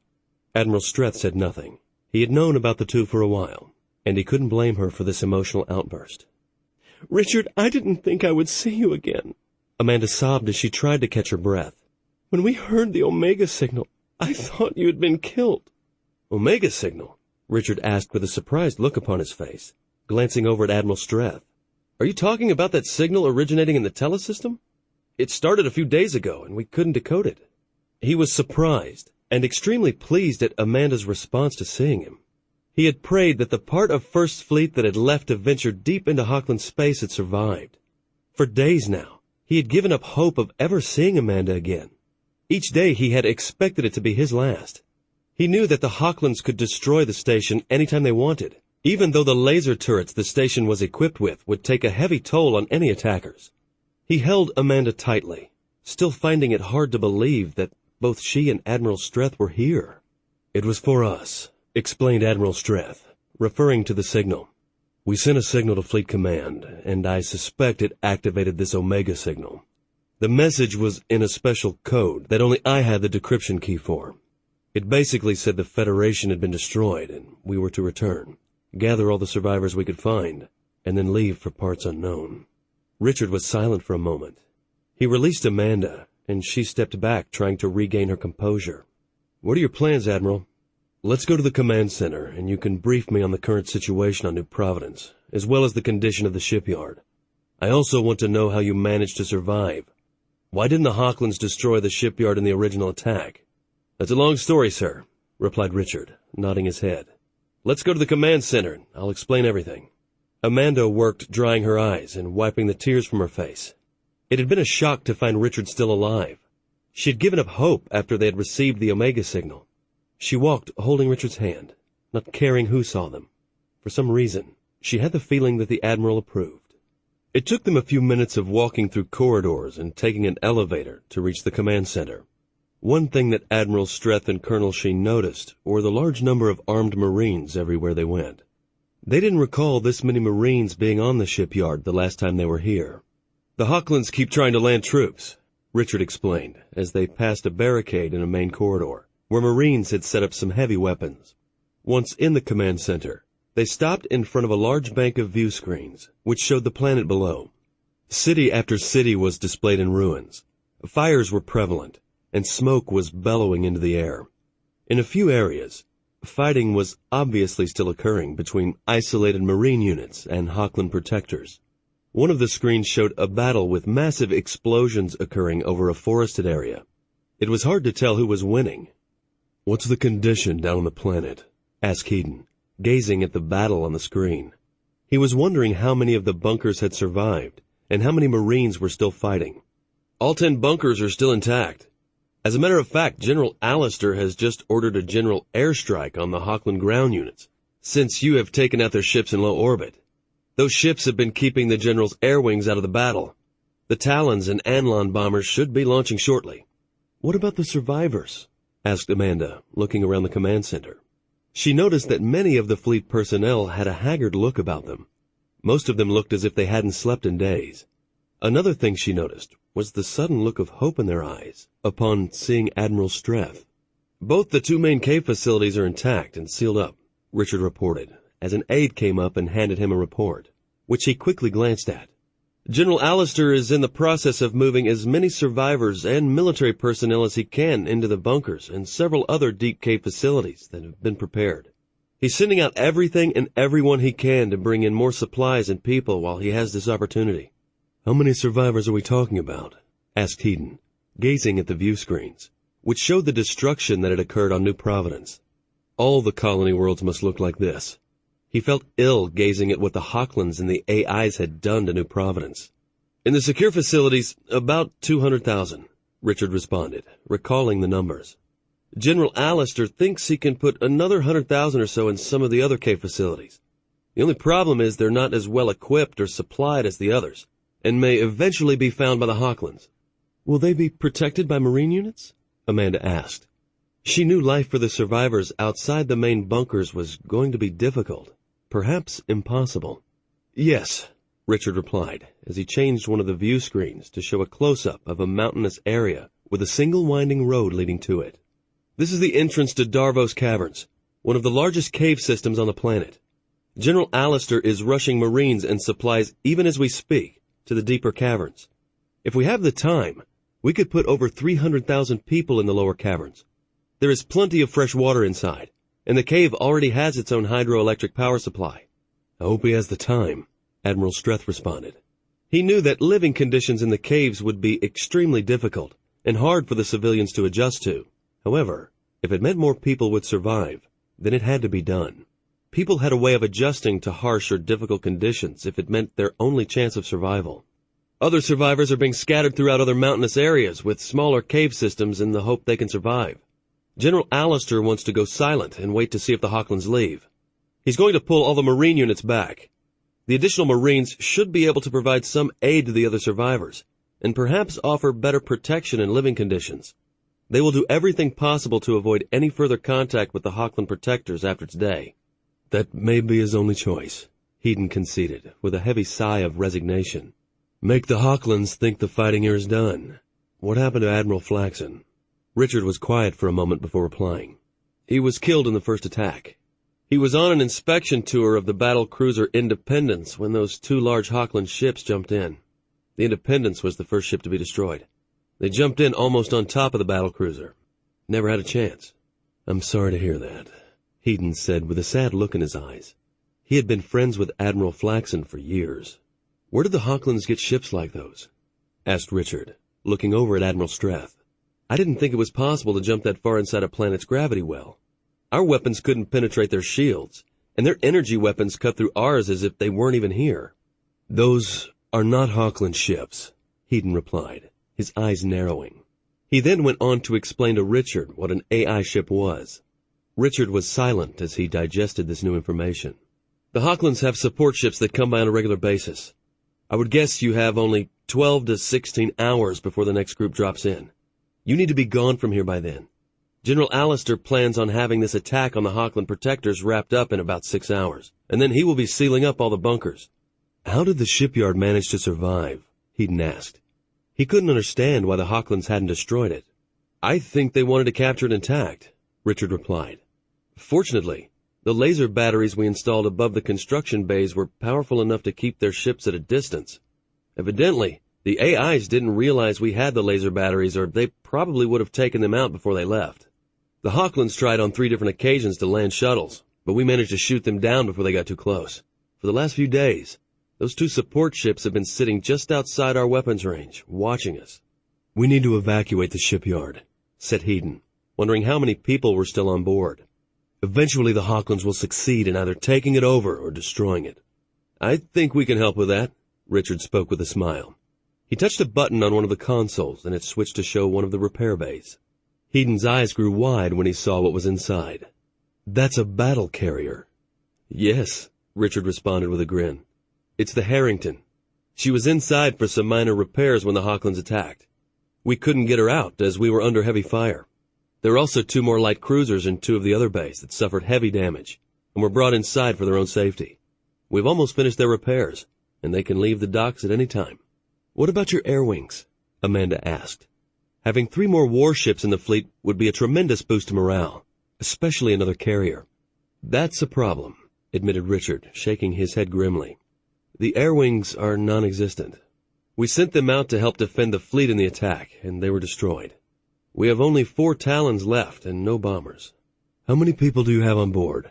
Asked Hedon, wondering where they could put everyone. They were fleet personnel, and he would be damned if he would leave any behind. Admiral Flaxen had 4 large passenger liners put inside 2 of the other bays just in case we needed to evacuate, Richard replied. There are also 2 fleet supply ships in bays 7 and 8. We have slightly less than 6,000 fleet personnel on board, not counting the ship crews. It'll be a little crowded, but we can get them on the 4 passenger ships. The warships, liners, and supply ships are all fueled and supplied. Admiral Streth thought for a minute. He would like to stay longer and top off his own fleet's fuel, ammunition, and supplies.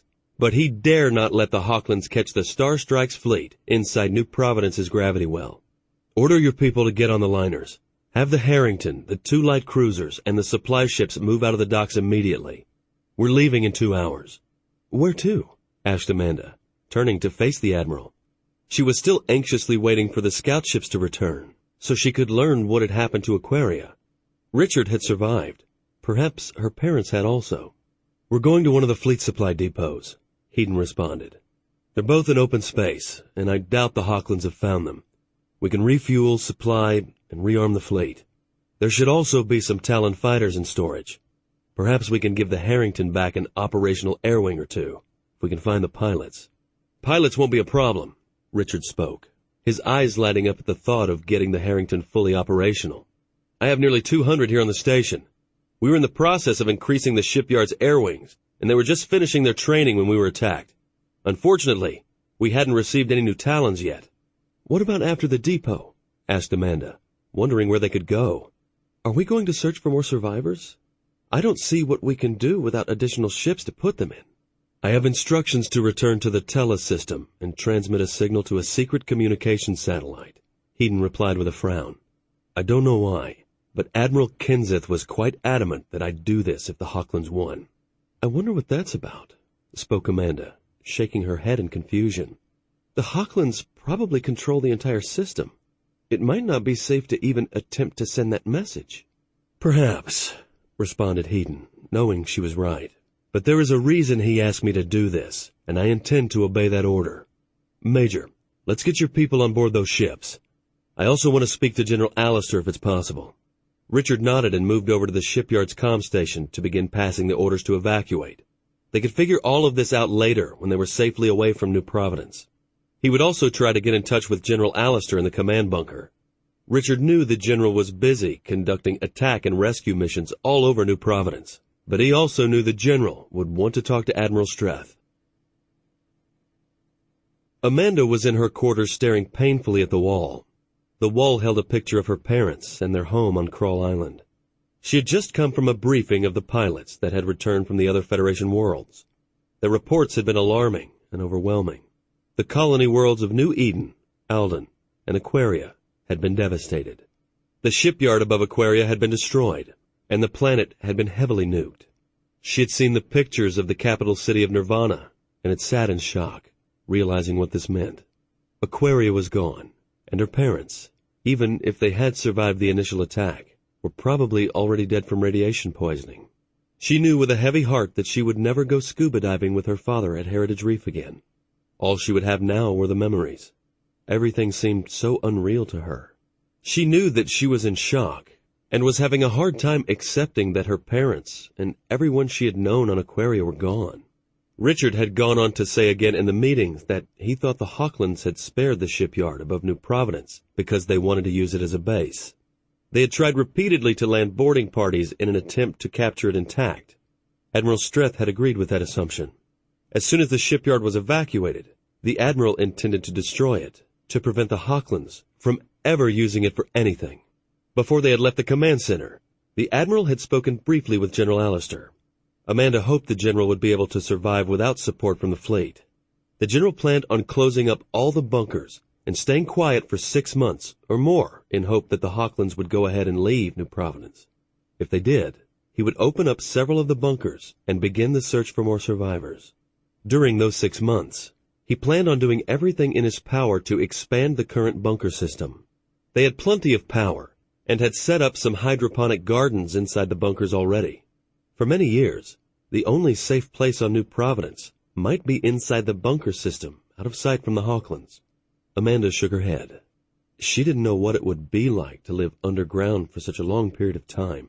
However, humans were adaptable, and they would do what was necessary to survive.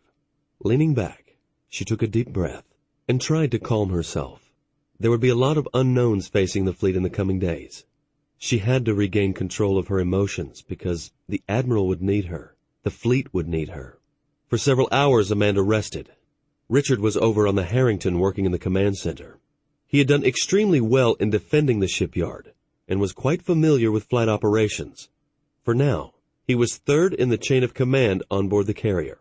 Amanda wished he'd have been able to stay on board the Starstrike, but she understood his need to be part of this war. Her comm unit going off signaled Amanda that it was time for her to return to the command center. The fleet would be making its jump in a few minutes to the fleet depot. Hopefully it was still intact, and they could top the fleet off with fuel and supplies. The fleet had built 2 of these distant supply depots for use in an emergency in case a fleet couldn't get back to one of the shipyards to resupply. The depots were supposed to contain everything a fleet might need in a crisis situation. Returning to the command center, she took her position at the plotting table. She had managed to regain her composure and was ready to resume her duties. "Fleet is ready to jump," she informed the Admiral as she listened to the status reports of the different stations over her minicom. "Very well," replied Admiral Streth, looking over at Colonel Sheen. He nodded to himself. She seemed to have herself back under control. The Colonel hadn't been the only one to break down in the last few hours. The Admiral hadn't said anything, but there had already been 2 suicides on board the Star Strike. "Execute the jump and let's see what we have." Then over his own minicom, which was now connected to all the ships in the fleet, he added, "All ships go to Condition 1 upon emergence from the spatial vortex. Commander Adler, I want a full squadron of Talons launched as soon as your systems stabilize." "Yes, sir," Adler replied over the comm. "Arcos will be ready to launch with a full squadron. Gold Squadron is already standing by." Satisfied that everything was as ready as possible, he looked over at Colonel Sheen. "Jump the fleet, Amanda. Let's go get us some supplies." Even as he spoke the words, a massive nuclear explosion lit up the Federation shipyard they had just left. In just a few moments, all that remained was shattered and broken wreckage. Admiral Streth watched the destruction on the main view screen with a pained look in his eyes. It was hard to destroy something the Federation had spent years building, but he would be damned if he would leave it for the Hawklands. Looking at another view screen, he saw the blue-white jump vortexes form in front of the fleet. The 2 fleet destroyers flew into them first, followed by the carrier Victory. A few minutes later, the rest of the ships entered the blue-white vortexes and vanished. The fleet had left the New Providence system and would not be returning. Down on the surface of New Providence, General Allister watched the main sensor screen in the command bunker as the friendly green icons that represented the last warships of the Human Federation of Worlds vanished. The protectors on the surface had been nearly wiped out when the Talon fighters and Anlon bombers from the bunkers had launched their attacks. A number of special marine units were still engaged in mopping up the few remaining Hawkland protectors that had managed to escape the bombings. Organized fighting had died down after the heavy assaults from the Anlon bombers. All fighting should be ending within the next few hours. With a heavy sigh, he turned toward Major Jessup. "We're on our own now, Kenry. Order all the bunkers to start closing up. All communication from now on will be done over the underground landlines. I want a total communications blackout on the airwaves. I want the Hawklands to think that their ground offensive succeeded. Perhaps after a while they will leave, and we can venture out to search for more survivors. I don't think we'll find many," Major Jessup replied, with a sad look on his face. "The last few Marine units to report in are finding very few survivors around the cities. I think the only survivors left are those we managed to get to the mountains. Those are being sent down into the cave system even as we speak. In another few hours, there won't be a human left upon the surface. Even our Marine units are going inside the caves. Let's just hope this works." General Allister spoke, with a grim and determined look upon his face. "The Hawklands stick around. It may be necessary to live underground from now on. Inform all units that all search and rescue operations are to cease in 6 more hours, or upon receiving word from us." He glanced at the main sensor screen. They would have a few hours of warning if the Hawklands showed back up. That would give them time to make sure all the Marines were safely out of sight. "I hope we can someday return to the surface," Major Jessup responded, not wanting to imagine what it would be like to have to live underground from now on. "So do I," General Allister said, his eyes narrowing. "But we will do whatever it takes to survive." Amanda waited nervously for the Star Strike to exit the jump. She glanced down at the timer on the plotting table and saw that it would be another 6 minutes before they emerged from the spatial vortex. Looking up at the main view screen, she could see the myriads of dark colors, dominated by purple that seemed to swirl in hyperspace. She turned her eyes away from the screen. It could be very hypnotic watching the screen for too long. There was a slim possibility that, upon emergence, they might be going immediately into battle. Admiral Streth waited patiently for the Star Strike to complete her jump. He had decided to jump to the farthest of the 2 supply depots as an added safety precaution. Once the fleet was fully supplied, he would then take one of the stealth scouts and jump to the home system. He would transmit the coded signal to the hidden communication satellite and wait to see what happened. He had no idea what to expect. Admiral Kenseth had never elaborated. "Coming out of jump shortly," Colonel Sheen reported as she watched the jump timer. It was nearing 0, and she unconsciously drew in a deep breath. Admiral Streth braced his hands against the command console. It was a habit he had acquired over the years. Going into and coming out of hyperspace always made his stomach feel queasy for a few seconds. He suddenly felt a slight wrenching sensation, and then the familiar queasiness. At the same instant, stars reappeared on the main view screen. "Status," he barked as the battlecruiser's systems all came quickly back online. "Sensor contacts," Lieutenant Stalls called out, leaning forward and gazing intently at his screens. "I have the supply depot and 16 unidentified contacts around it. Scanners are attempting to identify the size and class of ships." "Spin up missiles and prepare to engage," Colonel Sheen ordered tactical over her minicom. "Prepare to fire lasers upon my command. All railgun batteries prepare to fire." She steadied herself. It looked as if they would have to make a fight of it after all. They needed supplies on that depot. "Sir," Lieutenant Trask spoke hastily. "I'm getting a comm message from the cruiser Swiftfire." "The Swiftfire?" Colonel Sheen echoed in surprise, her eyes growing wide. "That's a Monarch heavy cruiser. What's it doing out here?"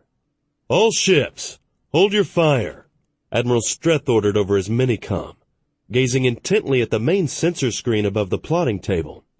They were still 10,000 kilometers from the depot, but they were closing fast. Switching his minicom to ship, he attempted to contact the cruiser. He hoped it really was the Monarch heavy cruiser. Its firepower would be a great addition to the fleet. "Cruiser Swiftfire, this is Admiral Streth aboard the battlecruiser Starstrike. Please transmit your ID codes or you will be fired upon. We were not aware of any other surviving ships." "Sir, I'm picking up another light cruiser and 4 destroyers, and what appears to be 12 large passenger liners." Stalls spoke quickly as the icons on his screen all turned a friendly green.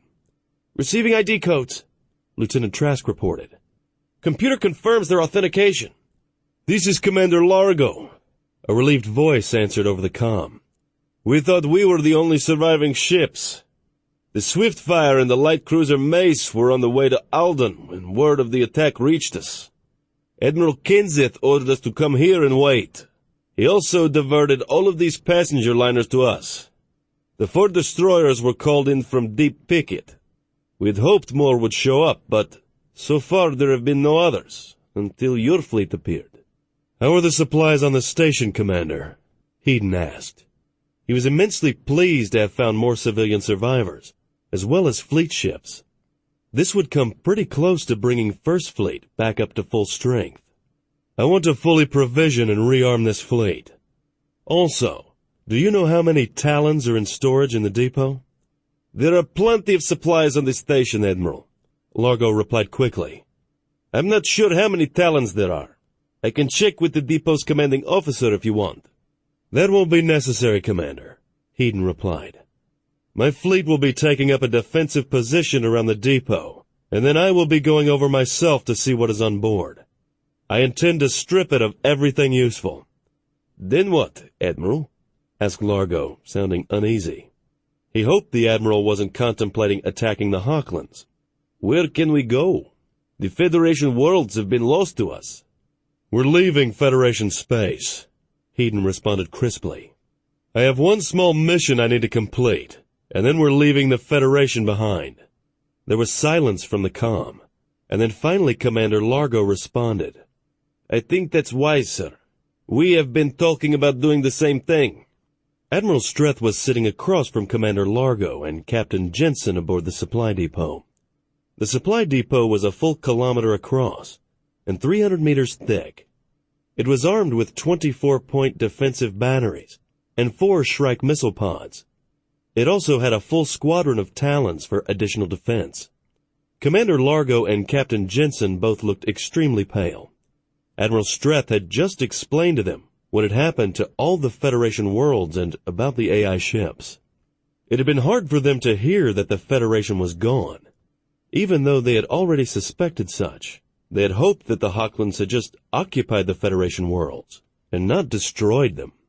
I sent the battle carrier Harrington and the light cruisers Vindication and Avenger to the other supply depot, Hedon informed them.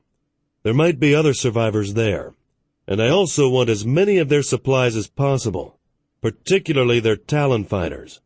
They should have 80, Admiral. Jensen spoke. Their crew is the same size as ours, a little over 300. We were going to send a destroyer to evacuate them when we were ready to leave. Where are we going, Admiral? Asked Largo, leaning forward, his eyes full of curiosity. If what you say about the Hawklands and these AIs is true, we will have to go a long ways out toward the edge of the galaxy to be safe. We're talking about a journey of thousands of light years, breathed Jensen, his face turning pale. Can our ships do that? They will have to, Hedon replied gravely. That's why I want as many supplies and spare parts as possible. We can machine some parts on the Starstrike and the 2 battle carriers if necessary, but there are some parts we can't hope to make. Those we have to take with us. We have ample munitions, including the new Hunter and Devastator missiles, reported Jensen, thinking about all the supplies and munitions that were stored on board the depot. We have plenty of food and water for the ships, so that shouldn't be a problem. We also have a full load of fuel. Let's start getting everything loaded, ordered Hedon, standing up. I want every ship loaded to the maximum. If we have to put supplies and spare parts in the corridors, we will do so. We can't be out in deep space and realize we left something behind. I also want to count as to how many civilians are on those passenger liners. Aboard the light cruiser Avenger, Commander Standel watched the swirling colors of hyperspace on one of the smaller view screens. In another 20 minutes, they would reach the other supply depot. After what had been waiting at the previous one, he didn't know what to expect when they arrived. We will have a long journey ahead of us once we leave Federation space, Ariel spoke, her dark eyes focusing on the commander. With the information Clarissa and I have recovered from the Hawkland computer drives and their star maps, we can now project how long the Hawklands and the other 3 warrior races will take to conquer the entire galaxy. Ariel vanished, and a map of the galaxy appeared on the large view screen. It showed the 4 regions currently controlled by the 4 warrior races the AIs had chosen to grow their empire. The 4 regions slowly expanded, and over the coming centuries, reached the far edge of the galaxy. Every star system was under the control of the AIs and their slave empire. Is there nowhere safe we can go? Standel asked, as he realized that at some point in time, the Hawklands would find them again. No, replied Ariel, reappearing on the main screen. She tossed her head slightly, causing her black hair to ripple across her shoulders. Our ships are not capable of attempting an intergalactic flight.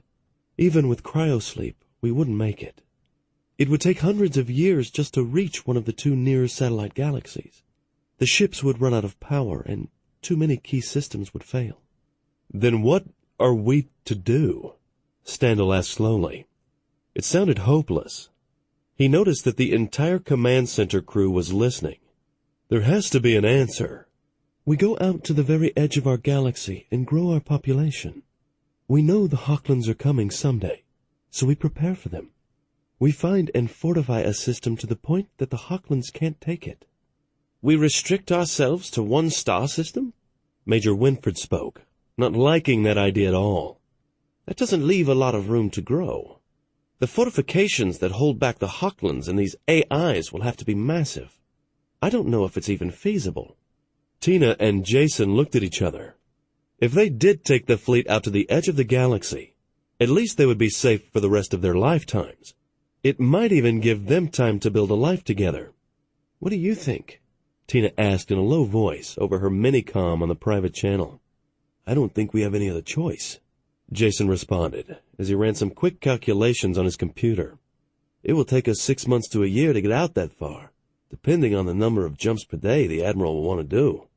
But we will be safe from the Hawklands for years, perhaps centuries, Tina replied with a glint of hope in her eyes. Yes, Jason responded with a slight nod of his head. But someday our descendants will have to face the Hawklands again. I just hope that they will be ready. A few minutes later, the small fleet exited their jump vortexes and instantly went to Condition 1. I'm picking up 3 contacts around the depot, Ariel reported, Before Lieutenant Barnes could speak, "I have another destroyer and what appears to be 2 passenger liners," Jason said, frowning at Ariel. "Sometimes the AI jumped in before the crew of the command center could do their jobs." "The Harrington is contacting the destroyer," Tina reported, as she heard the comm chatter between the 2 ships. "It's the destroyer Ranger, and they have 2 liners with them with a little over 2,500 passengers." "That's great news," spoke Commander Standel, smiling. He knew that Admiral Streth would be pleased that they found more survivors. The more people they could take with them, the better. "Helm, place us 10,000 meters off the bow of that depot. We will stay at Condition 1 until the Harrington has offloaded all the supplies she can from the depot, as well as the Talon fighters." Hedon was standing in the depot's flight bay, watching as the crated-up Talon fighters were loaded into the depot's supply shuttles and flown over to the Victory, where they would be reassembled. He had made it a top priority, and Captain Rakels had assured him that all 80 would be flight-ready within 72 hours. It would leave the Victory's flight bay and lower hangar decks overcrowded until the Harrington returned.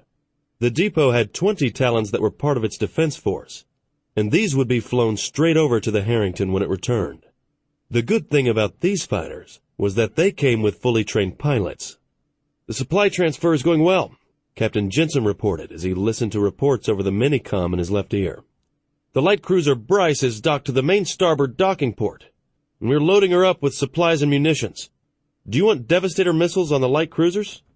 "Yes," responded Hedon, turning to face the captain.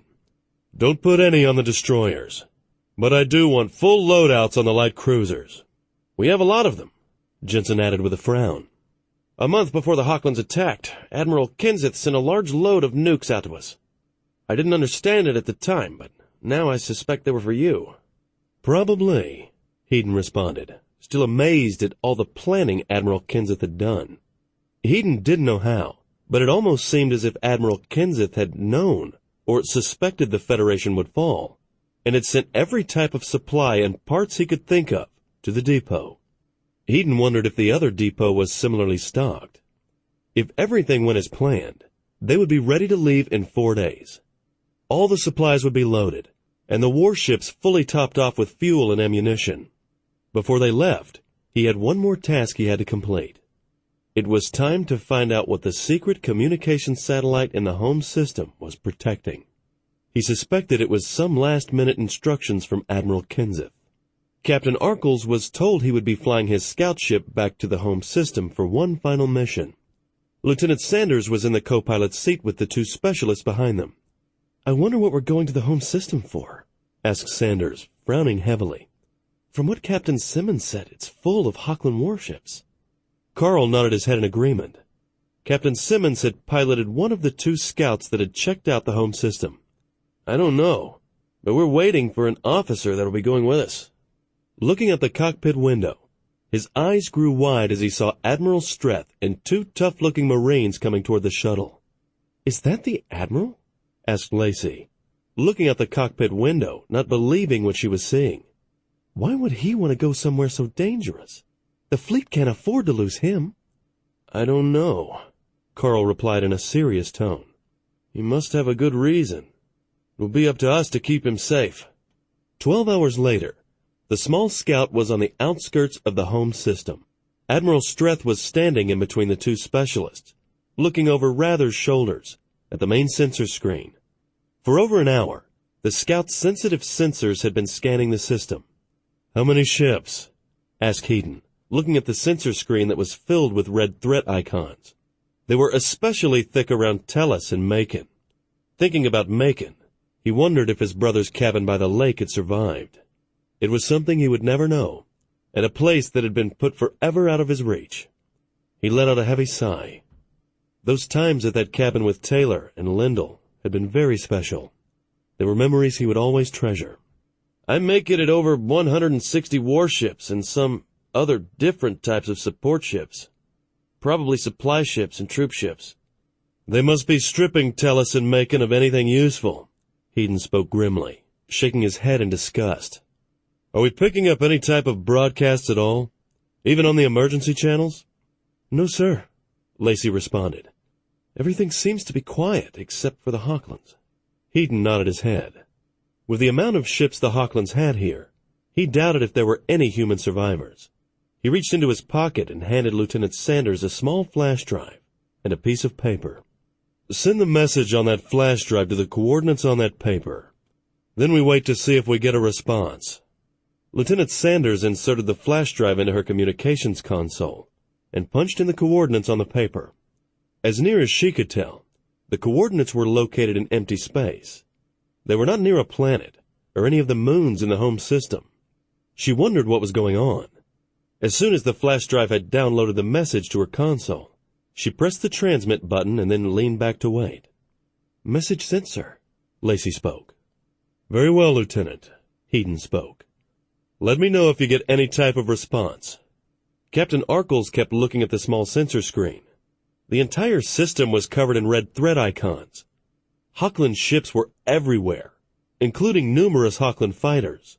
"Admiral, there must be some type of resistance still going on. It looks to me as if the Hawkland fleet is spread out to prevent any ships from escaping the system." Admiral Streth looked intently at the larger sensor screen on Specialist Rather's console. "You might be right, Captain. Notice how they have overlapping coverage above Tellus and Macon. They also have a few ships above all the other planets and moons." "They don't want anyone escaping," Lacey spoke quietly, as she sat listening on her comm for a response from her message. "They want all of us dead. Our biggest concentration of ships, both military and civilian, was in this system." "That's why so many fighters are on patrol," Heaton added in agreement. "They have every approach to the system sewed up. They want to ensure that any small ships or even FTL-equipped shuttles can't get away. Well, as long as they can catch them in a planet or a moon's gravity well, they can destroy them." "There may be Marine units still active on Tellus and Macon," Arkles commented. "There may even be several of the Marine facilities that are buried deep beneath the ground that are still intact." "Perhaps," Heaton responded grimly. "But with the ships the Hawklands have in the system, that resistance can't last much longer." "I don't see any sign of the two AI ships," Rathers reported as more information continued to come in from his sensor scans. "They probably jumped in, wiped out our warships and then left, leaving the Hawklands to finish the dirty work," spoke Heaton, feeling appalled at the deaths that had occurred in the home system. Over 10 billion humans had lived on Macon and Tellus. "Sir, I'm receiving a reply," Lieutenant Sanders reported. Suddenly her eyes narrowed as she listened intently to the incoming message. We're being given a set of jump coordinates. We're also being instructed not to jump to these coordinates unless we are in one of the stealth scout ships." "It looks as if you were expected, Admiral," commented Captain Arkles, glancing back at Admiral Streth. "Where do we exit the jump, Lieutenant?" Heaton asked with growing curiosity. This was not the type of response he had expected. Was it possible there were still a few hidden survivors somewhere in the system the Hawklands hadn't found yet? "It's near the Casmer asteroid field, sir." Admiral Streth nodded his head. That made sense. The home system had a number of large asteroid fields. The only rational place to hide from the Hawklands would be inside one. Of course, the Hawklands would know that also, and were bound to be searching them methodically. "Plot a jump, Captain," ordered Heaton, sitting back down. "Let's see what we have waiting for us." Captain Arkles nodded at Lieutenant Sanders. "The drive core is cool enough, so go ahead and put in the coordinates." Lacey nodded and punched the new coordinates into the navigation computer. She felt some anxiety at what would be awaiting them. She hoped it wasn't a Hawkland trap to capture or destroy any ships they had missed in their original attack. "Coordinates are ready, and the jump drive is charged," reported Lacey, preparing herself for the jump. "Initiate jump," Arkles ordered as he prepared to activate the Scout sublight drive. If they had to do some quick maneuvering, he wanted to be ready. In front of the Scout, a blue-white vortex suddenly formed. The Scout darted forward, entering the center. Almost instantly the vortex collapsed upon itself, and there was no sign of it ever being there, or of the Scout. They were only in hyperspace for a few seconds when they were expelled from the spatial vortex. The blue-white vortex formed, and the Scout flew out. Almost instantly the vortex collapsed. "Sensors!" barked Captain Arkles, wanting to know what was out there. They had emerged dangerously close to the asteroid field's gravity well. He also knew there were probably patrolling Hochland's ships or fighters in the area. "Nothing close," Rathers reported as his sensors and scanners came back online, and he could see the preliminary results. "At least nothing within 10,000 kilometers. "Keep a close watch," Arkles warned, his eyes scanning the screens and readouts on his console. "They may have detected the spatial vortex if they're close enough. Any sign of Hochland's coming toward us, I want to know." "Anything else on the scanners or sensors?" Admiral Streth asked. He suspected that they would be contacted again shortly. "Lieutenant Sanders, make sure you keep a close watch on all the fleet communication channels. We should be contacted again." "I think we already have," reported Arkles, gesturing out the cockpit window. Out the window, another scout ship was visible, slowly approaching them. It was of the same design as their own. "Incoming message, sir," Lacey reported. "They are requesting we follow them and keep all of our stealth systems engaged." "Do as they say," Heaton ordered. "Let's follow them and see where they're taking us." For the next hour, the two scout ships moved slowly into the large Casmer asteroid field. Several times the two scout ships stopped and hid behind asteroids as they waited for Hochland fighters to pass. It was obvious the Hochlands were determined not to allow any humans to escape. "We seem to be heading for that large asteroid ahead," Captain Arkles commented as they maneuvered around and through a thicker section of asteroids. "This field is full of large asteroids," commented Lacey, checking her computer console and what it said about the Casmer asteroid field. "There were mining operations on several of the larger asteroids in the past. The one we are heading toward is of medium size, and there are several hundred asteroids of that size or larger in the field." As the two scouts neared the asteroid, Arkles was surprised to see a hatch slide open and landing lights blink on. "I guess we're being invited in." "Take us in, Captain," Heaton ordered, his eyes widening in surprise at what he was seeing. He wondered what they had found. He had never heard of a secret base in any of the home system's asteroid fields. There was no doubt that this was some more of Admiral Kenseth's doing. The two scouts entered the large landing bay, and the door behind them closed. It was camouflaged to ensure that no one flying over would detect it. The door was designed to look like the rest of the asteroid surrounding it. "We have artificial gravity and a breathable atmosphere outside," reported Lacey, checking on her computer data screens. "Let's not keep them waiting," Heaton said, standing up. He was anxious to find out what was going on. Going back into the other cabin, he nodded at his two Marine escorts. "There should be humans on the other side of that hatch, but be prepared for anything." The hatch opened and two heavily armed Marines stepped outside, scanning the landing bay. Seeing a squad of armed Marines standing at the foot of the ramp, the Marines relaxed. They were human.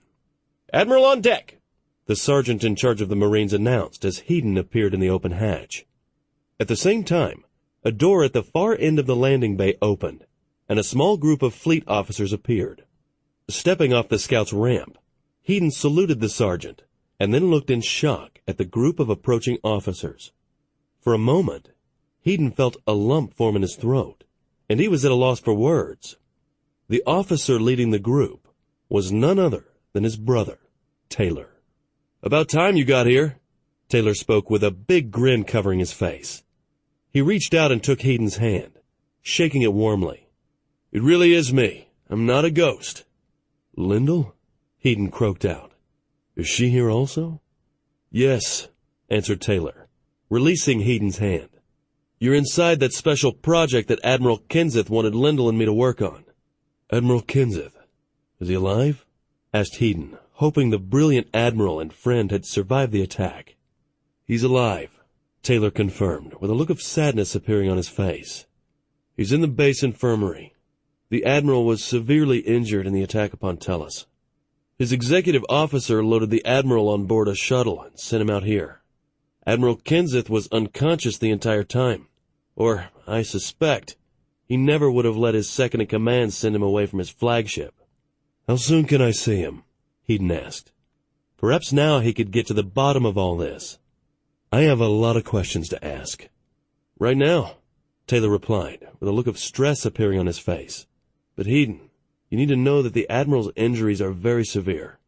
The doctors think the only reason he's still alive is because he has been waiting for you to return." Heaton nodded. This was news he didn't want to hear.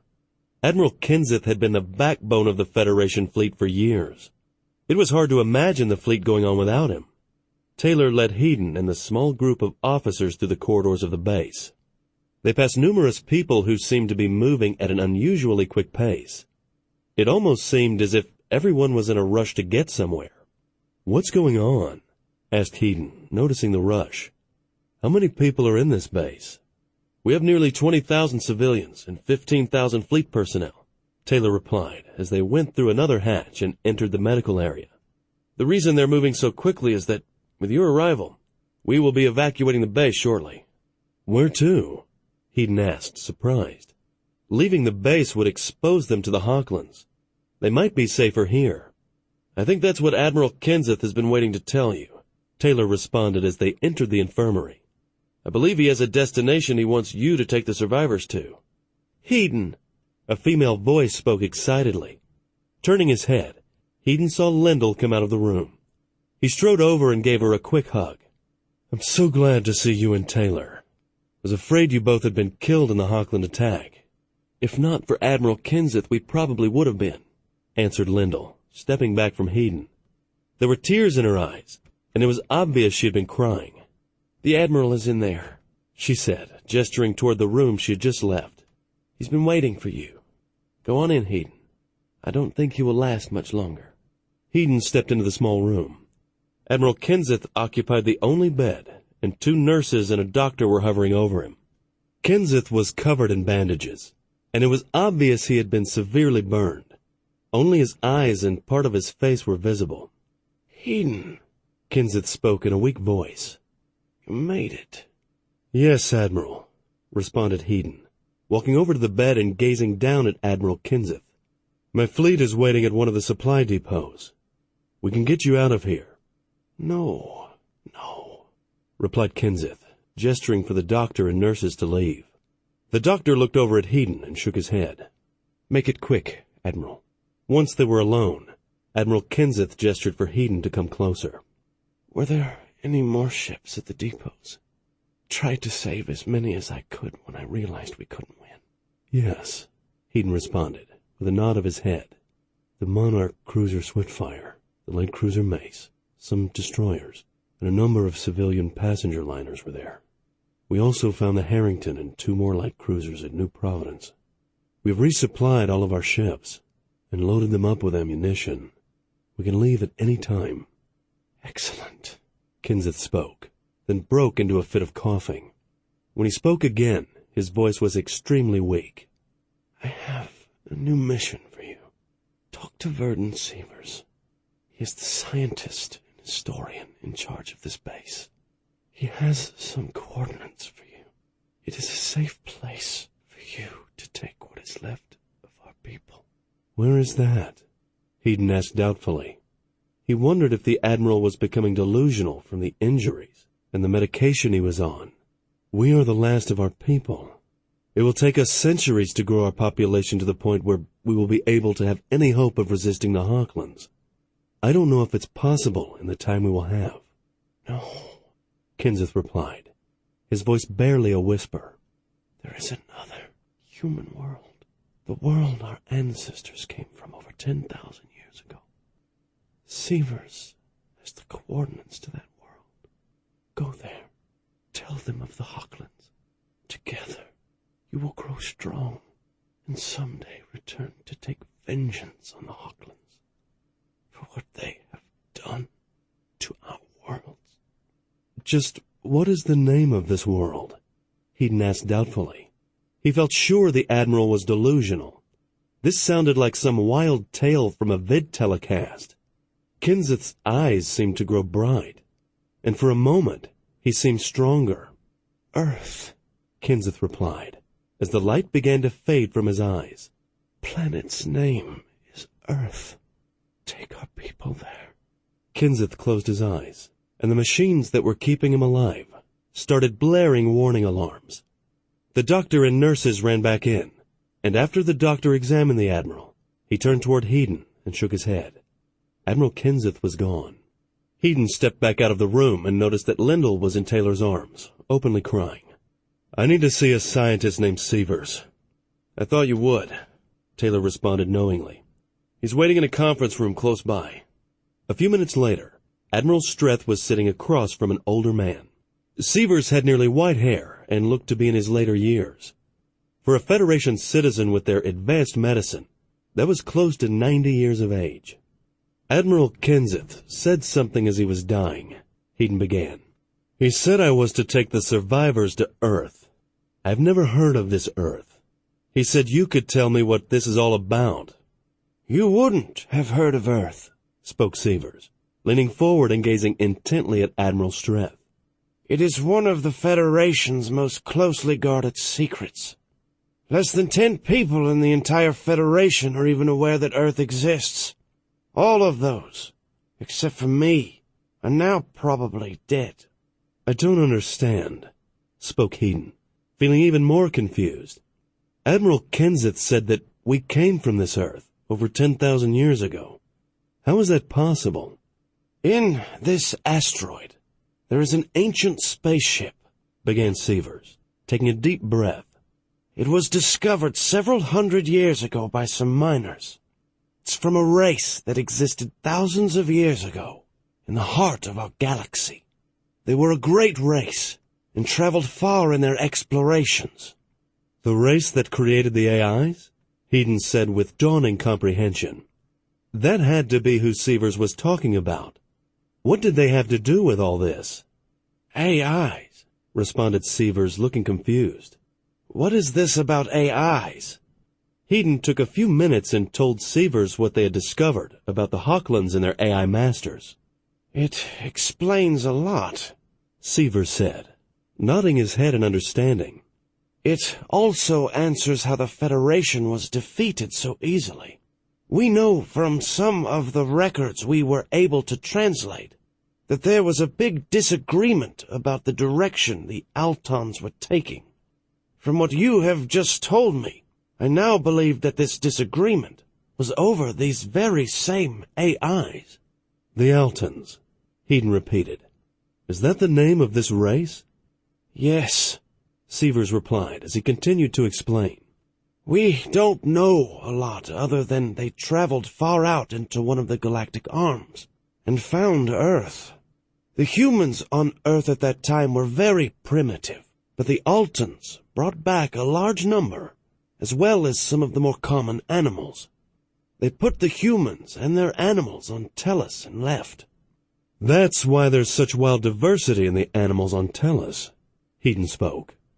He recalled in his college days how several of his college professors had claimed that Tellus seemed as if it had two separate but distinct ecosystems. Scientists for years had argued over how this was possible. Now it seemed there was a rational explanation, one they never would have expected. They came here to set up a base to watch over us, but over the years they died out. They didn't have a large enough population to grow. We estimate that there were only a few hundred of them at the beginning. All we know from their records is that they believed that their fellow Altons had made a huge mistake. They felt by placing humans on Tellus that we might be able to rectify that mistake someday. They wanted us to be able to stop the AIs if they got out of control, commented Heaton, realizing what this group of Altons had sought. They realized that creating the AIs was a mistake, and one their race might regret later. They wanted a fail-safe to stop the AIs if it became necessary. But why humans? Our aggressiveness, Sievers responded evenly. From what you have told me about these AIs, this splinter group of Altons would have wanted a very aggressive race to be able to stop them. It almost worked, commented Heaton, letting out a sharp breath. In another several hundred years, I don't think the Hochlands would have been able to conquer us. With newer and better weapons, we might even have been able to stop the AI ships. Now we will never know. But Earth might be able to stop them someday, Sievers spoke, his voice sounding hopeful. With our aid, and with what we know of the Hochlands and the AIs, could make all the difference. Sievers reached into his pocket and handed Heaton a small dark-colored flash drive.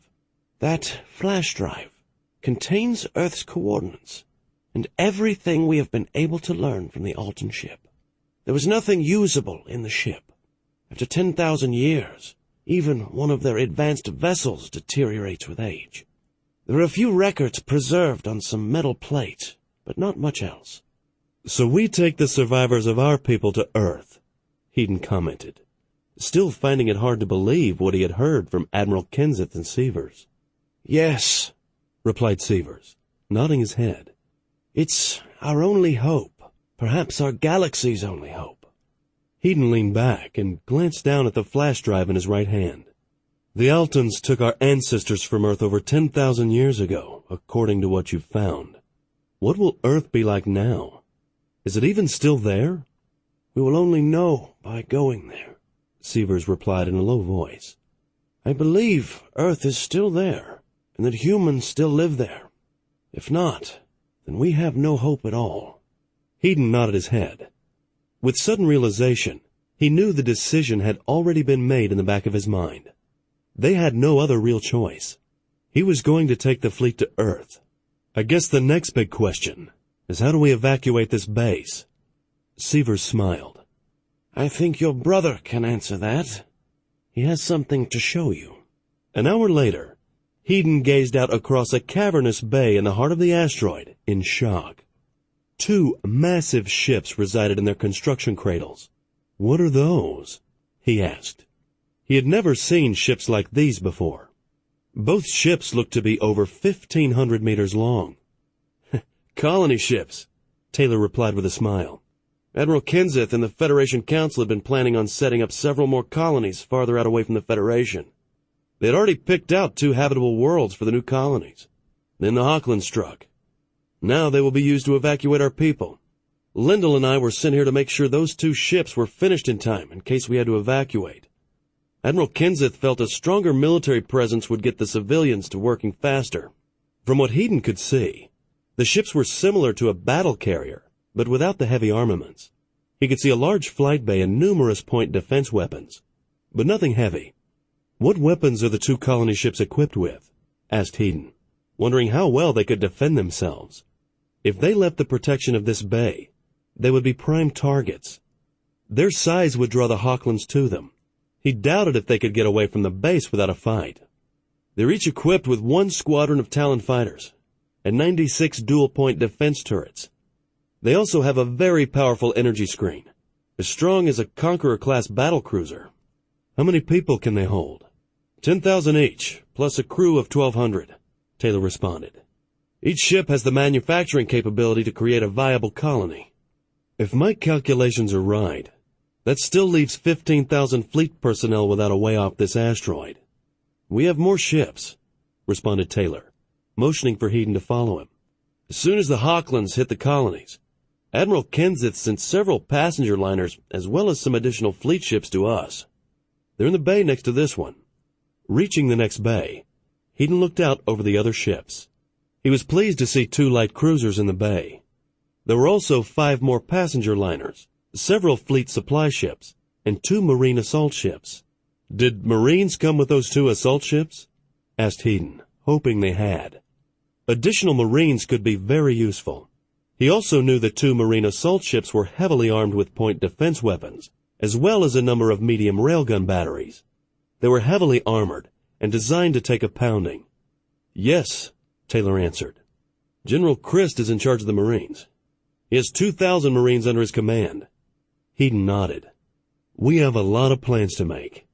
It's not going to be easy escaping from this asteroid. As soon as our ships try to exit, the Hochlands are going to detect them on their sensors." "We will have to fight our way out," Taylor agreed. "We were expecting that. It will take us 20 minutes to get the ships out of the base and into space. Then another 30 to navigate the asteroid field and reach a safe distance from the asteroid field's gravity well to allow us to jump." "That's nearly an hour," spoke Hedon, thinking about how this could be done. "We're going to lose some ships." "I know it's a risk. We have no other choice." Hedon thought for several long minutes, gazing out over the bay. "How many stealth scout ships do you have here?" he asked, recalling something that Captain Arkles had mentioned a few days back. He might just have a surprise for the Hochlands. The key to getting the ships out of the base was time. Somehow, he had to buy them the time they needed to get a safe distance so they could jump away. Once in hyperspace, the Hawklands wouldn't be able to follow. "We have 7, Taylor replied, his eyes narrowing. "What do you have in mind?" "Let's get to the command center, and we can talk there. I might just have something that could buy us the time we need." Chapter 13. Admiral Streth was back on board the Starstrike. For the past 2 days, he had been working with his command staff to set up a quick strike on the Hawklands in the home system. 2 scout ships had been sent to get more detailed scans of Tellus and Macon to determine if any resistance was still going on. From the number of the Hawkland ships around the 2 planets, Admiral Streth strongly suspected there was. They also had been directed to scan several moons that had large mining operations on them. "This is quite daring," Commander Adler commented, as he studied what they had come up with, looking for anything that might increase their chances of success. They had discussed several different plans, and the current one seemed to hold the highest probability of success. "Ariel and Clarissa have gone over it, and they've made a few suggestions for improvement that we have added," Commander Standel said, gazing over at the main view screen on the wall which Ariel's avatar was listening. "We have 13 stealth scout ships at our disposal now, counting the ones that Admiral Streth brought back from the hidden base," Ariel commented in her soft feminine voice. "They will be used to create a diversion that should confuse the Hawklands for a brief period. Everyone needs to understand that we could lose some ships in this operation, but those 2 colony ships are too valuable not to rescue." Admiral Streth spoke evenly. "Each one of the colony ships is capable of setting up a viable colony, plus they have a tremendous manufacturing capability. From what you have told us, the 20,000 civilians on those 2 ships were specially chosen," added Colonel Sheen, looking over at the Admiral. She had been pleased to learn that the Admiral's brother and Lyndall had survived. "They're the best and the brightest in the Federation." "There are also a number of key research scientists in that base," Commander Wisdom commented. "They could be very useful in helping us to decide on how to move against the Hawklands in the future. We will need new and better weapons. We must maintain our technology base, wherever we get to set up a new colony." "All true," Admiral Streth responded, his eyes moving over the small group. He hadn't told any of them, other than Commander Largo, about Earth. "We need to be able to hold the Hawklands off the evacuation ships for nearly an hour," Commander Vincent of the Harrington spoke with a frown. "That's going to be a tall order, Admiral. There are a lot of Hawkland ships in the home system." "I don't see where we have a choice," Major Andrews said, shaking his head slightly. He looked around the group, making eye contact with each of them. "We need those people. It's our duty as part of the Federation fleet to save them. We're talking about over 36,000 survivors, counting the fleet personnel on the base." Amanda nodded in agreement, giving Richard a slight smile of encouragement. The Harrington had just returned the day before with a full load of supplies, as well as bringing another destroyer and 2 more passenger ships. They had also evacuated the second depot's crew. "To me, this plan offers us the best hope of doing that," Richard continued. "The one thing we need to realize is that if this plan succeeds, the Hawklands will know there are human survivors and will come looking for us. After the battle, we're going to have to run, and run fast. They will have a long way to go to catch us," Admiral Streth commented. He had given Commander Largo the flash drive with the coordinates to Earth. The Swiftfire and 1 light cruiser would be staying with the civilian fleet at the depot. If the attack failed, and the rest of First Fleet was destroyed in the attempted rescue, Commander Largo had orders to proceed to Earth.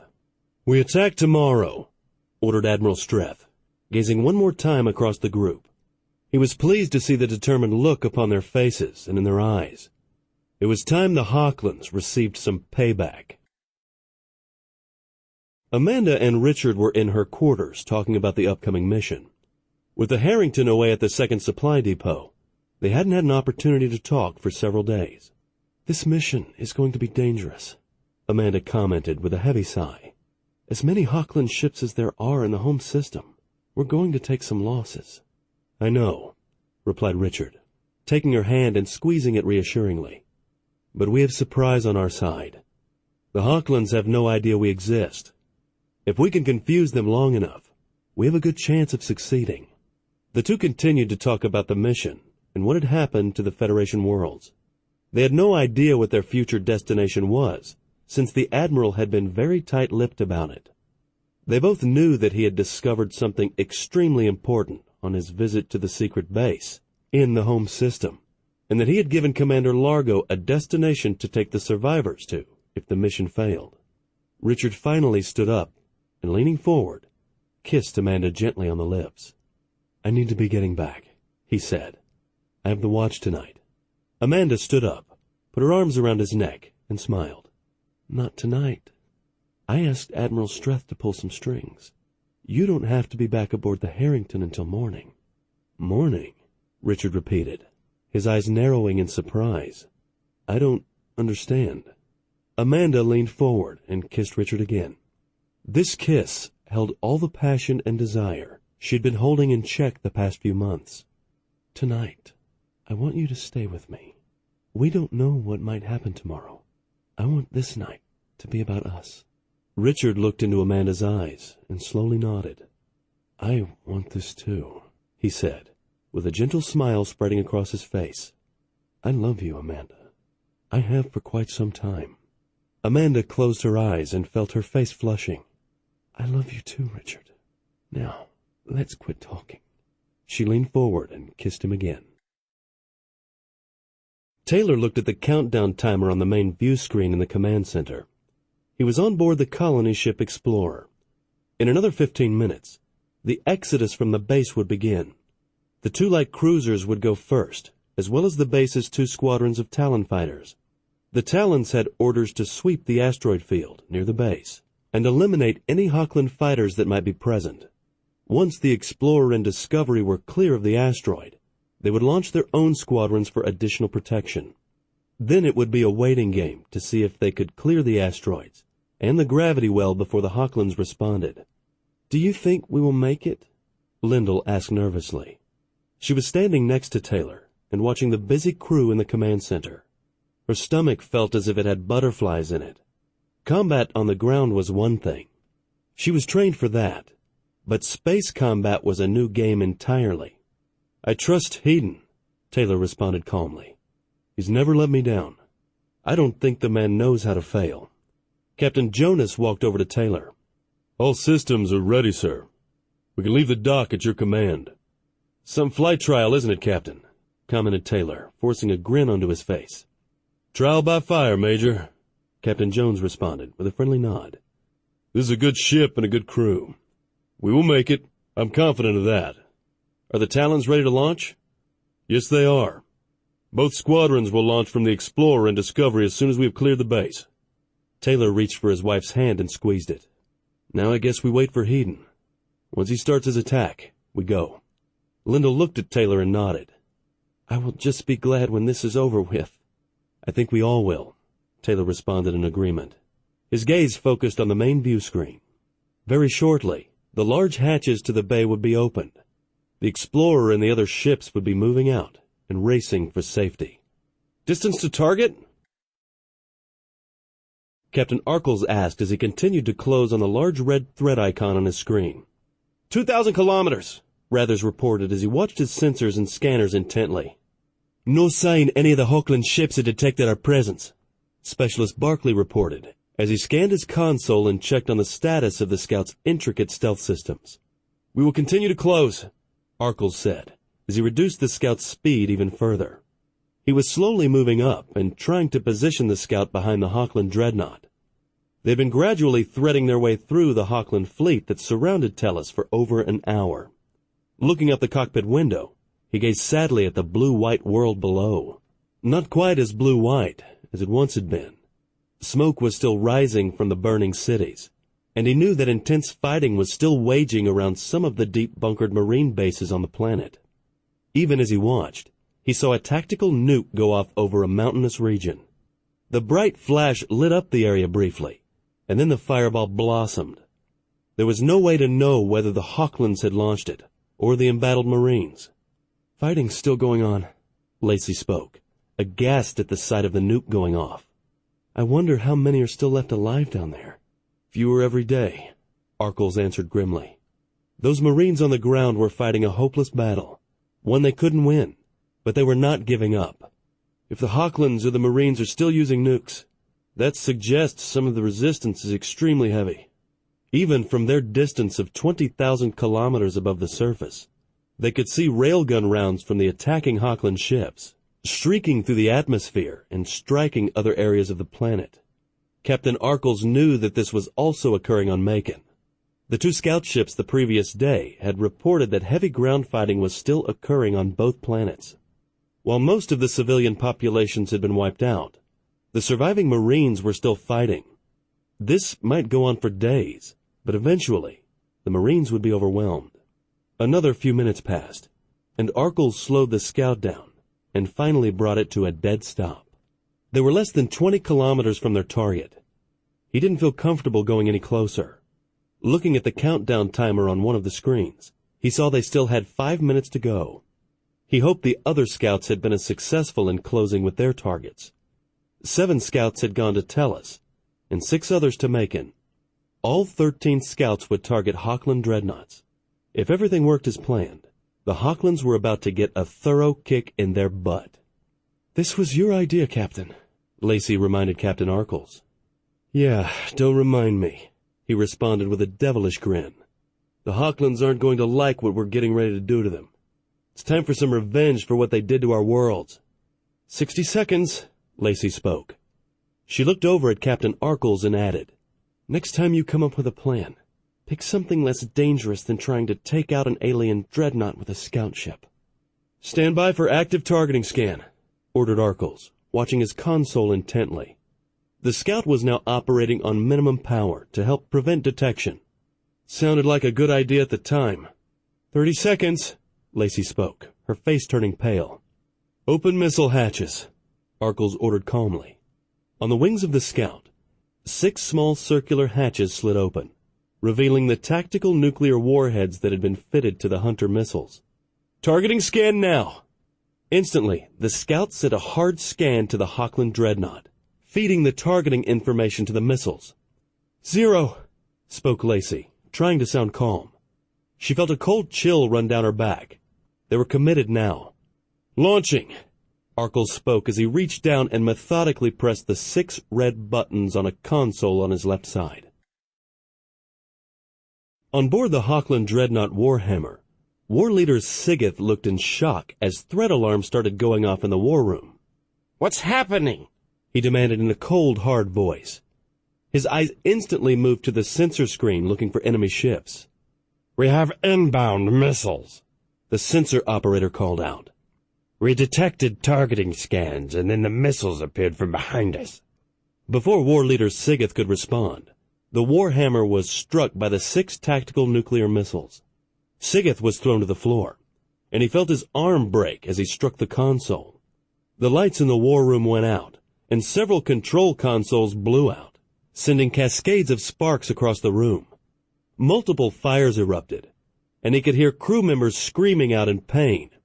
Struggling back to his feet, he reached the command pedestal just as the emergency lighting came on. "What happened?" he demanded with rage filling his voice. Ignoring the pain in his arm, how had someone managed to attack his dreadnought? Sigeth looked over at the damaged control board and could see that it was covered in red lights, with more blinking on every second. His dreadnought had been severely damaged. "We were hit with 6 nukes," his aide reported, blood running down the side of his head from a deep laceration.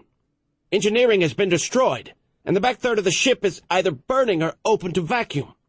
I recommend you move your command to another dreadnought. This one will not survive much longer." "Who did this?" demanded Sigeth, glaring at his aide. He couldn't believe the audacity of someone attacking his dreadnought. It had to have been done from a small ship, probably launched from the planet below them. "It has to be the humans," his aide reported, as he listened to more scattered reports coming in. "There have been attacks on other dreadnoughts. 6 are being reported destroyed, and 7 others, including the Warhammer, have been heavily damaged. There is no sign of the ships that launched the attack." Sigeth recoiled in shock. Never in all the years of Hawkland history had they lost so many dreadnoughts at once. This was unheard of. Find the ships that attacked us. I want them destroyed. Have a shuttle prepared for me. I will transfer my command to the dreadnought Crimson Steel. Have a medical aide meet me at the shuttle to attend to my arm. Hedon watched intently as the Starstrike, the Victory, 2 light cruisers, and 2 destroyers exited their spatial vortexes close to Lumbar 2, which was a large moon of one of the inner planets. They were just outside of the moon's gravity well. There were 6 Hawkland ships in orbit. Lumbar 2 had several large mining facilities on it, with nearly 200,000 humans living there. "Hawkland vessels have detected us and are coming out to engage us," Colonel Sheen reported as she studied the information appearing on her plotting table. "Take us in, Amanda," ordered Hedon, taking a deep breath. It was time to see if the Hawklands would take the bait. "I'm detecting 1 war cruiser and 5 support ships," Lieutenant Stalls reported as he read the data coming in from his scans. "Inform the Victory to begin launching her squadrons. I want those 6 Hawkland ships taken out as quickly as possible." 5 minutes until weapons range," Amanda responded as she studied her plotting table. The 2 light cruisers and the 2 destroyers had taken up supporting positions around the Starstrike, and the Victory was trailing slightly behind. The Avenger and Vindication exited their spatial vortexes just on the other edge of the planet Macon's gravity well. Both ships shook slightly upon exiting hyperspace. "Drive still online," Ariel reported as she quickly checked the ship's systems. "Hawkland ships have detected us." Commander Standal smiled, looking over at Major Winfred.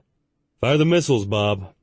From both ships, Shrike missiles launched toward the incoming Hawkland warships. The Avenger and Vindication each fired 24 Shrike missiles, equipped with tactical nukes. Half the nukes were targeted to explode in open space before striking a Hawkland ship, in order to confuse the Hawkland sensors. The rest were all targeted on 4 Hawkland support ships. "Turn us around, Ariel. Full sublight until we reach safe jump distance. Let the Hawklands chase us for a while." The missiles started going off in bright bursts of light, and the Hawkland fleet paused. For a brief few seconds, their defensive targeting systems were confused from the nuclear explosions going off around them.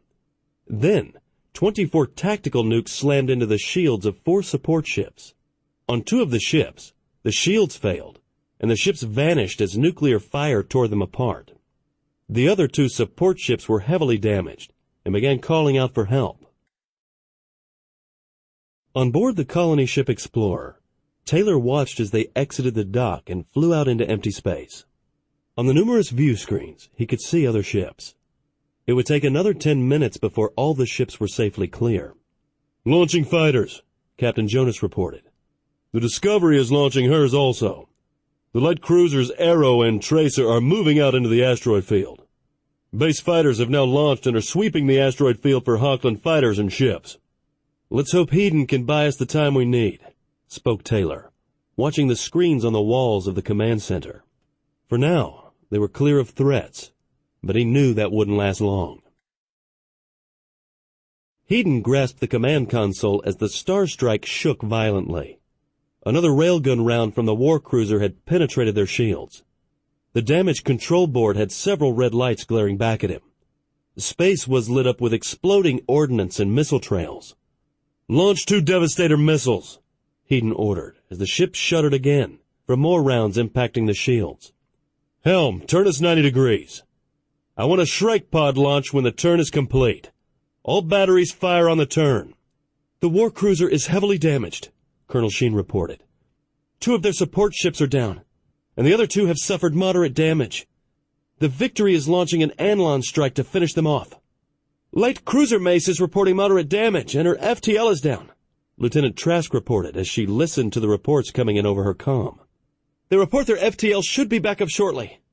A bright explosion suddenly lit up one of the screens in the command center. "What was that?" demanded Admiral Streth, looking over at Colonel Sheen. "The destroyer Cadence is down," reported Colonel Sheen, shaking her head and struggling to keep her voice calm. "She took several nukes." At that moment, the Starstrike's Shrike missiles and the 2 Devastator missiles hit the Hawkland war cruiser. Her screens faltered and then collapsed as the 2 Devastator nuclear missiles detonated their 10-kiloton nuclear warheads against the faltering shield.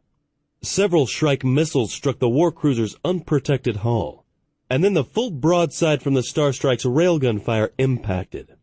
In just a matter of a few short seconds, the war cruiser exploded as her engineering section and power supply were breached.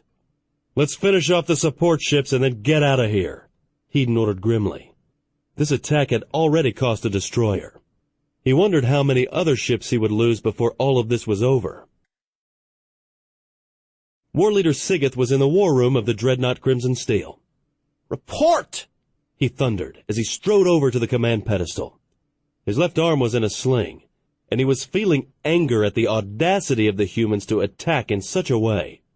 "It's an all-out attack by the humans," the first leader of the dreadnought reported. "Our dreadnoughts around the human worlds of Tellus and Macon have been attacked. The human fleet has jumped in and engaged our ships around one of the system's moons. 2 of their light cruisers have launched another heavy missile attack against our fleet above Macon. 3 of our support cruisers at Macon have been destroyed. 2 others are reported as being heavily damaged. What about the human fleet at the moon?" Sigeth demanded, his rage steadily growing. His eyes looked cold and deadly. "What class of ships are we facing?" Sigeth's mind raced. Where had these human ships come from? Obviously, they had missed a major base in their original attack. The Masters would be extremely upset when word of what was happening reached them. Sigeth knew with trepidation that he could lose everything if he didn't stop this attack and destroy these human ships. "The human fleet at the moon consists of 1 of their large battle cruisers, 1 of their carrier ships, 2 of their light cruisers, and 2 small support ships," the first leader reported. "Send the dreadnought Raven and 6 war cruisers to that moon. I want those human ships destroyed." How could major fleet units such as these have survived? Sigeth gazed angrily across the war room. He had thought it possible that a few of the humans' lighter units might have escaped the initial attack, but 2 of their major first-line units was bad news. He knew those 2 ships could be dangerous. Sigeth glared across the war room, his cold eyes taking on a haunted look. The humans had already inflicted so much damage that there was no doubt that he would suffer a loss of honor. The Masters would show no mercy in his treatment. He had to destroy the human ships, or his career was over. For over 30 minutes the evacuation fleet had been on the move, maneuvering out of the asteroid field. The Talon fighters had found and eliminated 14 Hochland fighters that had been searching the asteroid field for any surviving human ships. The light cruisers Arrow and Tracer were sending out jamming signals in the hope that the Hochlands wouldn't realize what was happening. The fleet finally cleared the last asteroid and began accelerating on their sublight drives, racing for the edge of the asteroid field's gravity well. The 2 light cruisers took up flanking positions to offer the fleet some protection. 2 marine assault ships moved into a position above and below the fleet to offer what defense they could. All weapons were primed and ready to fire. If they could remain undetected for another 20 minutes, then the fleet could jump away to safety. The Talons met back with the fleet and took up a defensive position around it. 80 fighters were ready if the Hochlands found them. If necessary, the pilots were willing to sacrifice their lives in order for the fleet to escape. A few more precious minutes passed, and just when Taylor thought they were going to make it, the sensor screens lit up with red threat icons. The Hochlands had jumped in, just inside the asteroid field's gravity well, risking damage to their own ships. "They found us!" cried Lyndall, her hand going to her mouth, seeing a Hochland dreadnought appear on one of the view screens. "Send out the emergency message," Taylor ordered grimly. They'd been so close to escaping. Now Hedon's fleet would have to save them. "Fighters are pulling in closer," reported Captain Jonas, as he listened to the fighters over his minicom. "Point defenses are on standby, and our energy shield is now at maximum." Less than 20 seconds later, new warp vortexes formed. From out of these stormed the battle carrier Harrington and 5 fleet destroyers. Immediately upon exiting the vortex, the Harrington began launching its Talon fighters and Anlon bombers. 160 Talon fighters and 60 Anlon bombers turned and headed toward the Hochland ships. A number of the Hochland ships turned to meet this new threat, launching their own fighters while others continued to move toward their evacuation fleet. More blue-white vortexes formed, and the Avenger and Vindication appeared. Seeing the threat to the evacuation fleet, Commander Standel and Commander Wisdom immediately relinquished control of their 2 light cruisers to the AIs. Ariel and Clarissa instantly shot the 2 light cruisers ahead at full sublight to reach the evacuation fleet before the Hawklands did. Seconds later, more blue-white vortexes formed. The Starstrike and her small fleet exited and instantly turned to engage the Hawklands. In moments, space was full of exploding ordnance and dying ships. The Victory quickly began launching her Talon fighters and Anlon bombers. More Hawkland fighters were also launching, and soon, space was a hornet's nest of attacking fighters from both sides. How many ships? Sigeth bellowed as he realized how badly he had underestimated the human fleet strength.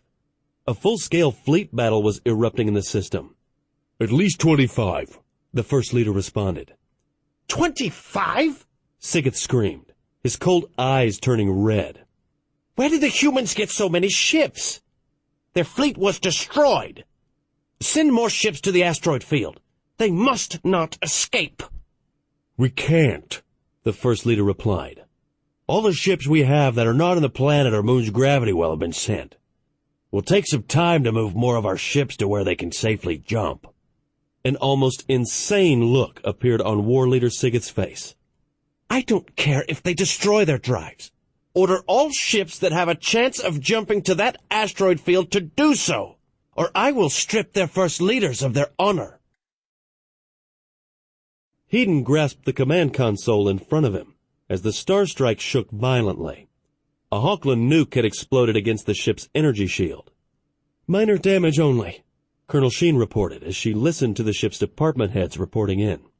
Shield is holding. How long until the evacuation fleet can jump? Hedon demanded as the Starstrike launched a Shrike attack against a Hawkland support ship, crushing its shields and then pounding it to worthless wreckage with her powerful railguns. 5 more minutes, answered Colonel Sheen, looking down at the plotting table. They're starting to take some damage from Hawkland weapons fire. The plotting table was full of red and green icons. The battle had grown so large, it was becoming difficult to keep track of everything. Another bright explosion lit up one of the screens, as a human light cruiser died under the withering fire from 2 Hawkland war cruisers. Light cruiser Mace is down, reported Colonel Sheen, struggling to keep her voice calm. Destroyers Lance and Trinity reporting heavy damage, Colonel Sheen continued, her face turning ashen. The Trinity reports that her FTL drive has been destroyed, and they have numerous uncontrolled fires burning throughout the ship. Shortly, another brilliant explosion covered one of the view screens. Destroyer Trinity rammed one of the Hawkland war cruisers. The war cruiser appears to be heavily damaged. Move in and finish it off, Hedon ordered grimly. That destroyer sacrificed herself. Let's finish the job for them. The Starstrike approached the heavily damaged war cruiser and began pounding it with her bow railguns. Each armor-piercing round tore massive holes in the crippled war cruiser's hull. Moments later, it exploded as its dying commander activated the cruiser's self-destruct. The Harrington just suffered 2 nuke strikes, reported Colonel Sheen, feeling her heart flutter. They report moderate damage and several fires are out of control. They are still operational. Have the destroyers Blade and Ranger move over to help cover her, Admiral Streth ordered. He was not going to lose one of his battle carriers. They were too valuable. Evacuation ships are starting to jump, Colonel Sheen reported, with relief in her voice as blue-white jump vortexes began forming in front of the first few. Taylor felt the Explorer shudder as several Hawkland missiles struck the colony ship's powerful energy screen. The ship's point defense turrets were firing non-stop, attempting to knock down as much of the incoming Hawkland ordnance as possible. The 2 colony ships were prime targets, and the space around them was full of exploding ordnance and dying missiles.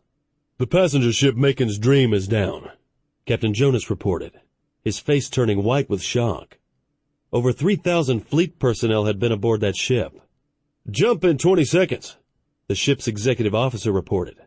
The Discovery will jump 5 seconds after us. The entire fleet will have jumped in 40 more seconds. I just hope we make it that long, Taylor said as a nuke went off against the Explorer's shield. sharply jarring the ship.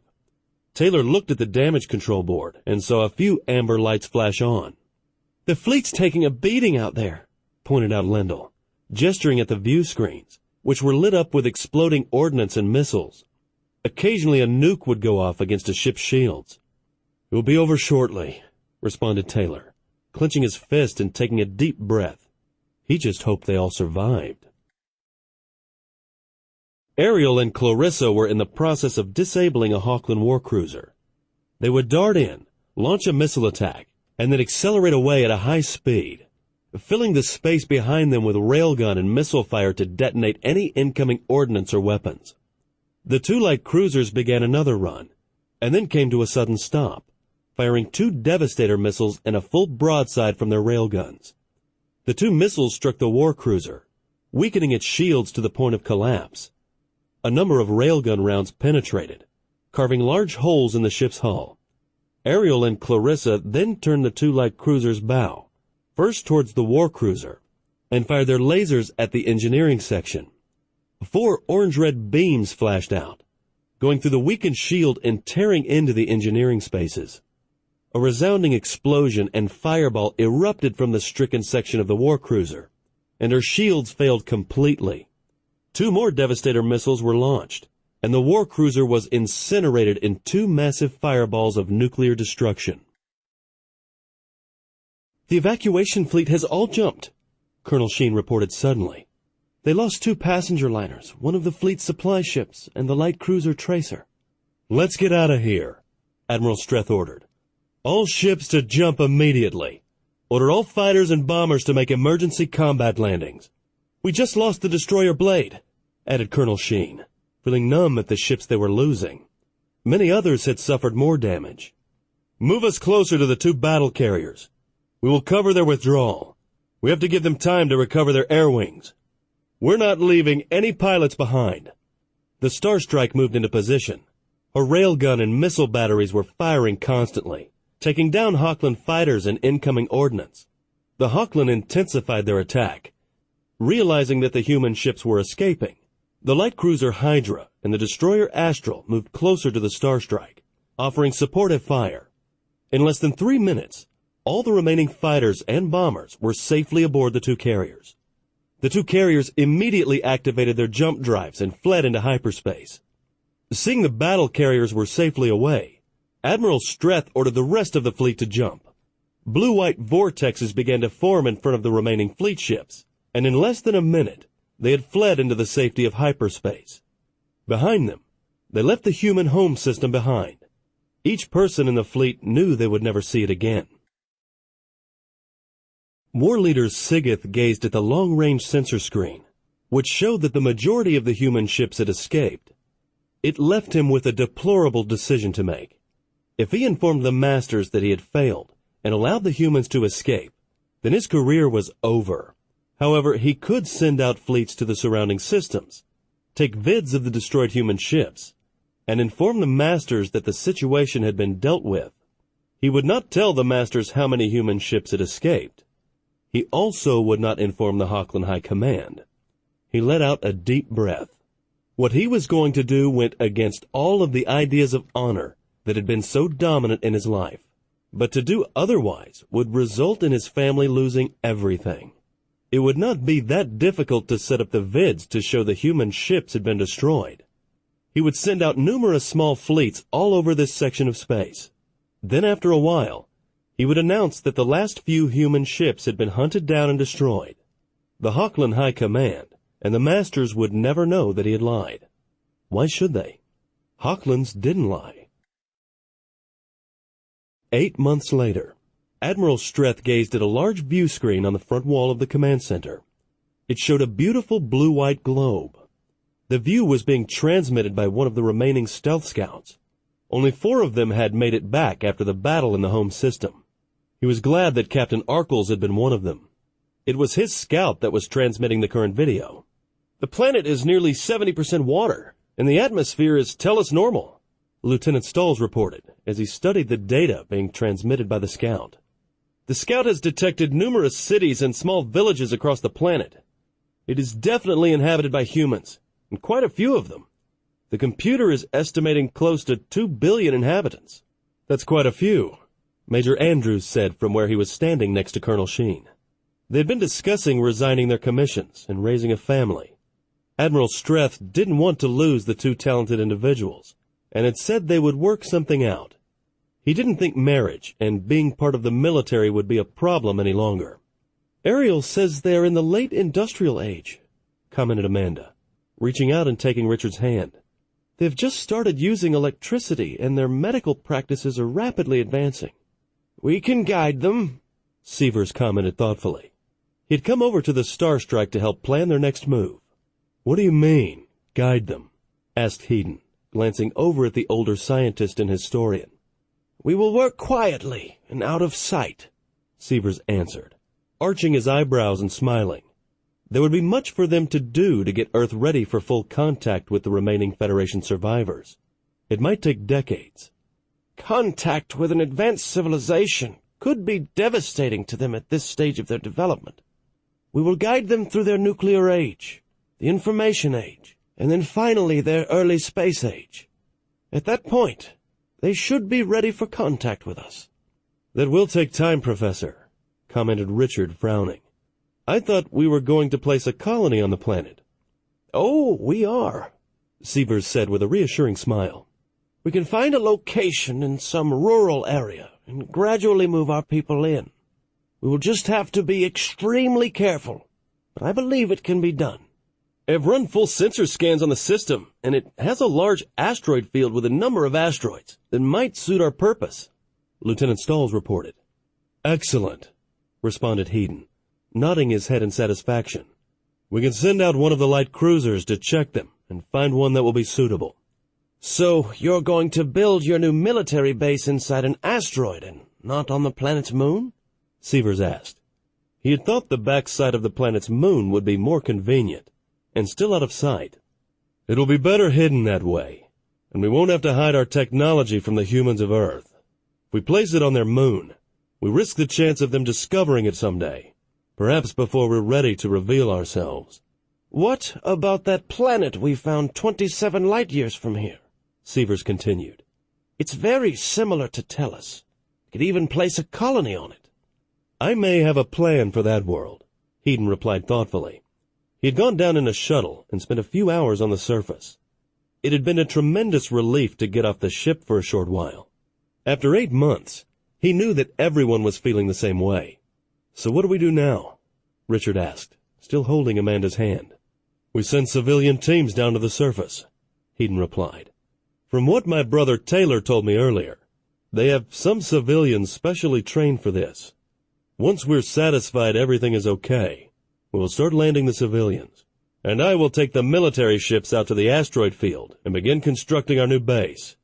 We have over 370 years to get ready to face the Hawklands.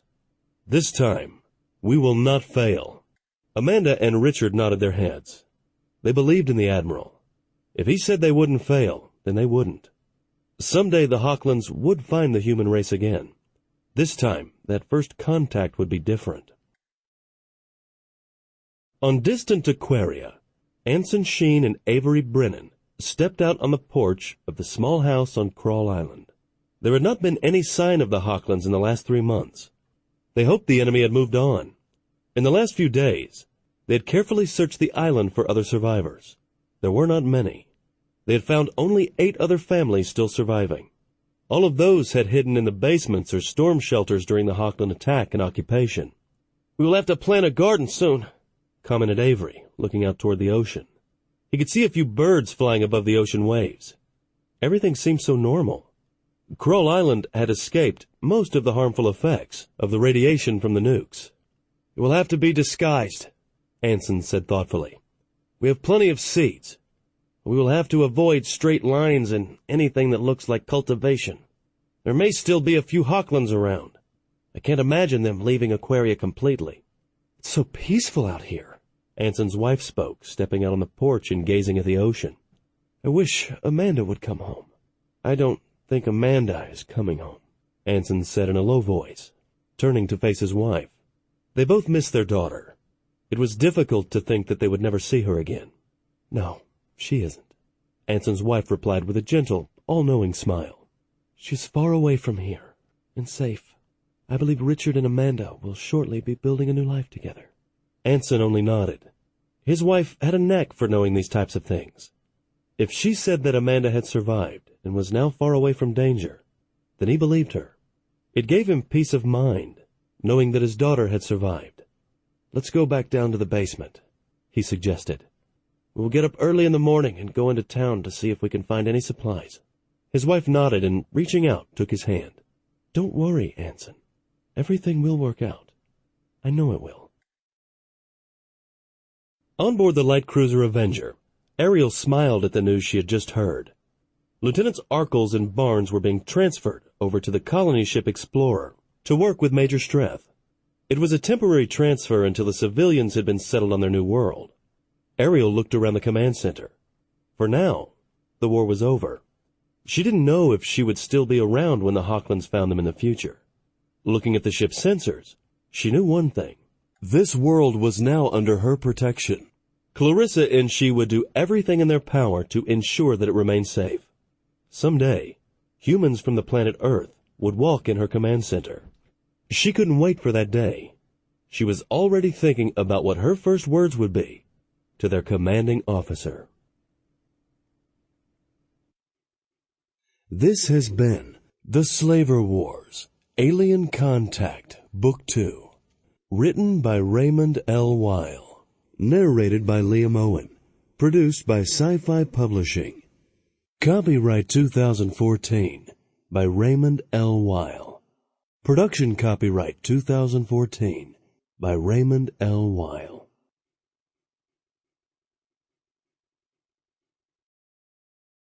Audible hopes you have enjoyed this program.